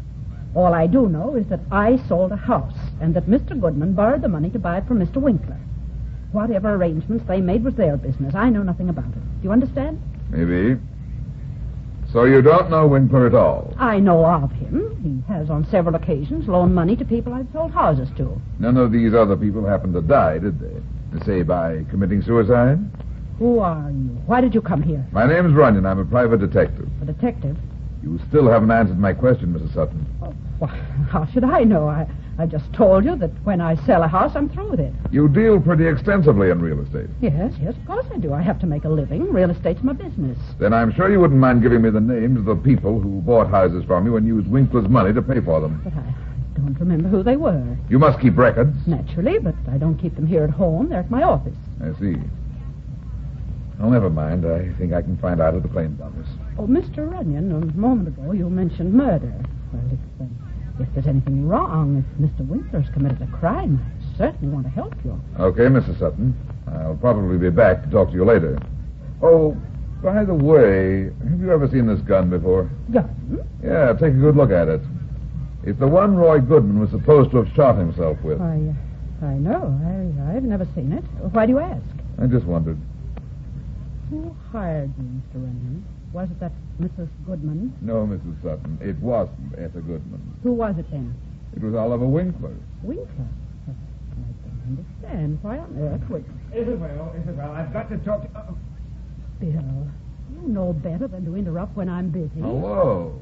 Remember me, Donovan? What are you doing here? Showing Mrs. Sutton a gun. And finding out a lot more than I bargained for.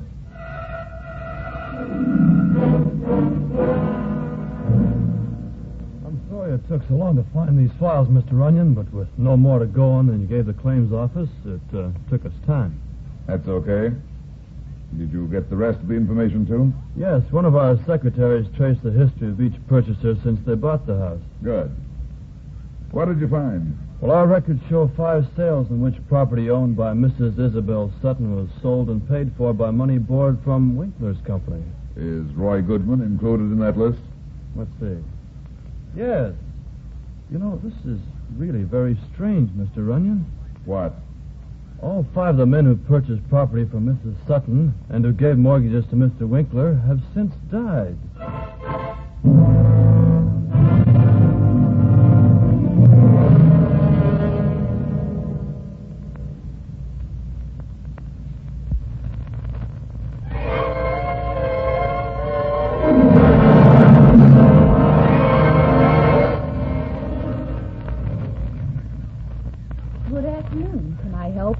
Yes, I'd like to see Mr. Winkler. Is he in? Why, no, sir. I'm afraid he isn't. Did you have an appointment? No. Do you know where Winkler is? It's very important. He doesn't like to be disturbed. I don't know if I should. I said it was important, sweetheart. Where is he? I'm not sure where he went. He had 2 phone calls about an hour and a half ago. He left the office soon afterwards. He seemed to be in a hurry. Do you know who called him? The first one, I believe, was from a Mrs. Goodman. How about the other call? I don't know who that was from. Mr. Winkler took it direct in his inner office. It was after that one that he left. And he didn't give you any hint as to where he was going? Well, he did leave a phone number with me where he said I might get in touch with him if anything terribly important came up. Call it. But Listen, sweetheart, I said this was important. If you ever want to see your boss alive again, you'll do what I tell you. Alive? What do you mean? I've got to find him quick. Now then, get on that phone and call the number he left with you. Yes, sir. Act perfectly natural. Don't mention anything about me, understand? I understand. Find out whose number it is, and if Winkler isn't there, find out where he's gone. Just say it's something about business and that you're trying to locate him. Hello? This is Mr. Oliver Winkler's secretary. Oh, yes, Mrs. Sutton. Is Mr. Winkler there? Do you know where he's gone? Something important has come up. I'd like to get in touch with him. I see. Is there a phone there? All right, Mrs. Sutton. I guess I'll just have to attend to it myself. Thank you. Goodbye. Where did he go? That was Mrs. Isabel Sutton's home. I know who she is. Where did Winkler go?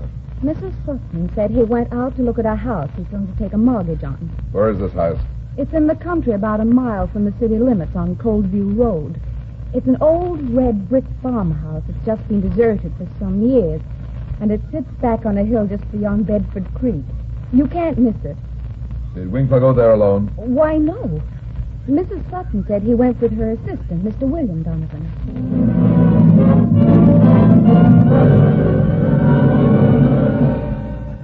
It was already dark when I left Winkler's office, and the rush hour traffic was just getting underway. Even so, I made fairly good time and cleared the city limits 35 minutes later. I swung my car off the main road and bumped along through a dark natural tunnel formed by tall, overhanging trees. 5 minutes later, the glare of my headlights picked out a small wooden bridge 100 yards ahead. That would be Bedford Creek. According to Winkler's secretary, the farmhouse lay just beyond the creek. I slowed down, rattled across the rickety bridge, and pulled off the side of the road into a clump of trees. I walked slowly up the drive, and the house came into view. It looked empty, dismal, and dark. On the porch, I stopped for a second and listened. There was no sound. I tried the front door and found it unlocked. Taking my time, I eased inside, snapped on the flashlight, and played it slowly around. I was in a musty, dust-covered hallway. Cobwebs hung from the ceiling, and a well-worn staircase leaned drunkenly against the second floor. An open door stood on my left. It led into what was evidently the living room. I walked to the door and threw the light quickly into the room. There wasn't any furniture inside. There wasn't even a fireplace. But there was a man lying in the middle of the floor. He lay on his back with his eyes wide open. And he wasn't the man I expected to find. He was Mr. William Donovan. My light swung quickly round to the far corner of the room. The figure of a woman crouched there in the glare. Her eyes were filled with terror, and she held a gun in her hand. She wasn't pointing the gun at me. It hung limply in her hand as if she'd forgotten it. Drop the gun, Mrs. Goodman. Mr. Runyon? Yeah, get up.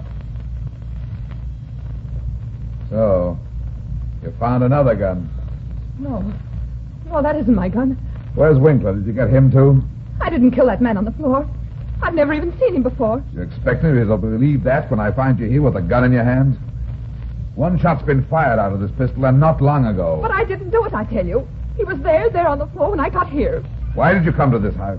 He telephoned me to meet him here at 6:30. I didn't want to come out here in the country. I was afraid. But he insisted. Who? Mr. Winkler, of course. He said if I'd come, he might be able to arrange for me to keep my home. You'll have to do better than that. I happen to know that Winkler came here with this dead man, Donovan. You followed them, didn't you? Then you shot this guy, and Winkler got away before you could finish him. Isn't that what happened? No, I didn't. Honestly, I didn't. Mr. Winkler wasn't here. I haven't seen him since yesterday when I was in his office. Go on. And it better be good, sweetheart. Because you're sitting about 3 feet from the electric chair right now. No, please, you've got to believe me, Mr. Runyon. Late this afternoon, he phoned me and told me to meet him here. I decided to come when he told me it might mean he's arranging for me to keep my home. How did you get out here? In my car. It's parked around behind the house. When did you get here? About 15 minutes ago. The house was dark like it is now. I had a flashlight in my car, so I parked and came around to the front. There was no sign of Mr. Winkler. I'd been there about 5 minutes when I thought I heard something inside the house. So you went in? Yes, I don't know why. I guess I thought Mr. Winkler was in here. I called several times, but got no answer.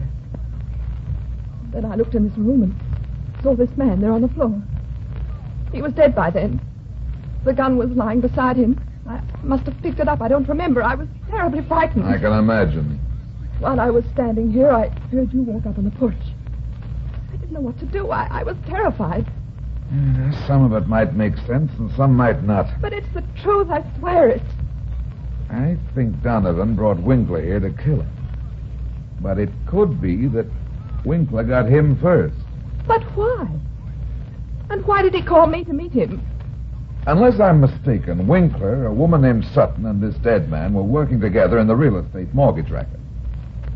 I think the Sutton woman and the dead man were afraid Winkler had gone too far and they'd tipped the works. When you became suspicious of your husband's death, and when I came into it, I think they figured Winkler was double-crossing them, and so they decided to kill him. But evidently he got wise and knocked off Donovan first. But why did he call me? That's the part that makes me believe your story, sweetheart. You were suspicious of Winkler, and you made threats. In other words, Winkler called you so he could frame the killing on you. Come on. We gotta move fast if we're gonna trap him before he pulls his next killing. Where are we going? To Mrs. Sutton's house.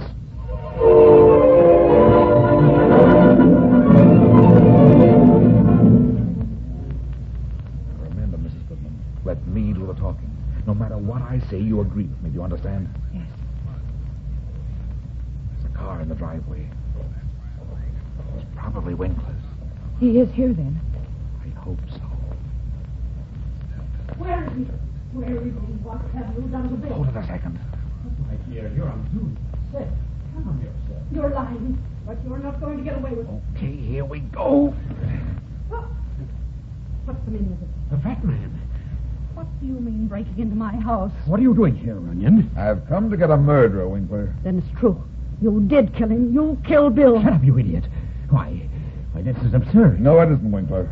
You were too smart for your own good this time. What are you talking about? He killed Donovan, all right, tonight in a deserted farmhouse just outside his town. The body's still there. I didn't kill him. No. I told you were too smart for your own good. You thought you'd frame Mrs. Goodman for the killing because you knew the three of you had swindled her and murdered her husband. So you called her to come to the farmhouse. But she fooled you, Winkler. Fooled him? What do you mean? I mean Mrs. Goodman got there before Donovan and Winkler did. She suspected something like this, so she hurried and hid herself in the house. And she saw the whole thing, Winkler. She's lying to you, Runyon. She killed William. She threatened me. You know that. Sure. You were banking on that, weren't you, Winkler? Now, listen to me, Runyon. Listen, So you did kill Bill, you dirty, double-crossing little fool. No, Isabel, no. Don't you see what he's doing? I only see what a little rat you are.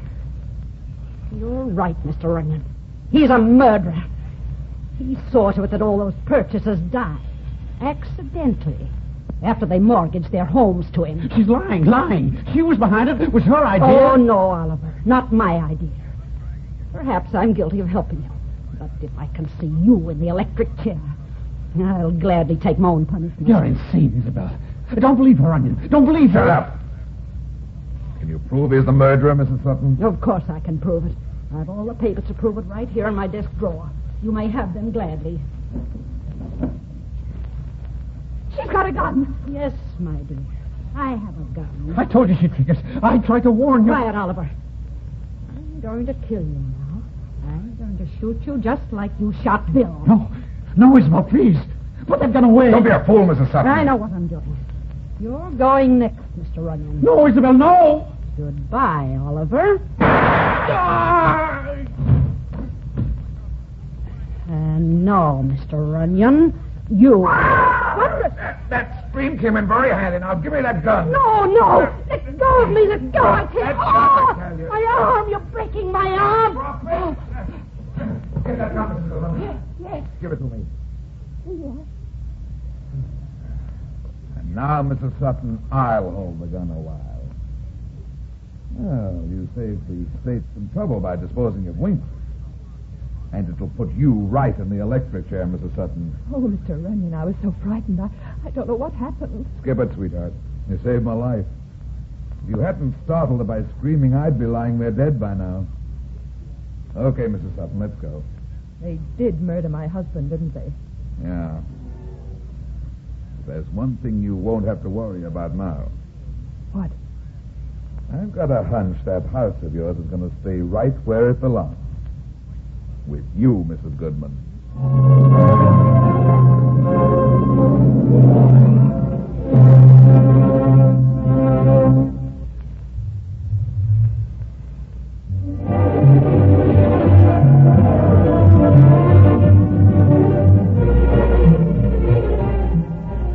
Well, that's that. It seems I spend my life in getting into trouble and getting out of it.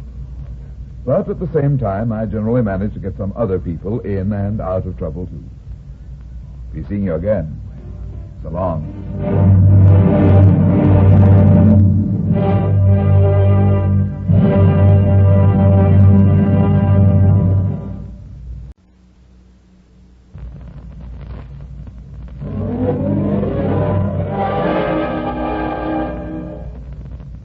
There he goes into that drugstore. He's stepping on the scales. Weight 239 pounds.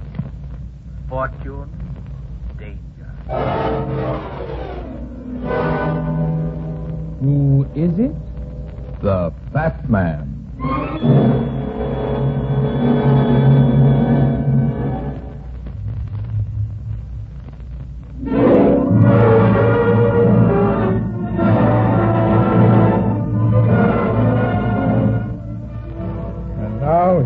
fat man in Murder by Mail.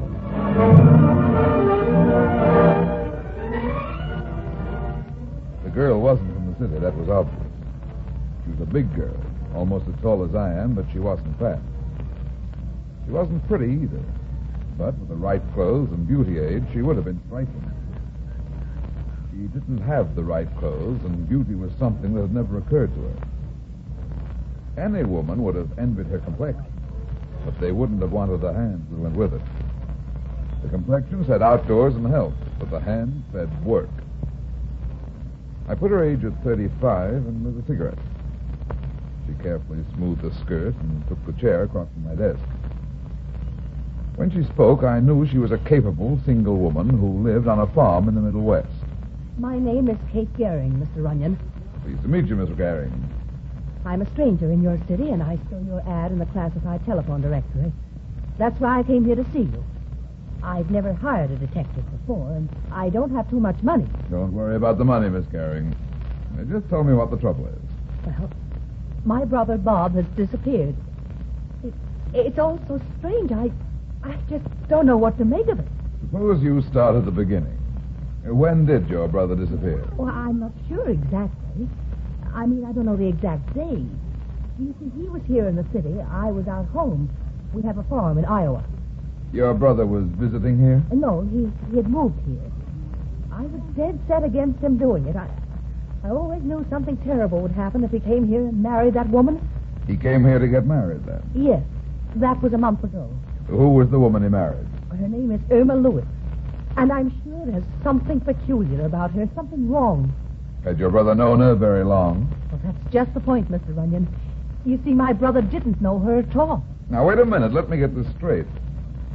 Your brother married a woman here in the city, but he didn't know her. I mean, he'd never actually met her except through correspondence. He contacted her through one of those matrimonial bureaus. Yes, I think that's what you call it. You see, Mr. Runyon, my brother Bob and I were orphaned quite young. All we had was the farm our father left us. We lived there together, and we worked hard for years. Finally, Bob managed to save $5,000. Is your brother older than you are? Yes, he's in his early 40s. I suppose he got lonesome of the farm. Being so far away from everything and only seeing me, I can't blame him, really. One day he saw this ad in a magazine and started writing to this Irma Lewis. Several months later, he told me he was leaving to come here and marry her. I begged him not to do it, but he wouldn't listen. Did he take the $5,000 with him? No. We had the money in a joint checking account in Des Moines. Bob took only what money he'd need for expenses. Is he going to bring this girl back home? He was going to try and get a job here after his wedding. As I said, that was just a month ago. 2 days later, I had a letter from him saying he'd arrived and met Irma. Did he give an address? Not then. But in his next letter, which arrived 3 days after his wedding, he said he and Irma were living in a boarding house at this address. It's out in the country, not far from the city limit. Here. I see. Well, that was the last letter I had from him, Mr. Runyon. Of course, I wrote him regularly. Were the letters returned to you? What? Why, no. I never thought of that. That might mean... Never mind that. Go on with the story. Well, at first I didn't worry because I knew he might be busy, Walt was just getting married and all. Bob never was much for writing letters anyway. However, after 3 weeks went by with no word, I did get worried. And then the bank called. The bank, eh? Yes, they notified me that the account was closed out. Bob had written a check for the entire amount. Are you sure he wrote the check? Positive. Of course, I went into the bank at once. They showed me the check. It was in Bob's handwriting.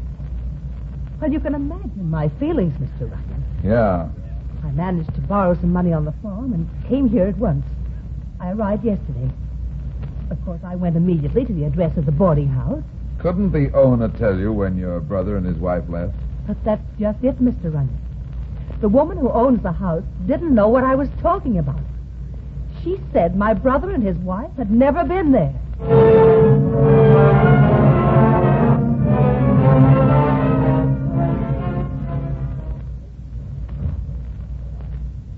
This is the house, Mr. Runyon. It's a gloomy-looking place. Yes. And there's something about the woman who owns it that I don't like. I want you to look at her carefully, Mr. Runyon. When she looks at you, it's frightening. What's her name? Mrs. Shumway.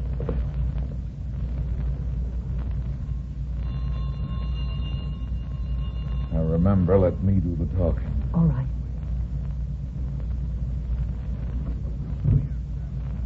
Yes? Is Mrs. Shumway at home? If it's a room you're looking for, we ain't got any. Just a minute. Let go of that door. We're not looking for a room. What do you want? I said we want to see Mrs. Shumway. Mrs. Shumway ain't seeing anybody. Who is it, Bertha? It's a man and a woman, Mrs. Shumway. Show them in, Bertha. Yes, ma'am. Step this way, please. In here, Bertha. In the parlor. Through this door. So dark in here you can hardly see. Sometimes I prefer the gloom of shadows. Please sit down. You must forgive me. I'm fond of sitting here in my parlor in semi-darkness. It brings my memories closer. I have many memories. I don't believe I know you. Why have you come to see me? I talked to you last night. Remember? I was looking for my brother. Last night? Let me do the talking, Miss Gehring. I'm afraid I don't understand. I'm Brad Runyon. We're looking for Miss Gehring's brother, Mrs. Shumway. It seems he's disappeared, and he wrote her from this address. Last night you told her that you'd never heard of him. My dear young man, there must be some mistake. I never said anything to this woman last night. I'd never seen her before in my life. But I don't understand. I was here last night. You know you told me that. My brother Robert Gehring did write from here. Robert Gehring? You know the name? Oh, of course. He and his wife have a room here. He's here? But you said you'd never heard of him. Just a minute. I believe they're in now. Mr. Gehring. Mr. Gehring. They'll be down in just a second. Mr. Runyon, I tell you, last night she told me she didn't know my brother. You're sure this is where you came last night, Miss Gehring? Of course, I'm sure you... Wait a minute. You don't think... I don't know. They'll be down in a minute, Mr. Bunyan. A charming couple, the Gehrings. So you're his sister. Why are you lying? You know very well I was here last night. You called us, Mrs. Shumway. Yes, Mr. Gehring, your sister's here. Sister? Bobby never told me you had a sister. Mr. Runyon. What's the matter, Miss Gehring? Mr. Runyon, that man. He's not my brother, Bob.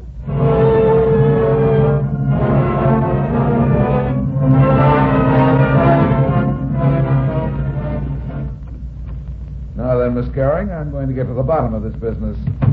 Sit down over there by my desk. What is it? Why are you looking at me like that? Okay, sweetheart, what's it all about? They've done something to my brother. I know it. Are you sure you ever had a brother? You don't believe me. You think I'm insane. I don't know what to think. You come in here with a story of a missing brother. You said Mrs. Shumway denied ever having anybody there by the name of Gehring. And yet when we go out there, she says she's never seen you before and immediately produces Robert Gehring and his wife. Only you say it's not your brother. But she's lying. I was there last night. I swear it. You've got to help me. I didn't say I wouldn't help you, but I want the truth. But my brother's gone. If you're telling the truth, he isn't the only one who's missing. His wife's missing, too. No, that's Mrs. Gehring. That is my brother's wife. I thought you'd never seen her, didn't know her. I haven't, but I've seen her picture. Here, I have it right here in my pocketbook. There. Now do you believe me? Isn't that the same woman we saw? Yes, that's the same woman, all right. And if it is the woman your brother married, there's something very, very wrong.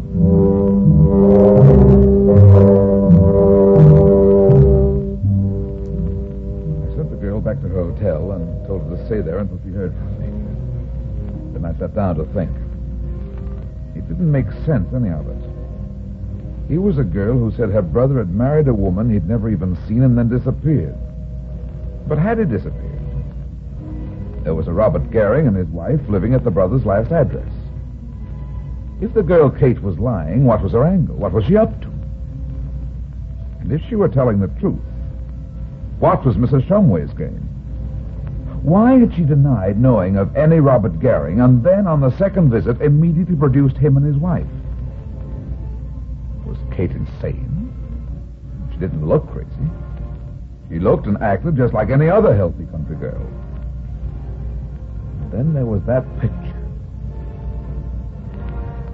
I lit a cigarette and decided it was just one of those cases where I'd have to develop my own theory. 3 hours later, I was still smoking cigarettes. It was dark outside. I was no nearer the answer than before. The clock on the tower building began striking 8. I ground out my cigarette, reached my hat, and the telephone rang. Hello? Mr. Runyon? Yeah? You were with a woman named Gehring today? That's right. Who is this? Bertha Meir. Who? Mrs. Shumway's maid, Bertha. What do you know about Miss Gehring? I know something that might interest you. What? I'm a poor working girl, Mr. Runyon. I get it. I can't talk long. I haven't got much time. How much do you want? $500. Okay, where are you? I'm talking on the downstairs phone at Mrs. Shumway's. The others are upstairs. They might come down any minute. You'll bring the money tonight? Yeah. Where can I meet you? Leave your car a couple of 100 yards down the road and walk up to the house. I can only leave for a few minutes, so I can't go far. You know the trees at the side of the house? Yeah. There's an old well there, about 30 yards from the house. It's dark among the trees. If you're quiet, nobody can see you. I'll be there at 9:30 tonight. Is this information something about Miss Gehring's brother? Miss Gehring doesn't have a brother, Mr. Runyon.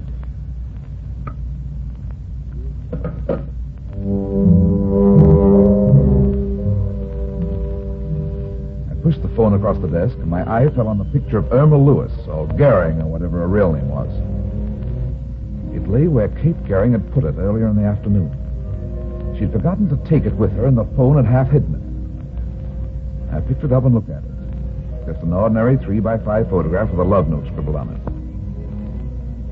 I decided there might be something in the handwriting and put the picture in my pocket. Then I got a flashlight, checked my gun, and went out into the dark corridor. I was bending over to lock the door when I heard the step behind me. My turn wasn't quite fast enough.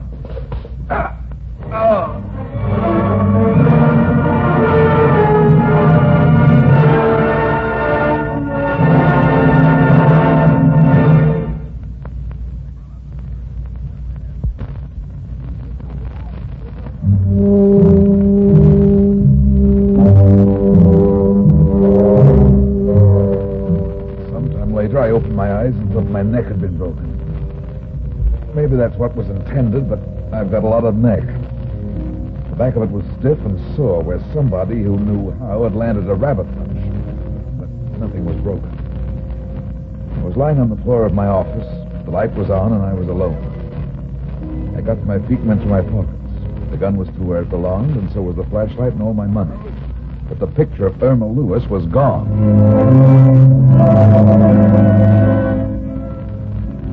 It was 9:25 when I pulled the car off the road 200 yards back from the Shumway house and got out. I stood for a minute listening and letting my eyes get accustomed to the dark. The night was black and quiet.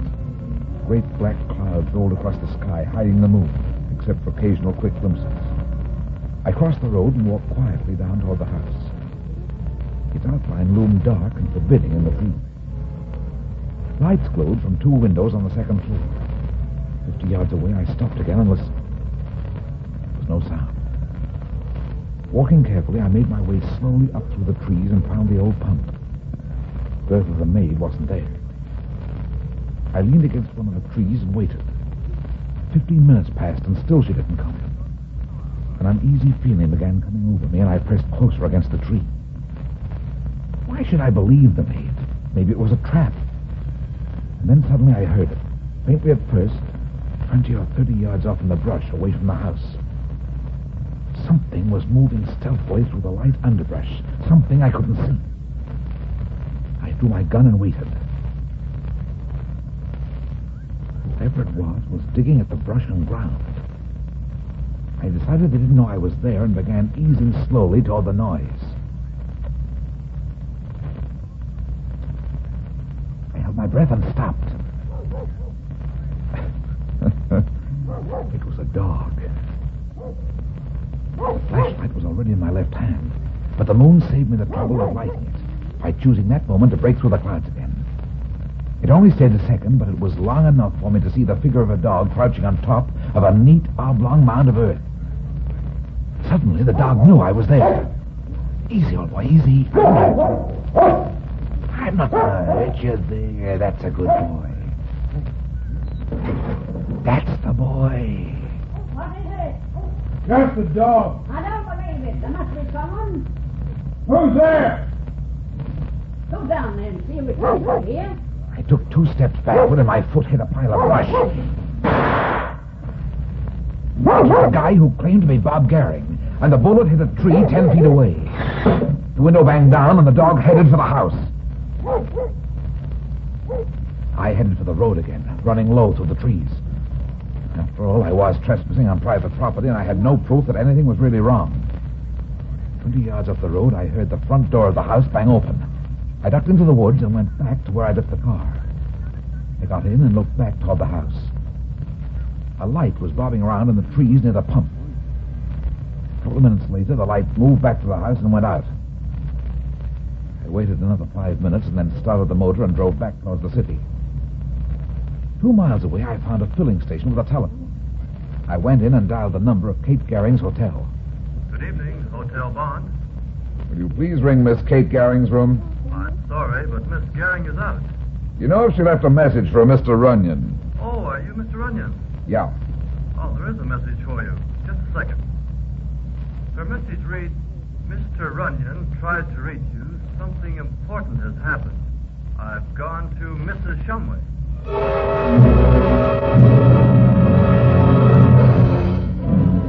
2 miles from the gas station, there was a suburban police station. The chief was an old friend of mine, so he didn't ask too many questions when I called him and asked him to send a cop out to meet me. 15 minutes later, a prowl car pulled up at the gas station, and a cop got out and came over to me. You're Mr. Runyon? That's right. I'm Officer Larkin. Gee, Mr. Runyon, I'd have known you anywhere. We've all heard a lot about the fat man, and I've been wanting to meet you for a long time. Well, thanks, Larkin, but let's get going. We haven't got much time. What's it all about, Mr. Runyon? The chief just said you wanted a policeman. That's way on the way. Come on, let's go in your car. I'll leave mine here.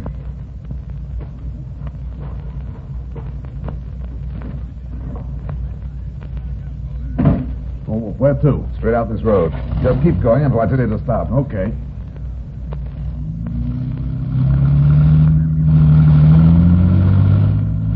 By the way, Larkin, have you got a shovel in the back of this car? Yes, sir. We always carry one for emergencies.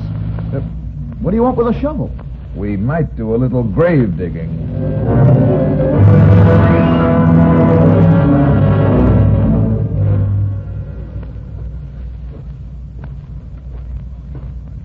Hold on a second. There's the house back there in those trees. There are no lights on at all now. No. Maybe they've skipped out. Maybe. Come on, but watch your step through this underbrush. I've got a hunch they're still in the house, and I don't want them to hear us. Okay.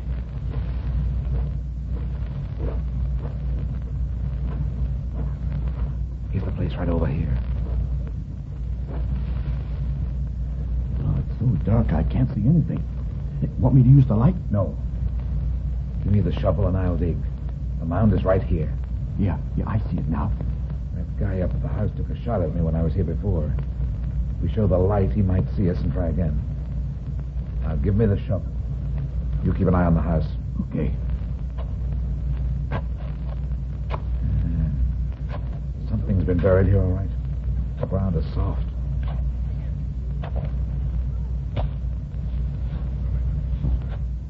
What's wrong? Did you find something? Yeah, I found something. Is it a body? Yeah, it's a body, all right. A dog body. Well, I'll be. So that's all it was, huh? I guess the joke's on you, Mr. Runyon. After all, it ain't a crime to bury a dog in the woods. No. Except, Larkin, this is the same dog that was doing the digging here a half an hour ago.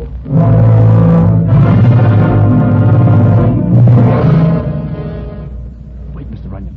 The front door of the house is this way. We're not going to the front door, Larkin. See that part of the building that juts out like a shed in the back of the house? There, back there. Yeah? It's a garage. I've got a hunch we can get into the house through there without being heard. The door leading into the house itself. Now, come on. If there really was a body buried out there a little while ago, they haven't had time to move it far. Here's the door to the garage. Watch it might squeak. Come on in. I'll close it behind us. Now turn on the flashlight and sweep it around. You were right about it being a garage. Hold it! Oh, what? There's somebody sitting in the front seat of that car. We've got you covered. Don't move. Are you sure you saw somebody? Yeah, give me that light. Stay here and watch that door into the house. Is there anybody there, Mr. Runyon? Yeah. A dead man. Then there really was a body buried out there in the woods. Yeah. They brought him in and propped him up against the steering wheel. Here. Hold the light on him a second. Who is he? I don't know, but I think he's Kate Gehring's missing brother, Bob. Hey, Mr. Runyon. Look here on the floor in the back of the car. What is it? It's another dead body, a dame. Here, let me see. Yeah, she's dead, all right. Do you know her? Yeah. It's Mrs. Shumway's maid, Bertha. Come on, Larkin. Get your gun out. We're going into the house. Keep as quiet as you can.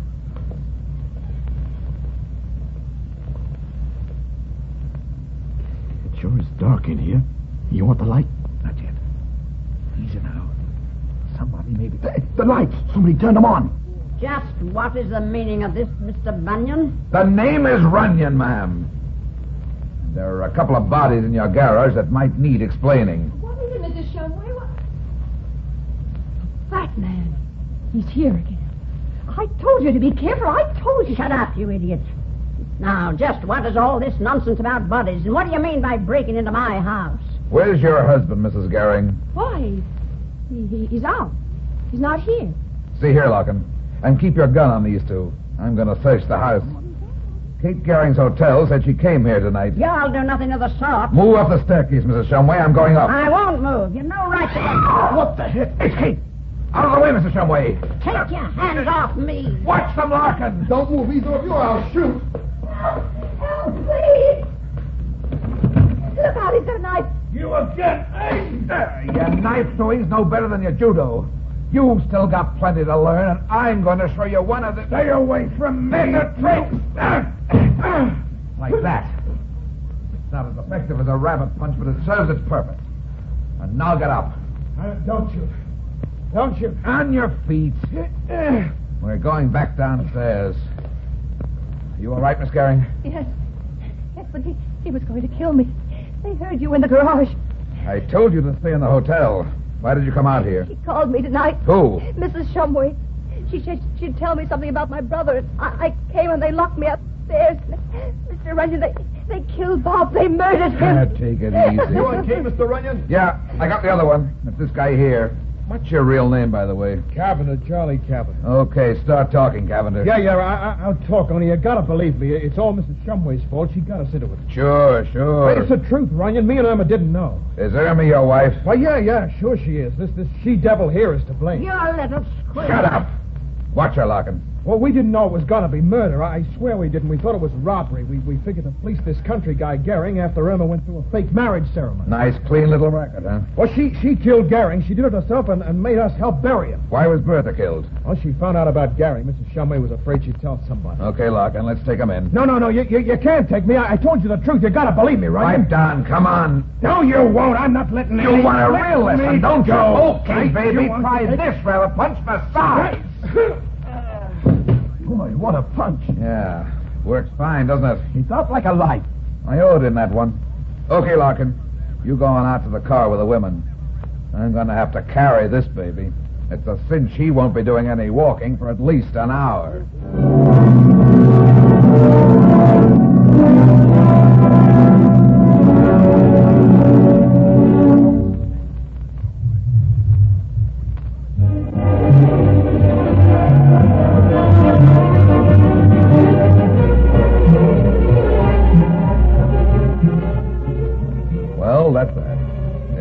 spend my life in getting into trouble and getting out of it. But at the same time, I generally manage to get some other people in and out of trouble, too. Be seeing you again. So long.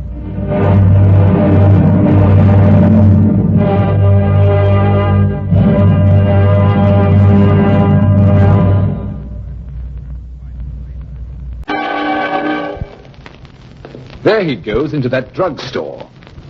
He's stepping on the scales. Weight 239 pounds.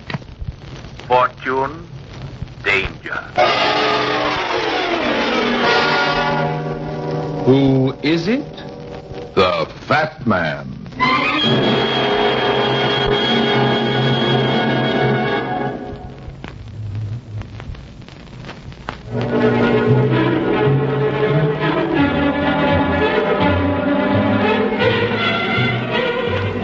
And now, here's the Fat Man in Murder Shows an Unfamiliar Face.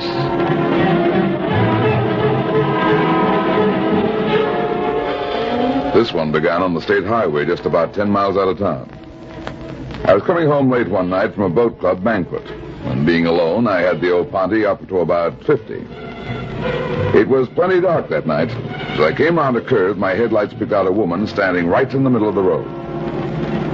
She was waving her arms, trying to flag somebody down.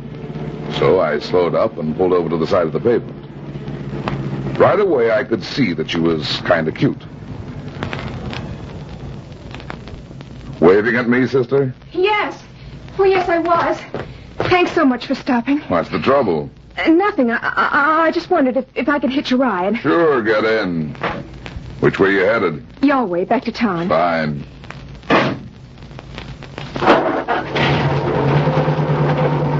What happened? Your boyfriend leave you stranded? No, I didn't have a date. I thought maybe you were walking home from a buggy ride. Oh, no, it wasn't anything like that. What was it? Nothing. I just missed the last bus back to town. Pretty late for a girl like you to be out, isn't it? Especially on a dark road. Yes, I know. That's why I was so glad when you came along. How did you know it was going to be me? It's a risky business riding with strangers. Well, I haven't any choice. I couldn't stay there all night. Well, don't worry, kid. You're safe with me. I'm a professional chaperone. What? A private detective. Oh, for a hotel? No, for Brad Runyon. Brad Runyon? Yeah, that's me. Oh. What are you doing out here so late at night, baby? Oh, well, Look, are you really a private detective, Mr. Runyon? Sure, why? Because, well, you might be able to help me find him. Who? My father. Where's he gone? I don't know. Oh, that's it. I don't know. Hey, wait a minute with that. There's a law against crying in this car. But I was so mean to him. Okay, you were mean. What did you do? I just never went anywhere with him and never let him meet any of my friends. Not even the boy I was going to marry. Why not? What's the matter with the old guy? He's sick. Mentally, I mean. His mind sort of wanders off and he can't remember things. So you don't want him to queer your romance, huh? That's right. Has he ever walked out on you before? Well, just once when my mother died. He lost his head and disappeared for 2 days. Well, that's why I'm out here tonight. I thought he might have been in the grave. Was he? No. Well, dry your tears, kid. I'll call up somebody at the Bureau of Missing Persons first thing tomorrow morning. They'll help you find him. Oh, won't you? Look, honey, I'm a pro. I've got to take cases that pay off. Oh, I'll pay. Not my kind of dough. I need plenty to feed this starving carcass. Don't you see how thin I am? I'll give you anything you want. No, kid. Nothing doing.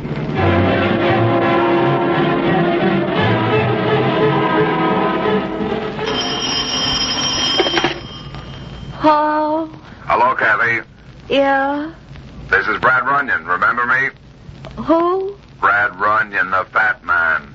Oh, for heaven's sake, where have you been all my life? I thought you were going to call me up sometime. I'm calling you now. Well, this is a fine time, you big stiff. Don't you know it's 2 o'clock in the morning? Yeah. All right. Tell me what it's about. I want you to do me a turn, beautiful. I did one for you once, remember? But I'm in bed. That's all right. I'm coming over with a sweet little girl. What? Her name's Dorothy, and I want you to look after her for a while. She's kind of upset. What's the matter? Her father's missing, Kathy. Been missing for almost 2 weeks. Oh, I'm sorry. Yeah, so am I. That's why I'm taking the case. Will you let me drop her off at your place? Surely, bring her over. Thanks, honey. Do you think you can find her father? Well, I'm going to try. I've got a hunch I might find him tonight. Only I've got to get over there right away. Where? Where are you going? To the morgue.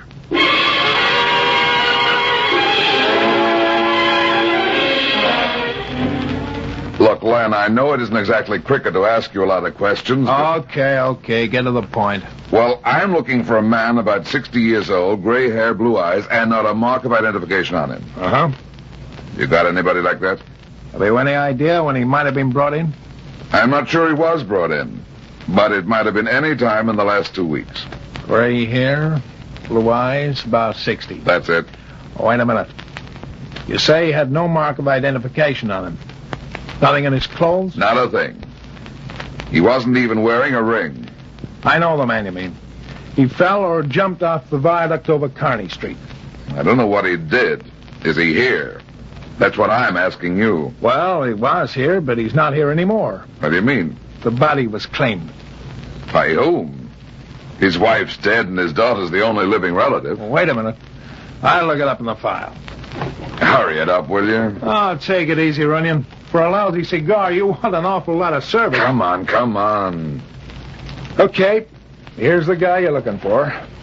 The body was brought in Friday night and claimed yesterday morning. By whom? A Mrs. Robert Hubbard, 610 Thornton Street. Mrs. Robert Hubbard, who's she? I don't know, but according to the statement she made, she was his wife.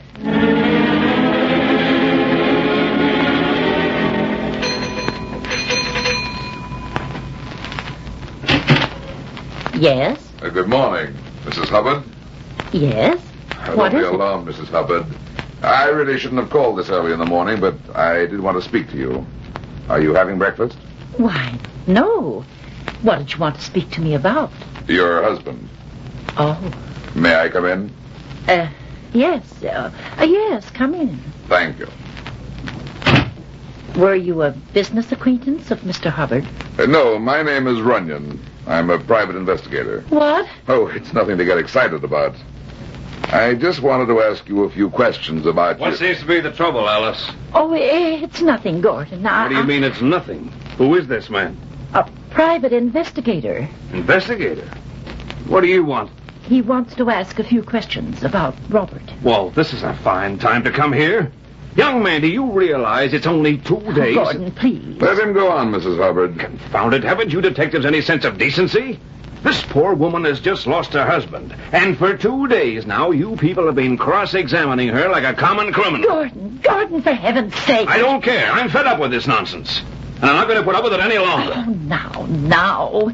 That sort of attitude never got anywhere. You really must excuse my brother-in-law, Mr. Runyon. He's suffered a great loss, too. You see, Mr. Hubbard was his only brother. Well, in this case, I think he's right. I'll come back some other time, Mrs. Hubbard. Oh, no, you stay. I want you to. But... No, I want to know what questions you were going to ask me. Oh, just the usual things. How long were you and your husband married, Mrs. Hubbard? 26 years. And you lived together all the time? Oh, yes. We were very much in love. He'd never been married before, had he? No, of course not. Well, just one more question, then. When you claimed his body yesterday, Mrs. Hubbard, you had it taken to a funeral parlor. Yes? Why? I thought I might stop in and see it, if you don't mind. Why? Well, I just want to find out how much he resembles a man I'm looking for. I'm afraid that's impossible. Impossible? For me to see the body? Yes. Mr. Hubbard was cremated last night.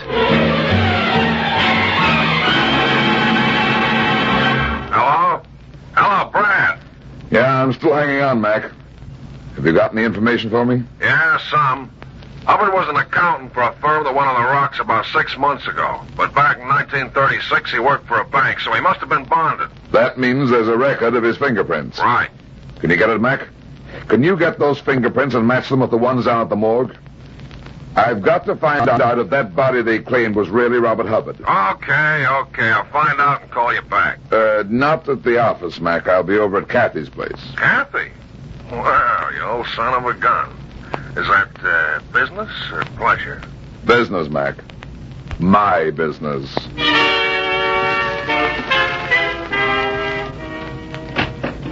Hi, Kathy. Hi. Am I in time for breakfast, or have you had it? Had it? Just my luck. I came over here on an empty stomach. Oh, is that the way it looks when it's empty? Hey, no cracks. Oh, sorry, I couldn't resist it. I'll get you some toast, Brad. Good. And while you're at it, throw a couple of eggs on it. Okay, this way to the kitchen. Thanks. Where's the kid? Dorothy? Yeah. Oh, she'll be back in a minute. She just went down to the corner with her fiancé. Fiancé? Yeah, she called him up this morning, and he came right over. He said he had something important to tell her. So you let her walk out with him? Shouldn't I have? How do I know? I told you to keep an eye on her, didn't I? Yeah, but nothing. I want that kid to stay put till I work this thing out. Well, don't yell at me, sweetheart. I'm not yelling. I'm just a little steamed up about this case. And if I don't hang on to that girl, I won't have anything. Oh, don't worry about... There she is now. I'll get it. Dorothy? Yes. Oh, I forgot you had company. Oh, this is my fiancé, Mr. Runyon. Carl Weldon. How do you do? How do you do? Any news about my father? Not yet, kid, unless you have some. Well, we do have a kind of clue. At least Carl does. Yeah? Tell him about it, Carl. Yeah, tell me. Well, it's all kind of strange, Mr. Runyon. I've never met Dorothy's father, so I can't really be sure, but...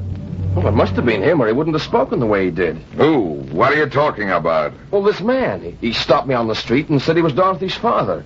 He seemed sort of vague about things, but he knew we were engaged, and he wanted to wish me luck. Go on. Well, that's all there is to it. I spoke to him for a minute, and then he was gone, disappeared into the crowd. When was all this? Yesterday, about 5 o'clock in the afternoon. Yesterday? What's the matter, Brad? Anything wrong? I'll say there is. If that man was Dorothy's father, I've had the wrong slant on this case from the very beginning. What do you mean? It's too hard to explain. I just took it for granted that somebody was trying to fool me. Who? A woman by the name of Hubbard. I thought she might have had something to do with your father's disappearance. But I'm all wet. The body she claimed at the morgue really was her husband. What? Morgue? Oh, Mr. Runyon, don't you think my father's alive? I do now, kid. It was just a mistake on my part. If I hadn't been looking at the case from our side, I never would have made it. I'll get that copy. It may be for me. Hello? Hello, Brad. This is Mackenzie. Yeah, Mac, I know. Now what? About the fingerprints. They match, don't they? No, they don't. You were right about that body at the morgue. It wasn't Mr. Hubbard's.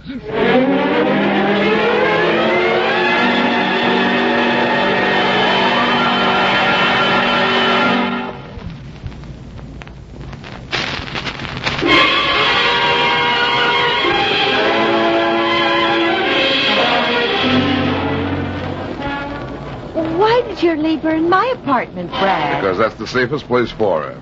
You think she's in danger? Could be. In a case as screwy as this, almost anything can happen. But my apartment, that's not a safe place. Why not? Only 3 of us know she's there. You, me, and the boyfriend. Oh, and you trust all of us? I trust you and me. I'll find out about the boyfriend in a few minutes. How? By waiting here in my car. Get in. Well, what's this going to prove? Nothing, I hope. Only I told that kid the apartment was being watched. If he's up to something, he'll try to get her out of there. If he isn't, it'll stick. Huh. And what do we do while waiting for Rome to burn? Just sit here for a few minutes and make with small talk. If you get bored, I'll amuse you.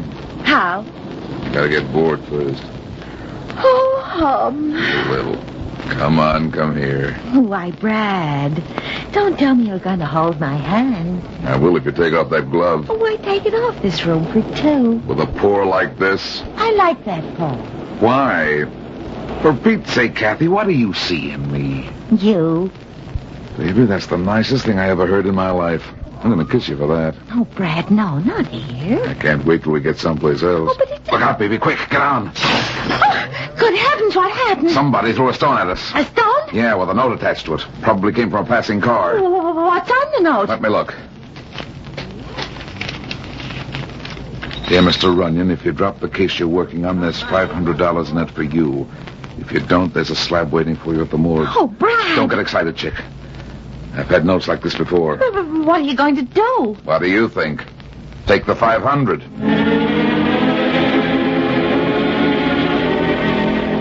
You're crazy, Runyon. Absolutely nuts. Now listen, Mac, I want to drop the case, the whole thing. I've got a yellow streak down my back. Who are you kidding? Nobody.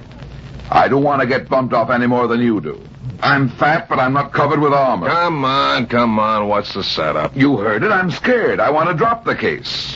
For about 24 hours. Well, that's more like it. I've got to drop it so I can find out who wants me to and why. Now, if you keep quiet about those fingerprints for a while, I'll split the reward with you when we make the arrest. Reward? For what? I don't know yet.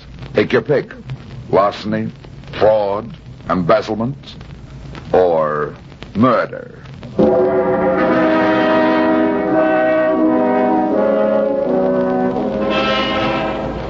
Brad! Kathy, what are you doing here? I asked you to wait for me in the car around the corner. Brad, listen, he's gone. He's left the apartment. Who? Dorothy's friend Carl. How do you know? I just saw him in the street. What? He passed by right in front of the car, so I got out and followed him. Kathy, for Pete's sake, will you... It's all right, he didn't see me. Was he alone? Yeah. Where'd he go? Come on, I'll show you. Hurry up, there's something awfully screwy about all this. You said that once before. This time I mean it.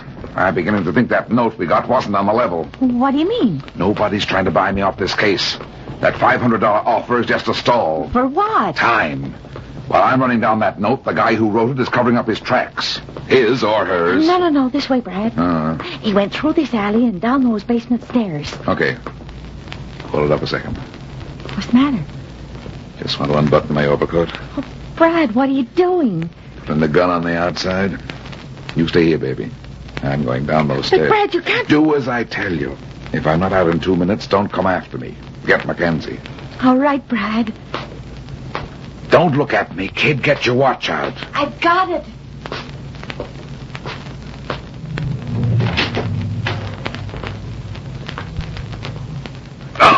Oh! Brad! Brad! Oh, that was a mean one. What happened, Brad? Who hit you? I don't know. Somebody let me have it over the skull and beat it in the dark. Here, let me see your head. It's all right. The hat took some of the sting out of it. Oh, can you get up? I don't know if I want to. Oh, Brad, you're ripped. Somebody's coming. Stop right there, mister. I'm deadly with a .45. What? Brad, it's Carl. Kathy. Mr. Runyon. Hey, what are you doing here? Catching up with you, Carl. I think you owe me an apology for slugging me over the head. Hey, what are you talking about? Come on. You had your chance when I came through this door. If you didn't want to kill me, what did you want to do? Well, you must be mistaken, Mr. Runyon. I've been looking all over this basement for Dorothy's father. Huh? What are you giving me? Well, I know it sounds crazy, but I was told I'd find him here. Who told you that? A woman on the telephone. She called up the apartment and told me to hurry over here. A woman? Just a plain, ordinary woman? No, she mentioned a name. What is it? Mrs. Hubbard, I think. What? Mrs. Robert Hubbard. Judas! She and Gordon must know Dorothy's in that apartment. How did they find out? I don't know. One of them must have trailed me there. Then that phone call was a trick to get me here. You said it. Quick, we've got to get to a telephone.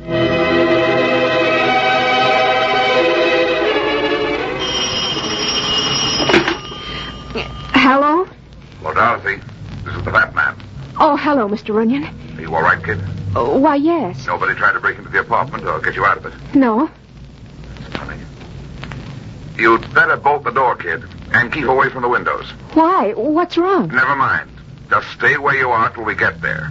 Don't even answer the phone. But... Do what I tell you, Dorothy. There's a guy named Gordon Hubbard on the loose, and he's not afraid of murder. All right, Mr. Runyon. I'll stay here till you come. Good. We'll be there in less than 20 minutes. Goodbye, kid. Goodbye. Well, now what do you want me to do, Mr. Hubbard? Put the receiver down. Look, you can't hold me at the point of that gun forever, Mr. Hubbard. They'll be here in 20 minutes. That's all the time I'll need. Sit down, Dorothy. I want to talk to you. What about? Your father. Do you know where he is? Yes. He's dead, Dorothy. Oh, no. Yes. He fell off a viaduct about 3 days ago. Well, how do you know? I saw his body at the morgue. No. Dorothy, you've got to listen to me. You've got to be brave about this because it means so much to Mrs. Hubbard. What are you talking about? She doesn't know about your father. She thinks the body we claimed at the morgue really was her husband. Your father and he resembled each other enough to fool her. But who would want to fool her? I would. I did, in fact. Why? Because I wanted to keep something from her. The fact that her husband was burned to death in a fire about a week ago. What? His charred body was found in the apartment of another woman. And I didn't want Mrs. Hubbard to know. So you claimed my father's body in his place? I didn't know he was your father, Dorothy. I didn't know who he was until I followed Mr. Runyon to this apartment and listened outside the door. Oh, I see. You just went to the morgue and claimed an unidentified man. Well, I'd been looking for someone who might pass for Mr. Hubbard. When your father was brought in, I fooled Mrs. Hubbard into thinking it was her husband. You mean she still doesn't know? No, but she will if you continue this investigation. She'll know the whole story about Robert and this other woman. Won't you keep my secret? Mr. Runyon can't be bought off. It's all right, Mr. Hubbard. I'll make him drop the case. Not on your life, sweetie. I'm not dropping this case until I find out if that story he told you is true. But I believe him, Mr. Runyon. So do I. The part about your father, anyway. But the other part stinks to high heaven. Why? Because I got slugged on the head. What do you mean, Brad? Figure it out. You didn't do it, did you? Carl says he didn't. And Mr. Hubbard couldn't have because he was right here in this apartment when it happened. Then who did hit you? Mrs. Hubbard. And if she's in on this deal, her brother-in-law's story doesn't stand up.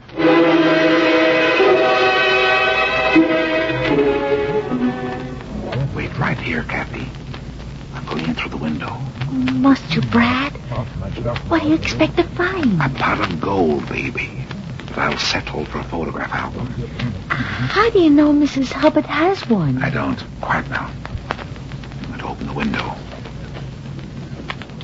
Oh, Brad, you'll get killed if anybody's awake in there. Can't I go with you? No, just hold the light. I'll have a hard enough time getting in myself. There. I don't know why you can't let the police do this. I think I see what I came for. The album? Yeah. Right over here in the magazine rack. Hurry, Brad. Just a second. Here, flash the light on this, honey. What are you looking for? A picture of Gordon Hubbard. If there is any such thing. Well, don't you think there is? Not if my hunch... Duck, baby, duck. Somebody's coming. You shouldn't have done that. Why not? Somebody was at that window. I saw him. But suppose it was the fat man. So much the better. Turn on the lights. Gordon, it is the fat man. You killed him. Stay where you are, Alice. He's faking. Not faking, Mr. Hubbard. Just giving my assistant a little more time to get to the police. What assistant? What are you talking about? You'll find out. So will you. Get up. What's the matter? Can't you kill me lying down? I'm not going to kill you. I'm just going to have you arrested for breaking into this house. I plead guilty. What's your plea, Mr. Hubbard? I don't believe I'm on trial. You will be when I find out how much insurance your brother carried. Oh, Gordon. Shut up. What's the matter, Mr. Hubbard? You're not the beneficiary, are you? No, I'm not. Then Mrs. Hubbard is. Naturally. What's wrong with that? Nothing. If her husband is really dead. Runyon, please. If you know what I told Dorothy, please don't repeat it. Not in front of Mrs. Hubbard, please. The story I know, Mrs. Hubbard knows, too. You're her husband, Gordon. No. You must be. It's the only way you both can be on it. You're trying to collect insurance on a man who never died. You're crazy. Am I? You needed money, Mr. Hubbard, badly. So you went to a plastic surgeon and had your face made over. The scars still show underneath your sideburns. Oh, Gordon. Thanks for the confirmation, Mrs. Hubbard, but I don't really need it. If he's the man he says he is, there ought to be a picture of him in this album I'm sitting on. Get up. Give me a lift. Get up or I'll kill you. Okay, Mr. Hubbard. Oh, you pulled the rug. Drop that gun or I'll shoot it out of your hand. Robert! What did you call him, Mrs. Hubbard? Oh, You called him by his right name, Robert. You can't prove it. Maybe I can't, Mr. Hubbard. But your fingerprints will. Well, Mac, what's the story? He's a man, all right. His fingerprints are the same as Robert Hubbard's. And that washes it up as far as I'm concerned. The police ought to be able to carry on from here. Oh, what about Dorothy's father? What do you mean? Did they kill him or just claim his body at the morgue? Hey, you got something there. She has at that. My little assistant is learning fast. Oh, am I your little assistant? You ran for the cops, didn't you? For all you knew, you were saving me from a death worse than fate. Now, that's gratitude for you. Now, wait a minute, you two. I want to know about this murder business. Now, if Hubbard... Yeah? Telephone, Mackenzie. Okay. Now, don't go away, Runyon. I'll be right back. Well, Brad, what do you think? I think you're good, just baby. Oh, no. I'm talking about the case. You're too far away. I can't hear you. You're not listening. Do you blame me? You've got a figure that makes a guy stop and look, but not listen. Oh, Brad, no. I can't hear you.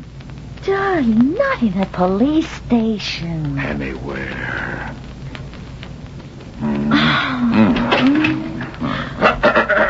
Brad. Oh, stop coughing and come in, Mac. You know how I feel about Kathy. Well, I know you're not interested, but Hubbard didn't murder that girl's father. He just claimed the body of an unidentified man. How do you know? The kid just called me. Her father's still alive. What? Yeah. He'd been walking around in a daze for a while, and when it cleared up, he remembered who he was and went home. Oh, that's wonderful. Well, that's this business for you, Kathy. If he hadn't been lost, Mr. Hubbard would never have been found.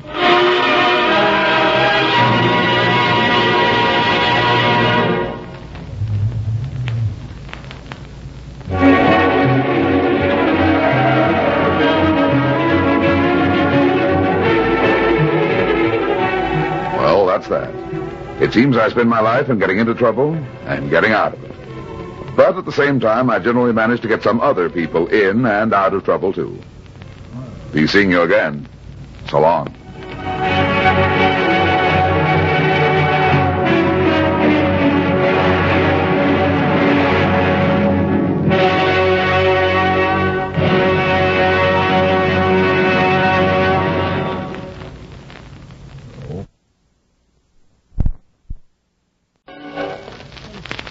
There he goes into that drugstore.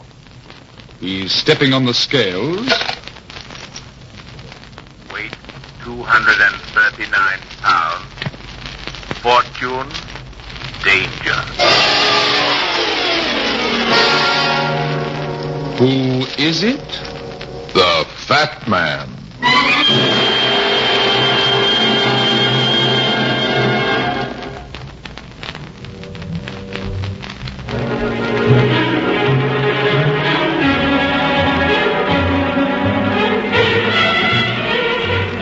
And now here's the Fat Man in Murder Makes the King's Coffin. And this night I'm talking about, I'd gone up to the office to pick up my mail. I'd been busy all day finishing up a case, and I was awful tired. It was about 8 o'clock, and all I wanted was a little quiet.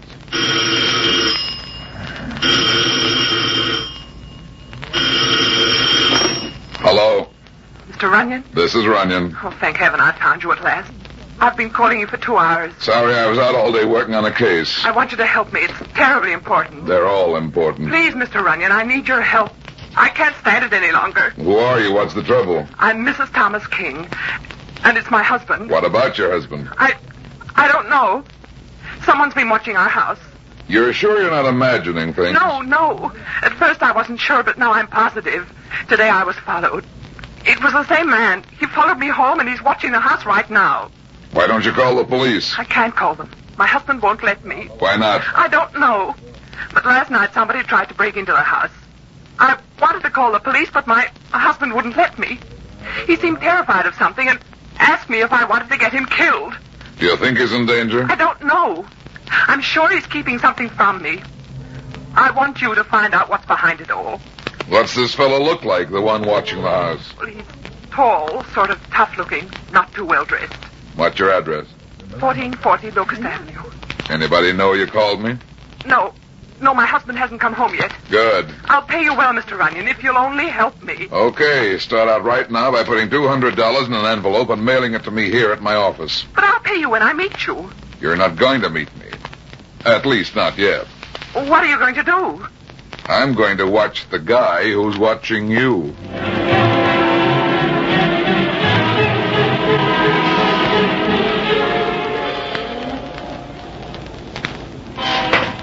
Hello, Runyon. Well, fancy meeting you here.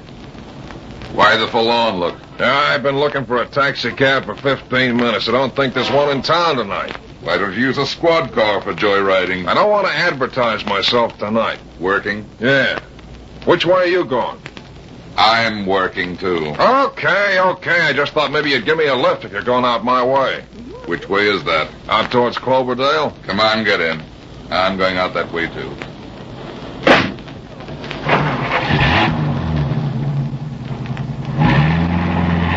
I hope I'm not too late. I've wasted too much time already. What's the rush? Well, we got a tip tonight that a guy we've been looking for is hanging around acting suspicious out on Locust Avenue. Locust Avenue? Yeah, somewhere around the 1400 block. Who is this guy?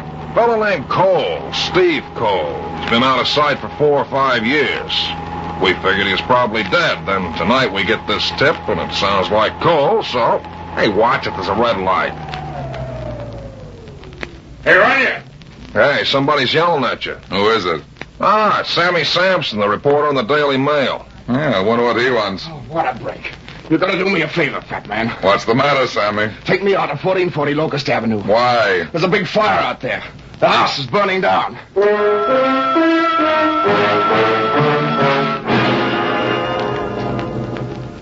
But you can't see her yet. It's against the hospital rules. But, nurse, I'm Brad Runyon. I don't care if you're Dick Tracy. You still can't see Mrs. King. She was badly overcome in that fire last night. I know that, nurse, but I've got to talk to her. It's important. Well, you couldn't talk to her anyway. Why not? Because she's unconscious. How's my wife, nurse? Has she regained consciousness yet? No, Mr. King. Oh, I'm sorry. We'll call you just as soon as she's able to talk. Thank you. Are you Thomas King? Why, yes. Why? Come over here a minute. I want to talk to you. I don't want to talk to any reporters. I'm not a reporter. I'm a detective. A detective? You're from the insurance company? Insurance company? Yeah, that's right. What happened last night, King? Listen, you don't think that I don't know what I think yet. But you know I only carried $5,000 insurance on the house. You're not thinking I set fire to my own house for that. Why not? It's been done before. But you know, in the present market, I couldn't have replaced the house for less than $15,000. Why did you carry only $5,000 if you knew it would take $15,000 to replace the property? I was just foolish, I guess. I intended to get more, but I just kept putting it off. You see, my business hasn't been doing so well. I own a garage. You know how it is. You just never think it's going to happen to you. Yeah.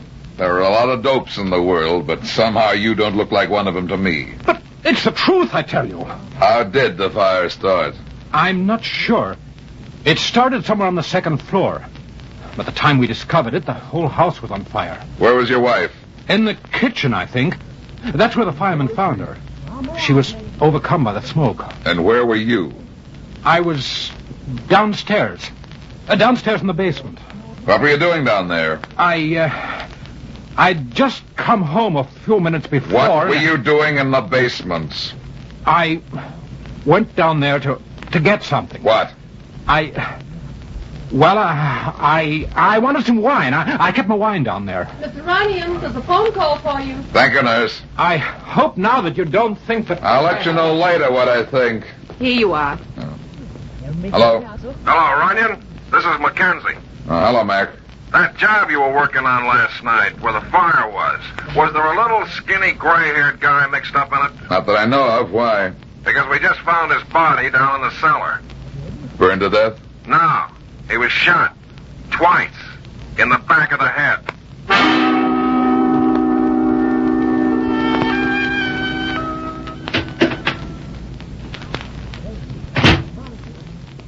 Hello. Yeah? Is this Mr. Runyon's office? Are you... Yes, I'm Runyon, but I'm just going out. I'm busy. You're not too busy to help me, are you? Yeah. Oh, please help me, Mr. Runyon. I'll make it worth your while. Look, honey, if I stopped to help every beautiful girl who thinks she needs it, I'd never get anywhere. I've got a murder on my hands. Maybe we have something in common. You're not as coy as you act, are you? Maybe not. Sit down, Miss. Barry. Irene Barry. Why did you come in here, Miss Barry? I want you to find something that was stolen from me. At least I think it was stolen. Don't talk in riddles. What was stolen? An emerald necklace worth $32,000. Ooh, that's a lot of money. It's a lot of necklace. No police? No police. Why not? The necklace was smuggled into the country.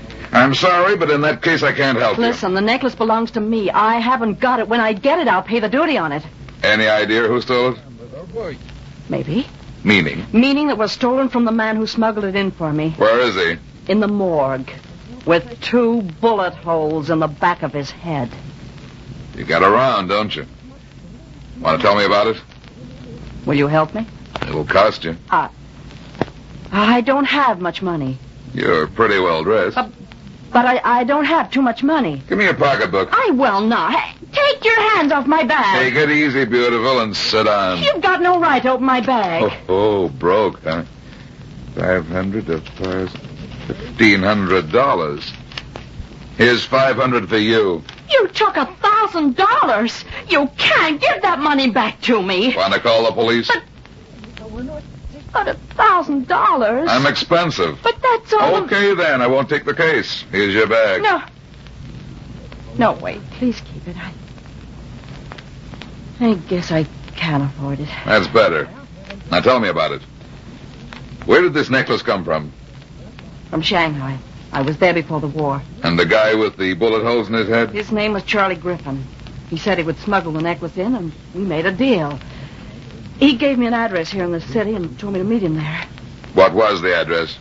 1440 Locust Avenue. A man named Thomas King lived there. Go on. When I got there, the house was burning down.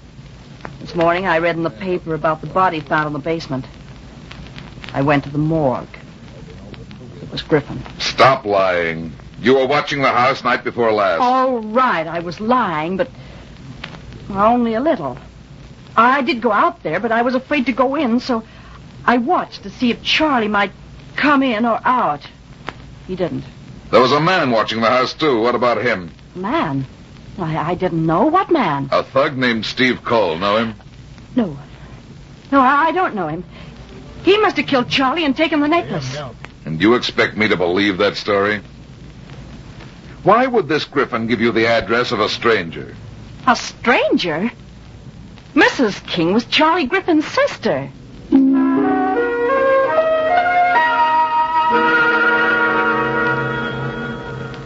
I'd like to see Mrs. King, nurse. Has she regained consciousness yet? Yes, but you can only stay a minute or two. That's her room right across the hall.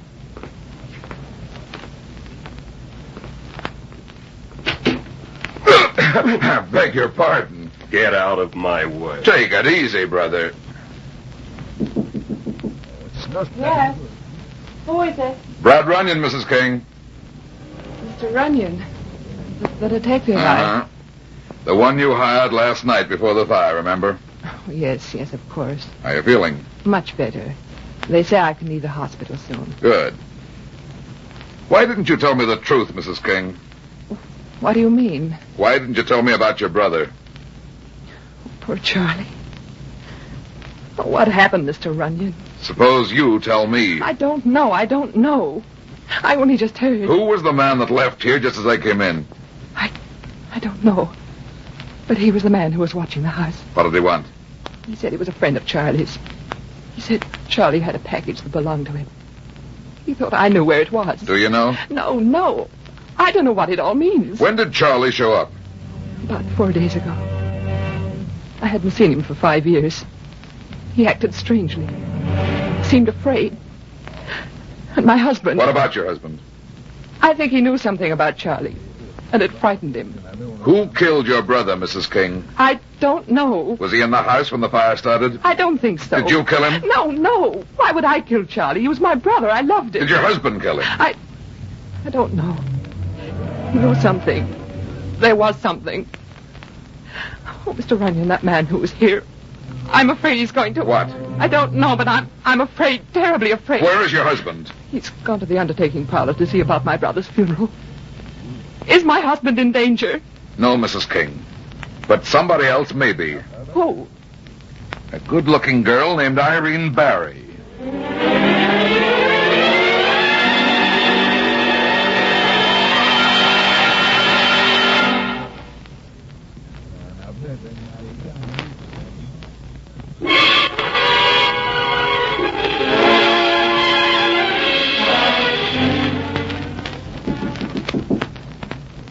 I've got a gun, Steve. If you try to come in again, I'll kill you. Open up, sweetheart. It's me, Runyon. Mr. Runyon, you... Yeah. Come on, open the door. I'm glad you've come. I tried to call... You always greet visitors with a gun? Who sucked you in the eye? Hey, what happened? This room looks like an unmade bed. That rotter. He came here. He wanted the necklace. Why did you lie to me? Was it Steve Cole? Yeah, that rat. Save it. Sit down there now and tell me the truth. How'd you find me? How did you know where I was staying? I saw your hotel key in your bag this afternoon when you paid me. Oh. Come on, baby, start talking. You do know Cole, the guy who was watching King's house, don't you? Yeah, I know him. We came back to the States together. He was going to help me get the necklace. But when you got here, you thought you'd do better on your own. That isn't true. He tried to ditch me. He wanted to get it for himself. What happened tonight? He came here to my hotel room. First, he was nice and tried to explain his running out. He thought I had the necklace, and when I told him I didn't, he hit me. Did you have the necklace? No. I told you Charlie had it. You've told me a lot of things. But that's the truth. I swear it is. Did Cole kill Charlie Griffin? Yes, he must have. But he didn't get the necklace? No. Then there's only one other person who could have it. Who? King. And Steve Cole must have guessed that by now. Come on. Where are we going? To the funeral parlor.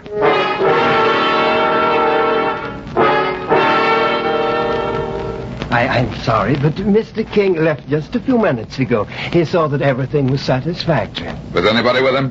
Why, no. Oh, a gentleman did call to see him just before he left. They were talking in the front parlor where Mr. Griffin's body is laid out. I believe the gentleman's still in there. Steve. Maybe. Thanks. We'll just look in and pay our respects to the deceased. Right through that door over there. Be careful. Don't worry.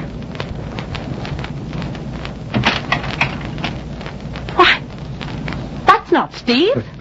No. What are you doing here, Mac? Oh, I came over here to talk to King. Who's this girl? A client of mine. She mixed up in this business? Maybe. How many clients have you got in this case? What's he talking about? Nothing, sweetheart. He's a cop.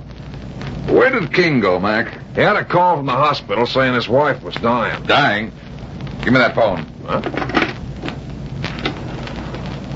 I just left her a couple of hours ago. She was ready to be released. Who you calling, Brad? Hospital. Alcott General Hospital. I'd like to talk to Mrs. Thomas King. She's in room 708. Just a moment. I'm sorry, sir, but... Is she too ill to talk? Why, no, sir. She isn't here. She was released from the hospital over an hour ago.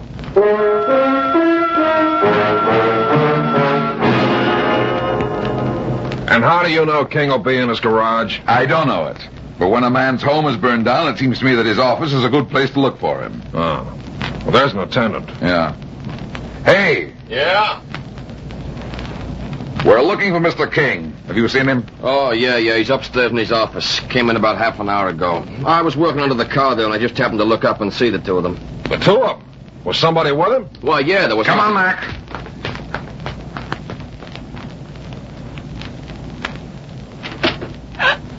Mr. Runyon, Well, looks like we're too late. It's King, all right.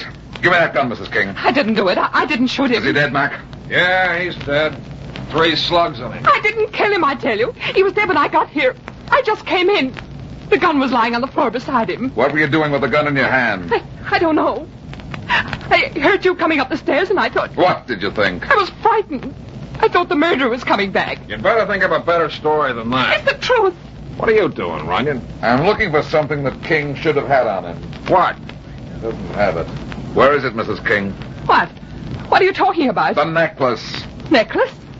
I don't know what you mean. What's this about a necklace, Runyon? Never mind. Come on, Mrs. King, give it to me. But I don't understand. I haven't any necklace. Never mind about the necklace, Mrs. King. You're under arrest for the murder of your husband.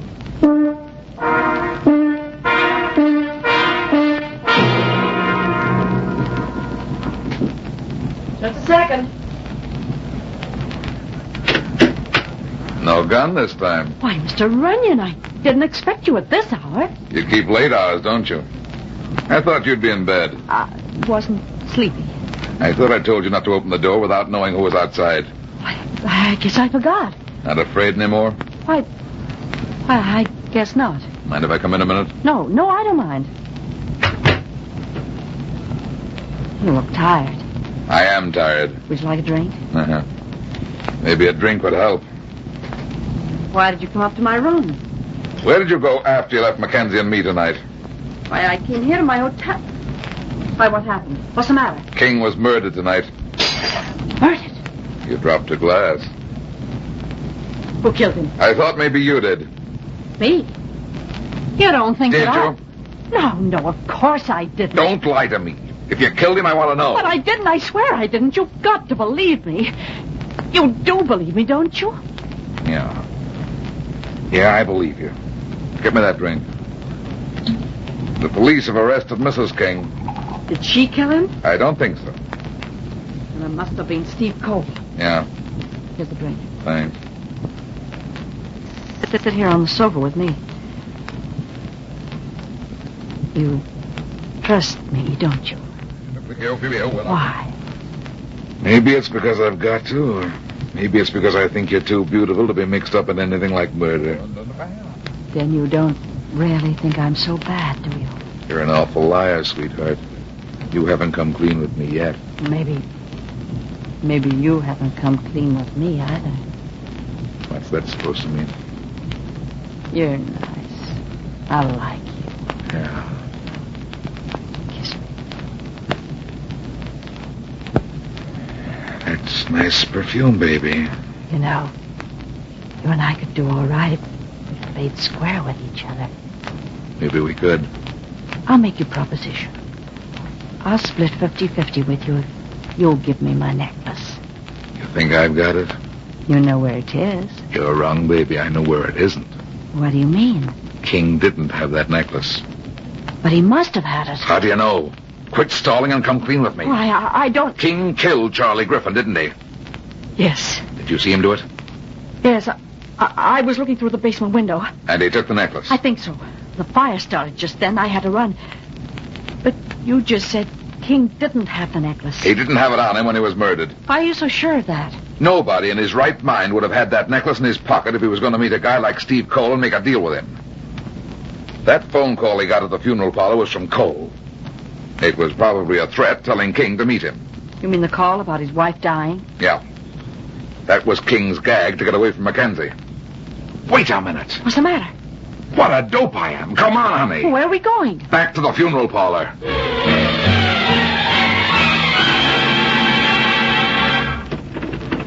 It's locked. There's a light on in the front room. I can see Charlie Griffin's coffin and the flowers. There must be somebody here. These places usually have a man on duty all night. Let's go around and try the back door. Why did we come back here to the funeral parlor? For a couple of reasons. I don't understand. You will. Here's the back door. It's not locked. Don't you think we ought to knock first? No. This is the door where they bring you out feet first. We're going in head first. Oh, it's dark in here. Quiet. There's a light shining under the door at the end of the hall. What was that? Like a door closing. Somebody's here then. Yeah. And I don't think they want to see any visitors. I don't like this place. Bad enough to come to a funeral parlor in the daytime, but at night. Here's the door to the front hall. It's empty. Let's have a look in the front parlor where Griffin's body is. Do we have to go in there? Yes. There's nobody in here either. Nobody but Charlie Griffin. Oh, this place gives me the creeps. I don't like being in a room with a dead person. Don't worry, sweetheart, you're not. What are you talking about? This coffin's empty. Empty? Yes, Charlie's body is gone. Listen, did you hear that? Yes. It came from this closet over here. Quick! Take that gag off him and I'll untie these ropes. What happened? I don't know exactly. I was in here with the body. I didn't hear anybody come in, but suddenly somebody hit me on the back of the head. When I came to just now, I was tied up in that closet there. Any idea how long you were out?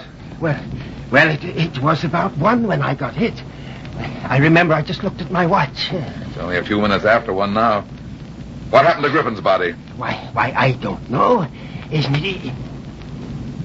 Why, that's not the same coffin.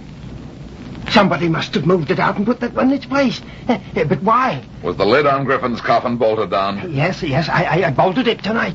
Where did this coffin come from? From the room where we keep the extra coffins. Down in the warehouse. Show me the room, quick. Yes, it's right down the hall here. Follow me.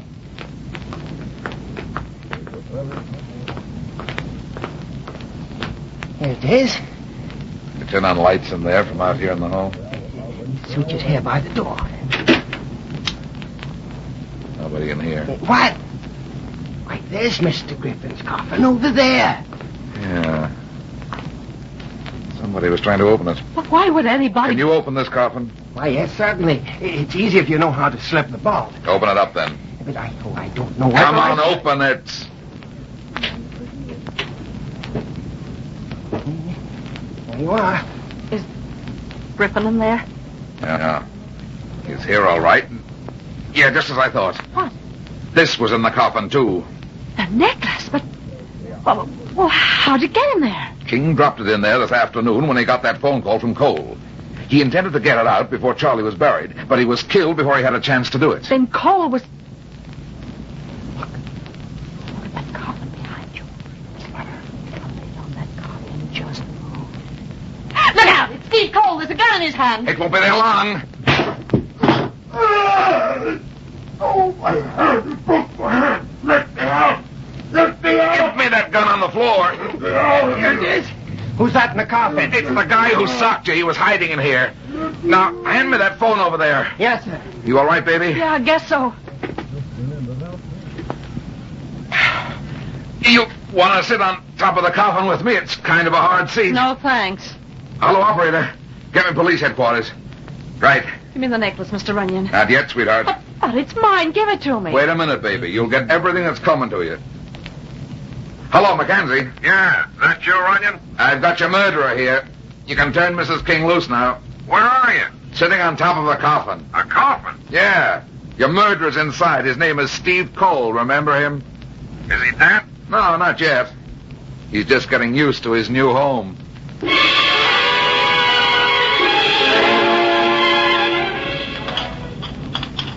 What's it to be, Buster? Ham and eggs okay with you, Mac? Yeah, sure. 2 orders of ham and eggs. Oh, wait. Make it 3 orders. I'm hungry. Coming up.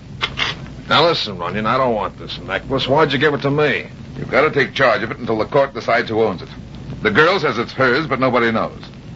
Maybe they'll decide it belongs to Mrs. King. Boy, she could sure use the dough it'd bring. Yeah, that was a tough break not having enough insurance. Hey, by the way, Runyon, what about that fire? Who started it and why? Mac, some things that happen in this world are just coincidences. I hate to disillusion you, but that fire was just an accident.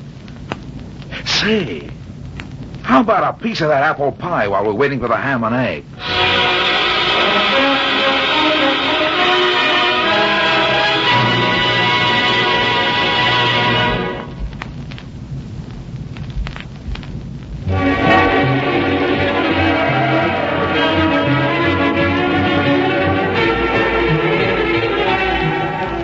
Well, that's that.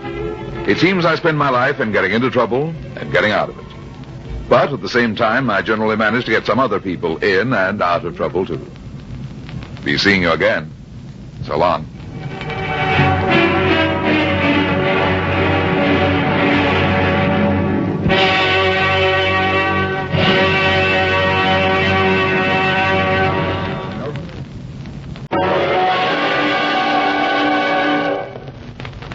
There he goes into that drugstore. He's stepping on the scales.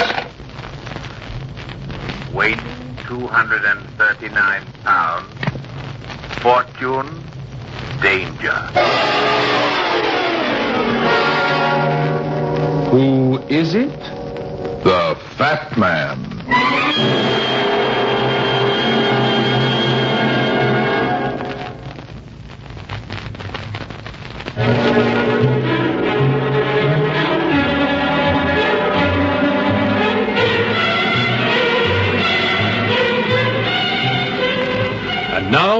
the fat man in Murder Makes a Black Moon.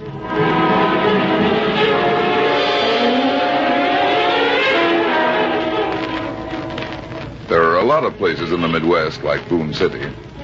20 to 30,000 people, one or two good industries, and a country club set. I don't, as a rule, take jobs so far away from home. But the letter had been pleading, almost frantic. Please, Mr. Runyon, please come at once. If anyone can help Tommy, it's you. There was a check and a promise of more. And it was signed Lucy Nelson. It took a shoe shine, a haircut, and an across-the-counter lunch to find out that Lucy Nelson lived with an aunt and uncle. The uncle, Frank Livingston, was the local big shot. He came from the oldest and richest family in town, and he owned the eldest and most expensive house.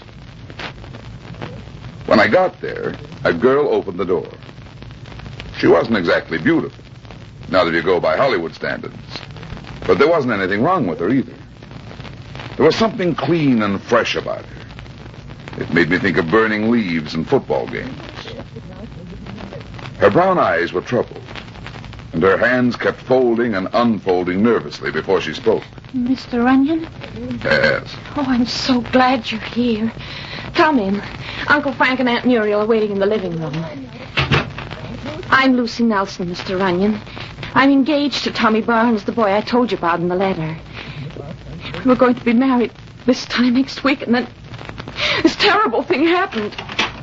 Lucy, was it? Yes, Aunt Muriel, it's Mr. Runyon. Come in, Runyon. Come in. My aunt and uncle, Mr. Runyon. How do you do? How do you do? It was good of you to come, Mr. Runyon. Poor Lucy, she's been half crazy. I do hope you can do something to help. Sit down, Runyon. Yeah, thanks. It was a long trip for you. I hope it won't be a waste of your time, but as Mrs. Livingston says, if there's any possible chance, we don't want to overlook it. I know Tommy is innocent, Mr. Runyon. He just couldn't murder anybody. That's why I insisted on writing to you. You didn't say much in your letter, Miss Nelson. Tell me about this girl who was murdered. I think you said she was an actress. Not exactly an actress. She was in the chorus, a showgirl. I didn't know her. In fact, I'd never even seen her, and I didn't know she was in Boone City until she was found murdered in a hotel room. Hey, when was that? It was just 6 days ago. A maid found her body in room 755 at the Boone house. That's the biggest hotel in town. How was she killed? She was shot.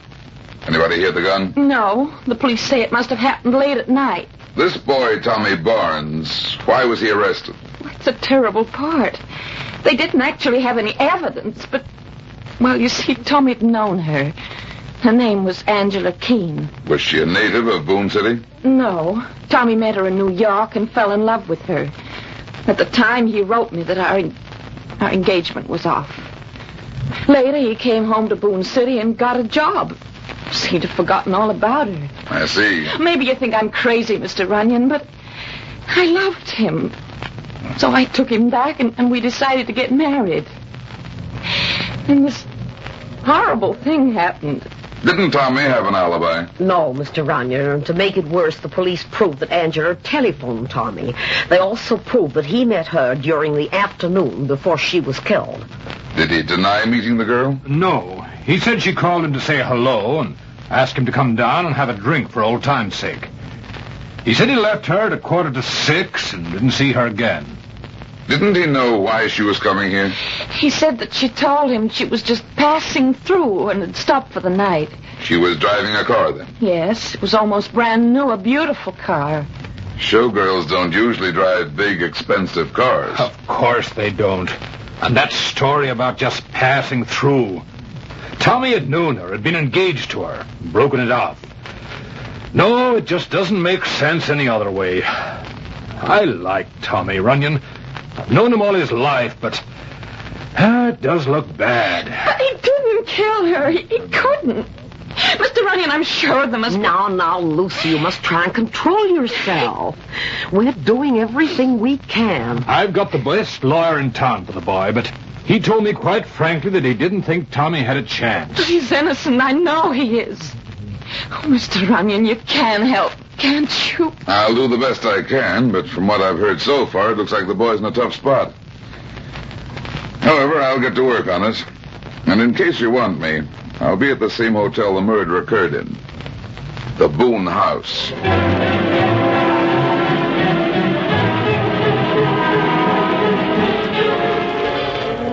Here, Mr. Room 750. Oh, it's unlocked. Guess the maid's inside. Yeah. Hi, Mom. Hello, Joey. Just put the bag over there. You didn't come home last night, Joey. Where were you? Forget it. My mom's a maid here. She thinks I'm still a kid. He's only 19. Joey, why didn't Don't pay no attention to her. Listen, Mom, this man's not interested in your troubles. Oh, I'm sorry. I just wanted... Here you are, son. Thanks. If you need anything, just call for Joey. I'll remember. I'm sorry I spoke like that, mister, but I was worried about him. That's all right. Kids that age are apt to get cocky. He's a good boy, and it's just recently he's been acting this way. I think the money he makes goes to his head. Bellboys don't make much money. No, but he gambles a lot, and he's been awful lucky. I found 3 brand new $100 bills in his shirt pocket the other night. New $100 bills don't usually come from bellboy poker games. Oh, don't worry about him. He looks like a nice kid. I'll have a little talk with him the next time he comes up. Thank you, mister. Understand you had a little excitement here last week. Yes. And about the murder? Yeah. Oh, it was terrible. I found her in a room when I went in to clean. It was that room right across the hall, 755. Funny nobody heard the shot. Well, Joey says there was a drunken party going on in one of the rooms on this floor. They were making an awful lot of noise. Joey was on duty that night. Yes. The police did a lot of questioning, but nobody heard a thing. Anyway, they got the man that did it. She was such a pretty girl, too. So I heard. I'm talking my head off, and I've got work to do. You won't forget to speak to Joey? I won't forget. Thank you, mister.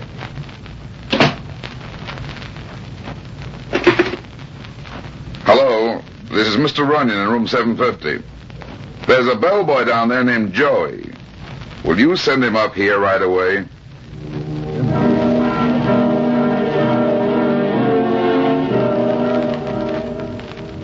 Got the right boy, mister. What can I do for you?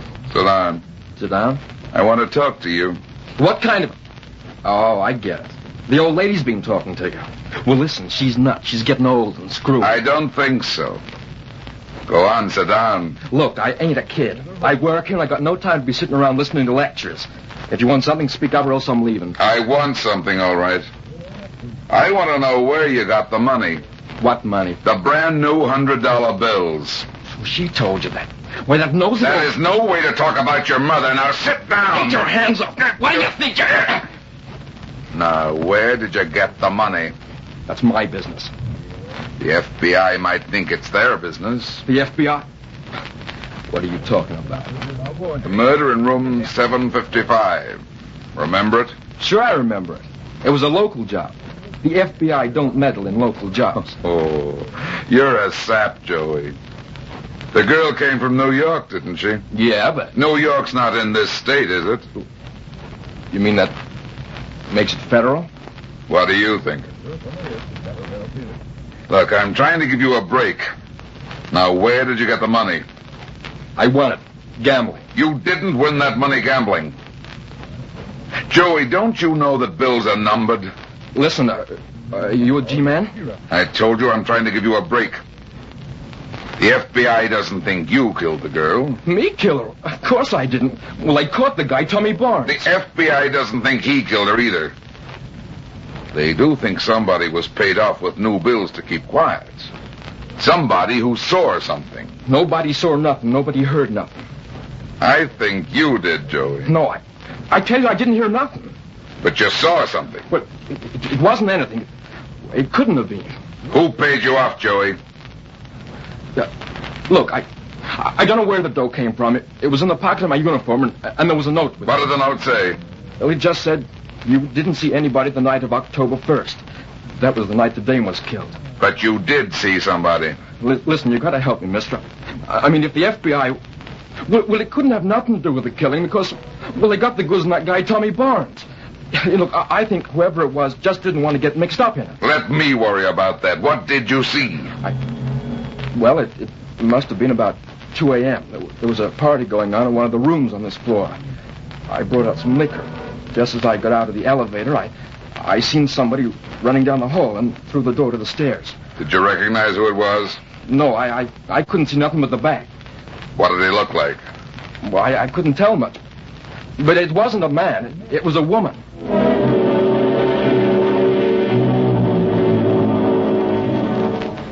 What is it, Mr. Runyon? Have you learned something? Yes, Miss Nelson. It might be important or it might not mean anything. Where's your uncle? Oh, just a second, I'll call him. Uncle Frank? Yes, Lucy? It's Mr. Runyon. Could you come downstairs? Just a minute. Well, what have you found out? Where were you, Miss Nelson, at the time of the murder? Well, I was here at home in bed. Could you prove it? Prove it? Well, I don't know. I was in my room. Well, what do you mean? I mean that somebody saw a woman running down the hall of the 7th floor of the hotel at about the time of the murder. But you don't think that... It could have been you. But... Oh, why, that's absurd. I was here at home asleep. What is it, Runyon? You've made some progress? I think so. I found a witness who saw a woman running away from the murder room. A woman? But I don't understand. Why didn't this witness come forward when Tommy was arrested? Somebody bribed him to keep quiet. Who? He said he didn't know where the money came from. But I think he was lying. Who was the witness? A bellboy in the hotel. Didn't he recognize the woman? He said he didn't. But I've got a hunch he'll be able to identify her if he sees her again.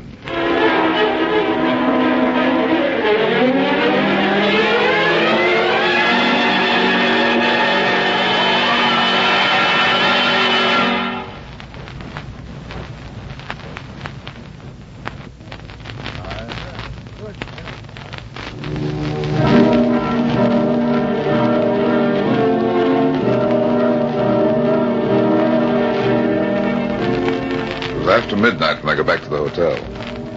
On the way to my room, I stopped in front of 755, the room where Angela Keene had been murdered. I stood there a minute listening.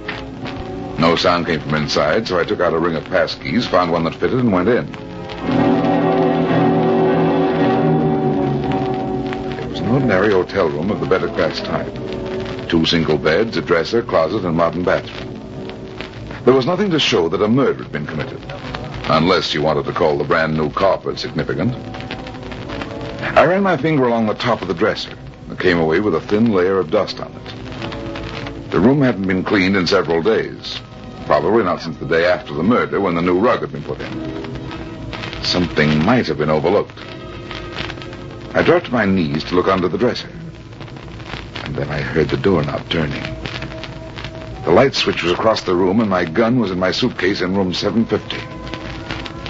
I got slowly to my feet as the door swung open.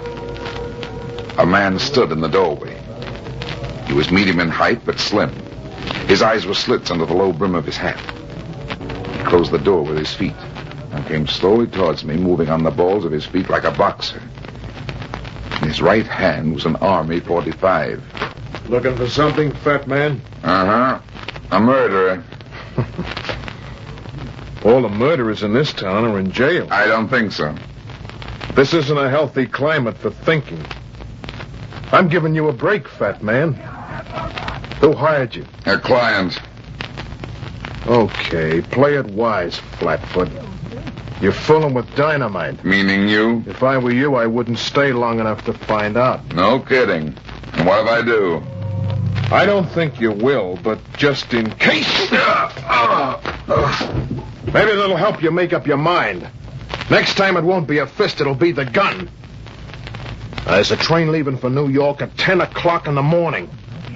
Get on it, fat man, and forget you ever heard of this town.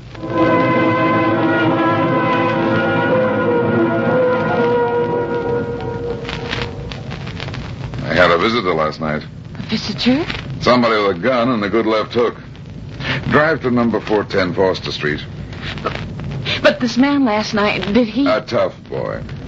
Took a crack at me and told me to get out of town on the 10 o'clock train this morning. I don't understand. Why would... That's the easy answer. Your boyfriend didn't murder Angela Keene. But somebody is pretty anxious to pin it onto him. Do you know who the man was? I'm a stranger in town, sweetheart. I mean, did you see... Well, what did he look like? Dark complexion, about 5'10", slim. His hook isn't as good as it was 10 years ago, but he still knows how. He's in his late 30s, and I think he was a pro boxer at one time. Brass. What? He must have been Luke Brass. Who's Luke Brass? He's a local racketeer. Everybody knows him, and nobody does anything about him. Seems to have a hand in everything. He was a boxer once. Good one, too. You're telling me. But why would he threaten you? Unless he killed Angela Keene. Do you think... Maybe. But if Luke threatened you, he means it. Oh, he's dangerous. Look, it's only 9 o'clock. You can catch that train. I thought you wanted me to prove your boyfriend's innocence. Of course I do, but don't you see that there really isn't any need for you to stay now anyway? When Uncle Livingston told me this morning that the FBI was interested, I felt that they would clear it up. I see. Just the same, Miss Nelson, I think I'll stay. Is this Foster Street? Yes. Where are we going? To call on a bellboy named Joey. I want to see if he can identify the woman he saw running down the hotel hall the night Angela Keene was murdered.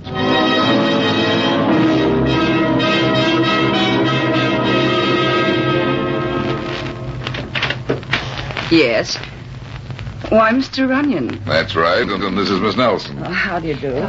I didn't mean for you to go to all this trouble to speak to Joey. I thought you'd see him at the hotel. I did see him at the hotel. I want to see him again. Is he here?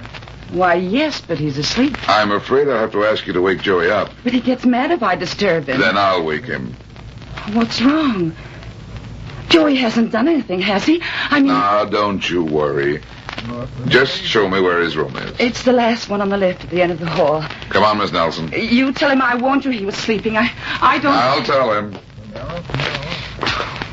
Mr. Runyon, I'm frightened.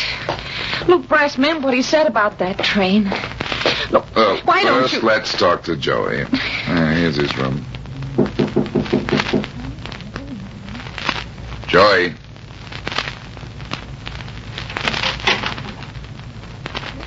Is he there? Yeah, he's here. Joey. Joey, wake up. What is it? Stay out there. Why? What's wrong? Plenty. Somebody climbed in this window and killed Joey.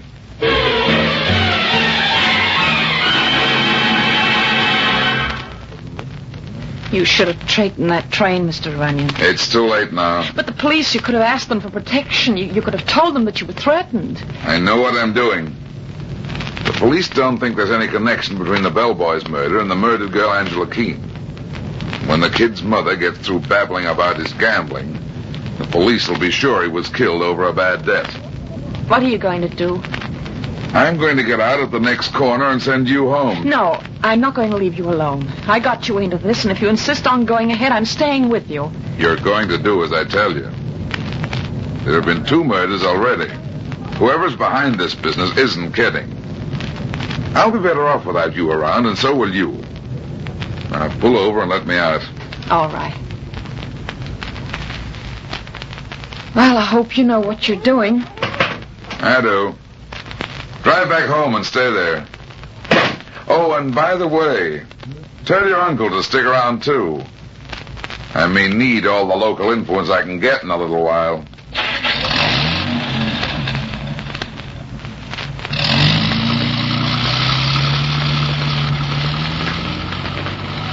Keep walking straight towards that car, fat man, the one with the open door. Hello, Brass. You're driving, fat man. Get in. Suppose I don't feel like riding. This is a gun in my pocket, Runyon. We're going to a nice, quiet spot out in the country.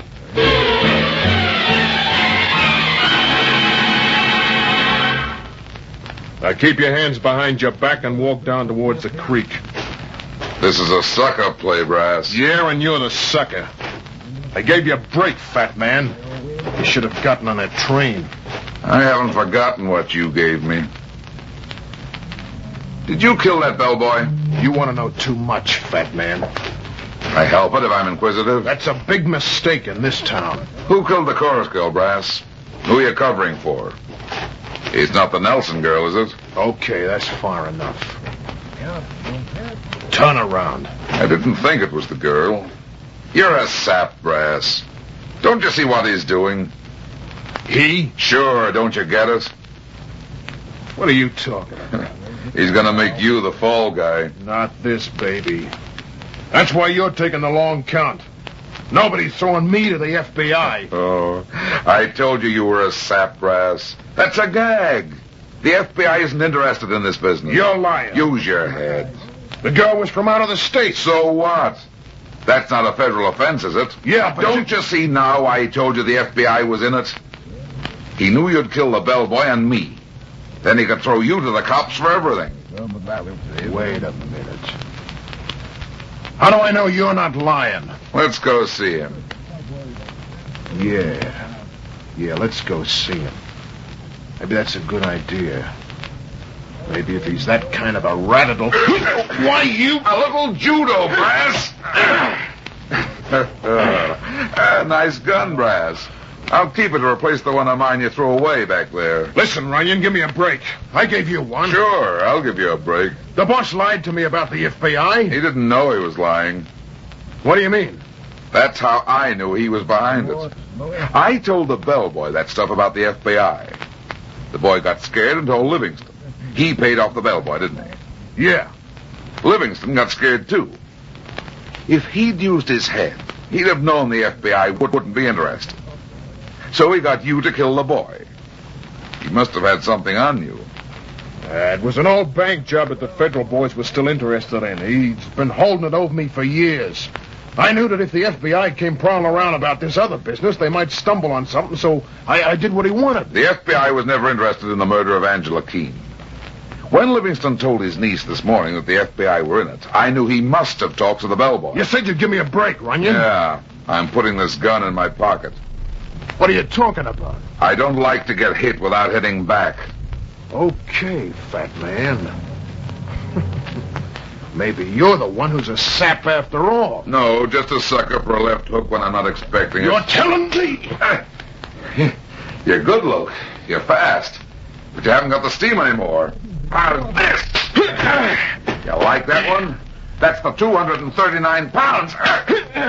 Why don't you say something, Luke? I'll say something, you beat me. Not that way. This way, Luke. Oh, you've got a tough jaw, Luke. I'll bet you were pretty good 10 years ago. Now, come on, baby. We're going to take another ride. This time to the police station.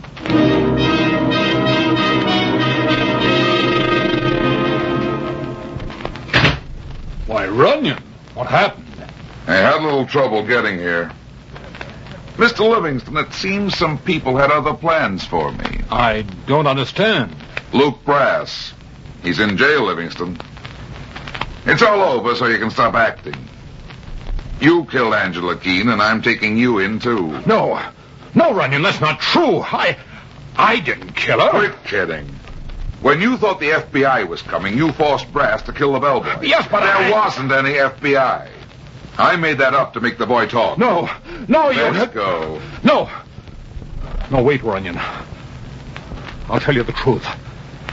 Come in here. Don't try any funny stuff. No. Listen, Runyon. I didn't kill Angela. My wife, Muriel, killed her. Your wife? It's the truth, I swear it. You've got to believe me. It was I who paid off the bellboy, but I didn't kill anyone. Don't you see that? The boy saw Muriel, my wife, that night. She was the woman? Yes. You see, I'd known Angela in New York. I never intended it to be serious, but, well, she had other ideas. She held it over my head, and I gave her a lot of money. And then finally a week ago, she came to town. She called the house and talked to Muriel. I didn't even know she was in town until they found her dead. Muriel had told her she'd meet her and give her money to go away. Instead, Muriel killed her. She told me after they found Angela. She said a bellboy had seen her leaving. I had to protect her. With my position in town, I couldn't afford such a scandal. But you could afford to let an innocent boy go to the chair. No, I wouldn't have let that happen. It's a good story, Livingston, but I don't think it's the truth. I think... Oh, yes, it's the truth, all right, Mr. Runyon. Muriel, put down that gun. You must be out of your mind. No, Frank, I've just come to my senses. I heard everything you said. So it was only your position you were worried about. No, Muriel, no. Don't you see? I see what a fool I was and what a no-good... Muriel, listen. Don't move, either of you. And I thought I loved you. I killed that girl for you. I thought you would protect me. You better give me that gun, Mrs. Livingston. She's crazy, Runyon. She's out of her mind. Muriel, put down that gun. Oh, no, Frank! No, Muriel! Don't! Please, Don't you move, Mr. Runyon. Muriel! That's all right, Lucy. I've just finished a very bad job. But Uncle Frank... Is he dead, Mr. Runyon? You didn't need a second shot. Here, Mr. Runyon, take the gun. Well, I'm ready. The police will want to see me, won't they? Yes, I think they will. I'm afraid I'll have to take you too, Miss Nelson. I've done nothing. Why would the police want me? The police don't want you. But somebody else does. Don't you want to be there when they let Tommy Barnes out of jail?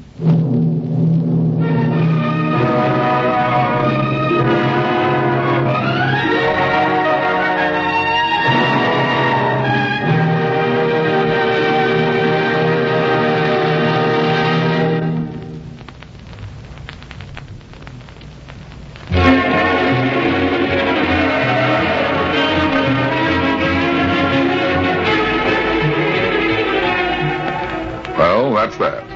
It seems I spend my life in getting into trouble and getting out of it. But at the same time, I generally manage to get some other people in and out of trouble, too. Be seeing you again. So long.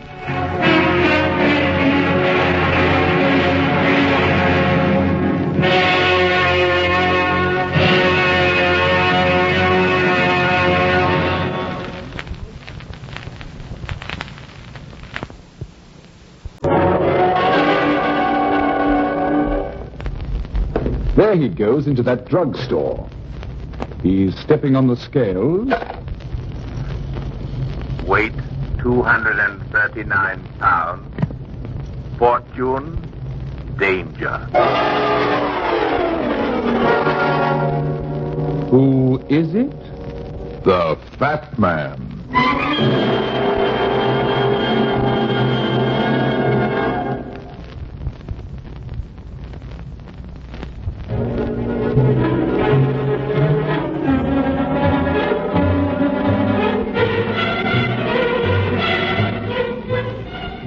And now, here's the Fat Man in Murder Shows a Phantom Face.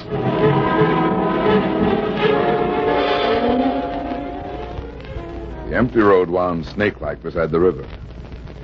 It was an old river, wide and sluggish, with tired hills rolling off on each side. A lonesome, desolate place.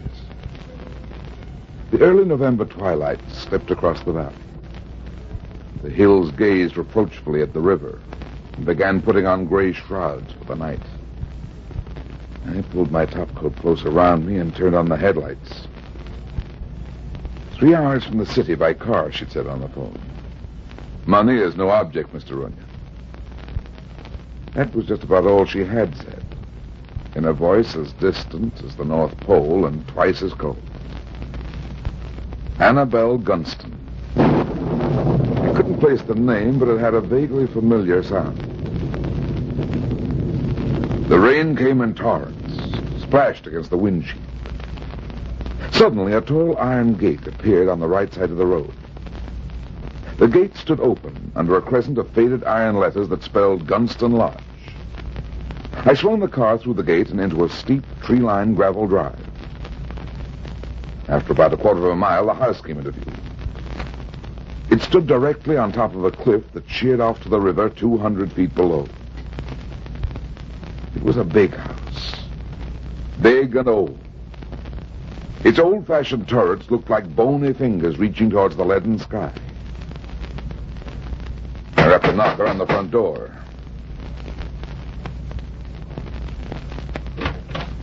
Yes, sir? My name is Runyon. I believe Miss Gunston is expecting me. Which Miss Gunston, sir? Are there more than one? There are 3 Miss Gunston, sir. Miss Frances, Miss Laura, and Miss Annabelle. I'll try Miss Annabelle. I beg your pardon, sir? Scabbard. Tell Miss Annabelle that Mr. Runyon is here. Yes, sir.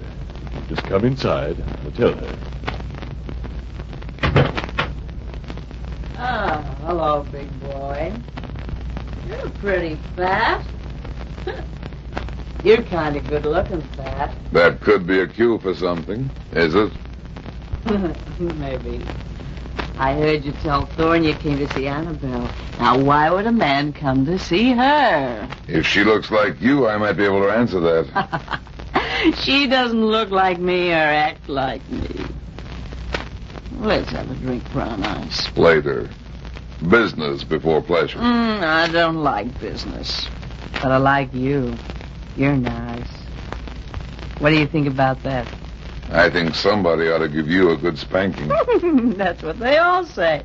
But they all like me. Even Brutus and that sneaky doctor of Laura's.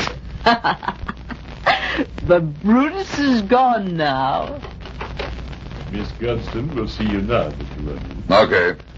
Don't forget that drink, Brown Eyes. If I do, it'll be the first time.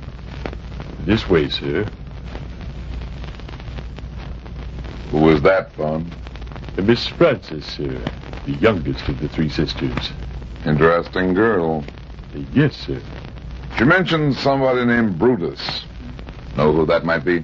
Her father, sir. Mr. Brutus Gunston. She said he'd gone away. Yes, sir. Long trip? Quite long, sir. Mr. Brutus died last week.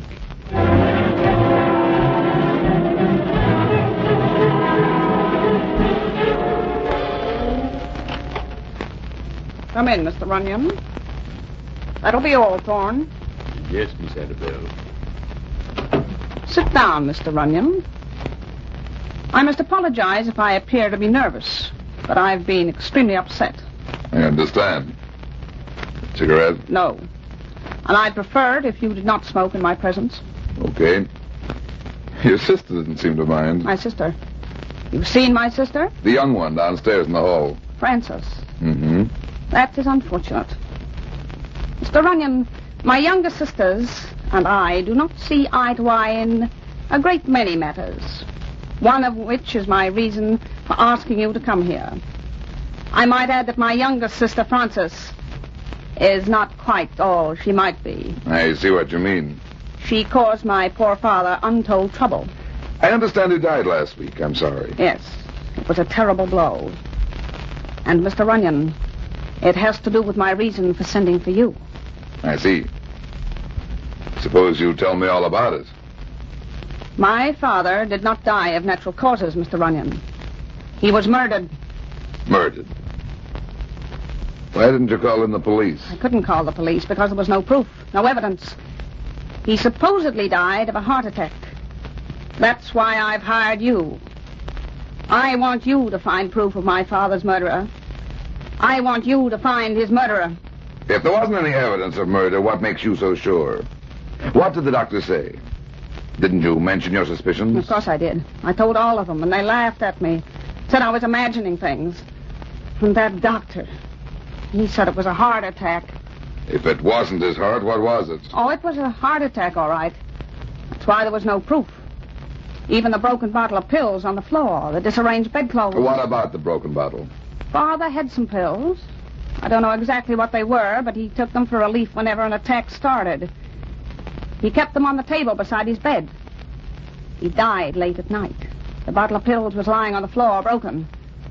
Of course, Dr. Taylor said Father had obviously knocked them over himself. I don't believe it. You mean you think somebody deliberately knocked over the bottle when your father had the attack, so he couldn't reach the medicine? I'm sure of it. I'm also sure that this attack was caused by something. For instance? For instance, sudden fright. His face in death had the most horrible expression of fear I've ever seen. My father was murdered, and I intend to find his murderer. That's why you're here. I'll pay you well. Just what do you want me to do? I want you to stay here in the house for a few days as a guest. Just what do you think I can find out by doing that? Mr. Runyon, I'm not a person to point the finger of suspicion without just and ample proof. But there are people in this house who will benefit by my poor father's death. Meaning? Meaning, first, my two sisters. My father was a sensible man. He was a very wealthy man. He'd arranged his wealth in such a manner that we 3 daughters should not come into money of our own until we reached the age of 35, except in the case of his death. I am 40 years old. My sister Laura is 28, and my younger sister Frances is only 25. Are you accusing your sisters of murder? No. I'm only pointing out the fact that they benefit by his death. There are others in this house who benefit also. The butler? My father's will left Thorne $10,000. You said others. Who else? Dr. Taylor. My father's physician is staying in the house as a guest. He also stands an excellent chance of benefiting by father's death. How? He is engaged to marry my sister Laura.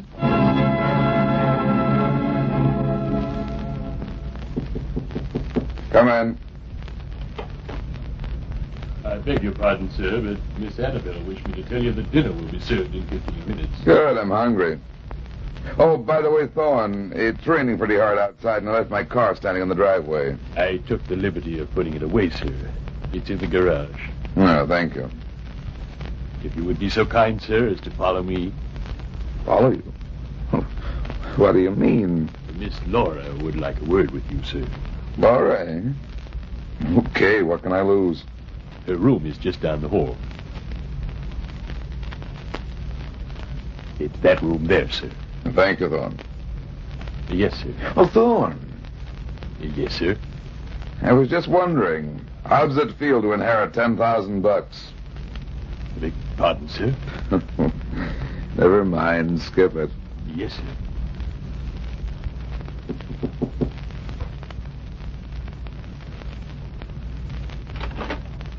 Come in, quickly. I must apologize for asking you to my room, but I had to see you in private. Why? You needn't pretend. You're a detective. And you know why I'm here. Of course, and it's too ridiculous. Father murdered. Why, it's absurd. He was a sick man. He died of a heart attack in the middle of the night. Your sister Annabelle doesn't think it's so absurd. Mr. Runyon, my sister Annabelle suffers from what you might call hallucinations. You don't know her very well. She's a strange woman. My father's death was a great shock to her. You see, she was very close to him, closer than my sister Frances or I. That's why I wanted to talk to you before she makes a complete fool of herself. In that case, it shouldn't do any harm for me to look around a little bit to humor her. Then I can tell her. No, you don't understand. Don't you see, if people know that a detective is here, that the family thinks my father was murdered, surely you can see what that sort of talk might cause? That's why you must leave here at once, tonight. I'm sorry, Miss Gunston, but I'm afraid I can't do that. Your sister has hired me, and... Very well, then. In that case, I'll tell you the truth. It might help. My sister Annabelle suffers from something worse than innocent hallucinations. You've seen her. You know what she looks like. She certainly didn't get her share of the family looks. Annabelle is much older than Frances and I. She never had boyfriends, never went out. And certainly never considered marrying. She devoted all her time to Father, taking care of him, managing the home. Naturally, she was Father's favorite. 10 years ago, she became quite ill, and Father was forced to send her away for nearly a year. Let's talk straight, Miss Laura. What do you mean ill? Do you mean insane? Call it that if you want to. She was pronounced cured and returned home. I'm sure you can understand now why I... Laura, is it true that Annabelle has hired a... Really, Ray, don't you think you should knock? I'm sorry, Laura. This is Mr. Runyon. How do you do? My fiancé, Dr. Taylor. You were going to say something, Doctor. Don't let me stop you. Well, Mr. Runyon is a detective, Ray. Annabelle hired him because she feels that Father was murdered. Well, that's just too silly, Mr. Runyon. Maybe I ought to find that out for myself. Brutus Gunston died of a heart attack. I was his doctor. I don't know what caused his death. Yeah, you should. But I'd like to ask... Wait a minute. There's somebody outside that door. Looking for something, Thorne? No, sir. Miss Annabelle wanted me to announce that dinner is served.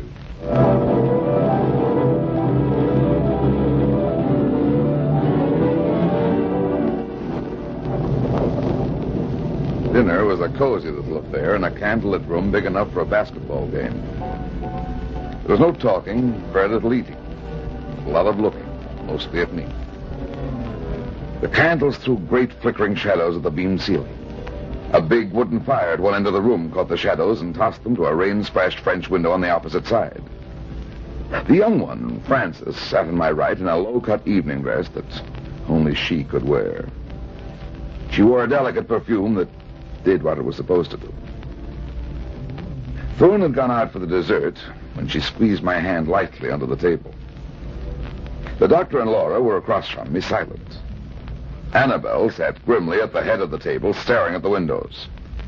The flickering fire behind her gave her thin, repressed face a skull-like appearance. Annabelle! What's the matter? Annabelle! The window! The window! There was a face! There was a face against the window!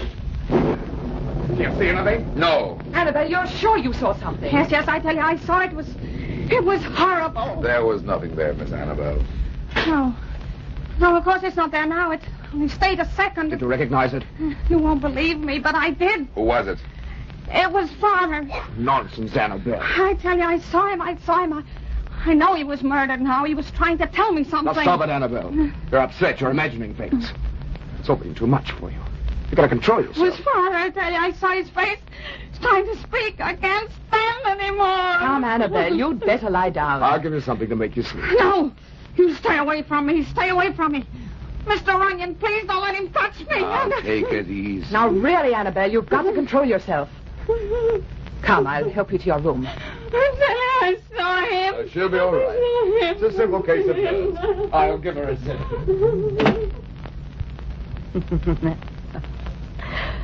Nice act, wasn't it? Yeah, Francis. If it was an act. How are your nerves, Brown Eyes? I'm ready for that drink you promised me. There's a bar downstairs. Complete with ghosts, bats, and witches. And 30-year-old brandy. Is that all? That's charming. And I'll make it more charming. Brown Eyes.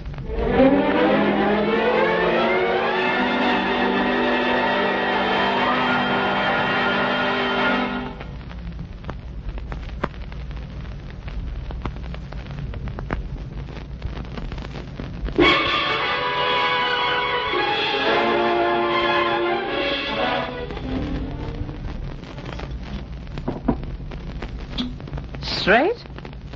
Straight.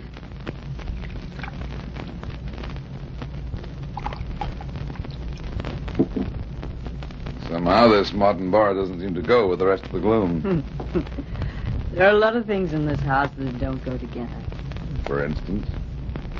You're a detective, aren't you? Uh-huh. And detectives ask questions. This is the only room in the house I like. Brutus liked it, too. And Brutus was an honorable man. You're nice. I like you. You're bright. And you're a lot smarter than you pretend to be. Maybe. Yes, I know Brutus. I know him a lot better than the frustrated Annabelle or the pure and mighty Laura. He liked me, too, in his way. Maybe it was because I was like him. He built this bar, you know, but he never lived to enjoy it. And you caused him a lot of worry. I suppose Annabelle told you that. Yes, I guess I did my share. And I really liked him. For all his faults, he was a real man. I like real men. Not yet, sweetheart. The drinks. All right, Brown Eyes. Here's to gloom and ghosts and murder. He was murdered, then. Yes. So you knocked over the bottle of pills. No, Brown Eyes, I didn't knock over the bottle of pills. But I think I know who did. Who? Oh, maybe it's better to let sleeping dogs lie. But sleeping dogs have a habit of waking up and biting. Oh, Brutus was getting old when he died. Old and sick and tired. Maybe it was death. Murderers never bet. See on that picture there at the end of the bar? That's the way I like to remember him. Handsome, arrogant, and smiling. So this is Brutus, your father. I hung it there just after... Well, what are you doing? Why are you taking it down? Just a second, and I'll show you. Oh, don't take it out of the frame. Hold it, sweetheart. Just a moment. Yeah, I'll get this out of the frame. Now, look here. What Why, the head of the picture's been cut out like a paper doll. It's the face Annabelle saw in the window tonight. See how carefully it's been cut, so it could be put back against the rest of the picture. Yes. Whoever did it figured nobody would look closely at this picture if it was hanging on the wall in its frame. So they cut out the head, took it to the window tonight for Annabelle to see, then brought it back and put it in the frame again. Then she did see the face. I'll say she did. It was dark outside. It was raining. Annabelle's nerves are shot. All she really needed was a suggestion. This was more than that. It was her father's face. But who could have done it? We were all there. Not all. Thorne the butler wasn't in the room. But I thought... Well, I was sure. Sure that what? I see it all now. I know who murdered Father. It was... The lights. Somebody turn off the lights. Francis! Francis! What happened? What is this? What were those shots? Francis. She's hurt. No, Laura. Your sister's dead. Dead? Oh, no. Somebody shot her from the head of the stairs. Didn't you see anybody? No, I didn't. Where were you? I just taken Annabelle to her room up in the tower. The tower? That's what we call it. It's a turret overlooking the river. Sir, I tell you, I don't know. What happened, Runyon? It's Francis. Francis. Oh, let me see. She's dead, Dr. Taylor. Yes. She's dead, all right. Where did you get that gun, Taylor? I met Thorne in the hall. He's holding this gun in his hand. But I tell you, I found it on the floor. Laura, you say you'd just taken your sister Annabelle to her room. Yes. She was so upset. On the way back downstairs, I stopped in my own room for a minute. I heard the shots and came down. What is it? What's happened? Laura? Francis? Annabelle, you better go upstairs with her, Laura. Don't let her come down here, and don't tell her Francis has been shot. Yes, I'll go. It's all right, Annabelle. I'm coming. It's nothing. But, Laura, I thought I heard shots. It was nothing, Annabelle. Give me that gun, Taylor. 2 bullets gone. All right. Let's hear your story, Taylor. Well, we'd taken Annabelle to her room. We heard 2 shots and started down here. Then I saw Thorne. He was carrying this gun in his hand. I told you I found it lying in the hall, sir. I was in the kitchen. I heard the shots and came to investigate. I picked up the gun just as Dr. Taylor came along. It's not good enough, Thorne. But, sir, I tell you, Look here on the bar, Thorne. Did you ever see this picture before? Well, where did that come from? It was hanging on the wall in that frame. But somebody's cut out the head. That's the face Annabelle saw in the window tonight. How about it, Thorne? Recognize it? Well, of course I recognize it, sir. I've seen it many times, but I didn't cut it out like that. He's lying. No, I'm not lying. It's no good, Thorne. You murdered the old man by breaking his bottle of pills so he couldn't get at them when he had an attack. Then you must have frightened him to bring on the attack. But, sir, I tell you... You knew he was leaving you $10,000. I knew that. Then Annabelle got suspicious and called me. And that scared you. No, I didn't know you were a detective. But somebody else suspected you, too. The dead girl there. She said she heard something the night her father was murdered. And she was just about to tell me who the killer was when she was shot. Please, you're making a terrible mistake. I didn't kill anybody. You had the gun when Dr. Taylor found you upstairs. You admit that. And another thing. When Annabelle saw that face in the window tonight, you were the only one who wasn't in the room.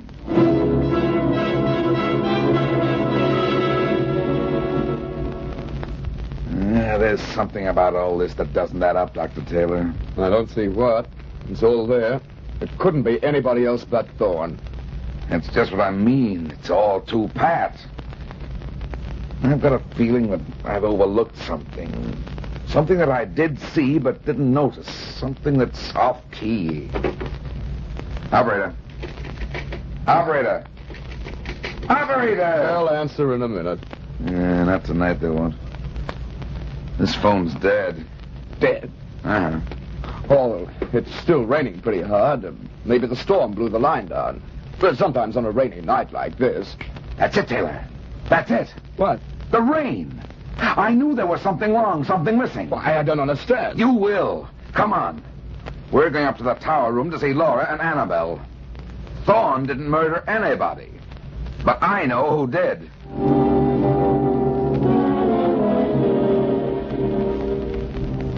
So I was right. My father was murdered, wasn't he, Mr. Runyon? He was murdered, all right. Look at this, Annabelle. This picture. But it's been cut out. Why? That's the face you saw in the window, isn't it? Why, yes. Yes, it is. So that was it. It wasn't a ghost. You're sure this is what you saw? Yes, I'm almost positive. Of course, it was dark outside, and the rain was pouring down, but... I found this cut-out picture about 15 minutes after you saw it. It was absolutely dry. Dry? Why, what do you mean? I mean this picture was never out in the rain, Dr. Taylor. But it had to be if Annabelle saw it. The point is that Annabelle didn't see a face. I tell you, I did. No, Annabelle. It was a swell scheme, wasn't it? Too good, in fact. What are you driving at? Thorne didn't murder your father or your sister. You did, Annabelle. You killed your father. Annabelle? You? Yes, me. I killed him, and Francis, too. I hated them. All of you. But I hated him most. It was his servant. Yes, I killed him. I broke his bottle of pills. I frightened him out of his sleep. I killed him. Frances heard the bottle break. She went into the hall to see what it was, and she saw you, didn't she, Annabelle? Yes. But Annabelle called you, Mr. Runyon.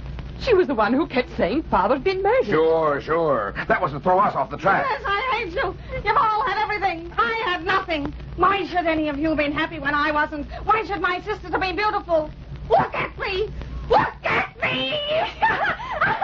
Why should they have sweethearts and not me? Annabelle. Easy, Laura. She's sick. Sick? Am I sick? Oh, you're clever, all right. Very clever, Mr. Fatman. Yes, you're clever. You're clever enough. Stop her. The window.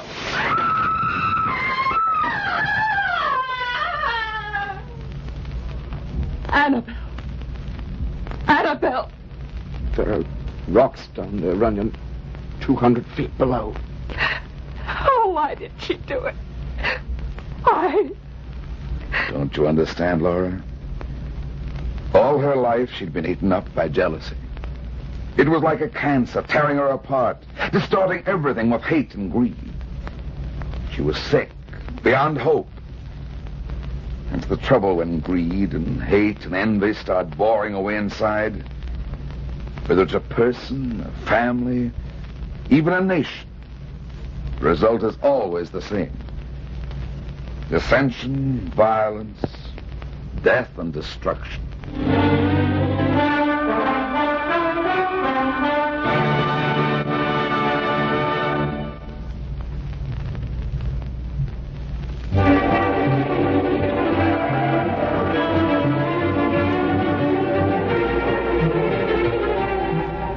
Well, that's that. It seems I spend my life in getting into trouble and getting out of it. But at the same time, I generally manage to get some other people in and out of trouble, too. Be seeing you again. So long.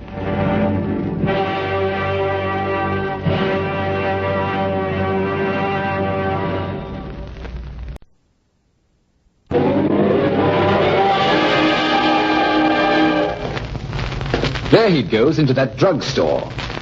He's stepping on the scales. Weight 239 pounds. Fortune, danger. Who is it? The Fat Man.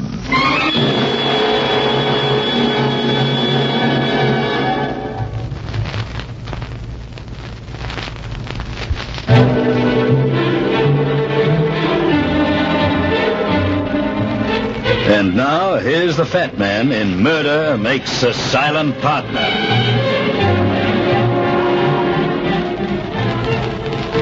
This one began in my office on one of those sleepy Monday afternoons when a fat man wishes he could be lying down instead of working at a desk. But the work had to be done, and I was poring over it when the door opened and a guy came in. He was a skinny little runt, about 25 years old. There was nothing out of the ordinary about him, except that he had a gun in his hand and was pointing it straight at me. Keep sitting in that chair, big boy, and put your hands behind your head. Wait a minute, kid. Somebody steered you wrong. You won't get much cash in here. I said put your hands behind your head. Okay, only you better put that pistol down. You might hurt somebody. I'll hurt you if you keep asking for it. Roll your chair back. Look, kid, there's $26 in this right-hand drawer and another 5 spot in my pocket. Now take it and get out of here. My arms are getting tired. I didn't come here to take your dough. I want to give you some advice. About what? The Robin case. Lay off it, fat man. And get old man Robin to lay off it, too. Old man Robin? Come on, don't play dumb. Call the old guy up right now and tell him you're through. Tell him you don't want the job. But I do. Business is awful slow around here. You won't have any business if you don't do what I say. And if I don't want to? You'll get a belly full of lead. All right, kid. If that's the way you feel about it, start shooting. Huh? Go ahead. Let me have it. But are you crazy? Sure. I want to die if you're willing to take a chance on killing me. Shut up. You don't really want to dust me off, kid. I know you don't. Otherwise, you'd have caught me in a dark alley some night and given it to me in the back. Shut up, I said. You're just trying to frighten me, son. Only I don't frighten so easy. Now put that gun down and talk some sense or I'll take it away from you. Stay in that chair. Better talk, kid. They'll sweat it out of you at headquarters. They'll have to find me first. Hey, don't run away. Stay where you are, I'll wing you. And don't forget what I said about Robin. Lay off the case. You little punk. I've got a good mind to go after you. Oh, shut up. Yeah, hello. Mr. Runyon? Speaking. Mr. Runyon, this is Mr. Robin, Wilfred Robin. Yeah? Would you be good enough to come out to my house in Crestview this afternoon? I can't say much about it on the phone, but if you're wondering... I know all about it, Mr. Robin. I'll take your case.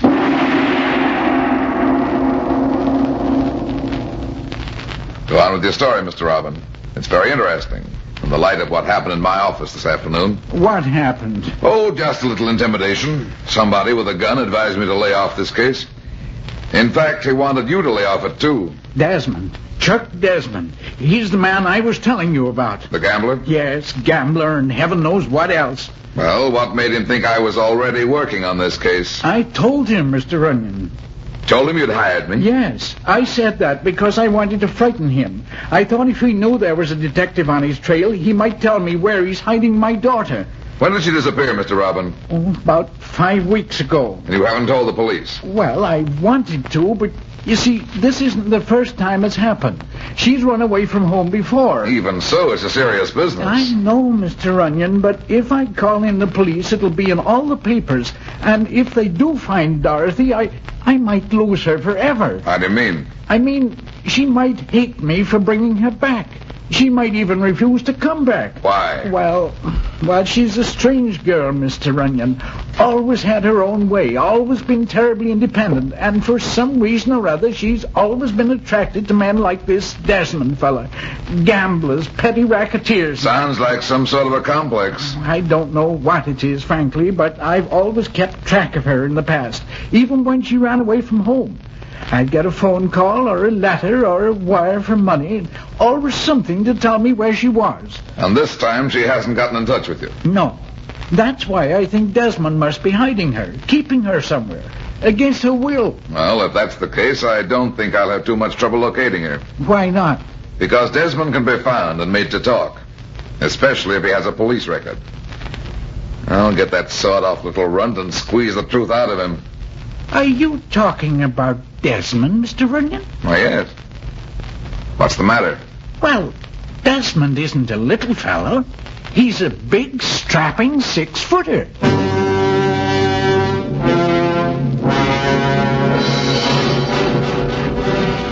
I don't know why I let you look through my files, Runyon. You never told me a thing about the case you're working on, but you come down here to police headquarters and go through every file I got. Will you, Mac?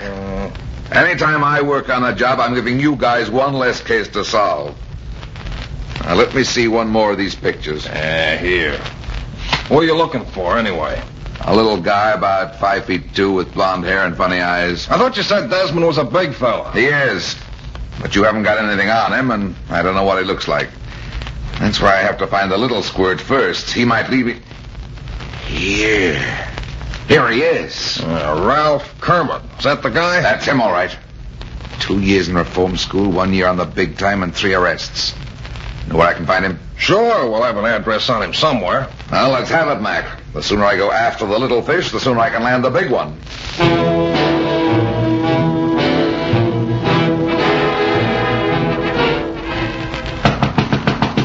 Come on, open up, you jerk. Yes? Oh, excuse me, I'm looking for a guy named Ralph Kermit. Does he live here? Yes, who wants to see him? The fat man. Come on in. Thanks. Kermit isn't here right now, but we were expecting you, Runyon. My name's Desmond. Oh, that saves me a lot of trouble. Does it? It was a neat trick, Desmond. I should have been ready for it. You better get ready for some more. You broke into my apartment, fat man. Huh? Don't reach for your gun. I only need an excuse for beating you up. Now I'll take that gun. Okay. Anything else you want? No. Just get up. Why should I? Come down and get me. Get up, I said. You know how to kick, too, don't you? Anything else allowed? Oh, everything. Okay, that's all I wanted to know. Yeah. That's what they call a stomach bug, Desmond. You can do it if you've got a hard enough head. You won't do it again, Runyon. Be sensible, Desmond. Tell me where you're hiding that girl, and I'll leave you alone. I won't even ask you why. Don't make me laugh. Don't lead with your right. Where's that girl, Desmond? Come on. Tell me where you're hiding her, or I'll choke the life out of you. You won't find her, Runyon. No. She's in love with me, and if her old man doesn't come through with $50,000, he's gonna get me as a son-in-law. You're gonna tell me where she is. Now, come on, Desmond. This is your last chance. Don't make me laugh, fat man.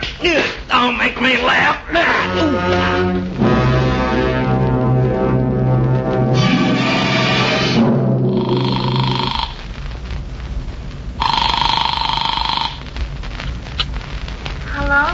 Hello, Kathy. This is me, baby, Brad.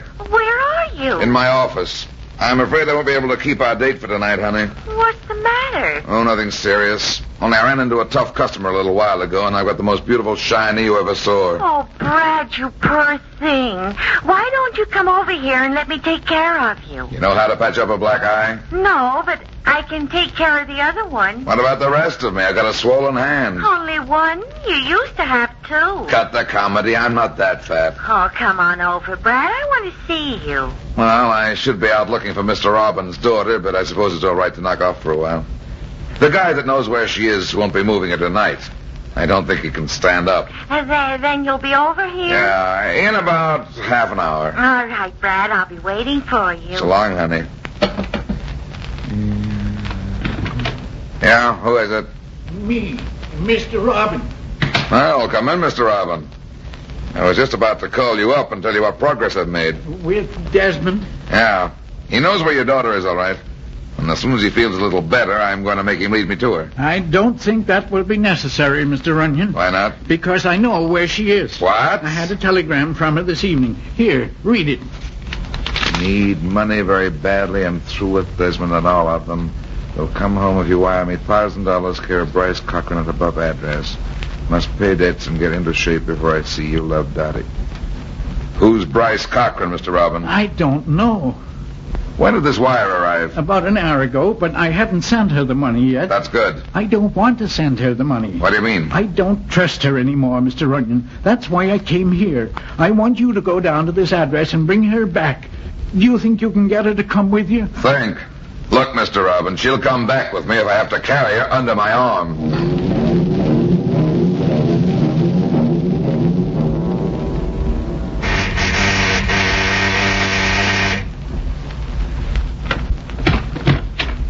Yeah? What do you want? I'd like to see Miss Robin. Is she here? Who's calling? The fat man. I've got some money for her. Oh. Her old man sent you? Yeah. Well, come on in. Okay. My name's Cochran. Bryce Cochran. How do you do? You say you got the money with you? Yeah, but I'll give it to Miss Robin. Okay, don't get sore. I just asked you because I don't think she'll talk to you if you haven't got the money. I've got it right here. Look. Want to count it? No, I believe you. Just a second, I'll get it for you. Dot. Yeah? Come on out. The guy here with money from your father.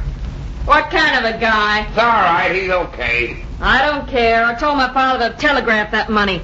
Didn't ask him to send a spy. I'm not a spy, Miss Robin. I'm an escort. What? I came here to see you home. You mean go with you now, the way I look? That's the idea. That's impossible. Besides, I have to settle my debts first. I'll be home the day after tomorrow, if you leave the money with me. Well, I'd like to, Miss Robin, but how can I be sure you're Wilfred Robin's daughter? I have identification. Where? Right here in my my bank book, a bracelet. Uh-huh. Now, what's the matter? Don't you think I'm Dorothy Robin? I don't know. But I got a good way of proving it. Come in, Mr. Robin. Why, you dirty double Stay where you are. Is this your daughter, Mr. Robin? Why, no. I never saw this girl before in all my life. I thought so. I thought this was a gag, only it isn't very funny. That's Cochran's fault. He got me into this. Said it was going to be a cinch. Shut up. How'd I know the old guy'd come around? Take it easy, you two. You got a long way to go. What are you going to do? Well, I could run you in for fraud. But if you're nice about this, I'll make a deal with you. What's the deal? I want the truth, Cochran. Why did you pull this shakedown? It looked like an easy way to make $1,000. Do you know the Robin girl? No. He's lying. He knows her all right. He knows her too well. Keep quiet. Look, Cochran, I told you I wanted the truth. Now, you must know something about the Robin girl, or you wouldn't have a bank book or these letters. Where did you get them? I stole them from her. You mean she left them here in this apartment? She's been over here. Well, what if she has? You know why I wanted to see You big lie. Hold it. I'm not interested in your private fights. I want to know where Dorothy Robin is. We can't tell you. You better tell me or I'll run you in. But if Desmond finds out, he'll kill us. Desmond won't know. What's to stop you from telling him? Listen, sister, if I wanted to tell Desmond anything, I could tell him about this shakedown you were pulling right under his nose. No, please. All right, then, talk, and talk fast. Where is she? Right across the street, in the top floor apartment.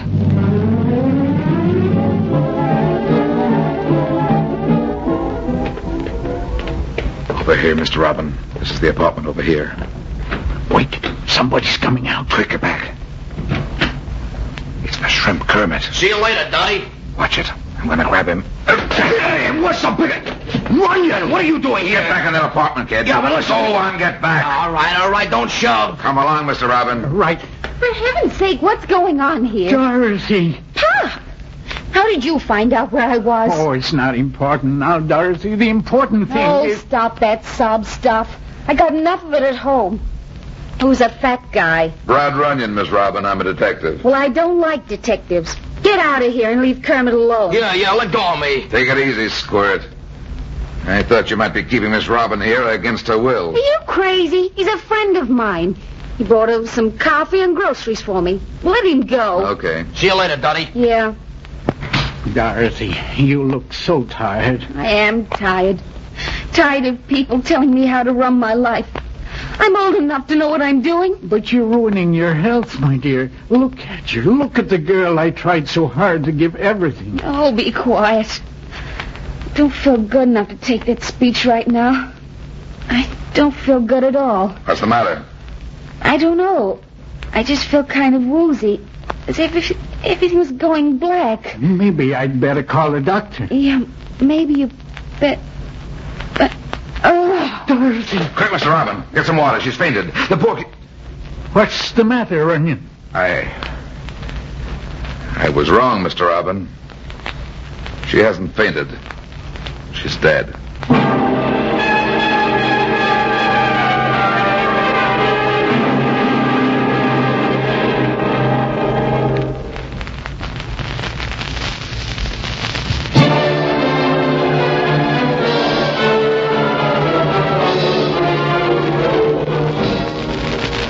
She just got faint and collapsed right here on the floor. Is that it, Runyon? Yeah, it was like a heart attack, Mac, only it wasn't quite. Well, there's no sense in guessing about it until we get a report from the medical examiner.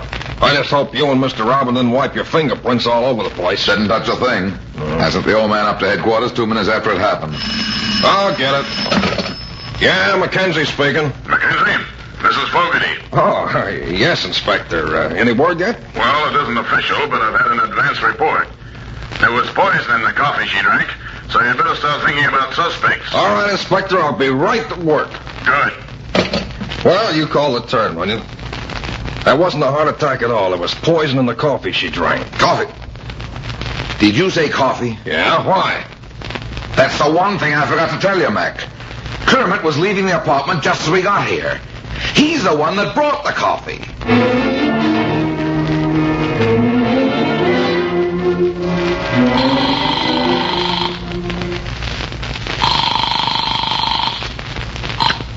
Hello? Hello, Kathy. This is me, Brad. Brad Runyon. I've Have you got the nerve to call up here after standing me up all evening? No, don't get mad, baby. I just couldn't get to a phone. Too many things have been happening. How many black eyes have you got now? No, this is serious. I'm on a murder case, gorgeous. And I got just one more call to make before I wrap it up. Why are you telling me? Well, I thought you might wait up for me and have a drink if I got there within the next hour. Oh, all right, you big ape. I'm spoiling you, but there's nothing else I can do. Where are you now? In a drugstore on Craig Street. I'll be up at your place in about... Wait a minute, baby. Hold the line. What's the matter? The guy I'm looking for just went out of this store. I gotta grab him. Hey! Hey, Kermit! Hey, Kermit, come back here! What? Wait a minute, Kermit. Yeah, for Pete's sake, William, what do you want? Why do you keep following me around? Because I like you. I like you so much, I'm going to give you to the police as a present. What are you talking about? That coffee you brought over to Dorothy Robin, there was poison in it. Poison? In that package of coffee? It didn't come in the package, Kermit. You put it there. I didn't touch it. No. I suppose they gave it to you that way in the store. I didn't get it in the store. I borrowed that coffee from Bryce Cochran.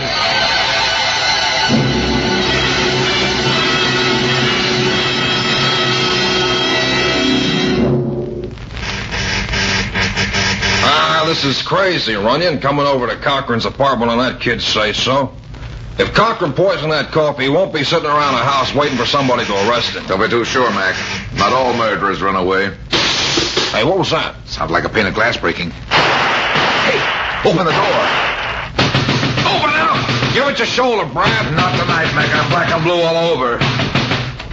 Well, it's about time you... He went down the fire escape. Who? Desmond. We can still catch him if we run. Just a minute, young lady. Who are you, and what are you doing with a gun in your hand? I shot after Desmond. I tried to stop him. Well, don't tell me who you are. She's Cochran's partner, Mac, the one who posed as Dorothy For Robin. heaven's sake, hurry, will you? He'll get away. What's the rush? We're not after Desmond. It's Cochran we want to talk to. Well, he can't anymore.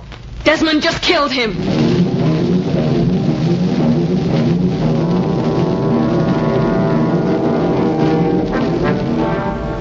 You fools! While you're questioning me here at headquarters, Desmond is getting further and further away. He won't get very far. Every road out of town's being watched.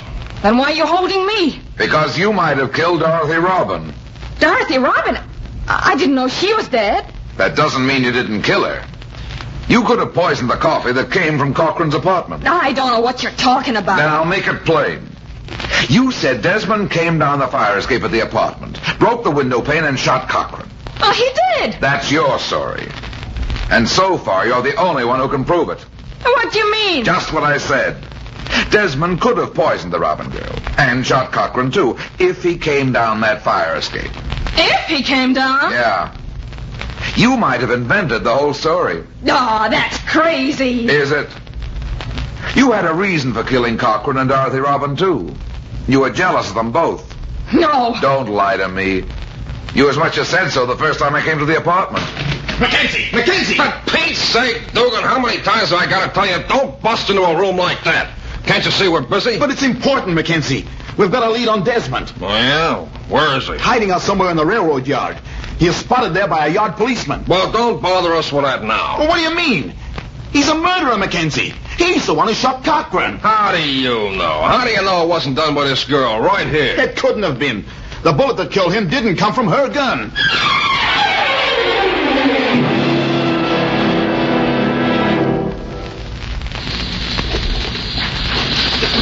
Easy now, Runyon.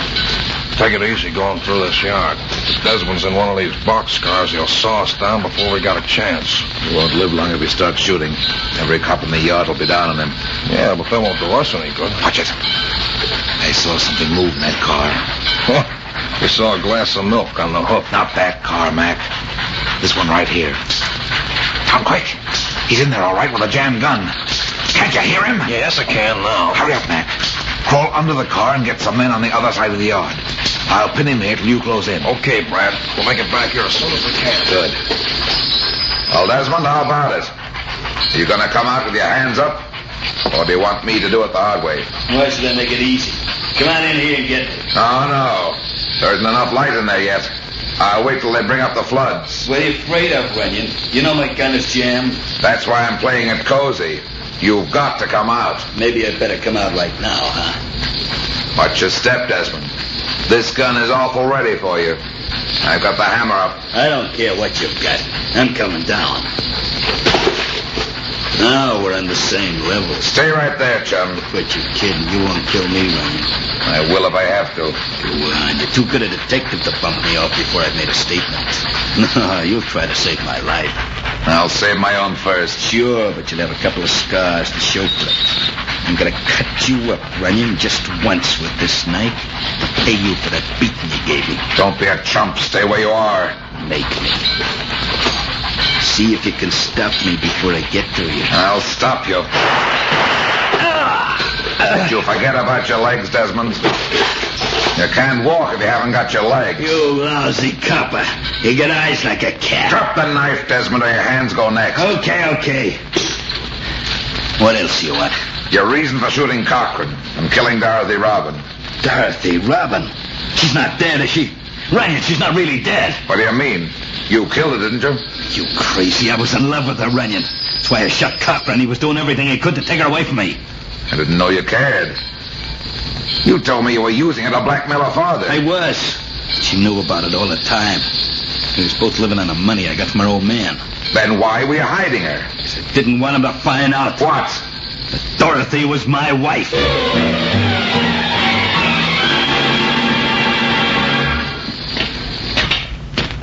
Hey, what's the idea, Runyon? Why are you dragging me back to Dorothy Robin's apartment? I'm not dragging you, Kermit. I just want you to help me find out something. About what? The cause of Miss Robin's death. Come on in. Who's here? Just Mackenzie and Mr. Robin. You've met each other, haven't you, Kermit? No. Oh, how do you do? Hi.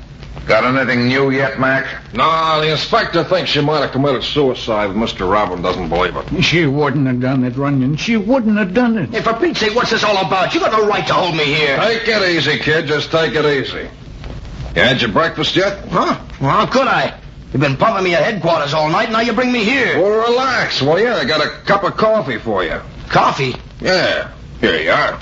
Hey, wait a minute. Where did you get this coffee? Quit worrying, kid. I made it fresh just now. What package did it come from? The red one up in the cupboard. That's the one I brought here last night. I won't drink this stuff. Why not? Because there's poison in it. You know there is. This stuff killed her. No, kid. This stuff didn't kill her. What do you mean? The package you brought over here last night was never opened. Well, what are you trying to give me, heart failure? Because I had to make sure you didn't know where that poison came from. Well, where did it come from? Suppose you answer that, Mr. Robin. What? You were here last night, Mr. Robin, before we came over together. Why, you're mistaken. Don't try to deny it. The landlady saw you come out of the apartment. But it's no use, Mr. Robin. If Kermit didn't do it, you did. Somebody tipped you off she was living here, and you decided to put her away.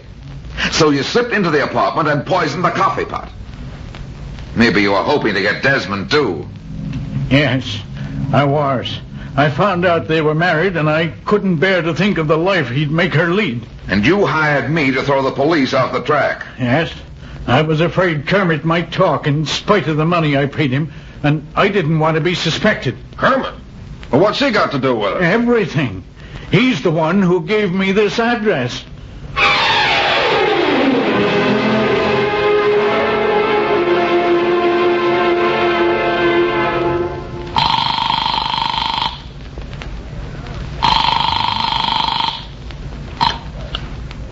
Hello? Hello, Kathy. This is me, baby. Brad. I'm not speaking to you, Mr. Runyon. Oh, now, don't be that way, honey. I didn't mean to leave you hanging on the phone last night, but I got so busy I forgot all about it. What made you remember now? Well, my eye kind of hurts, and I thought you might soothe it. Go to a barber. He'll fix it for you. I like your way better. Sorry, I've got a date. Oh, honey, my eye really hurts. All right, you big ape. Come on over here, and I'll blacken the other one.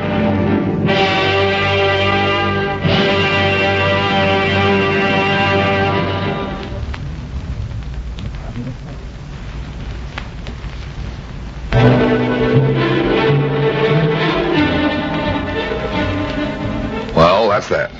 It seems I spend my life in getting into trouble and getting out of it. But at the same time, I generally manage to get some other people in and out of trouble, too. Be seeing you again. So long.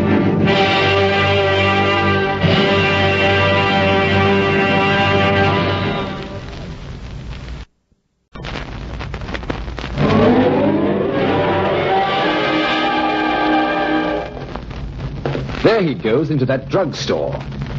He's stepping on the scales. Weight 239 pounds. Fortune, danger. Who is it? The Fat Man.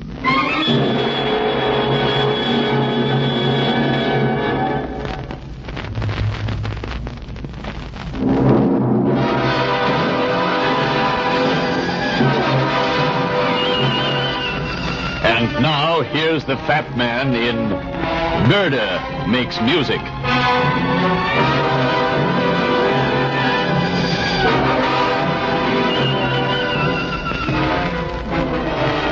I put the telephone slowly back in its cradle and doubted what I'd heard. J. Sherman. Would I please see Mr. Sherman at 2 o'clock? That's what the secretarial voice had said. My memory took a backward dive to an autumn day in 1929 when the world went crazy, and the tinsel of ticker tape and paper profits came tumbling into Wall Street with a globe-shattering crash. Through it all, the name J. Sherman stood out like a beacon on a stormy night. He had been smart. While other fortunes were swept away, he built one. While the mob was selling, he was buying. It was the beginning of the J. Sherman legend, the original rags-to-riches story of the uneducated country boy who started as a runner on the floor of the exchange and went on to become the czar of Wall Street and the husband of one of the wealthiest social beauties of the middle 30s. The boy plunger, they'd called him in those days. The boy wonder. He wasn't a boy anymore. He must be on the downhill side of 40 by now. I lit a cigarette and wondered why the mighty J. Sherman needed a private detective. Hello? Is this Runyon? Yeah? Runyon, this is J. Sherman. My secretary called you a little while ago. 2 o'clock is fine, Mr. Sherman. I told you, Secretary. Never mind that. Something has just happened. Could you meet me right away? I guess so. What's it all about? I just left my office. I'm in a public phone booth downstairs. I'll be brief and frank, Runyon. That always makes it easier. It's my wife. What about her? She's in love with another man, a music teacher named Arthur Winthrop. You want me to check up on her? Originally, that was what I wanted you to do. As I said, something just happened that I don't quite understand. What was it? Somebody telephoned me and said, if you're interested, your wife is in Arthur Winthrop's studio right this minute. Did you recognize the voice? No, it was a woman. I asked who it was, but she said, a friend, and hung up. I thought maybe if you would meet me, we could go to Winthrop's studio and confront them together. Where is this studio? It's in an old brownstone on West 56th Street. I'll be waiting for you on the corner of 56th and 7th. Meet me there at 11 o'clock. Okay, Sherman.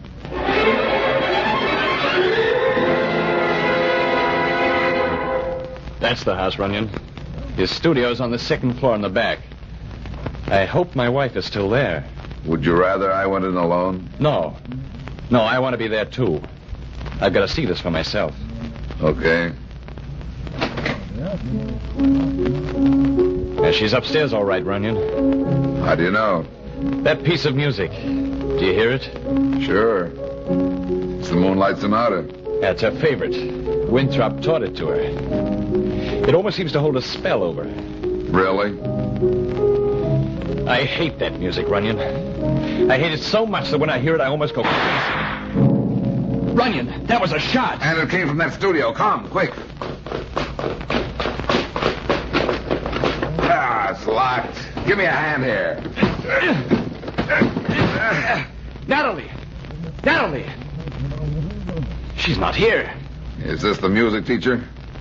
Yeah, that's Winthrop. Music stopped suddenly when we heard that shot. There's no gun in this room. Yeah, but what happened? That open window back there. Take a look. Well, there's a fire escape here that leads to an alley. There's nobody there. Whoever it was had plenty of time while we were breaking the door down. I'd better call a doctor. There's no need for a doctor now, Sherman. This guy Winthrop is dead.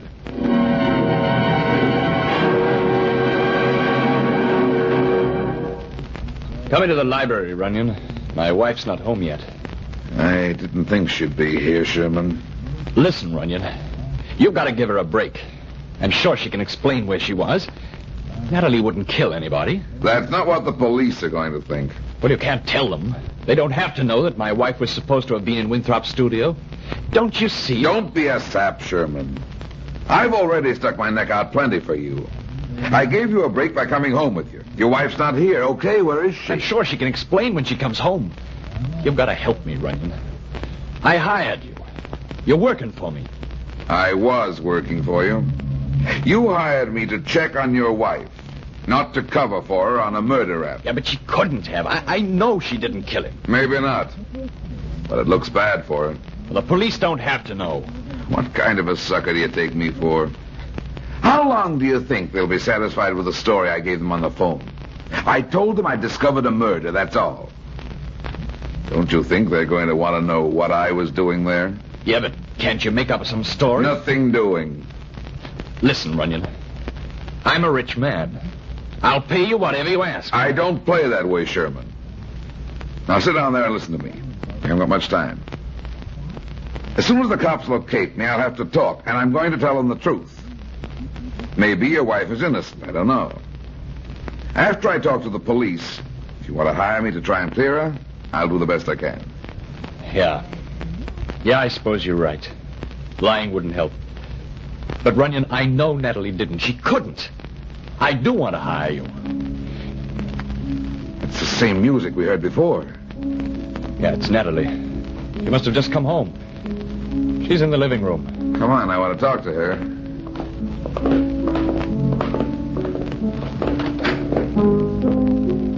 Natalie.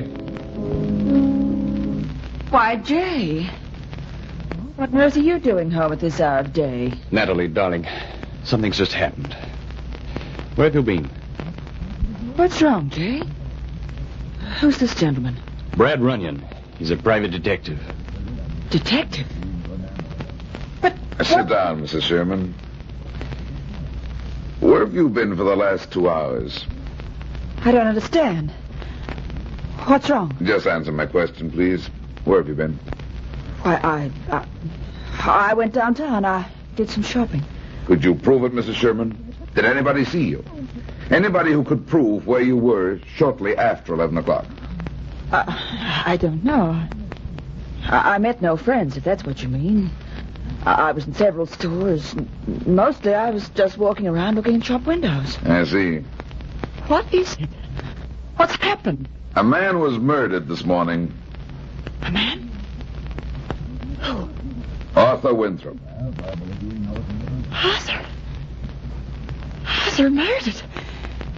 Oh, no. No, it can't be.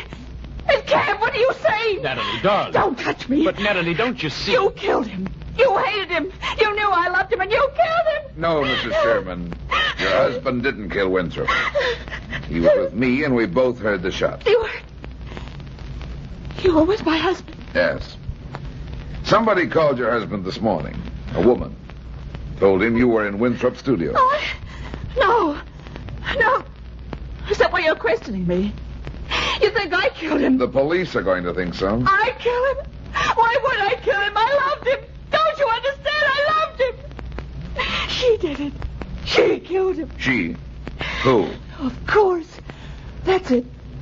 You say a woman called Jay this morning. It was that she-devil. Who, Mrs. Sherman? Arthur's wife, Cora. Winthrop was married. Yes.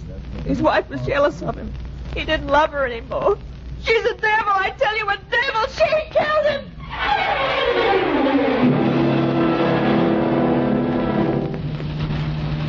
I don't like it, Brad. Why didn't you give me the whole story when you first reported the murder? I told you, Mac. Sherman was a client of mine. I wanted to talk to his wife first. We can't hold her unless we get more evidence than we got.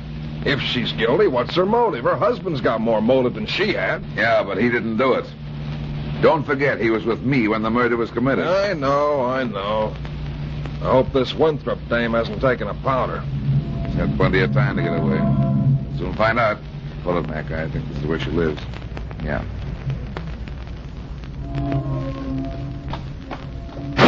Well, this Mrs. Winthrop had plenty of motive. Maybe she's our baby. Maybe. Something screwy about this. Mrs. Winthrop? Yes, I'm Mrs. Winthrop. If you're looking for my husband, he's not here. His studio's in the city. We're not looking for your husband, Mrs. Winthrop. We want to see you.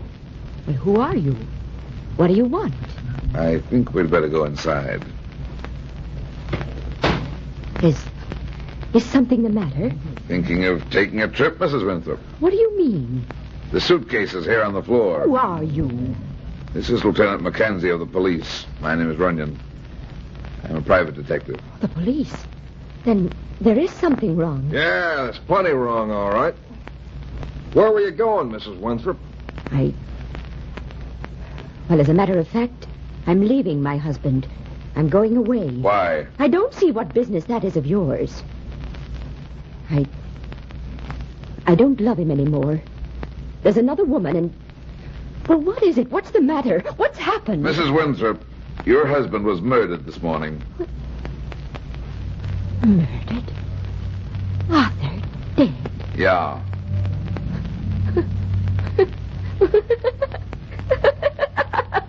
So he's dead. He's really dead. We don't think it's so funny. Funny. You don't know how funny it is. You killed him? I? Oh, no. No, I didn't kill Arthur. I could have killed him often enough. He gave me reason enough to kill him, but I didn't do it. What a fool.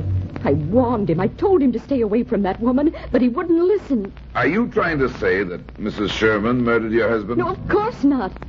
I'm saying that her husband, Jay Sherman, did it. Why do you think it was Sherman? Why? Because he told Arthur a week ago that if he didn't leave his wife alone, he'd kill him.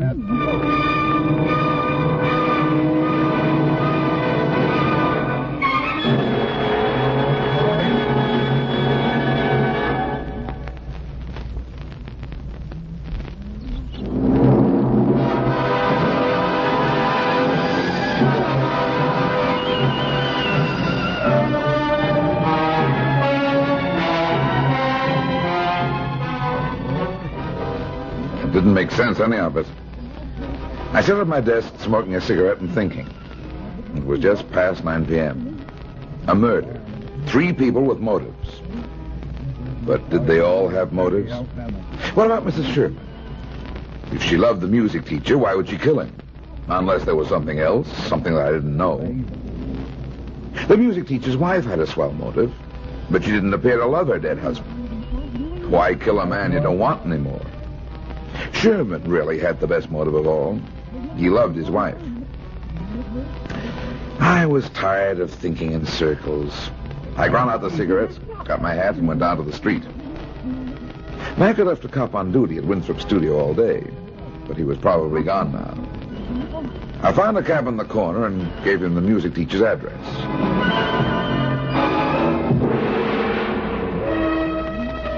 The street was quiet and deserted.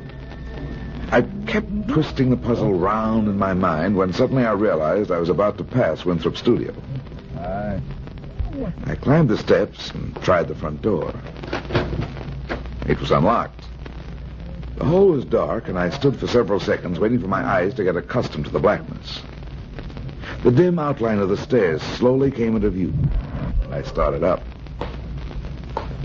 Winthrop's studio was at the back of the house, straight down a narrow hall on the second floor. I groped my way down the hall and found the door I wanted. It was locked. I opened it with a passkey. I stepped into the room and closed the door behind me. A sudden feeling of uneasiness came over me. My hand felt quickly along the wall for the light. The room flared into brightness, and I looked around. I walked over to the piano and reached out for the music sheets on the rack above the keyboard. It might have been a slight noise, or it may have been plain intuition. But before my hand touched the sheet music, I knew I wasn't alone in the room. My back was toward the curtains. I started to swing around, but I was too late.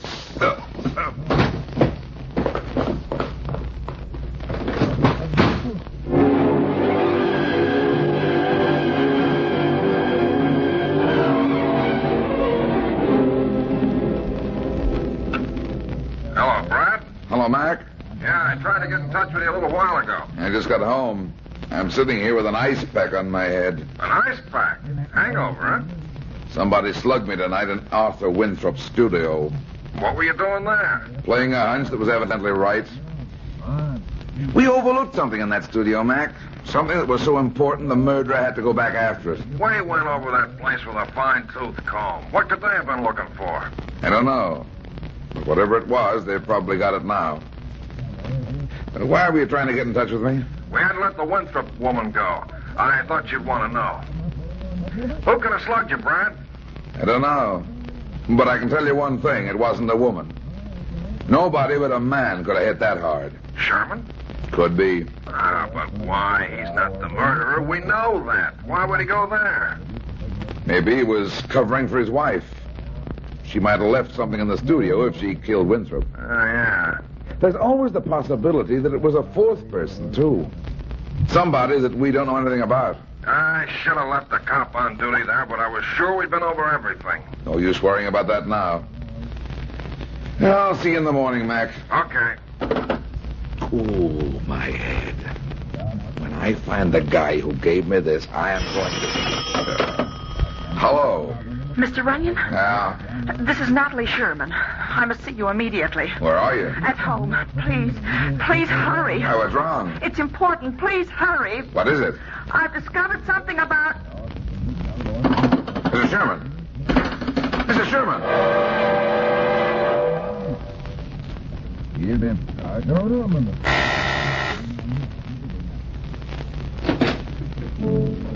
Why, Runyon, what are you doing here? Where's your wife, Sherman? Natalie? Why, she's in the music room at the back of the house playing the piano. Did you hear it? That's the same piece we heard this morning. Yeah, I can't stop her, Runyon. She's been like an insane person ever since they let us come home. She won't talk to me. All she does is sit there and play that piece. It's driving me crazy. I was just about to go out. I can't stand much more of that. She called me a little while ago. Natalie called you? What for? She said she'd discovered something. I think it was something about Winthrop's death. But she didn't tell me. Are you sure it was Natalie who called? Yeah. Let's go talk to her. All right. Oh, that music. If only she'd stop playing. Natalie! Come on! Natalie! Natalie! They've shot her, Runyon. They've shot her. She's dead, Runyon, dead. Wait, where are you going? Somebody's running toward the front of the house. Quick, see if you can head them off out the front door. Right.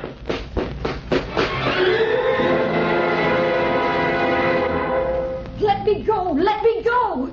I didn't shoot. Hurry, Runyon, hurry! I've got her. She's got a gun. Hold her. Please, let me go. I didn't shoot. I didn't. Give me that gun. It's Winthrop's wife. Yeah. Nice work, Sherman. She'd have gotten away, probably, if you hadn't headed her off. Well, I guess we've got our murderer. Listen to me. I didn't kill her. I didn't shoot her. Save it, sweetheart. But I tell you, I didn't. I was going to kill her, yes. I hated her. She ruined my home. She stole my husband and then killed him. I came here tonight to kill her, but somebody else beat me to it. What are you talking about? We heard the shots. No, I know. That's why you've got to listen to me. I took that gun, the one you have there. It belonged to Arthur, and came out here tonight. I was standing in the garden, trying to decide what to do, when I heard Mrs. Sherman playing the piano. She was playing that piece, the one Arthur had taught her. Yeah, I know. Well, it did something to me. I couldn't stand it. This gun was in my hand, and I came over to the window. There wasn't much light in the room. She was bending over the keyboard, playing. I raised the pistol to fire at her when... When what? When somebody else. I don't know where they were. Somebody else fired. I was so startled that for a second I couldn't move. Well, then I heard you coming, so I turned and ran. No, wait a minute. There, you see? It's true. She's telling the truth, Sherman. This gun is fully loaded and it hasn't been fired.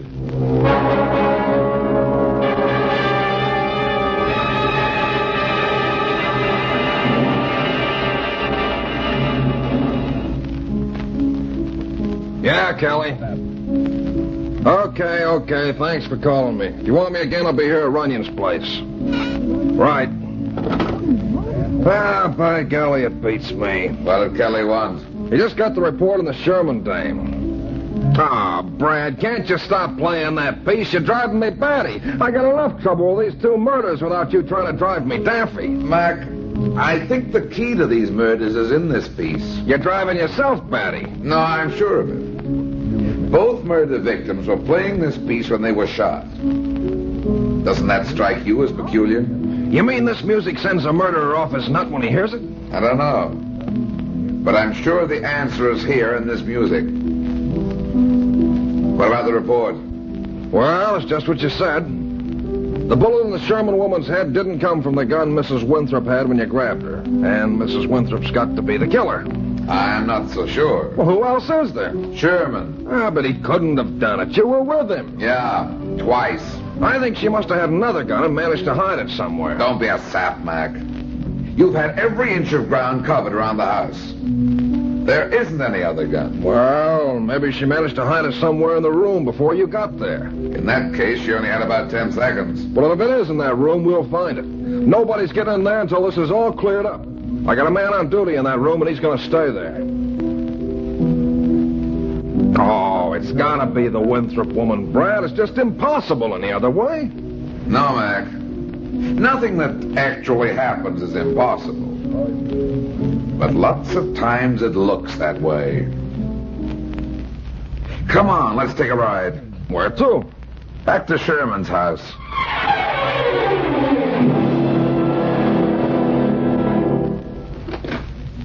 Hello, Lieutenant. Hello, Mr. Runyon. How are you, Murdoch? Anything happen around here, Murdoch? No, Lieutenant, not a thing. Not a soul been here except me. Where's Sherman, Murdoch? I think he's upstairs in his room. Boy, is that guy a bother. What do you mean? Oh, nothing much. He won't let me alone. Keeps hanging around outside in the hall. If he's tried to come in here once, he must have tried 20 times since last night. Did he say why? Once he wanted a book. I gave him one out of the bookshelves there. Later, he wanted to know if I wanted something to eat. I told him I couldn't leave the room, so he brought me a sandwich. Then he said he was lonesome and wanted to talk. I told him he couldn't come into this room, and that made him sore. Said it was his house, and he'd come and go as he pleased. I had to get a little rough with him that time. Yeah. Close that door, Miller. Okay. Hey, what are you going to do, Brad? Just look around a little. 2 and 2 are beginning to make 4 again. What are you talking about? Sherman. After the first murder, the killer came back to the studio and hit me over the head when I interrupted him. He came back for something, Mac, and he got it. After this second murder, nobody's been allowed in this room. That's right. But Sherman's been trying to get Murdoch to let him in here. Why? You mean the Sherman's the murderer, but he can't be. You were with him when both murders occurred. It's impossible. I told you once, Mac, that's just because the thing looks impossible. That doesn't make it so. What do you expect to find on those bookshelves? Nothing in particular, just looking around. Yeah, nice library he's got here. Yeah. Sherman goes in for detective stories, especially the suave armchair variety. What do you mean? See here? He's got the whole Van Dyne collection here. Who's he? The guy who wrote the Philo Van stories. Yeah. Hey, what's wrong, Brad? I've got it, Mac. Huh? Wait a minute. Mac, open that phonograph up over there. Are you nuts? No, Mac, go on, open it. Is there a record on there? Yeah. St. Louis Blues. Murdoch, have you been playing this phonograph? No? Why? I'll show you. Turn it on, Mac. Now, what do you want to hear the St. Louis Blues for? Turn it on. Hey, that's not the St. Louis Blues. No, Mac. Don't you see? Wait a minute. You mean Exactly. This book, Mac, this one here, is the Canary Murder Case by S.S. Van Dyne. But I don't see Wait a minute. I'm going to move this record over further. Stop it! Stop it! I can't stand it! What's the meaning? Grab him, quick, Mac. Right. Sherman's our murderer. Oh, no, you don't. Put the handcuffs on him, Murdoch. Let me go. Hold him. You shouldn't have tried it twice, Sherman. You might have gotten away with it once. You mean this guy made a record of the piece with shots and all in it? That's the record there, Mac. You just heard it. Well, I'll do You it. never read the Canary Murder Case, Mac, but Sherman did. The murderer in that story used a record to establish a perfect alibi. So Sherman used his idea and went him one better. He called me in to be his alibi. What better alibi is there than a cop or a detective? Then he'd already killed both of them before you joined him. That's right. No wonder Mrs. Winthrop couldn't figure out where the shot came from. Mrs. Sherman was already dead. Sherman shot her before I got here and left the body hunched over the keyboard. When he heard me drive up, he started the record. Take him in, Murdoch. Tell him to let Mrs. Winthrop go. Okay, Lieutenant. Come on, Bud. So he planned the whole thing. Sure. He didn't get any phone call yesterday morning. He made that up. He was planning to kill them both all along. If it hadn't been for the fact that Mrs. Winthrop decided to kill Sherman's wife at the same time he did, we might never have guessed the truth. And that was the thing that made it look impossible. Oh, boy, the DA will never believe it. That's okay, Mac. If he's skeptical, just lean over and whisper to him that the whole business is strictly off the record.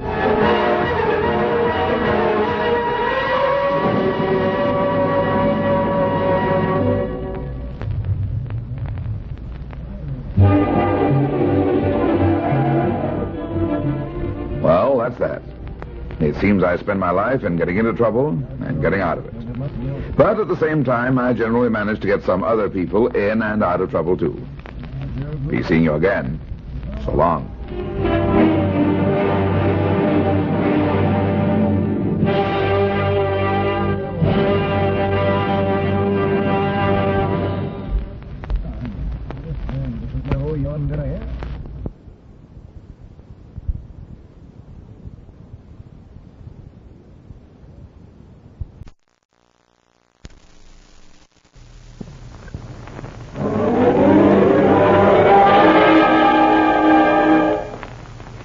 There he goes into that drugstore. He's stepping on the scales. Weight 239 pounds. Fortune, danger. Who is it? The Fat Man.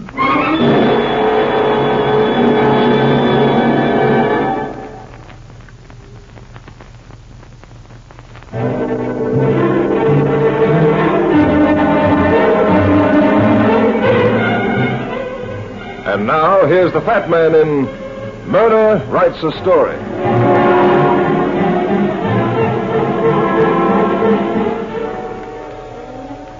I like to read the personal columns of the newspapers.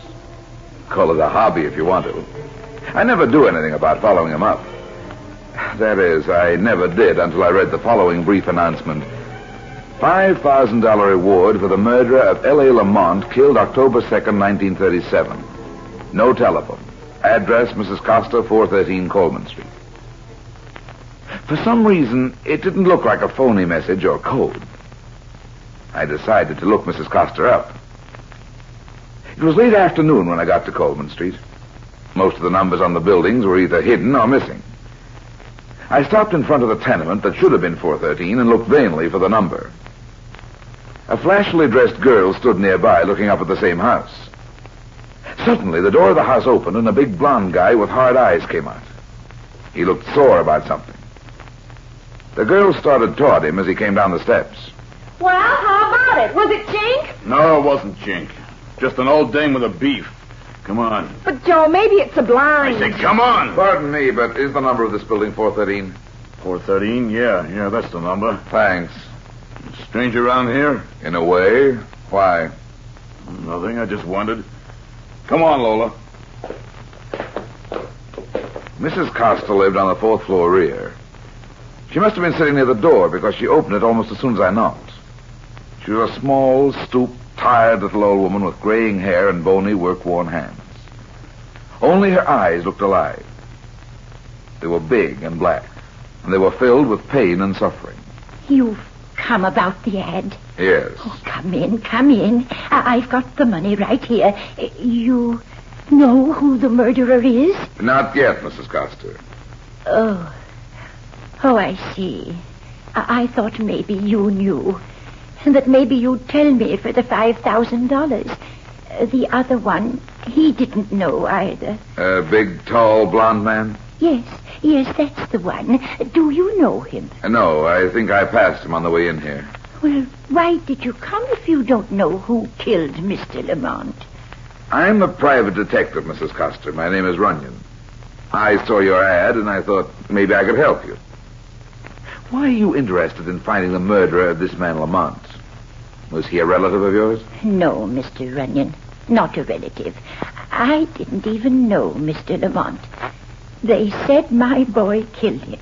They took him away to prison. Your son was convicted of this man Lamont's murder? Yes, Mr. Runyon, my son Bobby. For 9 years now, my Bobby has been in prison. But my Bobby didn't kill him. My Bobby couldn't kill anybody. He was always a good boy and a good man. Why have you waited so long, Mrs. Coster? 9 years ago, I am a poor woman. I have no money. Money will do anything, so I work hard. I save and I save until now I have $5,000. Now I have enough to bring my Bobby home again. It's all for you, Mr. Runyon. All for you if you find the murderer of Mr. Lamont. Who was Mr. Lamont? He owned a jewelry store on James Street. One day, 9 years ago, a man came into his store to steal. The man had a gun.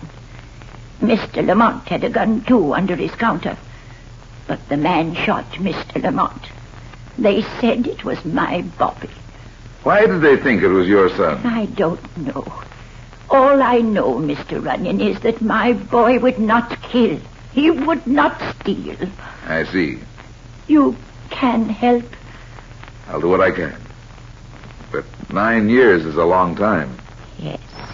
Yes, 9 years is a long time. I know how long 9 years is, Mr. Runyon.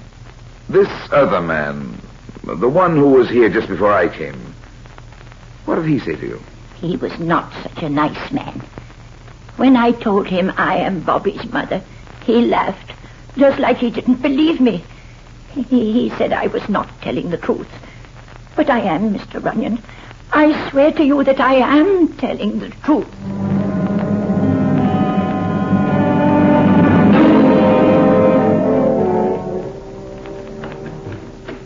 Did you find it, Mackenzie? Yeah, here it is, Brad. I remember the case now.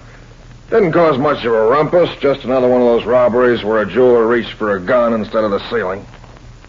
How much loot did the killer get? Nothing. He ran after shooting Lamont, didn't stop to take anything. And got away? Yeah, but there was a couple of witnesses. Several people saw him running, and there was a dame in the store at the time of the killing. How did they happen to pick up young Coster? Yeah, let's see. Yeah, here it is. He was picked up that night in the pool room along with some other guys. Just a routine pickup of suspicious punks. They had the witnesses to the jewel robbery down for the lineup. Now, one of the witnesses said this Coster looked like the guy. Naturally, he denied it. Did he have an alibi? Only his mother. She swore he was home at the time of the holdup, but then she was his mother, you know. Yeah, I know.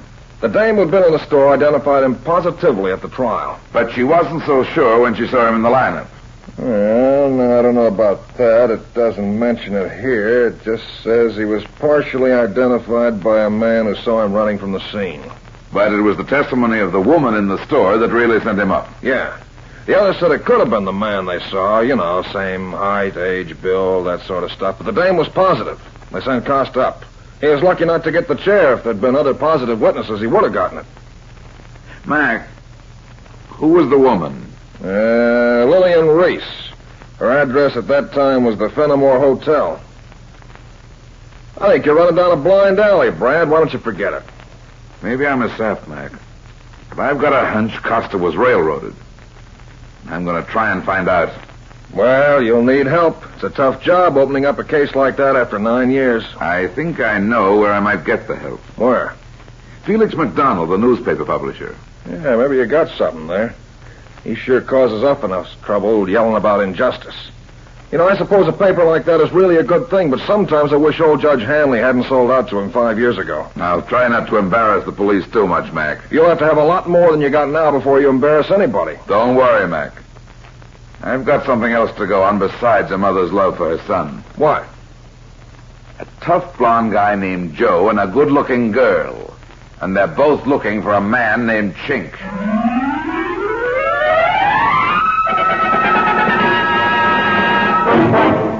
That's the story, Mr. McDonald. It's interesting, Runyon.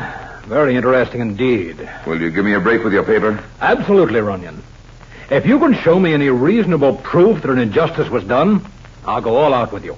Okay. That's all I wanted to know. About this witness. You know where she is now? Not yet. I checked this morning with the hotel she lived at during the trial. She left there 5 years ago. She didn't leave a forwarding address. That's not so good. What about this man and woman, the ones who were there seeing the old lady? I don't know. It may not mean anything, but I got the idea they thought somebody else put that ad in the paper. Somebody they called Chink. Chink? Funny name. Yeah. Could you recognize them if you saw them again? Yeah, the man was tall and blond, the kind that always looks like he needs a haircut. His eyes were blue, hard as nails. Tough-looking guy in his middle 30s. His first name is Joe. The girl wouldn't be so easy. A dime a dozen type, late 20s, brown hair, good figure, flashy dresser. Well, that's something anyway. If you can find them again, maybe you can learn what the connection is. Yeah. Too bad you can't find that witness, Lillian Reese. I don't think I'll have to find her if she's still in the city. What do you mean? I think she'll look me up. Look you up? But why? Because I put an ad in the morning papers that Lillian Reese was being sought as the beneficiary of a $10,000 insurance policy. I gave my telephone number to be called for particulars.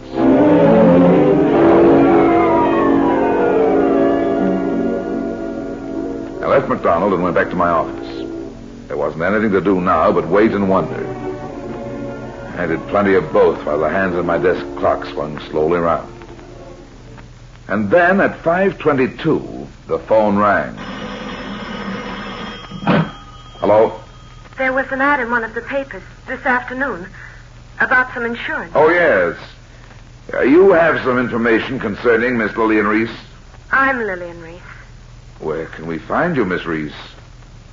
The ad said a $10,000 policy. I didn't know about any policy. Who left me this money? In that case, perhaps there's been a mistake. There must be another Lillian Reese. I'm sorry No, to... wait. It's possible that I wouldn't know. Couldn't you give me the details now? I'm afraid I'd have to see you personally, Miss Reese. Naturally, there's the matter of positive identification. But I tell you I'm Lillian Reese. You'll have to have more than your word, I'm afraid. Now, if you'll come to my office... No, I'd rather not do that. What I mean is... Couldn't you come here and meet me? Yes, I suppose so. Where are you? I'll meet you in an hour. In the lobby of the Kessler Hotel. Okay, if that's the way you want it. I'd prefer it that way. I know it may sound strange to you, but I have my reasons. In an hour, then? Have your identification with you. I will. How will I recognize you? I'll be wearing a red hat, and I'll be sitting in the little alcove near the big windows on the 50th Street side. I looked at my watch. Nearly 5:30. That meant she'd be waiting at 6:30. The Kessler was about 8 blocks away, not more than a 10-minute walk. More time to kill. I opened the small cabinet on the side of my desk. There were 2 guns inside, a small pocket-sized .32 and an Army .45. I took out the .32, checked it, and put it in my hip pocket. Then the phone rang again. Hello? I'm calling about an ad that appeared in the paper this afternoon. Yeah? This telephone number was given. That's right. You have some information as to the whereabouts of Miss Lillian Reese? Yes. The ad said there was an insurance policy. Uh-huh. Could you come to my office? Of course. Right away? No, not right away. Could you come here at 9 tonight? Yes. Where is your office? The Landis building. 6th floor, room 608. I'll leave the door unlocked. If I'm not here, come in and wait. All right. Are you a close friend of Miss Reese? A closest possible friend. I am Lillian Reese.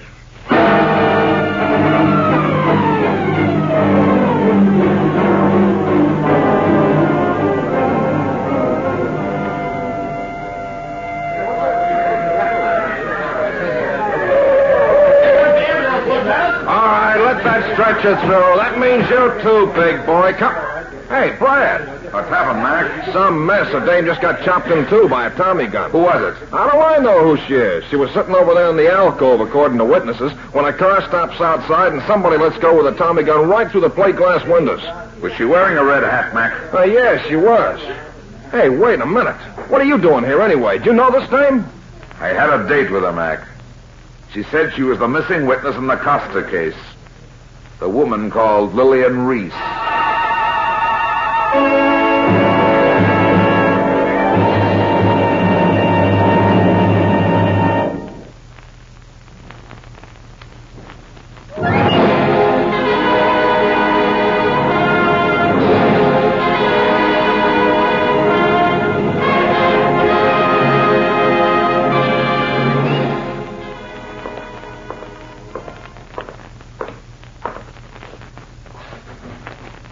sorry to keep you waiting, but... Well. So it was you who put that phony ad in the paper. Yeah, but I didn't expect to find you with it. Where's your big blonde playmate, Joe? Right behind you, fat man. Why the gun, Joe?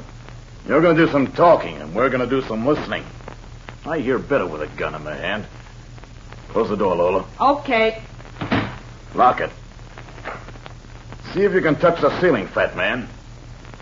Now frisk him. Uh-huh. Here, Joe. Kind of a small gun for a big guy like you, huh? I'll admit it's not as good as a Tommy gun. What's that supposed to mean? I'm not quite sure yet. Sit down. Who's Chink, Joe? Chink! I told you he knew something. Shut up, Lola, shut up! I'm asking the questions, fat man. So you don't know who Chink is? Should I? Didn't he hire you? Somebody gave you a bum steer, Joe. He's lying. I told you to shut up. Now listen, Runyon. Are you leveling about not knowing Chink? I never heard of him until I heard you mention the name in front of old lady Costa's place yesterday. I don't get this. Why did you answer the Costa woman's ad? $5,000 is a lot of dough for a guy like me. Where would that old dame get $5,000? Doing something you never heard of. Working. So you don't really know anything about Maloney either. Who's Maloney? That's the guy Lola and me are looking for. That's the guy Chink is looking for. And, Runyon, it's the guy you're looking for. So young Costa was railroaded. You really didn't kill that Joe. Just a dumb punk who took the rap. What's your angle, Joe? Now, listen, Runyon. You're a pretty smart guy. Maybe we can make a deal. What do you want? Oh, you must know something. Now, you wouldn't have put that phony ad in the paper for Lillian Reese. Did she show? Talk some more, Joe. Joe, be careful. I tell you, this guy is dynamite. Now, listen, baby, I told you twice to shut up and stay out of this. I ain't gonna tell you again. Go on, Joe. I'm listening. Okay. You're looking for the guy who really killed that jeweler 9 years ago. I'm looking for the same guy, only for another reason. What's your reason? That's my business. The point is, we both want this guy. Now then, you want to tell me what you know if I lay my cards on the table? Sure, Joe. That's fair enough. Good. Did you find Lillian Reese? Uh-huh. Where is she? On a slab in the morgue. In the morgue? Yeah. Murdered tonight in the lobby of the Hotel Kessler. She was waiting for me, but somebody got there first. Maloney. He's here, Joe. He's here. He killed her. Now it's your turn. Start talking. Okay. This guy Maloney was a penny ante stick-up man 9 years ago. The dame Lillian Reese was his shill. Things are beginning to make sense. Sure. Maloney and Lillian worked together. She'd go into a store and pretend to buy something. Then Maloney would come in with a gun. No wonder she was the witness that put the finger on Costa. That was a cinch. Nobody suspected nothing at all. There wasn't nothing to tie Maloney and the dame together, and he got away clean after the killing. Naturally, they hauled her in as a witness. So when one of the other witnesses says this Costa looks like the guy, she swears right out that it is. That's why an old woman scrubbed floors for 9 years. What's that? Skip it. Go on. Oh, pretty soon after Costa went up, Maloney began getting bigger ideas. Lillian wasn't seen around with him anymore, and everybody figures he's through with her. Of course, he's never going to really be through with her because of what she's got on him, but I figure he'll be paying her off a long time. Where do you and this girl fit into the picture? And who's Chink? Yeah, I'm coming to that. About 6 years ago, Lola and me and a fella called Chink had what you might call a certain business arrangement with this Maloney. He owed us some dough. Big dough. Where did the money come from? That's not part of the story. Anyway, Maloney took a big powder. We haven't seen him since. We looked for him a year or so, and then Chink took a powder too. When we saw that ad about the reward for the jeweler's real murderer, we thought it was Chink. And then when you showed up and put in the ad about Lillian, we thought Chink had hired you. That could make sense. Of course it does. I didn't say it did. I said it could. If Maloney killed Lillian tonight, that means he's wise that somebody's on his trail. He was afraid she'd blab about that old murder rap. Or tell somebody where he was. He'll kill us, Joe. Maybe he already knows where we are. Yeah. Put your gun away, Joe, and listen to me, both of you. Okay. Here. These are the keys to my apartment. Stay there until you hear from me. Don't go out for anything. Don't answer the door or phone, and keep the door locked. I don't get it. Maloney's not working this single-handed. That Tommy gun job tonight had the old gangs to lay up. That means that Maloney is desperate. If he knows you're here, he'll get you next. I don't think he knows about me, so you ought to be safe at my place. Yeah, and what are you gonna do? I'm going to try and lay a trap for Maloney with the help of a friend of mine who owns a newspaper.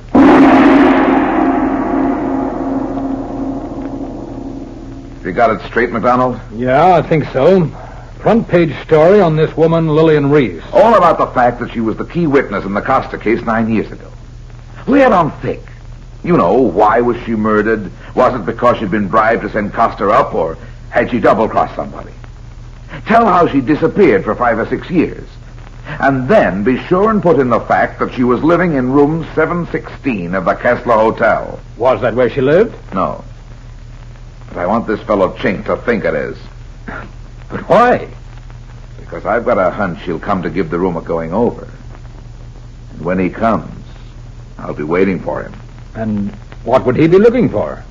Joe, the girl Lola, and Chink were looking for Maloney and the dead girl. It had something to do with money. Probably a double cross and a holdup.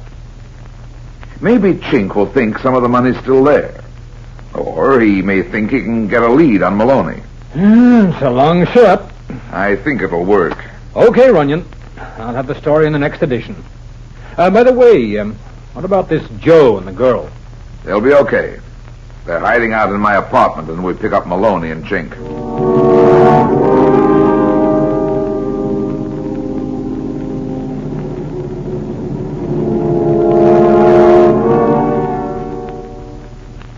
I went up to 716 in the Kessler Hotel. It was already dark outside, and the papers had been on the streets for nearly an hour. I left the closet door open and sat down in a chair to wait. 10, 15, 20 minutes passed. Then suddenly I heard the elevator doors open down the hall. I went in the closet. My gun was already in my hand. I left the door of the closet open just enough to let me see the side of the room toward the door. Here you are, sir. Okay, that'll be all. Oh, here. Yes, sir. Thank you, sir. He looked slowly around the room, but didn't come near the closet. When I saw his eyes, I knew it was Chink. They were slanted slightly like an Oriental's. He was slim and dark, and his movements were quick and cat-like. He turned until his back was toward me. Then he started peeling off his coat. That probably saved both our lives. The coat was half off when I noticed the door to the hall swinging silently open into the room. A man's hand appeared holding a gun. I squeezed the trigger of my own .32. The gun clattered to the floor. The hand snapped out of sight, and Chink, still struggling with his coat, turned and tore into me like a wildcat. You dope! Let go! He's getting away! I didn't shoot at you. Oh, no, you don't. Don't go for your gun or I'll break your arm. Drop it! I'll just take care of this for you. Ah, he's gone, you sap. Why did you grab me? Who are you? Never mind that. Get your coat on. You've got to get out of here. Where did you come from? In the closet there. I was waiting for you. Oh, it was a plan, huh? Yeah. Then the money's not here. What money? Okay, clam up. But you're gonna talk soon. Come on. Are you a cop? No. Then who are you? I'm working with Joe and Lola. Maloney is loose around here somewhere, and he's gunning for all of us. He must have spotted you and tailed you here. Come on. Where to? To my apartment to see Joe and Lola.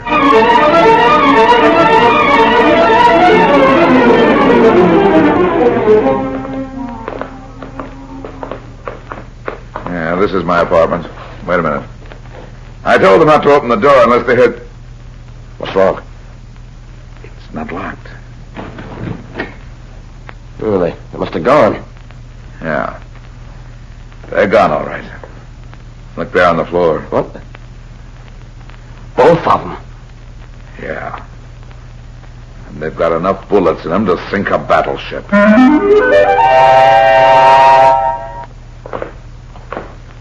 Okay. What are we doing in a newspaper office? What's the idea? Shut up and come on, Chink. The publisher of this paper is trying to help me dig up Maloney so Costa can go free on that jeweler killing. Yeah, but I thought you were going to turn me over to the cops. But Maloney's still loose. He's still gunning for me. I'd be safer with the cops, and so would you. I don't think so. I don't like it. Chink, how long has it been since you saw Maloney? About 6 years. Why? Never mind. Come in. Oh, come in, Runyon. Thanks. Come in, Chink. Chink! Long time no see, Maloney. Keep your hands on that desk, MacDonald. Or maybe I'd better call you Maloney. It's Maloney, all right. And mighty fancy, too. Owner of a newspaper. No wonder we couldn't find him. So that's what you did with the dough. Yeah, that's right. Now, don't move. I've got you covered, boy. Where did that money come from, Chink? Well, the Wetzel Bank job in Missouri 6 years ago. We got over $300,000. He crossed us and got away with all of it. But how did you know he was Maloney? He had to be it. He was the only one who knew Joe and the girl were in my apartment. He's the one who knew I was tracking down Lillian Reese, the witness in the Costa case. He knew you were coming to the hotel. And all the time he was playing the good boy for the public. Yeah. Come on, let's take him in. And now, no trouble now, MacDonald. I've still got the gun. Why, you... Chink, if you behave yourself, you might get a break on the bank job for helping me pull this baby in. Well, thanks. And you'll get the $5,000 reward for clearing Costa. I don't think I'll claim that reward. I've got a hunch Bobby Costa can use it for his mother when he comes out of jail.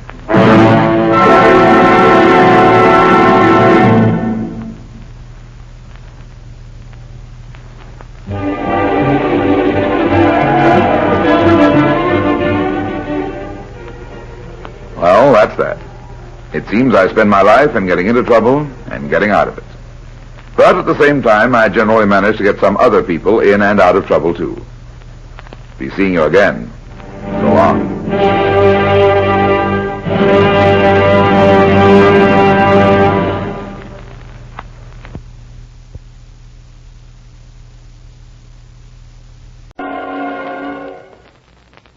There he goes into that drugstore. He's stepping on the scales. Weight 239 pounds. Fortune, danger. Who is it? The Fat Man.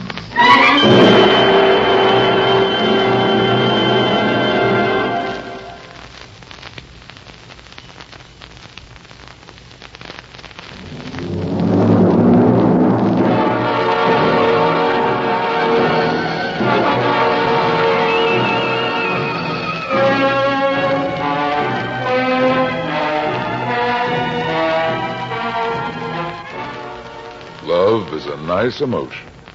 A soft, sweet, warm, deep dream for two. But for two, strictly. When comes a third dreamer latching his wagon to the lullaby train, the dream becomes a nightmare and has a nasty habit of turning into reality, the grim reality of murder.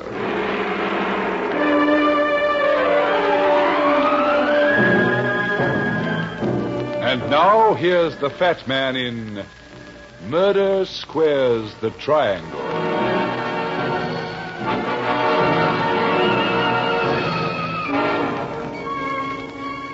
I was broiling myself a brace of double loin lamb chops when my doorbell rang at 6:30. I answered the door, and when she told me her name, I let the chops burn.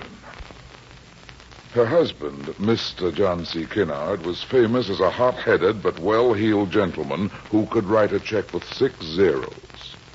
And I always say, rich or poor, it's good to have money. So I asked her in. You must excuse me for coming to your home, but it was urgent. You need a detective, Mrs. Kinnard? No, I need to get rid of one, Mr. Runyon. That could stand a little clarification. I know. The fact is this. My husband's hired a detective to follow me. It's John's considered opinion that I'm running around. And of course you're not. Of course I'm not.